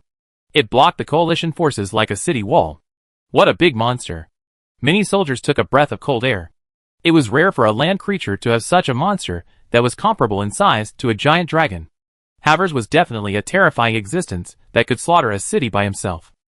The two-headed demon crawling out of the ruins beat his chest and roared at the giant dragons in the sky, causing many dragons to glare at him. The dragon and the giant are enemies. The dragon hates this giant land creature with a huge size and bad temper. The giant does not like the sky overlord who needs to look up to him. When the two meet, fierce sparks will fly. Kill this two-headed demon. Several giant dragons launched an attack on Havers in unison, facing the enemy from the air. Havers picked up the huge rocks from the ruins of the Twilight Fortress and flew them into the air. Under his strange power, the boulder smashed into the dragons with a sharp roar. And Havers also angered more dragons. The Dragon Breaker was surrounded by the dragon. I wonder if he broke the dragon or the dragon cut him into pieces. Chapter 1187 Leo's Provocation. What is the difference between seeking the limelight on the battlefield and seeking death when the enemy is outnumbered? Leo expressed doubts about Havers' IQ. And he had no objection to Dragonbreaker's willingness to play with the dragon. This guy angering the dragon was also a good thing for the alliance. At least the soldiers did not have to face this huge monster. Havers roared angrily. Under the siege of dozens of giant dragons, Dragonbreaker had great difficulty coping with it. However, precisely because he was at a disadvantage, the ferocious side of his nature was fully stimulated. A giant dragon didn't pay attention. It moved a beat slower when attacking and was immediately caught by Havers. However, the two-headed demon flicked its arms and threw the unlucky dragon into the air with a bang. It hit the ground, and the strong vibration caused the ground to tremble for a while. Blood spurted out, and the dragon's screams came from the ground. Havers' fall seriously injured him, and there was a bloody mess under the broken dragon scales. Inside the body of the dragon, which outsiders could not see, the dragon's body was covered with blood. His internal organs had been shattered. The name of Havers the Dragon Breaker is not for nothing. His strange power can tear even giant dragons apart. Once he gets close, even an adult dragon can't resist it. Hateful. Krasis was angry. The seriously injured dragon was not of another race, but the red dragon under his command, under the siege of more than a dozen tribesmen, not only failed to deal with the two-headed demon on the ground, but one of them was severely injured. And the one that was severely injured was a red dragon. Krasis was extremely angry about this. All other giant dragons are fine, but my clansman was injured at the hands of the two-headed devil. It would be too embarrassing for the Red Dragon Legion. In order to save the tribesmen who were severely wounded by Havers, Krasis joined the siege of Havers. The two-headed demon who severely injured a giant dragon was very excited. With a bloodthirsty light in his eyes, he pulled the unlucky red dragon out of the ground with a grin on his face. He danced with his arms, thinking that the injured red dragon was arms. Upon seeing this, the dragons were furious and wanted to cut Havers into pieces immediately. However, their own people were in his hands and could not take effective countermeasures. Ha ha ha ha. Dragonbreaker's proud laughter stimulated the dragons, seeing the seriously injured red dragon being used as a weapon by him. All the dragons roared in anger. This is a provocation. This is an insult. For a moment, The roar of the angry dragon shook the world. Is it useful to yell so loudly? Leo dug his ears. The dragon was now afraid that his attack would cause the unlucky red dragon to suffer more serious injuries. He did not dare to let go and do anything. But Havers would not. Their anger would only make the broken dragon more seriously injured. The dragon is even more proud. For the sake of our allies, I will reluctantly help you once. As soon as Leo finished speaking, a land overlord creature roared, walking towards Havers with steps that made the ground thump. Amidst the groan of the earth being overwhelmed, Mosh, king of Tyrannosaurus. At this time, Mosh was no longer the size that Leo had encountered when he was in Angelo Crater. As his strength increased, the size of this Tyrannosaurus had increased by 3 to 4 times compared to when he first met Leo. No one would object to saying that he is a fortress-level creature with abnormal movements. There is no room for 2 tigers in one mountain. They are also giant creatures that dominate the land. Havers' eyes turned red when he saw Mosh. The 2-headed demon flew the red dragon in his hand towards the sky, causing a group of giant dragons to rush to catch his unlucky fellow. Taking advantage of the opportunity when the giant dragons had no time to pay attention to him, Halfos beat his chest and ran towards Mosh. Come! Ah! Leo! You bastard! The orcs yelled and cursed angrily. It turned out that the place where Mosh appeared was right behind them. If Havers wanted to fight Mosh, he had to rush in front of the orc army. If you observe carefully, you will find that although Leo intends to target the orcs, he is not targeting all orcs, but the main war faction headed by the Warsong clan, who makes the red skin of the Warsong clan so obviously different from the green skin of other orcs. Leo didn't have to worry about accidental injury at all. Havers' frontal charge made the orcs of the Warsong clan furious. But they, who prided themselves on being brave, did not retreat. A group of red-skinned orcs shouted battle slogans and charged forward with weapons raised. Leo smirked when he saw this. He knew that these guys with only muscles in their minds would do this. This scene was exactly what he wanted to see. Varian, who was standing not far away, sneered at the Warsong clan's actions with disapproval. A bunch of brainless beasts. Havers is looking for Mosh. So the Warsong clan is just trying to join in the fun. Isn't this just being pretentious? Besides, Leo's purpose of letting Mosh appear behind them was obvious. They knew it was a trap, but they still jumped into it with their eyes open. Isn't this stupid? Havers didn't even pay attention to the giant dragon, let alone some orcs. The Dragon Breaker didn't take the Warsong clan's charge seriously at all. He stamped on the dozens of people at the front with his big feet. An orc was trampled into a puddle of flesh. However, the Warsong clan was not a vegetarian. After sacrificing the lives of dozens of warriors, they successfully blocked Havers. Seeing Havers being blocked by the orcs, Mosh stood there and roared provocatively, as if he was mocking Havers. The provoked Dragon Breaker roared angrily and slapped wildly, killing dozens more orcs who besieged him. The orcs of the Warsong clan hate Leo with all their teeth. This human warlock's conspiracy caused them to lose hundreds of their own clansmen. This account must be settled with him. The orcs should probably hate me. Leo rubbed his chin. The orcs of the Warsong clan hated him. That was right. What Leo wanted was their hatred for him. He deliberately let Mosh appear behind them and provoke Havers. Leo did this for just to attract the hatred of the orcs. If the orcs of the Warsong clan don't hate themselves to the core, if they don't arouse the anger of these orc militants, how can they urgently introduce a main side leader who can compete with Thrall? What about Carlos Hellcry? Quick rise? According to the news from Anzu from the world of Draenor, Leo had already deduced the purpose of the Mogars from the actions of Carlos and the others. They wanted to break through the dark portal and leave Draenor and enter this world. Once Carlos Hellscream, who advocates war to resolve the disputes between humans and orcs, enters the world, the war between orcs and humans is inevitable. Since war cannot be avoided, does Leo still care about the hatred of the Labula Warsong clan? The Warsong clan is at war with Havers. Even though the orcs belonging to Thrall's lineage have no good impression of these red-skinned people, they still join the battle circle. After all, the Warsong clan is also a member of their clan and part of the orcs. We cannot sit back and watch them suffer. Orcs will lend a helping hand to their own kind, but other races may not. The commander of the Darkspear Trolls only symbolically sent a team of Darkspear hunters to throw javelins outside the battle circle where the orcs and Havers were fighting, while the large army continued to pursue the Twilight cultists. Fortunately, the Tauren were quite loyal. Seeing that the orcs encountered a strong enemy, they immediately adjusted their direction, and all the Tauren cavalry riding Kodo beasts joined the battle with Havers. The Darkspear Trolls and the orcs are at odds with each other. Although Valjean will not betray Thrall, Valjean's men may not. For example, Braddock and other powerful trolls joined the Dark Spear tribe because they were optimistic about Valjean. They wanted to let Valjean lead the trolls to rise again, and once again, become a powerful clan standing at the top of the world. These people are facing the pressure of the giants. The orcs on top of the demon are extremely hostile. If Valjean hadn't suppressed them, the Dark Spear tribe, which had grown in strength, would have been at odds with the orcs long ago. In the battle at Twilight Fortress, Valjean's biggest mistake was not coming in person. He was loyal to Thrall. But his subordinates were not like that. Now that something like this has happened, the conflict between the orcs and the trolls will definitely become more acute. Wait until the right time, Leo thought as a small hoe seemed to appear in his hand. As the saying goes, as long as the hoe is good, there is no wall that cannot be dug down? Not to mention that Leo was thinking about how to dig into the tribe. Havers, who was blocked by the orcs, was finally stimulated and went crazy under Mosh's successive provocations. The furious dragon breaker's skin turned red, and his eyes were bloodshot due to congestion.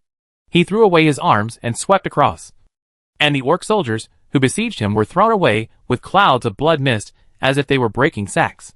Fly away. The dragon breaker, who had caused a lot of casualties to the orcs, took long strides and rushed towards Mosh. Once he picks up giant creatures like the two-headed demon and other land overlords, it will be difficult to stop them. Mosh was no longer polite when he saw this, and the Tyrannosaurus King roared and rushed towards Havers. It doesn't matter if he rushes like this. The orcs of the Warsong clan will suffer. When a giant creature like Mosh moved, accidental injuries were inevitable. Many Warsong orcs who were unable to evade were either trampled to death or injured. Human, how dare you hurt my soldiers? Seeing that their own people were injured, the officers of the Warsong clan quit. They didn't expect that Leo would dare to do this. Isn't this a blatant provocation? Many impulsive orcs immediately turned their guns and rushed in the direction of Leo.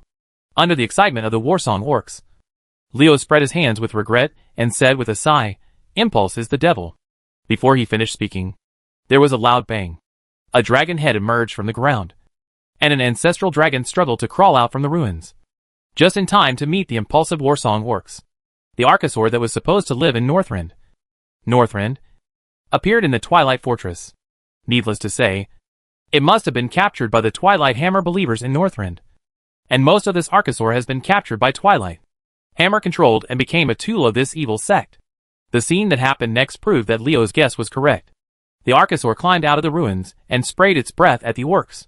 Under the hot dragon's breath, a dozen orc soldiers fell to the ground screaming, being blocked by the ancestral dragon. The goals of the orcs changed. In fact, they had to change. They could not kill the human army unless the ancestral dragon was eliminated. Scarlet rolled her eyes at Leo. The female paladin knew that Leo must have found out about the changes in the ground, so she deliberately let Mosh do that to attract the orcs from the Warsong clan. Otherwise, the ancestral dragon would have to be left by the human race. Soldiers come to deal with it. Leo laughed, with a smirk on his face. Coincidence. All of this is a coincidence. These orcs are really not very lucky. Chapter 1188. A powerful enemy appears. Look what you have done. A dull voice came from the ground, and anyone could hear the anger contained in this voice. You have ruined everything. The ground was trembling, and a tyrannical force rushed out from under the ruins of the Twilight Fortress. A loud bang was heard. Countless bricks and stones were blown away, and countless boulders were scattered in all directions, bringing up sand and dust all over the sky. The flying boulders roared and shrilled, and the tyrannical power under the ruins of the Twilight Fortress showed its power, and the sand and stones filled the entire battlefield. This change happened so suddenly, and so unprepared that neither the Alliance soldiers nor the tribal soldiers on the battlefield reacted. By the time they recovered from the shock, sand and boulders had already hit them. Worse, the faces of Scarlet, Varian and others changed greatly. They did not expect such a change. They were unprepared for this drastic change. They were afraid that they would suffer heavy losses now, even though they knew that the soldiers at the front were the elite of the army. Scarlet and the others did not think that many of these soldiers could survive this wave of changes. However, things did not go as they expected. The Alliance soldiers suffered numerous casualties in the flying masonry and sand, because just when the sand and rocks were about to hit the Alliance soldiers, a translucent magic shield rose up. And the Alliance, all the soldiers were protected by this magic shield. Amidst the banging and popping sounds, the masonry, Sand and earth roared by the strong wind hit the magic shield, causing ripples on the magic shield. The magic shield, which seemed to be only as thick as a finger and could be broken with a little force, withstood this wave of attacks. Not only did it not break, not even a single crack occurred.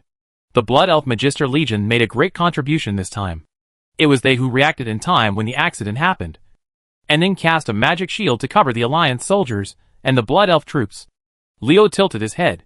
Kael'dat's doing this was equivalent to breaking with the orcs directly, because the Blood Elves Magister troops protected humans, dwarves and furbolgs.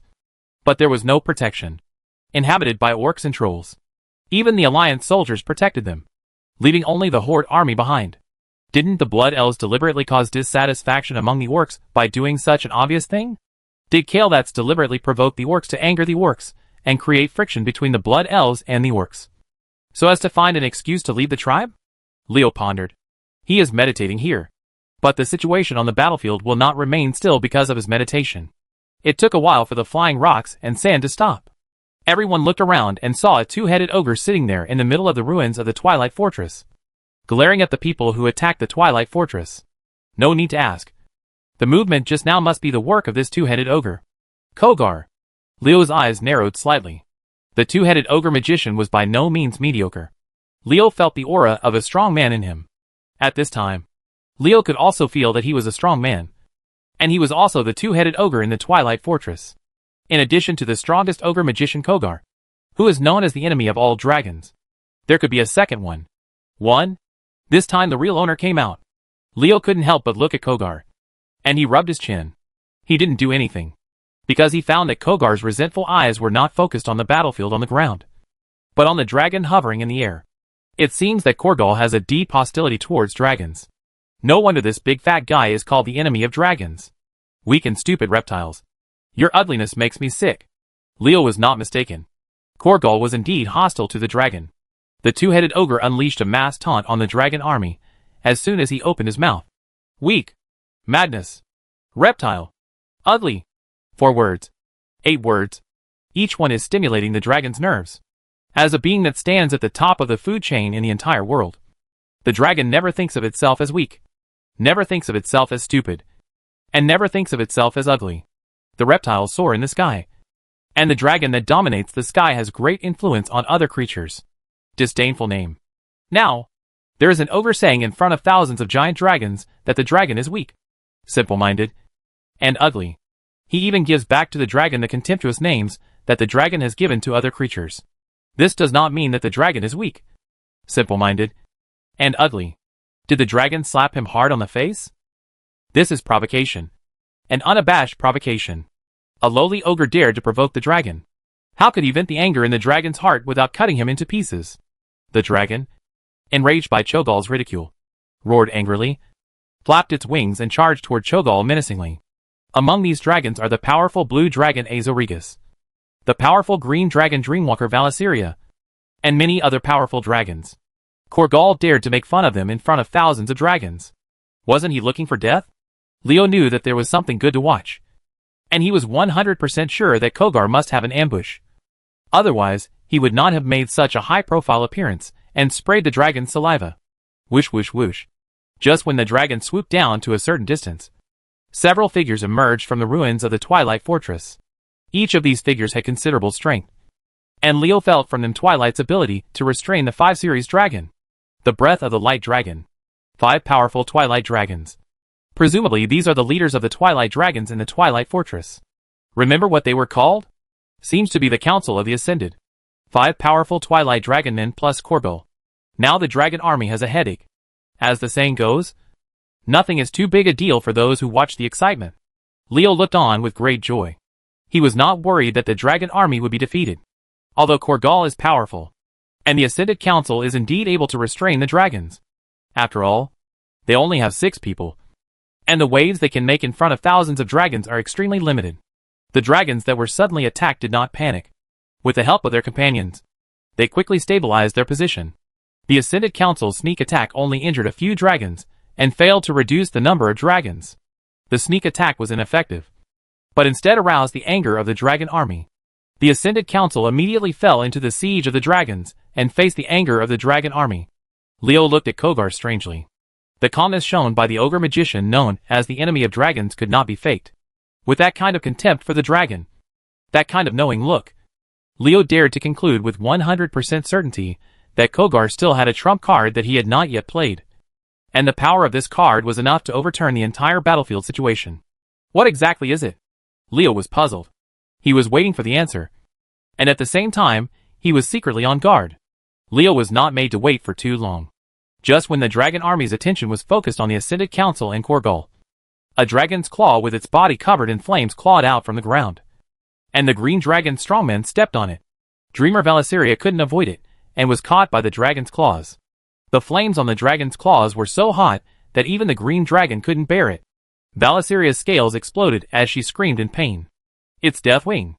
Looking at that huge dragon claw and feeling the crazy aura of fire and destruction, Leo knew what Korgal's trump card was. With the world-destroying dragon Deathwing as his trump card, no wonder the ogre magician is so calm and confident. With Deathwing's ability, if Leo doesn't take action, unless Alexa and other dragon kings come, even thousands of dragon legions will not be his opponent. Deathwing is obviously a giant dragon, but he likes to hide underground. I really don't understand what his hobby is. The inner world of a madman is indeed beyond the comprehension of normal people. He complained about Deathwing in his heart, but Leo still had no intention of taking action. Did he want to watch Deathwing bring heavy losses to the Dragon Legion? Or even wait for Deathwing to kill all those thousands of dragons? If you thought Leo would do that, you were dead wrong. The reason why he didn't take action was not because he was dissatisfied with the Dragon Legion and wanted to stand by and watch, but because he had no need to take action at all. Do you really think that Leo and the others didn't expect that Deathwing would appear when they attacked the Twilight Fortress? Cho'Gall and Deathwing think they are smart, but they don't think others are fools. Just when Deathwing's head and two front paws were exposed from the ground, there was a wave of magic power in the sky that was so obscure that only a strong demigod could detect it. When the soldiers of the Alliance and Horde were riding over the appearance of Deathwing, a voice came from above them. Deathwing, your madness has brought disaster to this world, and your atrocities must be stopped. One red, one green, one bronze. 3 giant dragons whose size was far beyond ordinary people's imagination flew over the Twilight Fortress at some point. In front of these 3 giant dragons, those adult dragons that make people feel like giants are like children facing giants. Their terrifying size is no longer huge in the eyes of everyone, but looks very thin. Alexa, Isra, Nozdormu, you alone want to stop me? Deathwing revealed the identity of the 3 dragons at once. They were the Aspect Dragons, who were given magical powers by the Titans. They were the kings of the red dragons, green dragons, and bronze dragons among the dragons. The 3 dragon kings have appeared, Leo said, snapping his fingers. Malygos, you, Sindragosa, and Caesarea should go too. Although the 3 dragon kings are strong, Leo does not think that they alone can kill Deathwing. In order to defeat the world-destroying dragon as soon as possible, and even kill it here, Leo sent out his most powerful 3-headed giant dragon, Malygos Blue Dragon King. His joining undoubtedly cheered up Alexa and the others. As a result, 4 of the 5 series of Aspect Dragons left behind by the Titans were on their side. Even if Deathwing was once more powerful, he can't get away with it. Malygos is strong, and Sindragosa and Cytherea are not weak either. The 2 queens of the Dragon Clan were already the most powerful in their clan after the Dragon King. Now that they were given the inheritance of the 3 demon gods of hell by Leo, their strength has grown by leaps and bounds. It is no exaggeration to say that Sindragosa and Caesarea are already powerful beings comparable to Dragon King level. Chapter 1189 Deathwing's Gamble. Looking at Deathwing, who was beaten so hard that he couldn't even get half of his body out of the ground, Leo shrugged. It is true that Deathwing is indeed very strong. When it comes to single-handedly challenging Sindragosa and the other 6 dragons, he is his opponent. However, Sindragosa and the others have a numerical advantage. Why should they challenge you? Deathwing? No matter how strong a person is, there is a limit. No matter how talented a genius is, he will always encounter an existence that can compete with him or even be stronger than him. Because this universe has never lacked geniuses. If you want to make others invincible, in addition to your own strength, your partners, subordinates, and power are all factors that you must pay attention to. Leo looked at Deathwing and shook his head. This world-destroying dragon crazily thought that he could destroy the world by himself. He didn't understand the principles of 3 gangs of men at all. So much so that even the Black Dragon Queen Xena Soraya was filled with hatred for him. You must know that as the queen of the Black Dragon clan, Xena Soraya should have been Deathwing's most capable assistant and most sincere subordinate. If a person is alienated from his relatives, he is not far from death. Leo's words can be regarded as an early conclusion for the ending of Deathwing. The battle between Deathwing and 6 Dragon King level powerhouses such as Xena Soraya is nothing more than the death of the world-destroying dragon in Leo's eyes. The struggle before. Seeing that Deathwing was unable to even expose his body to the ground by Xena Soraya and others, someone lurking in the dark became anxious. Thrall was holding the dragon's soul and hiding in an inconspicuous corner on the edge of the battlefield. He was always looking for the time to take action, because he only had one chance. Thrall was cautious. At this time, Sal had already scolded Leo severely in his heart. It was not that Sal was stingy, but that Leo was really annoying. Knowing that Thrall was waiting for an opportunity to severely damage Deathwing with the dragon's soul, Leo chose to send Sindragosa and Xena Soraya up. Of these 2 generals, the first one was the Dragon Queen, in the hands of Deathwing. The latter had been tortured by Deathwing, and they all hated Deathwing deeply. When they attacked Deathwing, they were called crazy and brave. It can be said that the biggest contributors to Deathwing's delay in pulling his body out from the ground are Xena Soraya and Sindragosa. Could it be that Leo was deliberately looking for trouble, and not giving me a chance to cast Dragon Soul? Thrall quickly rejected this idea. The reason why Deathwing can be suppressed now is because there are 6 Dragon King level strong men. But among these 6 strong men, Alexstad, Nozdormu, Isra and Mari, in order to activate the Dragon Soul, Gauss consumed too much magic power and could not recover in a short time. Although the 4 Dragon Kings are now brave and invincible, it won't be long before they are too weak to fight due to lack of magic power. By then, the 2 Dragon Queens Sindragosa and Xena Soraya alone will not be able to suppress Deathwing. Leo knew he couldn't always suppress Deathwing, but still chose to do it. Was he trying to make me anxious and make me make wrong decisions in my anxiety? Sal felt that this speculation was very close to reality. Knowing Leo's purpose, Thrall certainly couldn't be fooled.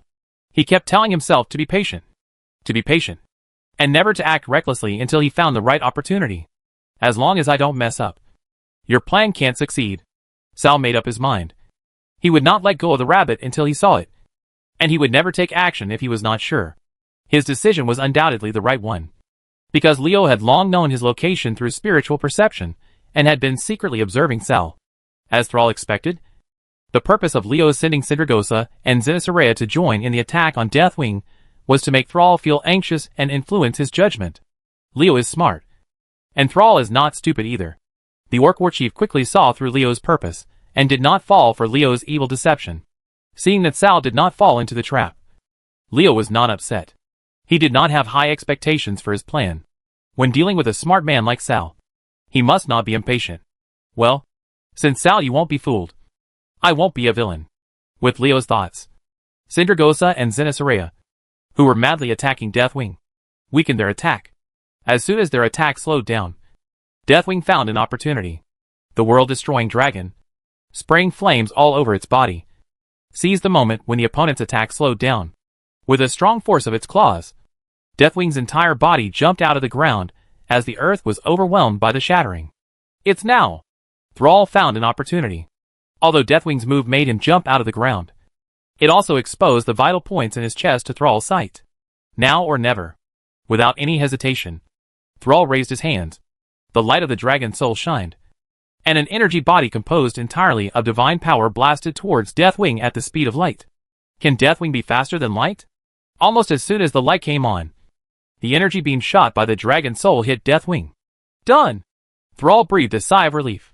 He was really worried that he would not be able to hit Deathwing. But now, he always succeeded. With the achievement of using the dragon soul to damage Deathwing, if humans push Thrall too hard against the orcs, they can call on the dragons to stop him. I think humans will definitely not take the risk of becoming enemies of the dragons. Salvatore was angry, but Scarlet was extremely angry. Didn't Leo look like he was in control before? Didn't he say with confidence that Thrall couldn't be the one who severely damaged Deathwing with the dragon soul? Why is this happening now? Silly girl. Don't worry. As if he knew what Scarlet was thinking, Leo spoke first without waiting for the female paladin to ask. He pointed at Deathwing and said, "First look at Deathwing. Let's talk about the situation." Looking in the direction Leo pointed, Scarlet discovered that Deathwing was actually standing there intact. Thrall used the blow of the Dragon Soul, not to mention severely damaging the world-destroying dragon. He couldn't even get him slightly injured. Didn't Alexa swear that the Dragon Soul would be able to severely damage Deathwing? Why is it not having any effect now? Not only Scarlet didn't understand this problem, but Thrall didn't understand it either. Only the strong demigods present could see the situation clearly. It turned out that just when Thrall started to move, Deathwing suddenly gathered all the magic power in his chest. It was his concentration on defense that blocked the blow of the Dragon Soul. Concentrate all the strength on one point to defend.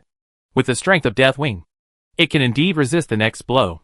However, this is very demanding and cannot make any mistakes. As long as the defense point deviates even a little bit, Deathwing will be defeated. Heavy damage. Leo saw the whole process very clearly. Deathwing was clearly playing with fire. This guy who played with fire got his bet right. It really left people speechless. Chapter 1190 successfully inflicted heavy damage. Was it his luck that Deathwing was able to bet correctly? Leo didn't think so. This world-destroying dragon was crazy, and his intelligence was still above the passing line. Because being crazy doesn't mean being stupid. He prefers that Deathwing has been prepared. After all, it is not a secret that Alexa has the Dragon Soul artifact. Since Deathwing knows it, of course he will always be on guard against the well-prepared Deathwing. It was not surprising that Thrall missed this attack. But how should Thrall deal with Deathwing after he misses? The hearts of Alexstad and others suddenly sank. Using the Dragon Soul to deal with Deathwing is all about suddenness. The highest success rate is also the first hit. Now Thrall has missed, and was hit hard with the Dragon Soul. The chance of Deathwing has been reduced by half. Wrong. Alexstad and others, who were feeling discouraged, thought of Leo. They didn't realize it when they were in Wormer's temple. Now looking back on Leo's reaction at that time, it felt like he should have expected such a situation to happen. Otherwise, he would not generously give up the right to use the Dragon Soul's first attack. Judging from Leo's behavior, since he expected this scene to happen, he would definitely be prepared to deal with it, thinking that Leo should have a countermeasure to the current situation. Alexa and the others suddenly felt much better, and at the same time, they also had some expectations. Flintag emerged from the ground beside Thrall, and the Kobold Geomancer reached out to the Orc Chief, as agreed. Thrall, you should hand over the Dragon Soul to me now. Sighing unwillingly, Thrall handed the Dragon Soul to Flintag. It wasn't that he didn't want to try again, but that the energy in his body was now empty, and he wouldn't be able to recover for a while, let alone use Dragon Soul.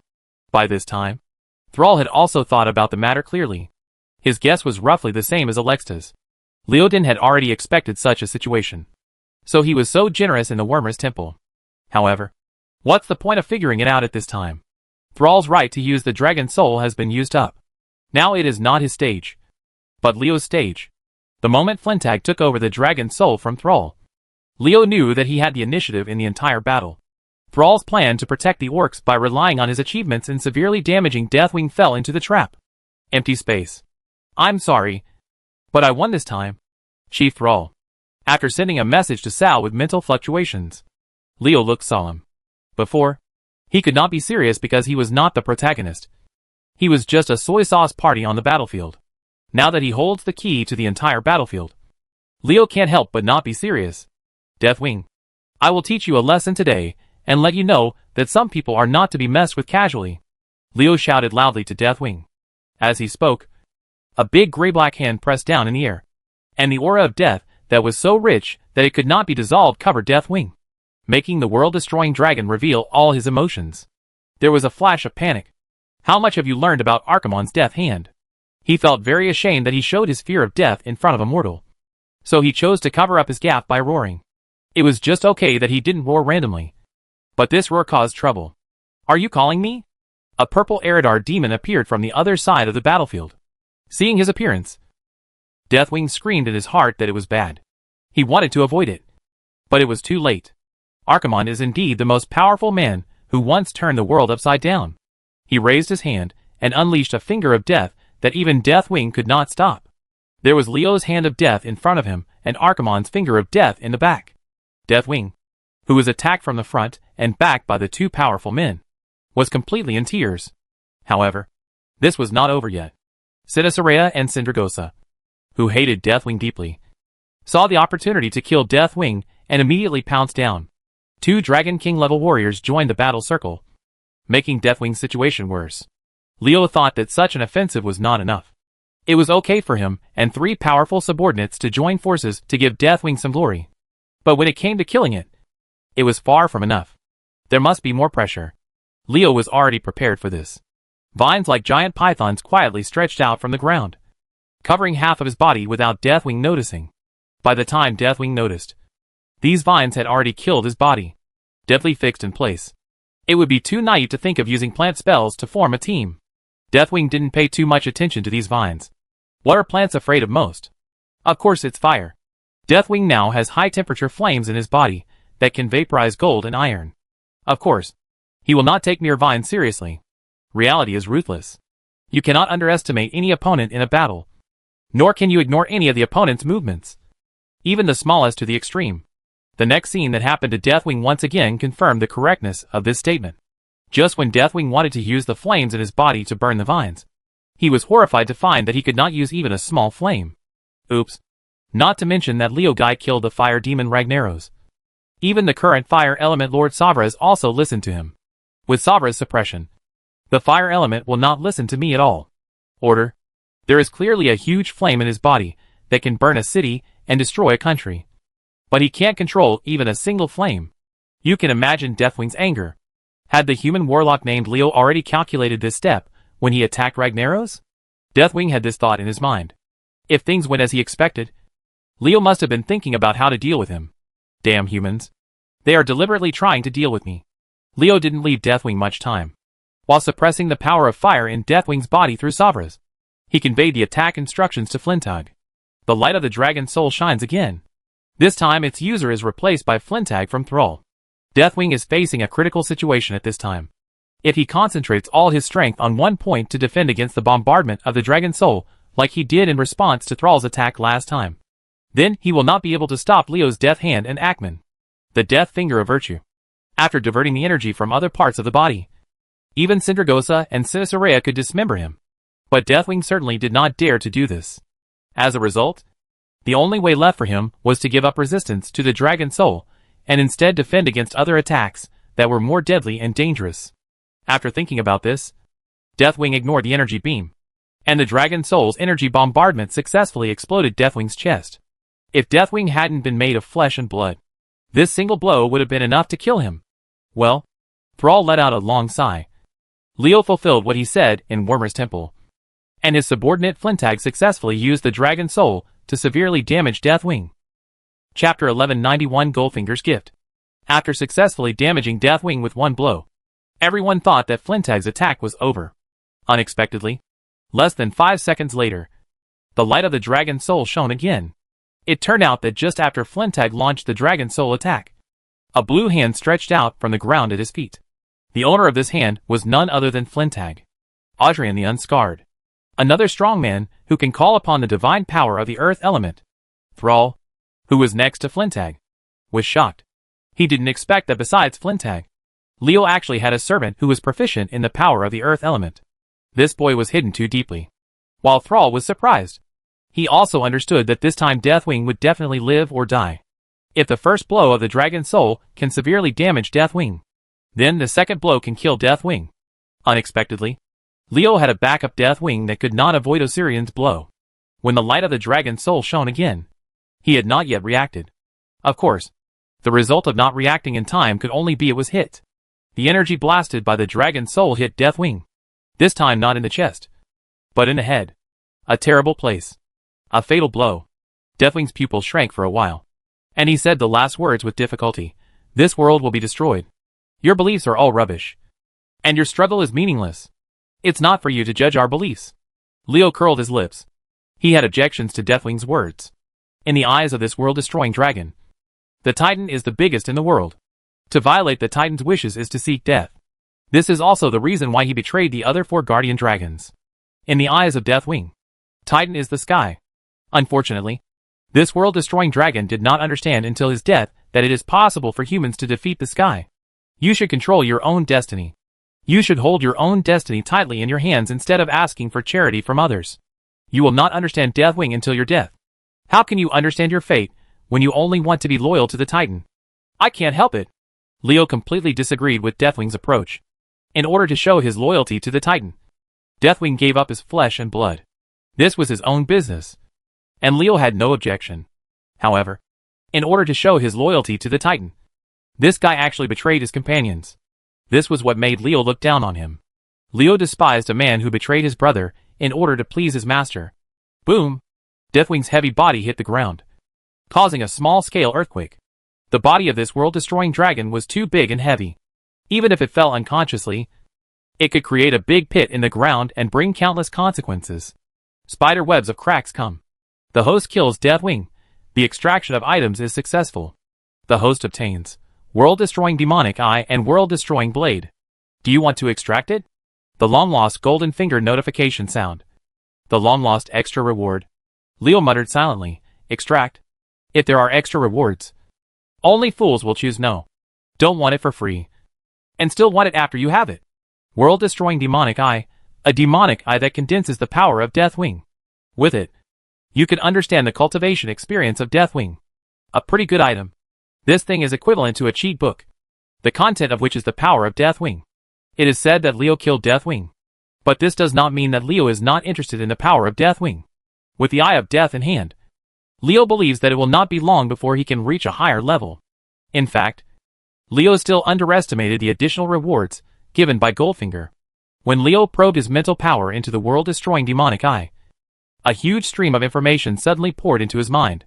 If not for Leo's powerful mental power, the impact of these messages alone would have been enough to destroy his sanity and change his mind. Become a fool. Why didn't this guy Goldfinger warn me? Fortunately, my mental strength is strong enough to withstand the impact. Otherwise, I would have definitely failed this time. Leo complained in his heart. But he was also a little bit happy at the same time. It is true that the impact of the world-destroying demonic eye is strong, and it is mentally stimulating enough. If you are slightly weaker, you may be made a fool by it. But along with the high risk is the high profit of the world-destroying demonic eye. As long as you can withstand the initial impact of the world-destroying demonic eye, you can digest the information it contains in the shortest possible time. In the eyes of outsiders, Leo's eyes flashed after successfully killing Deathwing, and he seemed extremely excited. This excitement lasted for more than 10 seconds. However, no one was surprised that Leo did have reason to be excited about being able to successfully kill Deathwing and eliminate this world-destroying dragon. What these people didn't know was that in their eyes, in just 10 seconds, Leo had already digested all the power and experience of Deathwing, and his already terrifying strength had already made great progress. The flashing light in his eyes stopped, and Leo took a long breath. If anyone had been looking at his eyes at this time, they would have noticed that Leo's eyes became deeper and darker. The deep darkness is no longer pure darkness, but has a kind of darkness that can absorb people's souls. People know that it is death and destruction, but they can't help but want to get closer and make contact. Leo's outward aura has not changed at all, but internally, Leo's strength has changed. His subordinates Sindragosa and Zinasarea were the first to feel this change, because when Leo's strength increased, their strength also quietly improved. The master has become stronger again. Maligos, Sinasarea and others exchanged glances. Since Leo had no intention of making any noise, they certainly would not tell the truth stupidly, but they could not avoid conveying information and exchanging their opinions with their eyes. The world-destroying demonic eye is a very interesting thing, but unfortunately only I can stand it now, and I cannot use it to increase the strength of others. Leo felt a little pity in his heart. The world-destroying demonic eye was not a one-time consumable, but the threshold for benefiting from it was too high. Only strong men like Leo, whose mental power surpassed that of gods, were eligible. The Eye of Death is an experience of strength, and the Blade of Death is a weapon that can be used as a dagger. Feeling the power in the weapon with the infamous name of the world-destroying blade, which was powerful enough to kill a demigod, Leo decided to keep it instead of converting the world-destroying blade into energy. It feels like a waste of money to convert such a powerful weapon into energy, so why not give it to Pasonia, thinking that this dagger must be very suitable for her. Just as Leo was thinking about it, Golden Finger unexpectedly took the initiative to start a conversation. My host, I am very satisfied with your growth rate. In order to enable you to cope with real crises, I decided to give you an extra helping hand. Bundle. The real crisis? What's the meaning? Leo grasped the key point of Goldfinger's words. This mysterious being who calls himself the host has always been unprofitable. To expect him to show kindness, It is better to expect the old sow to climb the tree. Goldfinger didn't give Leo any extra time to think. After saying a word, the guy started to get down to business. The host masters the perfect law of destruction. This is the benefit, Goldfinger said. And it doesn't seem to have given me much benefit. After killing Deathwing, I accumulated enough energy to replenish the law of destruction to a perfect state. Leo was about to slander and accuse Goldfinger of deceiving people's emotions when the latter's voice sounded in his mind again. The host controls the complete law of death. Chapter 1192 Dramatic Changes in Draenor. When did Goldfinger become so generous? So generous? Not only did he give me the perfect law of destruction, but he even gave me the law of death to be complete. Is he so generous? In Leo's mind, Goldfinger is like an iron rooster, the kind that never plucks a hair. Now the iron rooster is plucking its feathers. And it is this iron rooster that is taking the initiative to pluck its feathers. Don't you think it's strange? Unreasonable? Or panicked? It looks like big trouble is coming. Leo dared to conclude that it was no small matter that could make Goldfinger, the iron rooster, take the initiative to pluck its feathers. The guy mentioned a crisis just now. What crisis is there now that requires him to pay so much? Could it be that the Dark Titan Sargeras is about to arrive? Thinking of this, Leo frowned. The battle with the Twilight Hammer is not over yet. The 4 aspect dragons, including Maligos, are in a period of weakness due to charging the dragon soul and activating this powerful artifact. If Sargeras is here, when the time comes, things really get serious. From the bottom of his heart, Leo really didn't want things to turn out the way he guessed. However, judging from the current situation, other than this, there might be nothing else that would allow Goldfinger to take the initiative to pluck hair. Quickly intercept that ogre. Don't let him get away. Leo was thinking hard about countermeasures to deal with the possible arrival of Sargeras, when a noisy roar woke him up. Looking in the direction of the sound, Leo saw Kogar. At this time, the strongest ogre magician known as the enemy of all dragons was shining with a layer of light. And the magic power fluctuations unique to space spells were spreading. Korgal is running away. Seeing this situation, how could Leo not understand what Korgal was going to do? It was clear that the 2-headed ogre saw that Deathwing was dead, and that he had lost his trump card to deal with the coalition encirclement and suppression. He did not dare to stay here anymore, and wanted to do something. Apply oil to the soles of your feet and run away. If it were an ordinary teleportation spell, the dragon fighting Korgal would have its own way of interrupting it. However, would a teleportation spell that Korgal could use to escape be a mortal one? If you think about it for a moment, you will realize that it is impossible. The dragons were unable to interrupt Korgal's spell. What made them even more angry was that after the strange teleportation spell was cast, they were unable to hurt Korgal, as if there was an invisible force protecting the 2 heads. Ogre magician. The dragons couldn't accept it, as they watched their enemies run away calmly. They attacked desperately, biting like crazy. But the power to protect Kogar was too strong, and the dragon's attacks were all in vain. We can't let this guy get away. Leo was about to take action, but Kael'thas was one step ahead of him. Both were mages. Although the Blood Elf Prince looked down on the ogres, it did not hinder his interest in fighting Korgal. If the dragon hadn't besieged Korgal before, and Kael'thas relied on his status, and did not participate in the siege, the two would have fought long ago. Seeing that the dragon had nothing to do with Korgal, Kael'thas took action. The demigod mage is indeed a demigod mage. Kael'thas's 3 arcane missiles knocked down Korgal. The ogre mage, who was motionless under the attacks of the dragons, couldn't help but shake his body twice. He was angry. Looking at Kael'thas, there was a strong murderous intent in his eyes.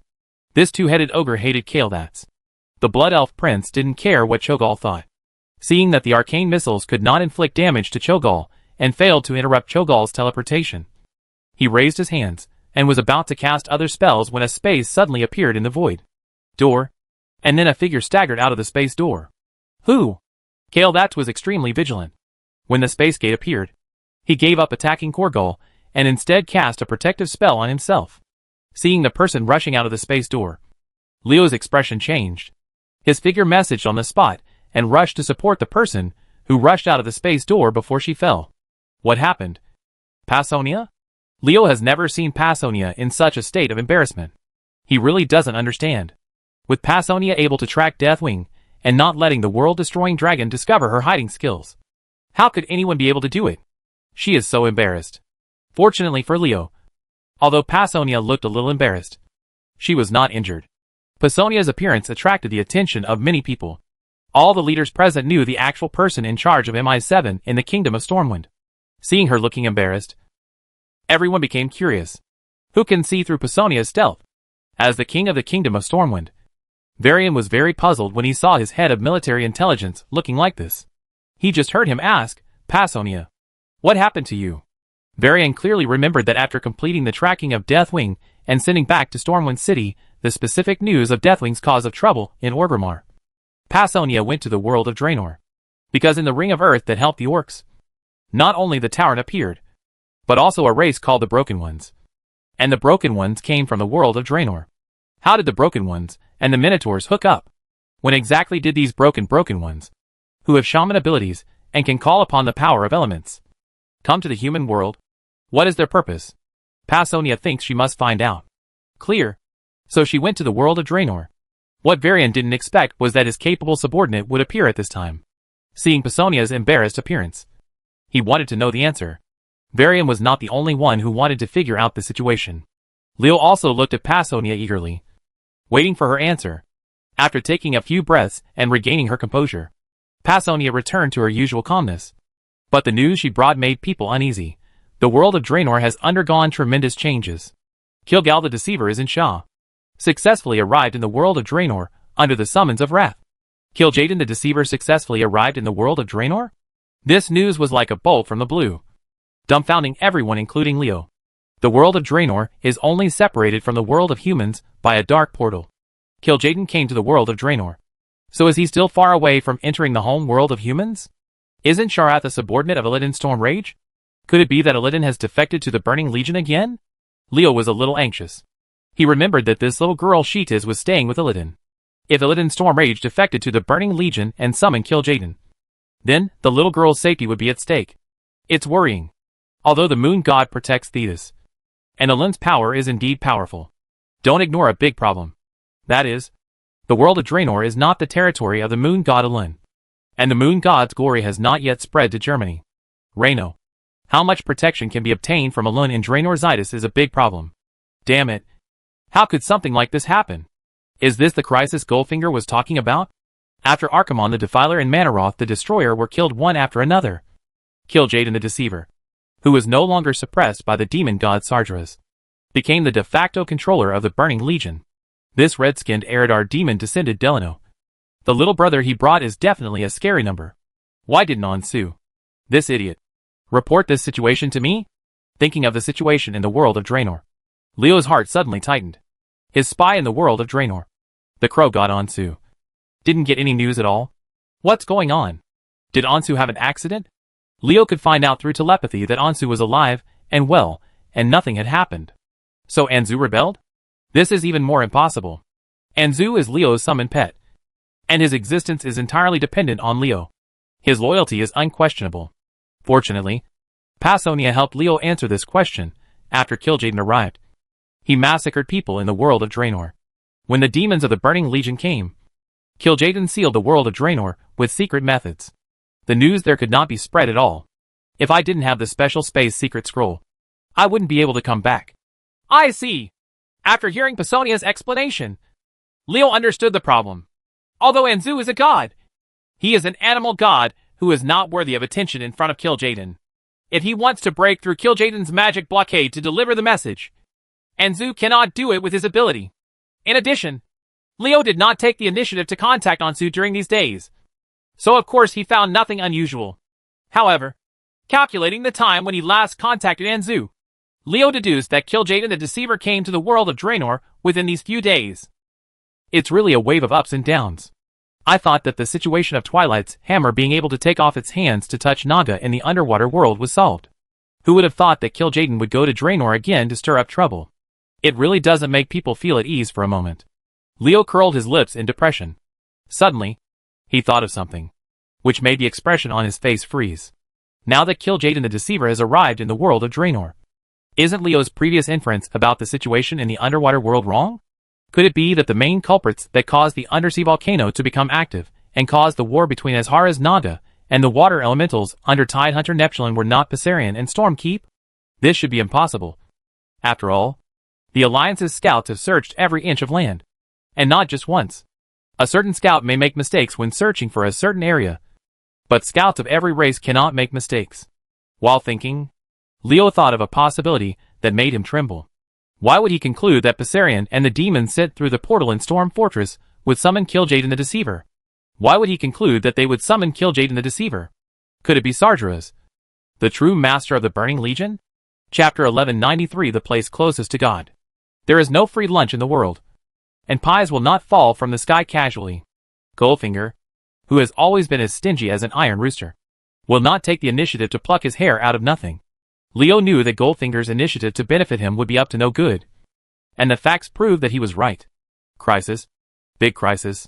If Passerion and the others directly summoned the demon god Sargeras in the underwater world, it would indeed be a huge crisis. With Leo's current strength, can he deal with a real titan?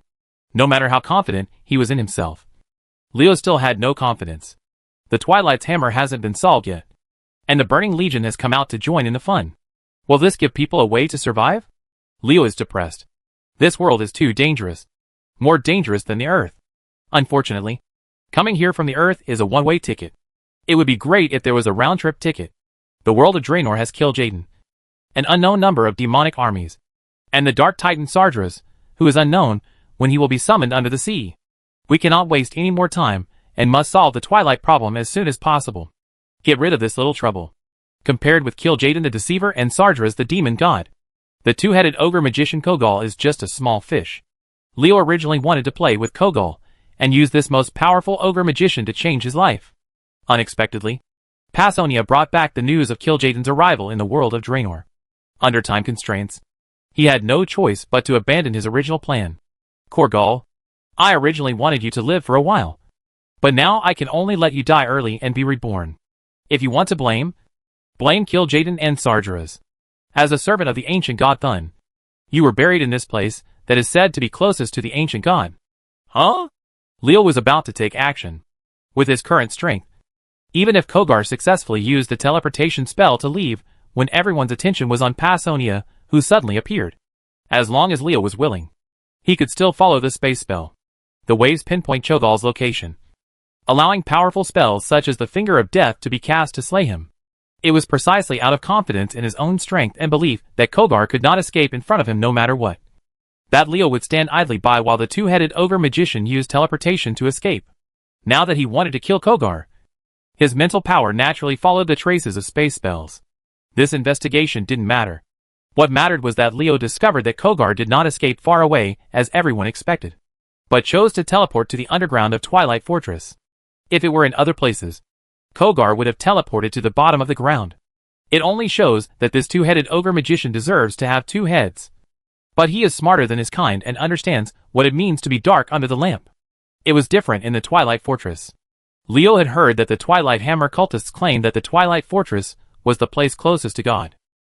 Who is the god of Twilight's hammer? Who else but the ancient gods? Cho'Gall's normal response after Deathwing's fall would have been to flee to wherever he felt he was safest. Where is the safest place? If you think about it from Kogal's point of view, you can know the answer. Of course, the place where the old god is the safest. In this way, the answer comes out. The Twilight Hammer believers are not talking nonsense or bragging. The Twilight Fortress is indeed the place closest to God, and this god refers to the ancient god. The Twilight Fortress was destroyed. Deathwing was killed, and the Twilight Hammer sect was in danger of being exterminated. Under such circumstances, Cho'Gall could imagine with his toes what he would do when he saw the old god. When the two-headed ogre magician Kogal went to the temple of Ahn'Qiraj, he was controlled by Thun, the Lord of Thousand Eyes. Thinking of Thun's recent activity, if Leo hadn't guessed Twilight's, who is the ancient god under the fortress, he should buy a piece of tofu and kill him. Knowing that Thun, the Thousand-Eyed Lord, was hidden underground in the Twilight Fortress, Leo did not dare to neglect, and immediately said to Varian and others, "There is something big hidden underground. Retreat quickly." Scarlet had never seen Leo so anxious. The female paladin immediately conveyed Leo's order without asking any questions, and Arathar's army began to retreat. Scarlet will support Leo unconditionally, but Varian and Magni will not. After all, the female paladin and Leo are husband and wife, and the others are not that close to Leo. Of course, Kael'thas is an exception among a group of outsiders. Kael'thas, who had cooperated with Leo many times, and was well aware of Leo's abilities, did not hesitate after discovering that the kingdom of Arathor had really withdrawn its troops. Under the prince's order, the Blood Elf soldiers also quickly left the battlefield. What happened? Why did you retreat? Varian and the others need an explanation. When the Twilight Hammer is about to be destroyed, and when the Battle of Twilight Fortress is about to be won, Leo suddenly demands to withdraw his troops. You must explain it clearly to their allies. Otherwise you will let Varian how they spoke to their soldiers and officers. Leo understood the difficulty that Varian and the others were in. He did not sell out and explained the situation clearly as quickly as possible. There is the aura of Thun underground in the Fortress of Twilight, and Korgal is trying to awaken the ancient god. Isn't Thun imprisoned in the Temple of Entourage? Why did he come to the Fortress of Twilight? Varian and others were confused. But they knew that Leo would not joke about this kind of thing. Since Leo was so confident in what he said, he couldn't be wrong. Knowing that an ancient god is hiding under the Twilight Fortress, and that someone is trying to awaken him. Anyone who does not withdraw his troops is a fool. So the soldiers of the tribe saw a strange scene. When the Alliance troops were about to win, they suddenly turned around and ran desperately towards the distance. It looked like there was a velociraptor chasing and biting behind them. The tribal soldiers, who saw this scene, were very surprised. They were about to win before they saw it. But they evacuated in a hurry, as if fleeing for their lives. What happened to the Alliance? Thrall felt bad when he saw the Alliance suddenly withdrawing from the battlefield. He didn't know what happened, but he knew it was definitely not a good thing. Otherwise, the Alliance would not have withdrawn, and the proud dragon army would not fly far away. No matter what happens, withdraw the troops first. Thrall made a correct decision at this time, and the horn sounded, which was a signal for the orc army to withdraw. The green-skinned orcs who supported Thrall obeyed the warchief's order at the first opportunity. They turned around and flew in all directions. The red-skinned Warsong clan ignored it, and continued to entangle Havers and the ancestral dragon. The Warsong clan is the main war faction among the orcs. They have never agreed with Thrall's moderate policy. They have always obeyed and violated the orders of Thrall, the Great Chief. It is normal to violate orders at this moment. How can they care if they are so eager to kill? What kind of military orders are there? Thrall's orders are not as effective as those of a low-level sergeant in the Warsong clan. In normal times, the Warsong clan would just lose their temper and act like a big name, in order not to anger them and make the conflict between himself and the clan more acute. Thrall would choose to tolerate it. But on the battlefield, at this critical moment, your Warsong clan actually turned your face on yourself. The Great Chief.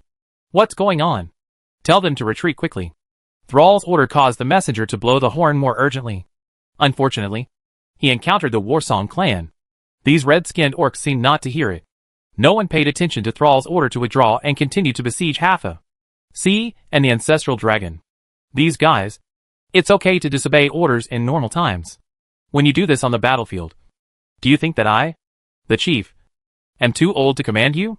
The behavior of the Warsong clan made Thrall anxious and angry. He was anxious because he didn't know what would happen. What he was angry about was that the Warsong clan no longer maintained the superior subordinate relationship with him at this moment. At this time when the strength of the orcs was declining, the warchief's order was in Warsong. The clan can no longer command even one soldier. Don't these people understand that the more dangerous the time, the more difficult the juncture, the more we must unite if we want the race to continue to reproduce and develop? Why don't they understand such a simple truth? Thrall clenched his fists in anger. With the rise of the human race and the Alliance's increasing pressure on the orcs, he was extremely disappointed that the Warsong clan was so ignorant. Great Chief, withdraw your troops. A Tauren shaman standing next to Thrall began to persuade Thrall to take the people away. The Tauren were loyal. Otherwise they would have evacuated like the trolls, instead of staying in place and waiting for the orcs. In the current situation, even a fool can understand that something is going to happen. Otherwise the Alliance's troops will not evacuate in a hurry. And no one wants to stay. If the Warsong clan is not leaving, it is because they are seeking death themselves. And they cannot let these guys drag down others. Although Thrall was reluctant to leave, he knew that the Warsong clan would not obey his orders to evacuate the battlefield. These guys were determined to look good to him as the war chief. At the critical moment, Thrall showed the decisiveness that a racial leader should have. Knowing that he could not persuade the Warsong clan, he followed the words of the Tauren shaman and said, Cain, you are right. We should retreat. Cairn Bloodhoof, the leader of the Tauren clan, was the Tauren shaman who persuaded Thrall. For this battle, Even though the situation in the clan was not optimistic, and the war with the mortal enemy Centaur was still entangled, Cain still led the warriors of the clan to join in. As an ally, the Tauren are worthy of the orcs.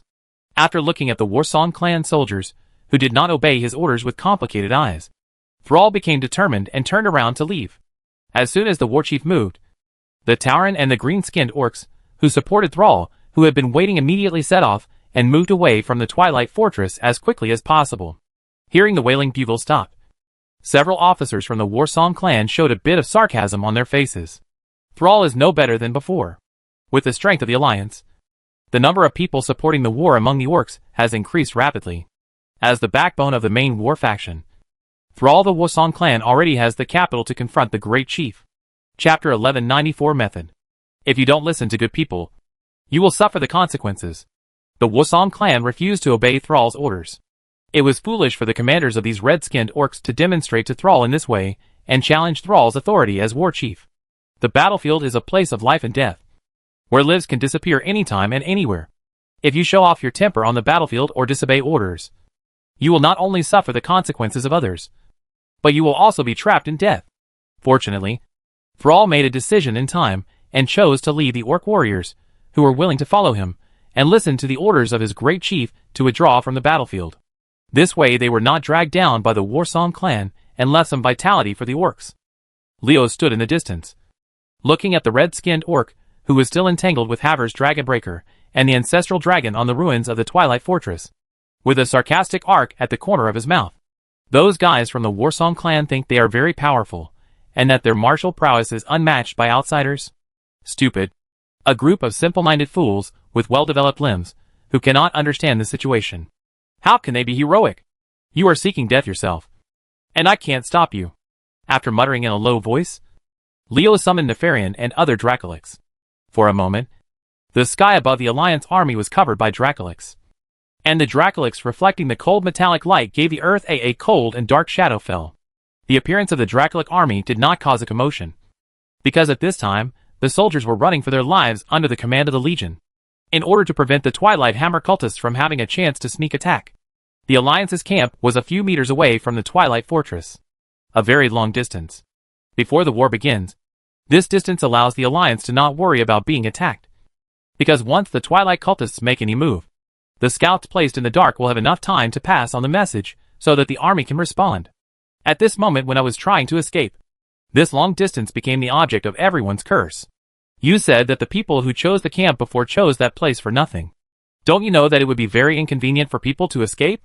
The soldiers who were cursing at this moment seemed to have forgotten that they were full of confidence before the war started, and even through their heroic words before attacking Twilight Fortress to the Kingdom of Java. Nefarian. Come here. Leo waved to Nefarian, and after the leader of the Dracolic Legion came over, he whispered a few words in Nefarian's ear. After Leo finished speaking, Nefarian flapped his wings and flew into the sky. He led a group of Dracolic to open any door. Their departure reduced the number of Dracolic in the sky by more than half. Scarlet naturally saw the actions of the Dracolic.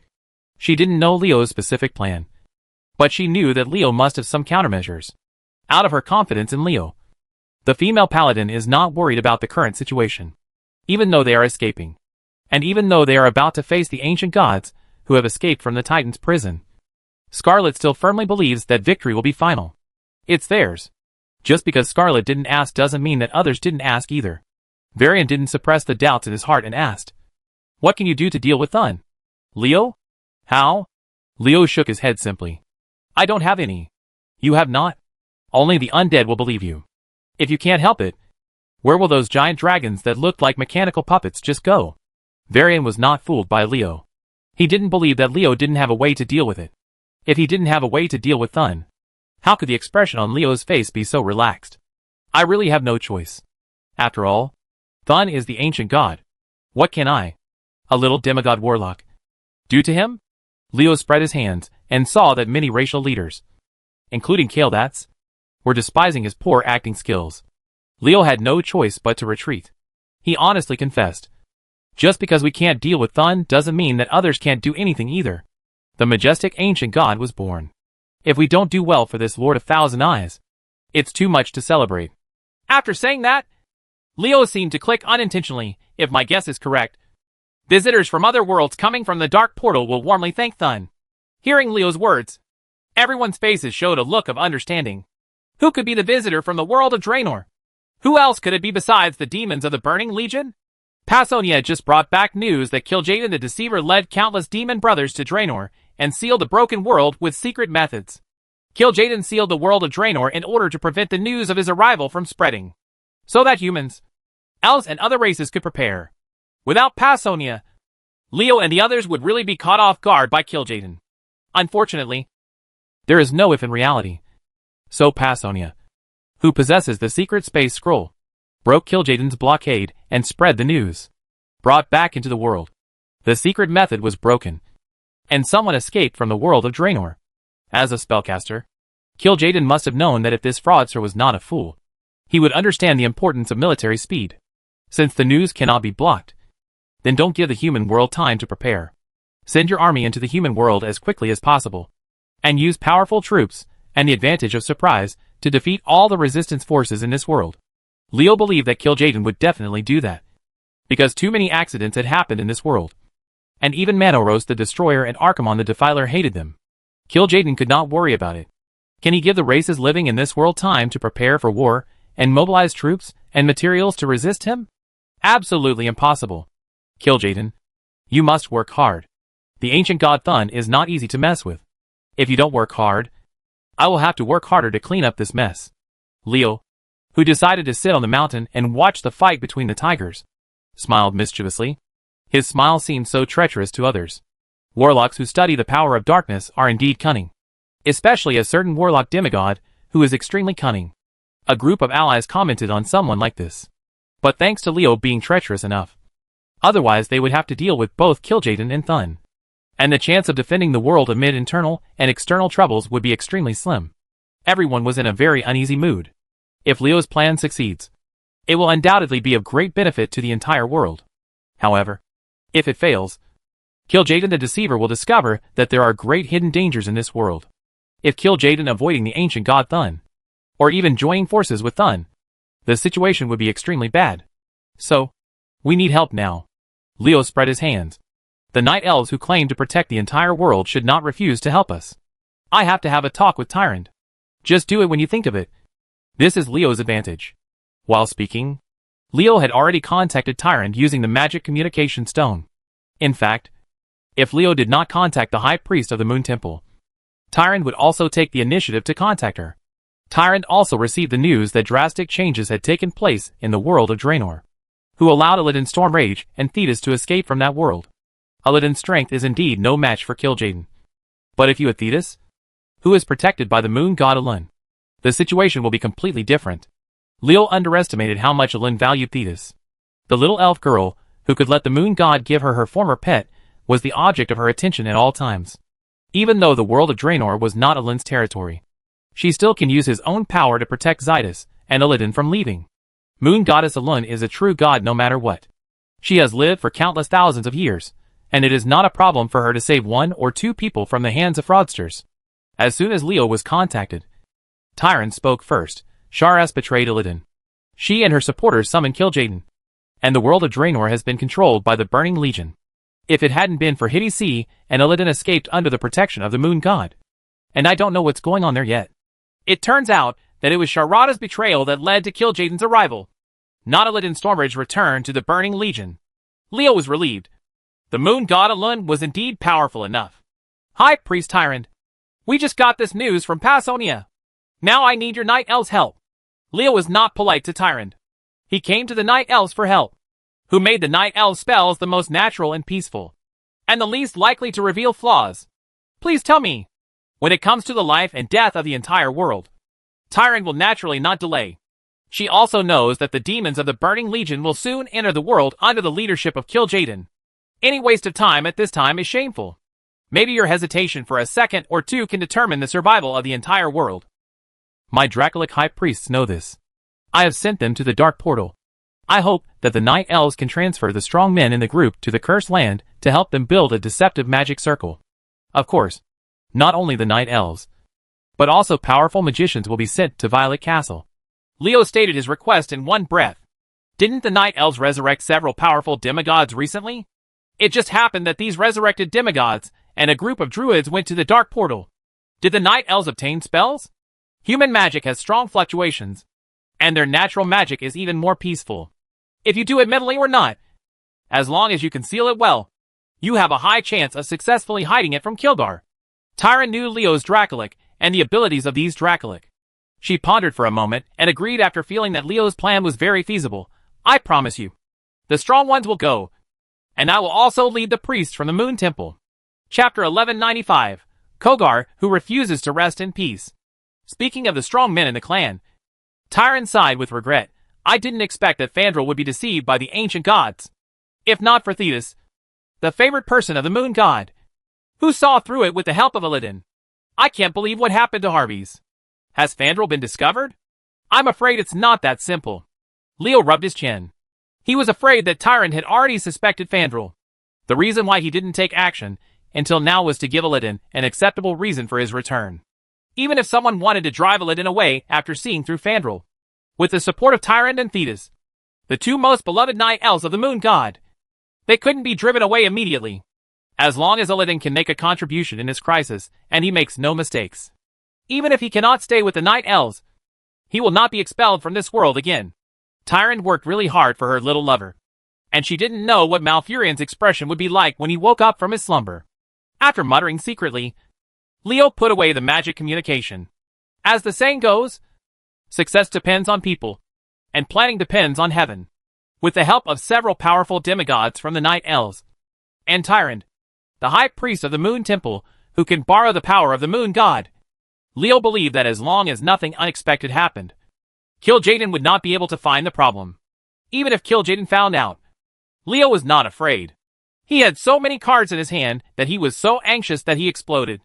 Even if Kil'jaeden and Thun teamed up to kill him, there was no telling who would win. Strong strength is a guarantee of confidence. In this world where the strong is respected, strong people with strength never lack confidence. The waiting is painful. Leo has now done what he can do. Whether the plan can be realized depends on how well Tyron does at the Dark Portal. Knowing the seriousness of the matter, the Temple of the Moon almost came out in full force this time. The priests of the Moon God kept praying outside the dark door. Silver-white light beams sprinkled down, adding color to the crimson land of the Cursed Land. A few different colors, in front of the Night Elves who used all their strength. The accident did not happen. Perhaps this also has the contribution of the Moon God Alun. As the only true god in this world, Alun does not want the world where her followers live to be destroyed.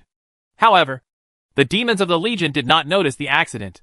When the leading demon army rushed into the dark portal from the other side of the Draenor world, they did not notice the almost imperceptible energy fluctuations coming from the other side of the dark portal. The confused demon vanguard army was conducted a second teleportation in a confused manner. The place where they appeared in this world was not the cursed place they thought, but the ruins of the Twilight Fortress. The sudden appearance of the demon disrupted the battle between the Warsong orcs, who were fighting Havers, Dragonbreaker, and the archaic dragon on the ruins of the Twilight Fortress. Who told the demons to be unruly? There was a rush. Not only were the orcs of the Warsong clan attacked by demons, but Havers Dragonbreaker and the huge ancestral dragon were also targeted by demons. The battle was interrupted. They were attacked, and the demon army was extremely numerous. The orcs of the Warsong clan and the people of the Twilight Hammer slowly stopped fighting. They had more powerful enemies to deal with, which kept emerging from any door. The coming demon army. At the dark gate at this time, everyone let out a long breath when they saw that the demons did not notice anything unusual and swarmed into any door of the Dracolic. They succeeded, and the demons of the Burning Legion were teleported to the Twilight Fortress. With the character of these demons, they would inevitably wreak havoc, but they didn't know that they were destroying the Twilight Hammer's base camp, let alone that it had been reduced to ruins. What kind of existence is being awakened under the Twilight Fortress? Although the orcs of the Warsong clan are brainless idiots in Leo's eyes, their muscles are really well developed, and their fighting power is indeed fierce. In the demon army that surged in like a wave, they were not defeated. Instead, they fought with the demons. There are comings and goings, standing like a rock in the waves of demonic impact. On the other hand, the situation of Havers Dragonbreaker and the ancestral dragon is not good. These two big monsters are huge in size, and are the best targets for the demon army to attack. After all, there are only two people, Dragonbreaker and Ancestral Dragon, and they still stand separately. When they are attacked by a group, they will end up fighting each other. Break. While the orcs of the Warsong clan were still insisting on attacking the demon army, Havers and the Archosaur were cut into pieces by the demon army. 2 strong men of the Twilight Hammer fell. This scene happened to be witnessed by Kogal, who had just finished the ceremony to welcome Thun and emerged from the ground again. 2 of his subordinates were killed in battle, and their corpses were cruelly mutilated by demons. Kogal was so angry that he was shaking. He had not been on the ground before, and had no idea what was going on here. So a wonderful misunderstanding arose. He had not witnessed the conflict between the Horde and the Alliance. Kogal, whose soldiers evacuated one after another, believed that the demons who tore Havers and the Archosaur into pieces were also enemies. Enemies who had joined forces with human dwarves and other races to destroy the Twilight Hammer. Or maybe these demons are not in the same group as humans and other races. They are a third party that ambushed in secret. Seeing that the Twilight Hammer was defeated, they took advantage of the Alliance and the Horde to kill them unprepared. Damn devil.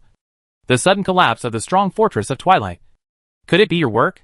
Kogal's eyes flashed fiercely. He couldn't help but know how strong the Twilight Fortress he had been running for many years was. This unbreakable fortress collapsed inexplicably before the battle. He had always believed that there was something wrong with it. The appearance of the demon army just solved the problem. Kogar's suspicion. Poor Burning Legion. Poor demon army. They are taking the blame for Archimonde.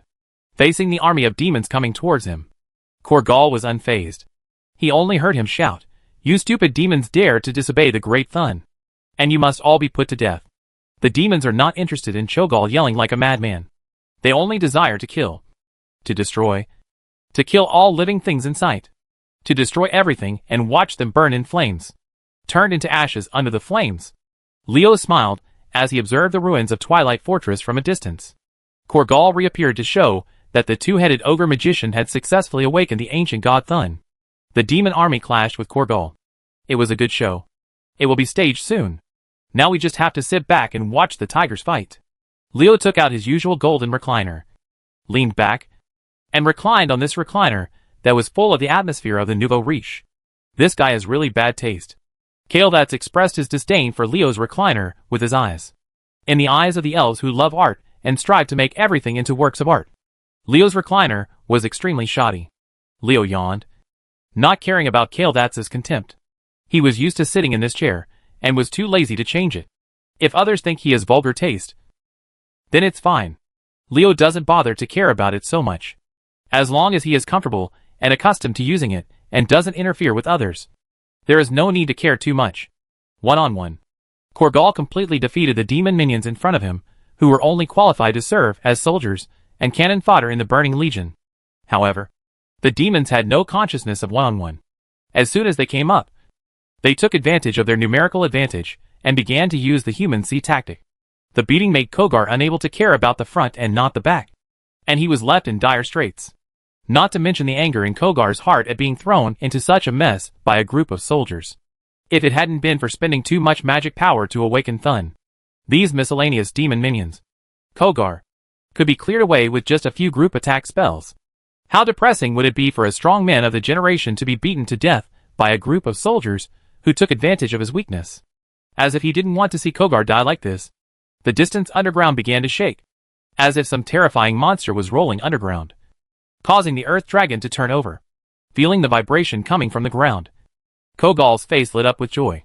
Thun, the great Thun, you have finally woken up. Your little brother.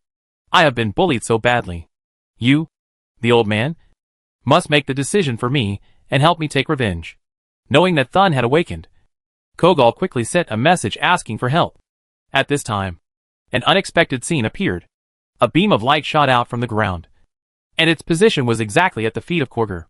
The 2-headed ogre magician did not expect the attack from the ground, and was enveloped by the beam of light without reacting at all. The energy of the light beam was so violent and tyrannical that before Kogar even had time to scream, his body collapsed under the bombardment of the light beam and turned into ashes. The last scene left by this 2-headed ogre magician in the world was a pair of frightened eyes and 2 heads with disbelief on their faces.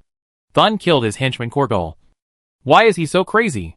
Leo and others who were hiding in the distance to watch the battle were puzzled. Tentacles as thick as a city gate jumped out from the ground. There were countless suckers on the tentacles. As the tentacles swung, corrosive venom spread, dyeing the earth black. What Thun is best at is acid and toxins. Even if he can't spray poison, not everyone can withstand it. The poor demons didn't have time to react. And the venom and poison spread by his tentacles where the acidic liquid corroded the lower generation into a puddle of pus. Thun, the Lord of Thousand Eyes, is indeed an ancient god who can fight against the Titans. After escaping from the Titans' prison, he can exert his full strength. His true body has not yet been revealed. He only exposed some tentacles and destroyed the battlefield of the ruins of the Twilight Fortress. No matter whether it was a demon, a Twilight cultist, or an orc from the Warsong clan, all of them would end up turning into pus. Chapter 1196 The Snipe and the Clam Fight. Thun killed Kogol mercilessly. The ending of the two-headed ogre magician was really tragic. From then on, there was another small cup on the coffee table called life in this world. Leo was not too surprised by Kogol's tragedy. And the ogre magician didn't even think about why Thun conquered him in the temple of Ankh-Uraj. At that time, Thun was a prisoner, trapped in the prison where the Titans held him. The reason why Thun did not kill Korgol, who broke into the temple of Ankh-Uraj, was not to let the ogre magician help him escape from prison. Now that Thun's goal has been achieved, and the ancient god has escaped from the temple of Ankh-Uraj, what use does Cho'Gall have to him? Thun, the thousand-eyed lord, is best at using acid and poison. He is different from ancient gods such as Yogg-Saron, who like to control other people's souls. Thun's subjugation of Korgol is just a temporary measure. Just using Kor, it's just Gar. It's not surprising that after achieving his goal, he kicked Kogar away like a sack. It's just that his treatment of Korgol also exposed something. That is, the cruel and cold nature of the ancient god. When you are useful, he will force you to do things for him. When you are no longer useful, he will turn against you and kill you without hesitation. In essence, ogres are also flesh and blood creatures. Ogres like Korgol and humans like Leo are the same type of creatures in the eyes of the ancient gods and Titans. The only difference is that Titan will allow flesh and blood creatures to survive for a limited period of time in order to observe their behavior patterns and provide more data for Titan's future experiments. It can be said that humans, dwarves, and other flesh and blood creatures that appear unexpectedly are the Titans' guinea pigs. Once these guinea pigs dare to go beyond the rules set by the Titans, they will be mercilessly killed. The attitude of the ancient gods towards humans and other flesh and blood creatures is directly obliterated. They are not interested in understanding flesh and blood creatures, let alone doing experiments. Thun is very arrogant. Leo clicked his tongue in admiration. As soon as Thun appeared, he destroyed the demon army in the ruins of the Twilight Fortress.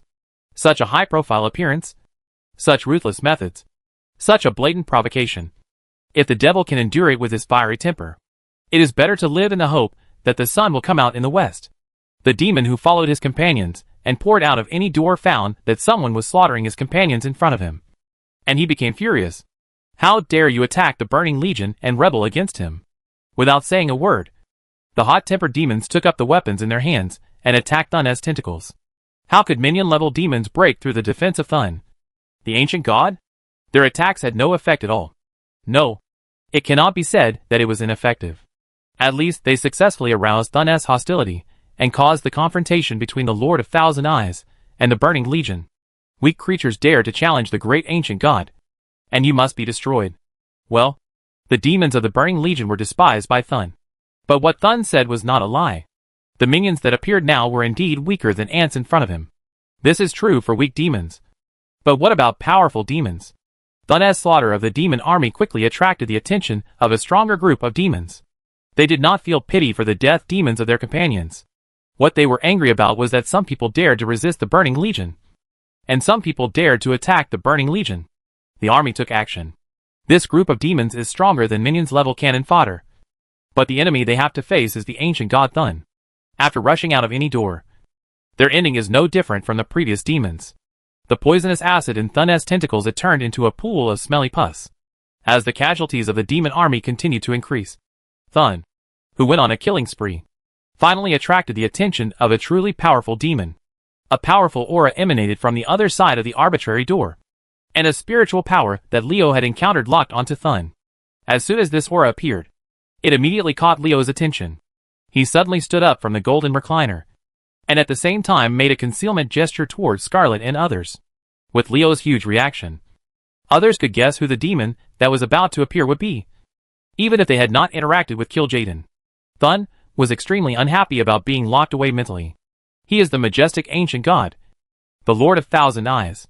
Those weak creatures are not afraid of him, and do not wait for death in front of him. Instead, they resist with all their strength. This is because they do not take this tyrannical ancient god seriously. Kill these weak creatures, and corrode them all into pus. A voice screamed crazily in Thun's heart, and the desire to kill in his heart was mobilized. Before the demon on the other side of the mission door could attack him, Thun followed the arbitrary door to fight back first. Tentacles grew crazily, like giant pillars reaching the sky. The suckers on these giant pillars looked so terrifying. Occasionally, a few demons with strong strength rushed through the venom and acid mist. It will be sucked by these suckers, and then it will be torn into pieces under the strong tearing force. When Thun took the initiative to attack, the giant pillar-like tentacles stretched into any door, trying to lock Kil'jaeden with his mind. Thun's proactive attack was incredible. Kil'jaeden's burning demons were like stabbed horses in their nests. They were screaming, roaring, and killing Thun in all kinds of ways, trying to kill the ancient god using human sea tactics. If Thun is not good at group attacks, the demon army's human wave tactics can still be somewhat effective. However, the ancient god's venom and acid mist are both first-class group attack methods, and are not strong enough to compete with Thun. The demon army will kill as many as it comes. Even a fool can understand the current situation. The demon of the Burning Legion will not stop until Thun is killed. Whether Kil'jaeden was out to destroy the human world or to maintain his authority in the Burning Legion, he had to fight Thun. Demons who advocate violence have always obeyed the strong. In addition to being powerful, the definition of a strong person must also be strong in character and behavior. Thun provoked the Burning Legion in this way. And if Kil'jaeden did not express his intention, his men would alienate him and disobey his orders more and more. After all, Sargeras died. Archimonde also died. The strong men who could check him in the Burning Legion were all dead. Kil'jaeden, who had gained control of the Burning Legion, was not willing to lose his hard-won status and power. He must fight this battle, not letting his men down. Kil'jaeden took action. A big red hand broke through the venom and acid mist, ignoring the poison that corroded countless demons into pus, and grabbed Thun's tentacles that stretched through any door.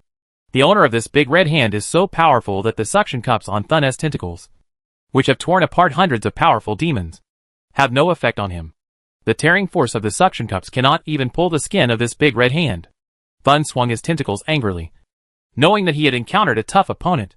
The tentacles were swinging with great force, but unfortunately, the one who caught him was Kil'jaeden the Deceiver. Thun, who stretched his tentacles through any door because he underestimated the enemy, could not get rid of Kil'jaeden. As Thun struggled, the Deceiver used all his strength and pulled hard. Bah, poof! Thun's tentacles were torn off, and the acid in the ancient god's body sprayed out like spring water. The demons staying nearby suffered 8 lifetimes of bad luck. As onlookers, they were corroded by the acid. His body melted in painful screams. Watching is risky, so be careful when watching the show. Even if you want to watch, don't get so close. Don't you know you might accidentally get hurt? Leo was happy to see the loss of the demon army. Kil'jaeden and Thun were at loggerheads, and Leo welcomed it with both hands. Thun, who had suffered a small loss under Kil'jaeden, did not dare to underestimate the enemy again. Due to the restrictions of any door, Thun could not kill the main body, so he could only stay on the side of the door and wait for the enemy. Unless Kil'jaeden gives up his invasion of this world, he must fight Thun's true form. Damn mortals. They actually prepared such a powerful enemy to deal with me. It has only been a long time since this world was invaded by the Legion, and there are monsters that make me feel troublesome. The races here are so terrifying. No wonder Sargeras wants to destroy this world and kill all the mortal races in this world. Light, mistaking Thun for a combat creature created by this world to resist the invasion of the Burning Legion. Kil'jaeden could no longer calm down. The last time the Burning Legion invaded the world, it was so easy. If something hadn't happened to Archimonde, the world would have been destroyed by the Burning Legion. But look now. Those mortals actually created a monster in such a short period of time that can make even me a fraudster troublesome. How huge is their potential? If the mortals of this world were given enough time, wouldn't they rise above me? Kil'jaeden could no longer calm down.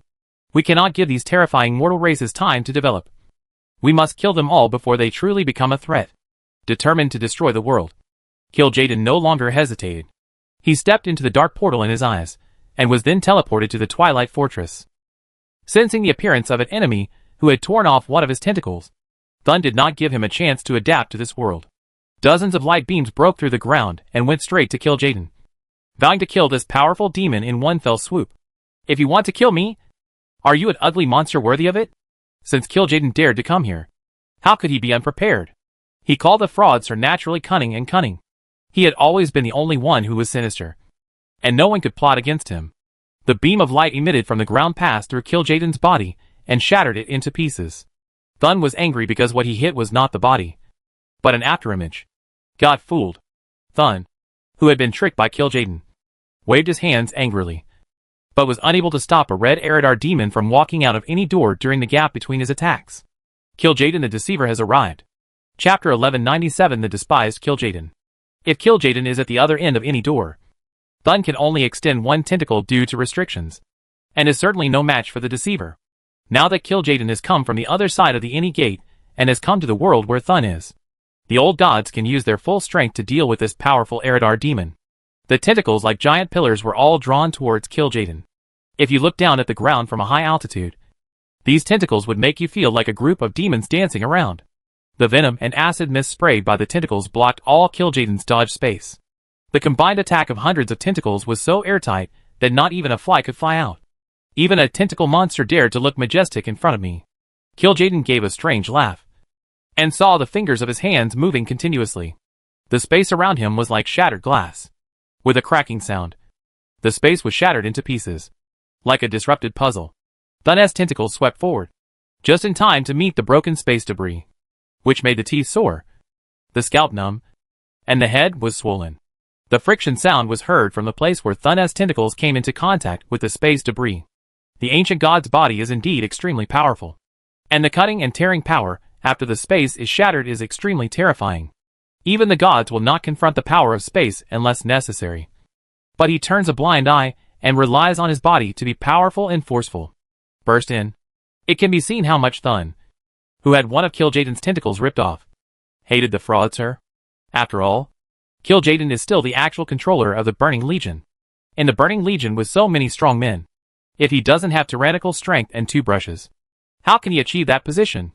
Shattered space is not all Kil'jaeden has to deal with Thun, because the Deceiver understands that the strength of the tentacle monster he is fighting is no worse than him, and is even stronger. He wants to rely on this level of fragmentation. Defeating him just by splitting the space is a fool's errand.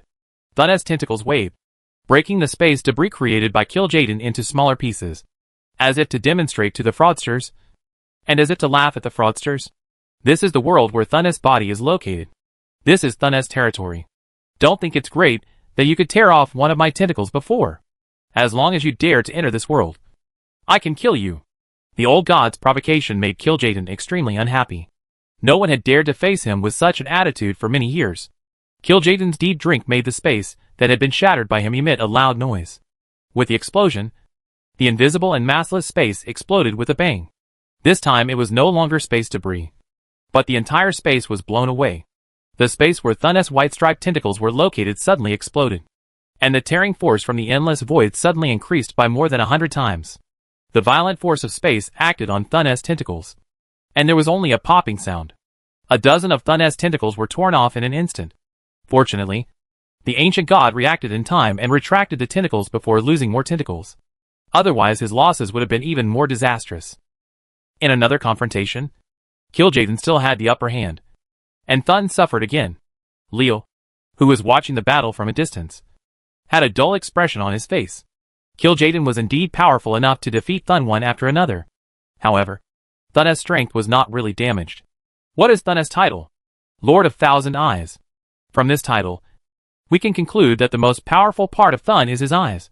His eyes that are integrated with the rules of the world. The tentacle attack can only be regarded as an appetizer, and it can be useful when dealing with minions. However, when facing a truly powerful enemy, the tentacles will not work. Thun wants to defeat Kil'jaeden, and even kill him. Fraudsters must show their true skills. Thun's true form will soon appear, Leo thought in his mind, and he couldn't help clenching his hands. If anyone could see through his eyes that were as deep as black holes, you would find that Leo's eyes have been staring at somewhere in the ruins of the Twilight Fortress, where there is something that truly determines the outcome of this battle. Seeing that his opponent had been tricked by him, Kil'jaeden was not proud of the small advantage he had gained. His face was full of solemnity. It turned out that after the tentacles retreated, the ground began to appear quietly. 1,000 eyes. Being stared at by thousands of strange eyes will make anyone feel frightened. And the timid ones may even scream and run away. After all, Kil'jaeden is also a top-level demon who has experienced countless storms. How could he be frightened by such a small scene?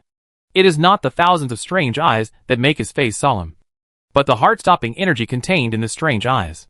A strange eye is easy to deal with, and Kil'jaeden's strength can easily destroy it.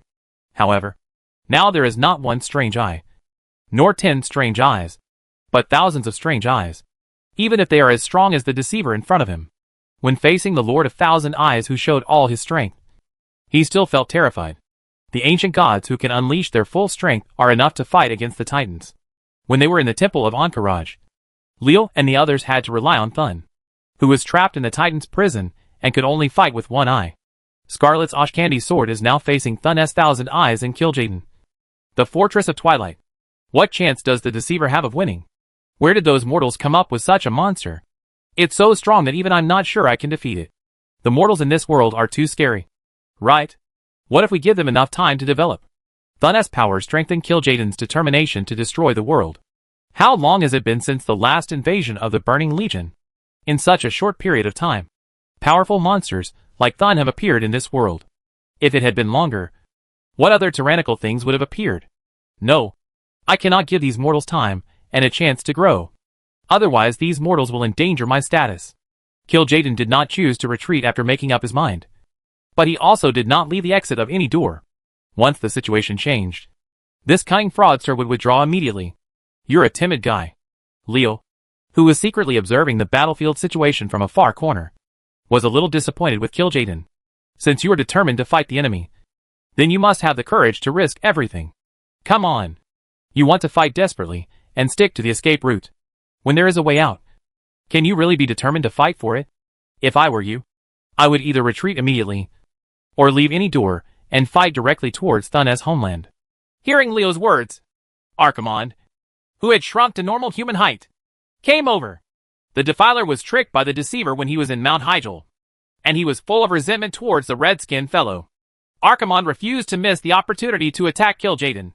He just listened to his excuse and said, Master is right. Kil'jaeden is such a timid guy, and he is not happy at all. People who have great power but are accustomed to hiding in the dark will not be able to rise after reaching a certain level, and their potential will be extremely limited.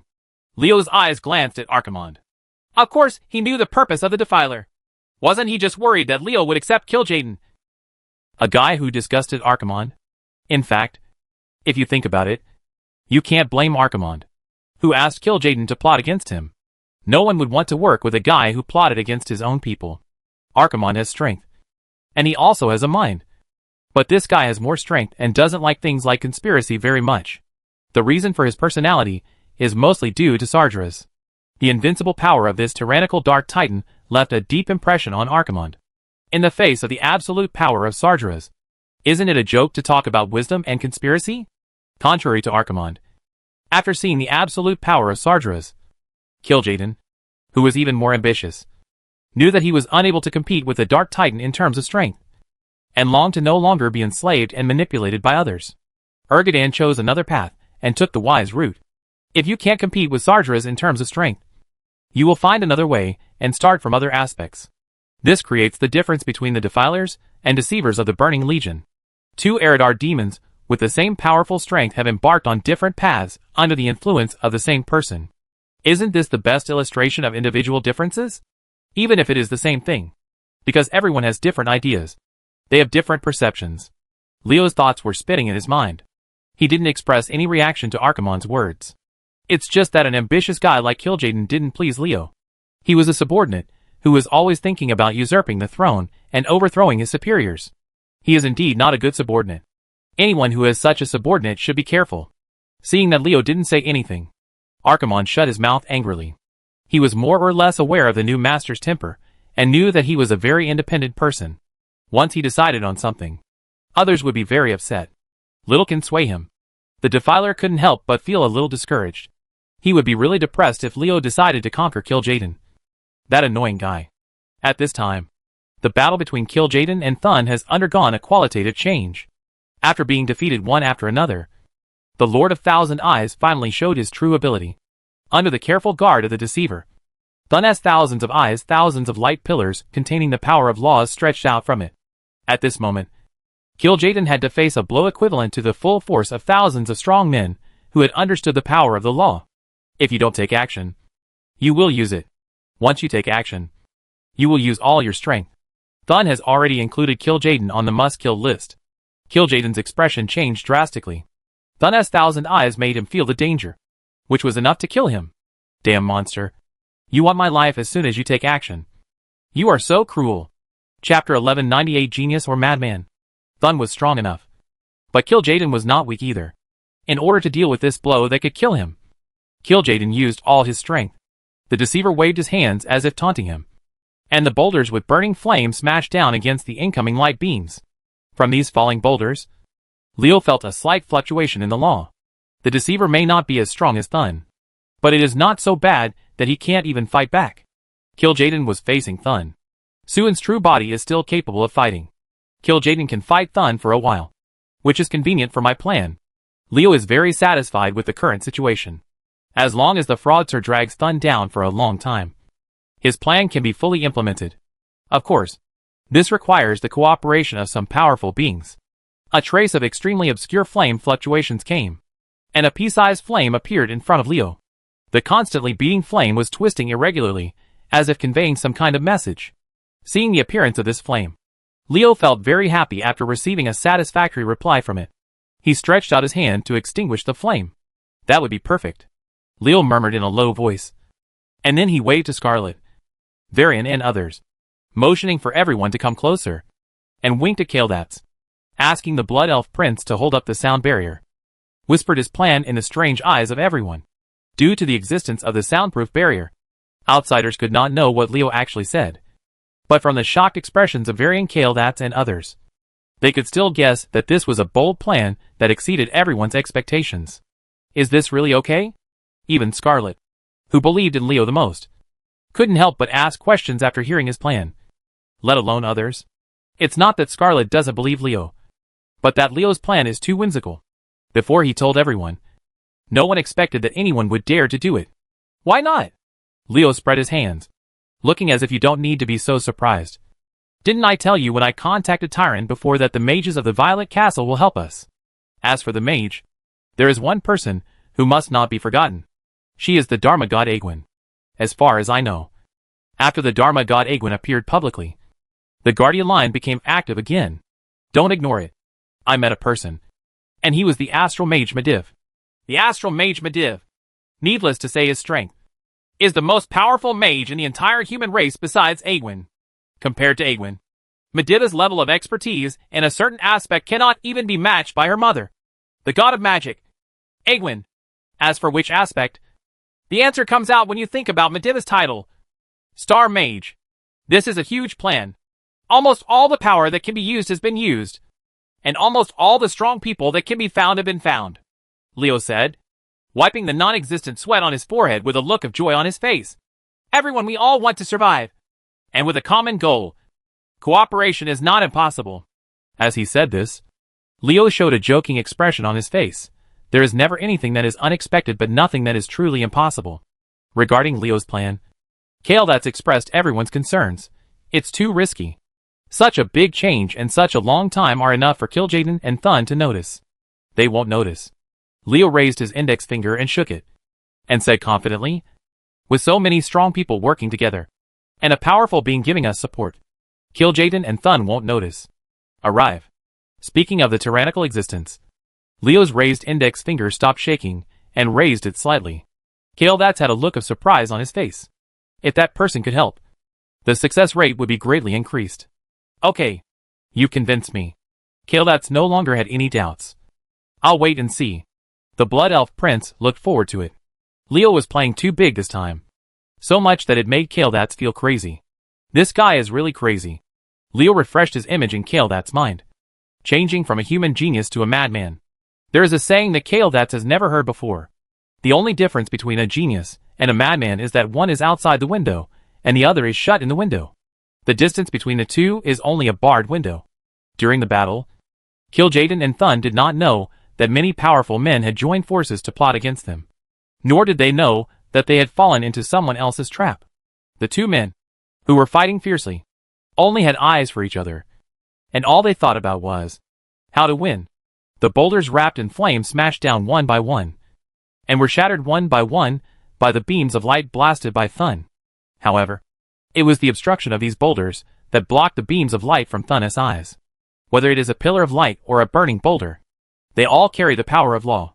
Although Kil'jaeden is not as good as Thun in using the power of law, the power of law is the power of law after all. Using the power of the law, Thun was unable to kill him, and could only continue to consume his strength. The battle fell into a stalemate.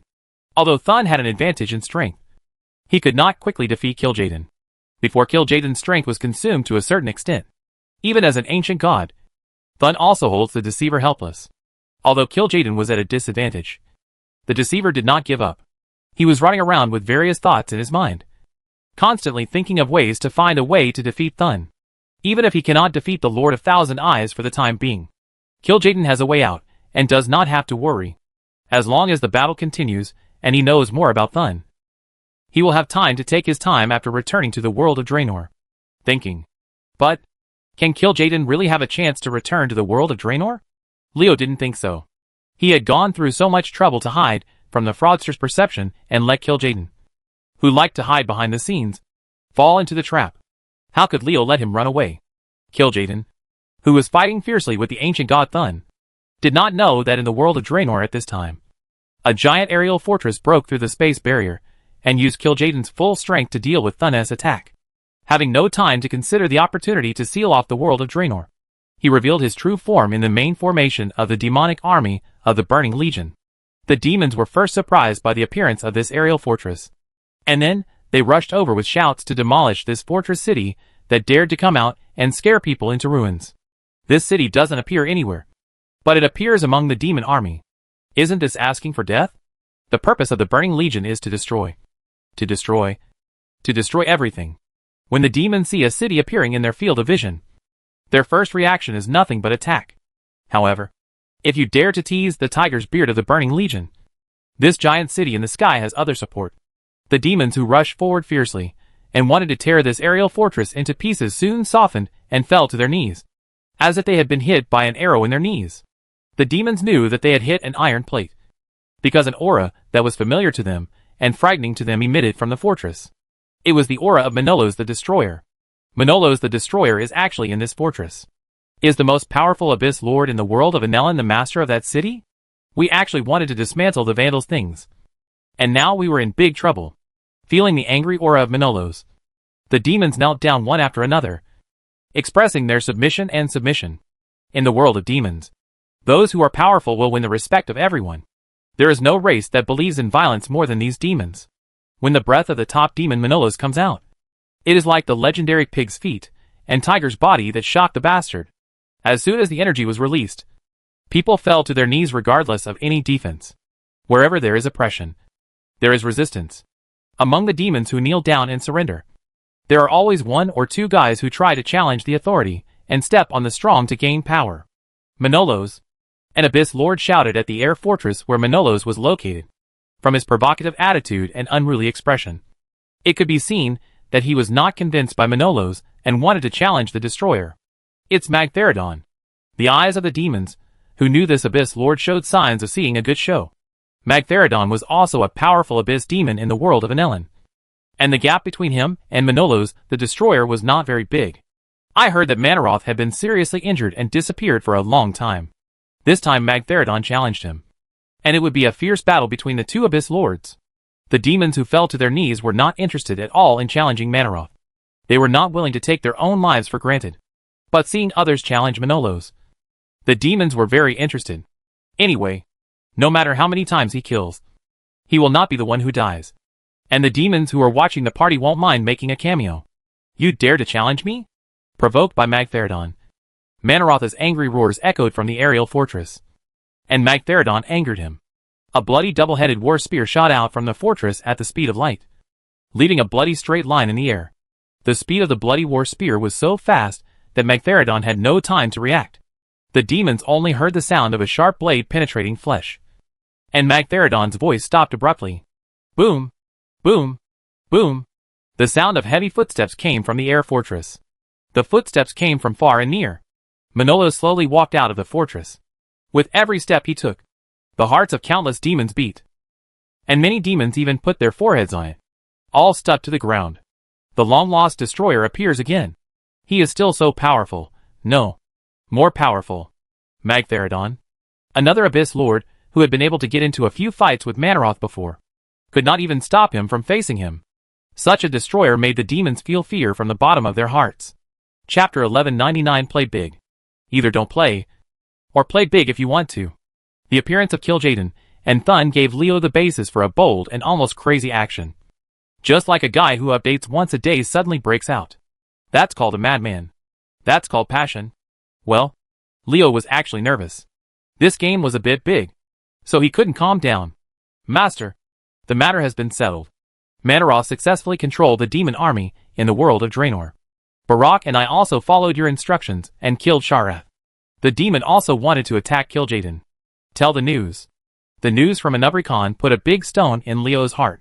Whether Manaroth can successfully control the demon army in the world of Draenor is another key to Leo's plan. However, this key is the most prone to problems. Fortunately, everything went well. Everything goes well.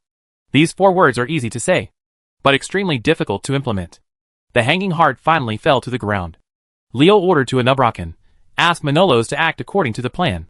You and Anubrak will temporarily act as his subordinates to help him control those demons, and use them to fulfill my plan.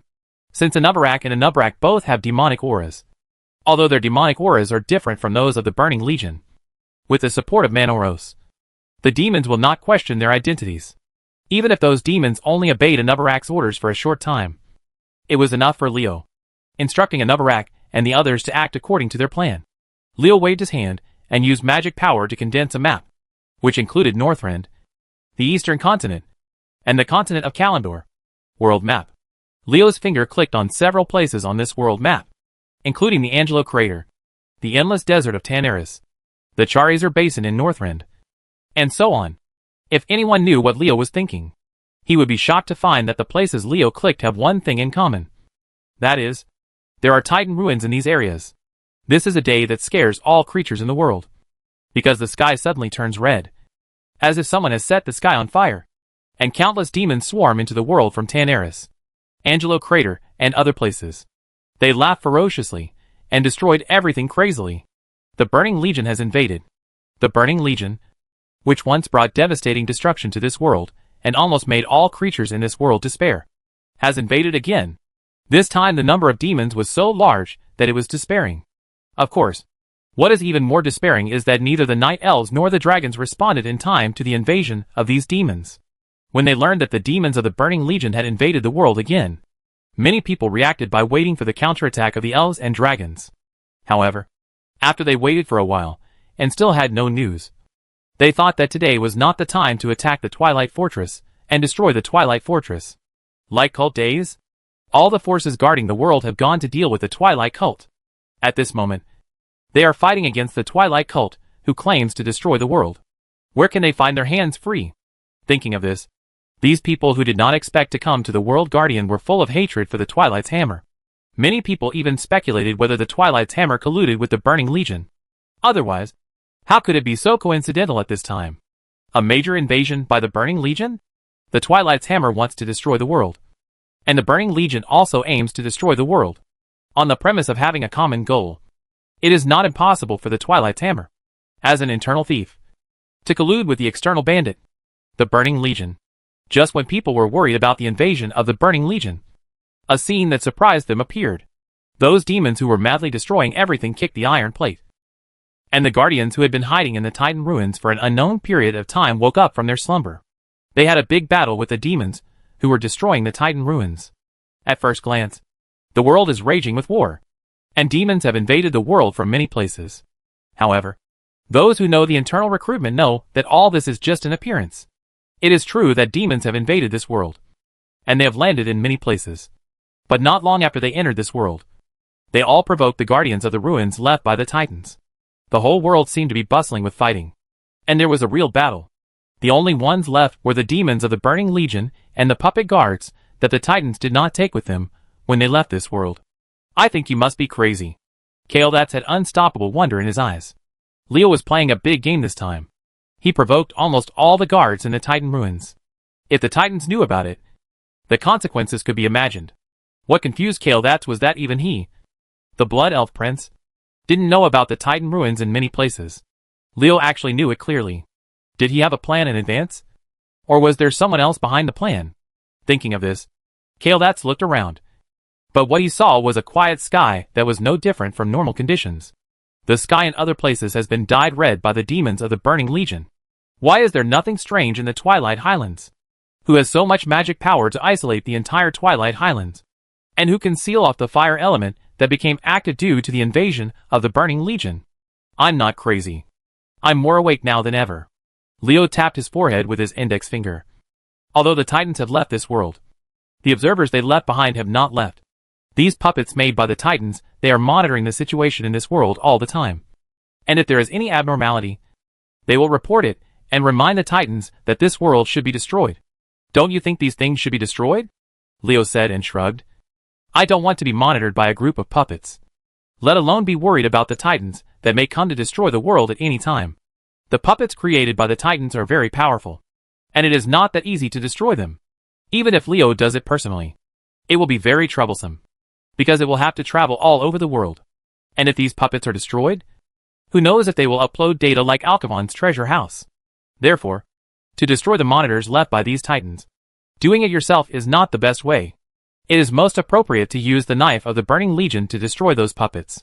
If Leo's inference is correct, and Sargeras and his Burning Legion are secret thugs of the Pantheon and have the tacit approval of the Pantheon, then when these data are uploaded, the Titans will most likely think that the Burning Legion has cleaned up for them again.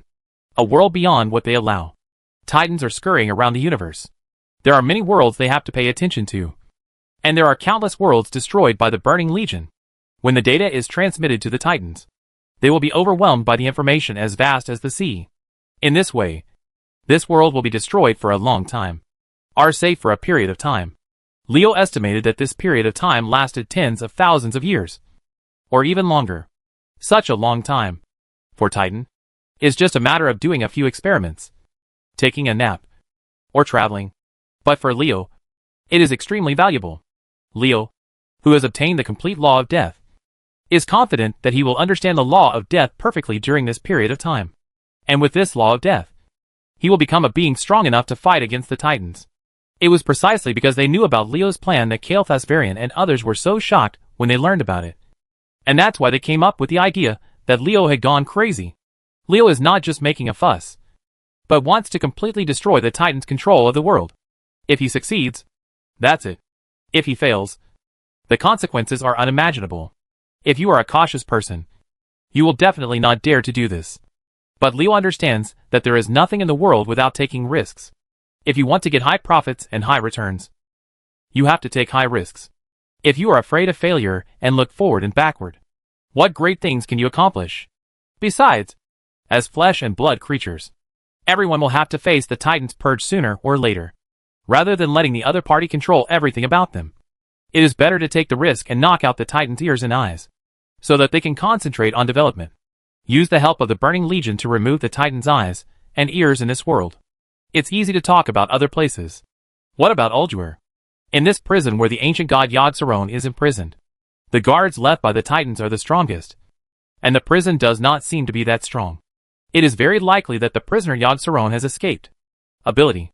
If the demons of the Burning Legion attack Ulduar, even if they are numerous enough, they may not be able to capture that place.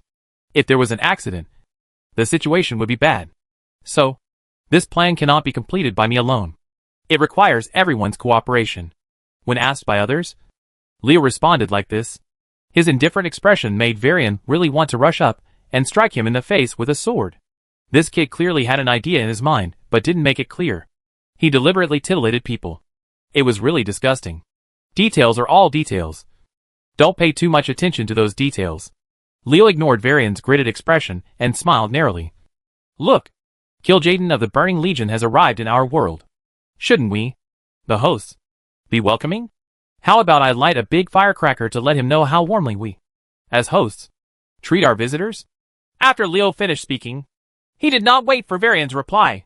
He pointed out that the direction was the ruins of the Twilight Fortress where Kil'jaeden and Thun fought fiercely. A finger of death? No.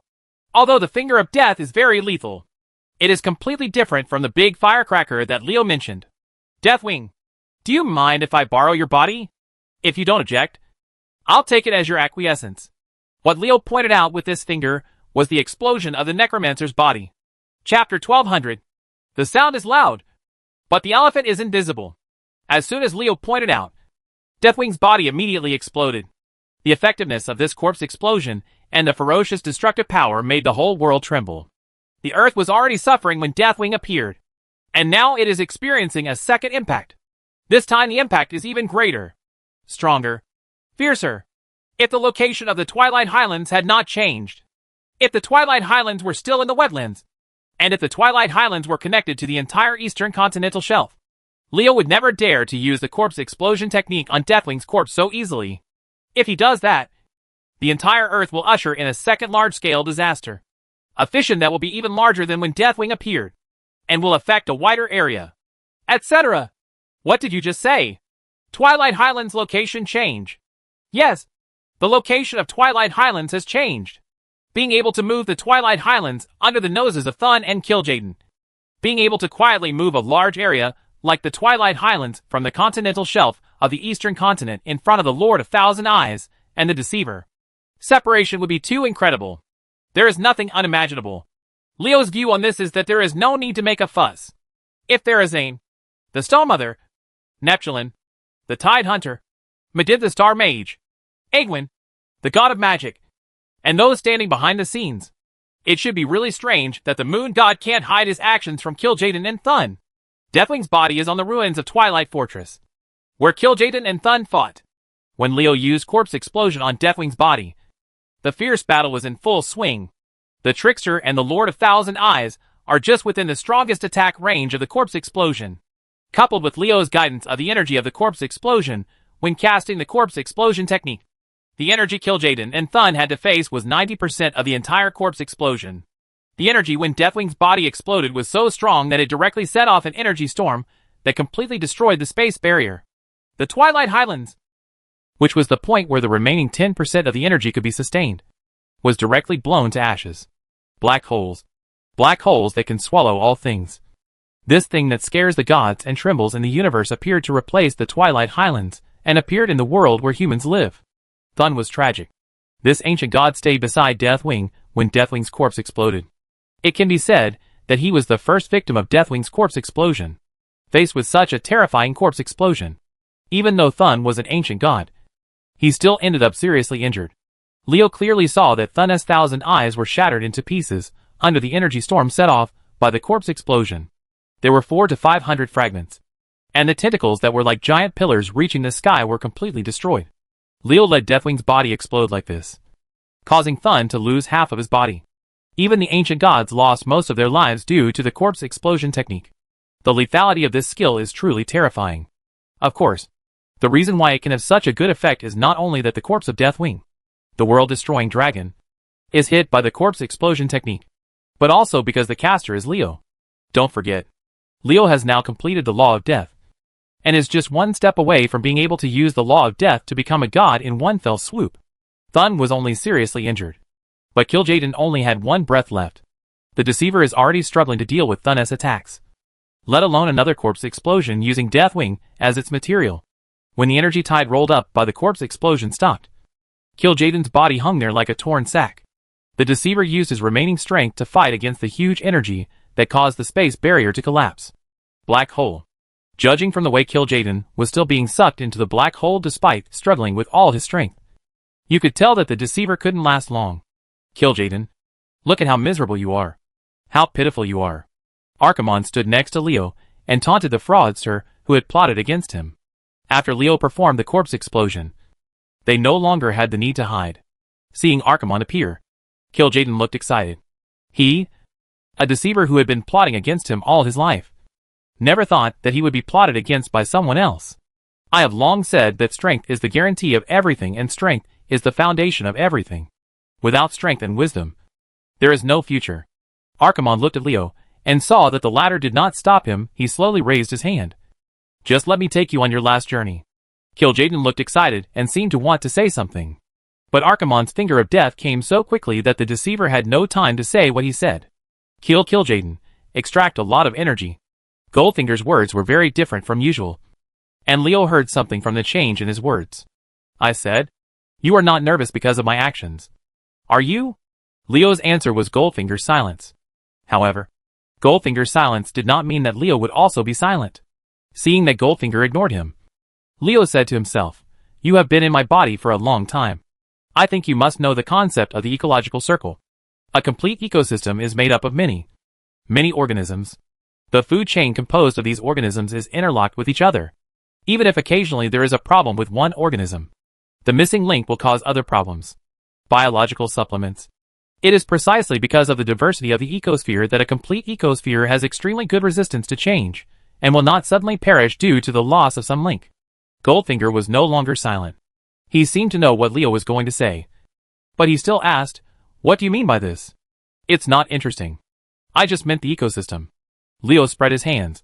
I feel like the universe is a giant ecosystem. And every creature in the universe is a part of this ecosystem. But now, suddenly there is a kind of creature in this ecosystem that tries to eliminate other creatures in the circle. And wants to leave only themselves in the entire ecosystem. Do you think that if this ecosystem has its own ideas, will it be angry?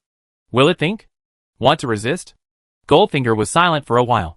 Then said with emotion, boy, you have grown up very fast, and are very smart. I did not choose the wrong person. Leo's expression became serious as he said, then, thank you for your cultivation. The consciousness of the universe. Boy, don't be complacent. I chose you, and gave you so much help so that you could fight against the Titans, and protect the flesh and blood creatures in the universe. Your current strength is still far from it. Goldfinger finally revealed his purpose. The reason why he chose to possess Leo was to allow him to fight against the Pantheon, so that the Titans could not be so unscrupulous in destroying creatures in the universe at will. You know, Titans are just one of the many creatures in the universe. They have no power to exterminate the world, let alone decide the survival of certain races. If the universe is compared to a person, then the organisms in this universe are the cells that make up a person. No one wants to become a single-cell organism, and neither does the universe. However, what Titan is doing now is to turn the universe into a single-celled organisms are working hard in this direction. Can they do so without triggering a rebound in cosmic consciousness?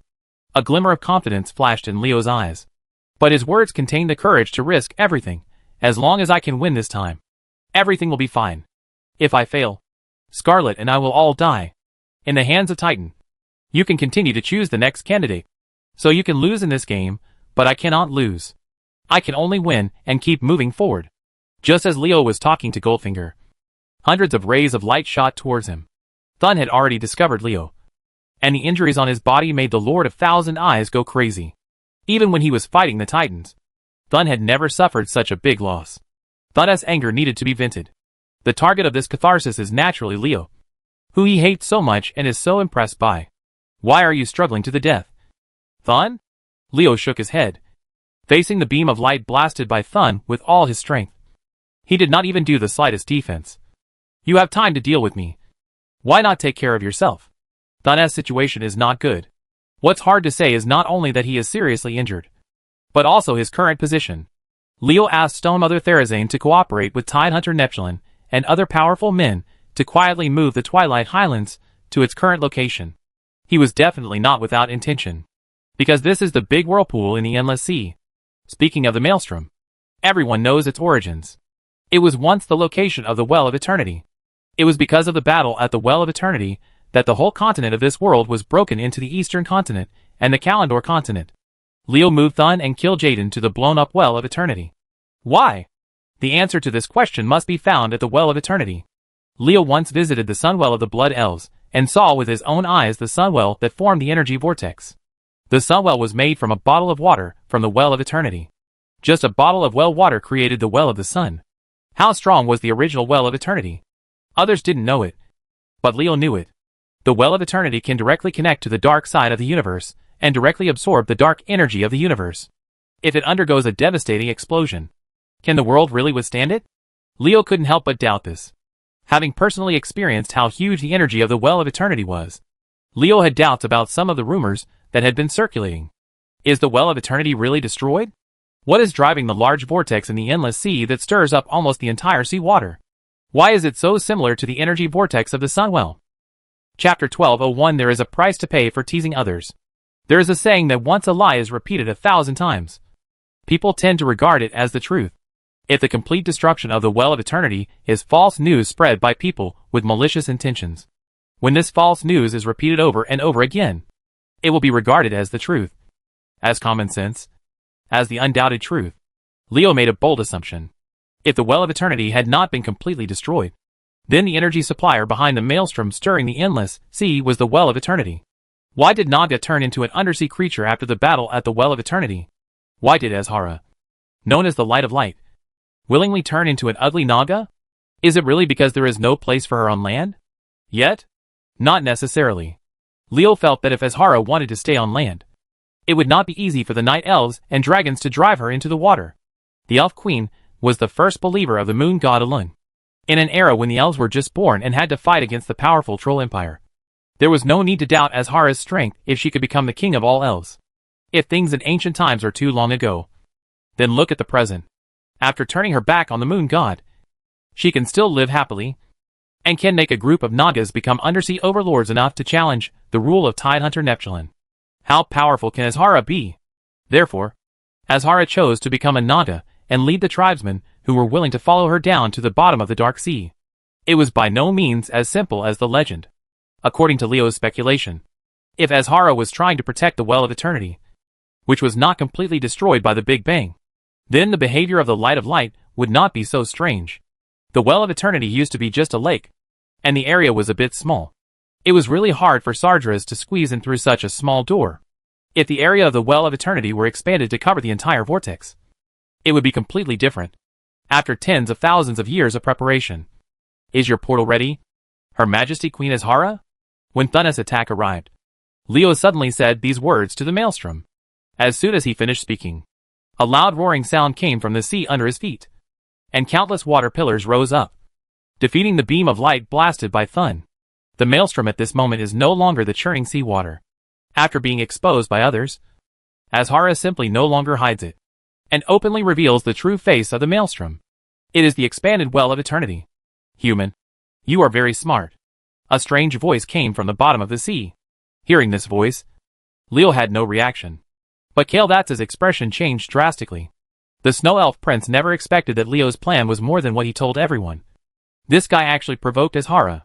No one would have thought that such an arrogant Kael'thas would show panic, just for a Naga who only hears his voice but does not see him. The owner of the voice under the sea is Azhara, the former queen of the elves, who holds world hegemony. Discovered Kael'thas's anomaly. She said in a warning tone, as a descendant of Dathramar, an ambitious man, I advise you to be honest. Otherwise I don't mind killing you now.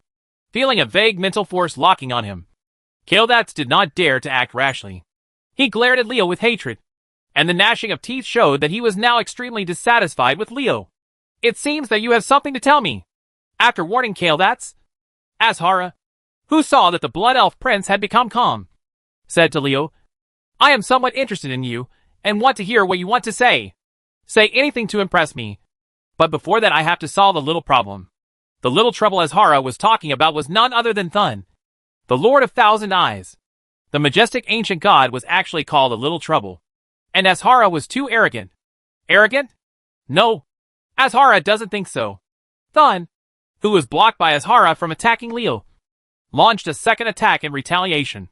Hundreds of light beams were shot out again, but this time the target of the light beam was not Leo, but AI hidden under the deep sea. Sarah, you want to use light to deal with me? Azhara's evaluation of Thun was stupid. Stupid.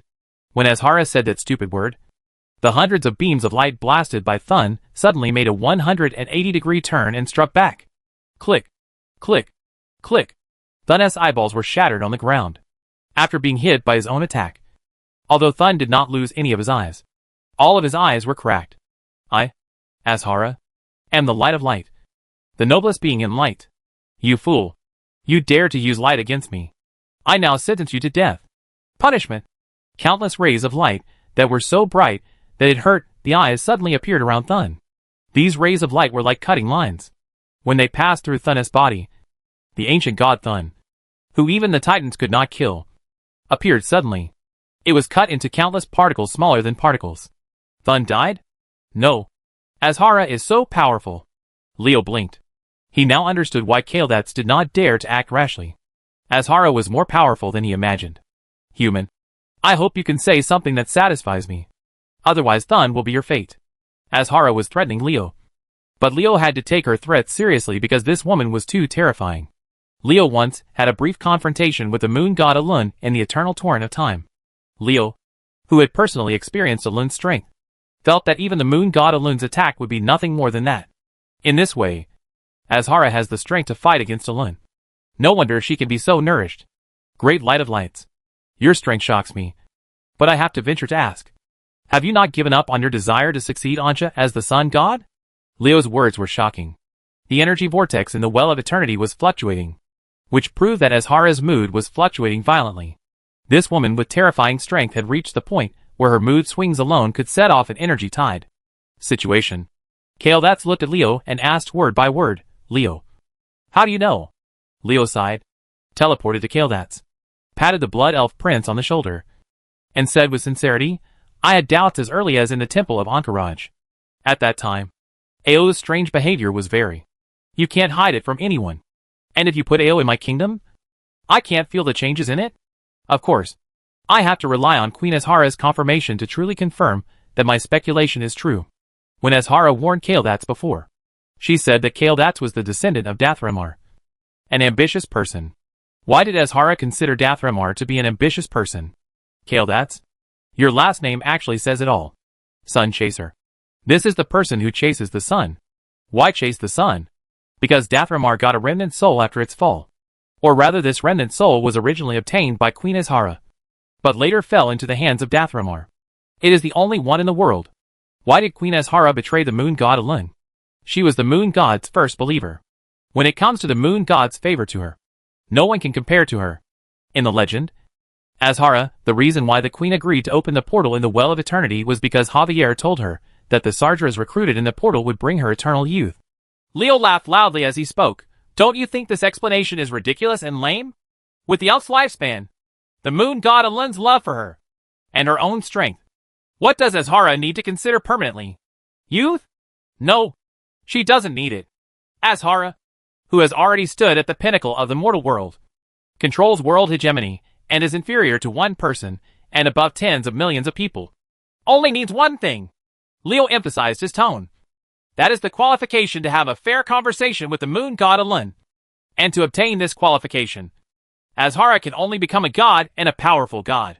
After hearing Leo talking about the matter to such an extent, Kael'thas knew that he couldn't hide it. So he didn't intend to hide it anymore.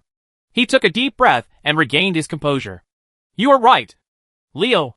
Leo is the remnant soul of the sun god Ansha, which was also stolen from Azhara by my ancestor Dathramar. In fact, before the invasion of the Burning Legion, my ancestor Dathrama discovered the abnormality of the queen. She became a member of the tribe. Her whereabouts became mysterious, and the appearance of all the tribesmen he chose had great changes. The upper elves who became the queen's attendants did not stop. She no longer had purple skin that symbolized the mystery and nobility of the night, but turned into white skin that represented the day. After some investigation, my ancestor Dathrama discovered that all this happened after the queen obtained a strange item. After secret investigation, he finally determined that this was the remnant soul of the fallen sun god Anshan. Well, now things are clear. After Azhara reached the pinnacle of the mortal world, her ambitions expanded because of power. She wanted to no longer look up to the moon god Elun. She wanted to become an equal existence with Elun. It happened that at this time, she got the sun again. She calmed down the remaining soul, and everything happened naturally. As for Dathramar, Leo could only say that Azhara's awareness of prevention really needs to be strengthened. A loud bang came from the Well of Eternity underfoot, and Azhara's reply came, I have paid so much for this, and I will never give up. It was for this reason that Azhara fell out with the moon god Elun. It was also to get rid of Elun's suppression that she decided to collude with Sardras, because at that time she could only rely on the power of Sardras. Only then can he have the ability to fight against Elun. It is impossible to become the sun god Ansha, because he is growing in my kingdom of God. Leo's words immediately aroused Azhara's anger. The light that destroyed Thun before appeared again. But this time their target was changed to Leo. This damn bitch is so barbaric that she gets violent when she doesn't get her way. There is a price to pay for teasing. Especially when Leo was teasing Azhara, whose strength was comparable to that of a true god. Seeing Azhara getting angry, Leo quickly said, "If you want to become the sun god Azhara, then there will be no problem." The light representing death disappeared without a trace the moment before it hit Leo. Chapter 1202, Peaceful Days Finally Pass. In the dark underwater world, where no light can be seen all year round, Pazarin's face was full of excitement. He could no longer restrain his emotions and kept pacing back and forth. Calculator felt that he was very lucky. After escaping from the world of Draenor to this world, the Storm Fortress actually landed near Azhara's palace. What was even more fortunate was that it turned out that the former Queen of Energy had always been involved with the Burning Legion, Contact, and even prepared an amazing plan that has been going on for thousands of years. Now was the time for this plan to be carried out. As Kil'jaeden the Deceiver sent Adar, the leader of the Naru, what he needed to activate the portal. With the energy provided by Adal, the biggest obstacle to activating the portal is eliminated. When Deathwing has turned the outside world upside down, when this world-destroying dragon has attracted the attention of the world, isn't it the best time to launch the plan? Not to be missed. After Azhara's nod, Pazarin and the others started. As Leo expected, what Pasarion wanted to summon was not the Deceiver Kil'jaeden, but the Dark Titan Sargeras. As long as Sargeras can be successfully summoned, no matter who he is, strong men like Alexstad and Kael'thas are all scum in front of the Dark Titan. Pazarin was looking forward to it. If he accomplished this great thing, the reward he would get would be quite big. Maybe Sargeras would directly promote him to a powerful demigod when he was happy. A Naga hurriedly walked into the Storm Fortress, and Pasarion hurriedly greeted him. The Naga showed obvious disgust towards the former compatriots in front of her. She hurriedly told what Azhara asked her to take, just turned around and left. In this regard, Pazarin, who was used to Naga's attitude, did not have any doubts. It turns out that the woman Azhara thought the time was right and wanted to declare her power to the world. So the Well of Eternity took off its disguise. The female Naga didn't say there would be such a big shock when removing the Well of Eternity's disguise. And Pasarion didn't ask either. Azhara has been preparing for the arrival of Sargeras for tens of thousands of years. No matter who has a problem, Naga will not have a problem in this aspect. Pasarion has more confidence in Azhara than herself.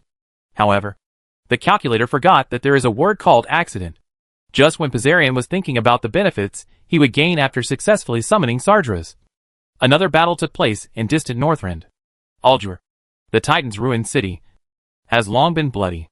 Under the arrangement of Manoros, the main demon force of the Burning Legion made this place a key target of attack. Countless demons descended here through the portal. They roared and destroyed, trying to use the city left by the Titans as a way to vent their anger. Target, but unexpectedly kicked it into an iron plate. Ulduar is no other place. It is the most important stronghold left by the Titans in this world. If other Titan ruins are monitoring points, then this place is the master control room. The demon army was sniped here by Titan creations. Thousands of demons died in the battle to attack Ulduar. The corpses of demons almost covered the entire city. They came at the expense of the corpses of countless companions along the way, paved into Ulduar. Rather than saying that the demon army entered Ulduar, it is better to say that they entered Ulduar dead. The dragging of the corpses was truly spectacular. The reason why the human wave tactic is so highly praised by others is that it has its advantages. The attack of the demon army on Ulduar is an example. Relying on their large numbers, their lack of fear of death, and their cannon fodder, the demons overthrew the Titans' defenders in Ulduar. Of course, because they attacked Ulduar with such great fanfare. The early warning mechanism here was triggered. A mysterious message reaches the universe, attracting the attention of Titan watchers. Just when the demon army entered the deepest part of Ulduar, they encountered a real obstacle. The ancient god Yogg-Saron blocked the demon army. Facing the ancient gods, the demon army's human sea tactics had no effect. The ancient gods were all good at group attacks, and the low-quality human sea tactics could only deliver food to them. Unexpectedly, the demons had already become red-eyed in the previous battles. At this moment, there was nothing else in their minds except fighting and tearing all other creatures into pieces. Despite the constant deaths and the ineffective attacks, The demons continued to attack with all their might. The demons' attack delayed Yogg-Saron, preventing him from hiding in time. Just as Yogg-Saron was fighting the demon army, the observer Aldelan quietly descended into the world. As soon as Aldelan came to this world, he realized that something was wrong. The world had been plunged into war. According to the feedback from various observation points, the demons of the Burning Legion had fully invaded the world. A world chosen by Sargeras to be destroyed? No wonder there is such a big commotion, since it is Sargeras people who are doing it. I will not interfere.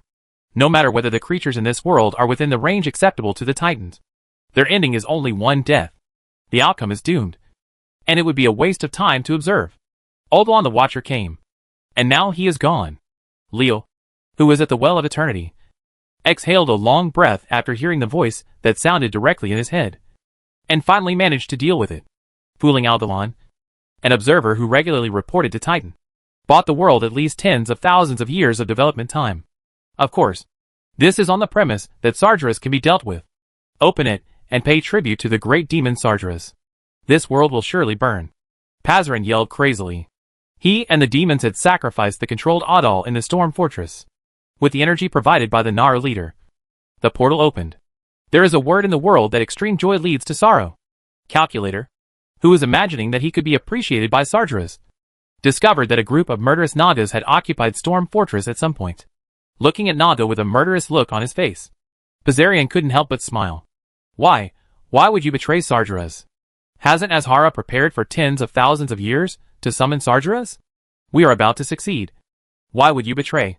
Until his death, Pazarin could not understand why Azhara betrayed Sargeras. If she had betrayal, why she had been working hard to summon Sargeras for tens of thousands of years. As long as you dare to think, nothing is impossible. Leo looked at the world that was gradually squeezing into the Well of Eternity, and mobilized all his power as he spoke. In Leo's hand was a giant weapon as huge as a mountain. It is the Sword of Dominance. The weapon left behind by the Titan obtained from the Black Coast finally came into use. Yizhur and the evil god's clone stood behind Leo. They transferred their power to Leo. At the same time, many strongmen hiding in the dark also set power into Leo's body through various methods, giving him enough power, the strength to wield the Sword of Dominance. As if he sensed the changes in this world, Sargeras on the other side of the portal seemed impatient. He had always suffered in this world. Would he have to suffer again? The mighty demon god, the most powerful warrior in the Pantheon, and the controller of the Burning Legion, was defeated over and over again by a group of mortals. How can you let Sargeras think so? Let alone Sargeras on the other side of the portal. He sensed an aura that made him want to kill him. The owner of the aura was Leo.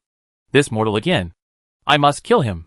Sensing Leo's aura, Sargeras became more and more impatient, wanting to pass through the portal quickly. Unfortunately, Leo wouldn't let him get what he wanted. After gathering enough strength, Leo swung the Sword of Dominance and slashed it down. Go to HL. Sargeras. How could a mortal weapon harm me? Sargeras smiled contemptuously, and soon he regretted his underestimated enemy. It's actually a weapon used by Titans. How is this possible? Sargeras was dumbfounded when he discovered that the weapon he chopped off was actually the Sword of Dominion. How could a mortal obtain a Titan's weapon? And even if they did, what power would they have to use it? The surprise stunned Sargeras, causing his reaction to be a beat slower. And it was this slow beat that made him unable to avoid the Sword of Dominion. The Sword of the Lord? The Law of Death? The Law of Destruction? No. You can't do this. Mortals. Stop now. I am the great demon god Sargeras. You can't. Ah. Damn it. Why is there a true god sneaking up on me? When Leo's Sword of Dominance slashed down, the sky suddenly turned into night, and a full moon hung high in the sky. The silver moonlight combined with Leo's Sword of Dominance chopped the Well of Eternity and the portal to pieces. Glass breath also disappeared after this blow. Ha ha, successful. Leo looked up to the sky and laughed wildly. The threat of Sargeras was cut off. The biggest crisis in the world was lifted. Now only Yogg-Saron of Ulduar is left. With the strength of Yogg-Saron, he can resist the current Leo and the others. Besieged by the strong? The answer is obvious. The long-lost peace is about to come to this world. Leo put his arm around Scarlet's waist and whispered in the ear of the female paladin. Finally. A few days have passed. Silly girl. Don't you consider giving birth to a child for me?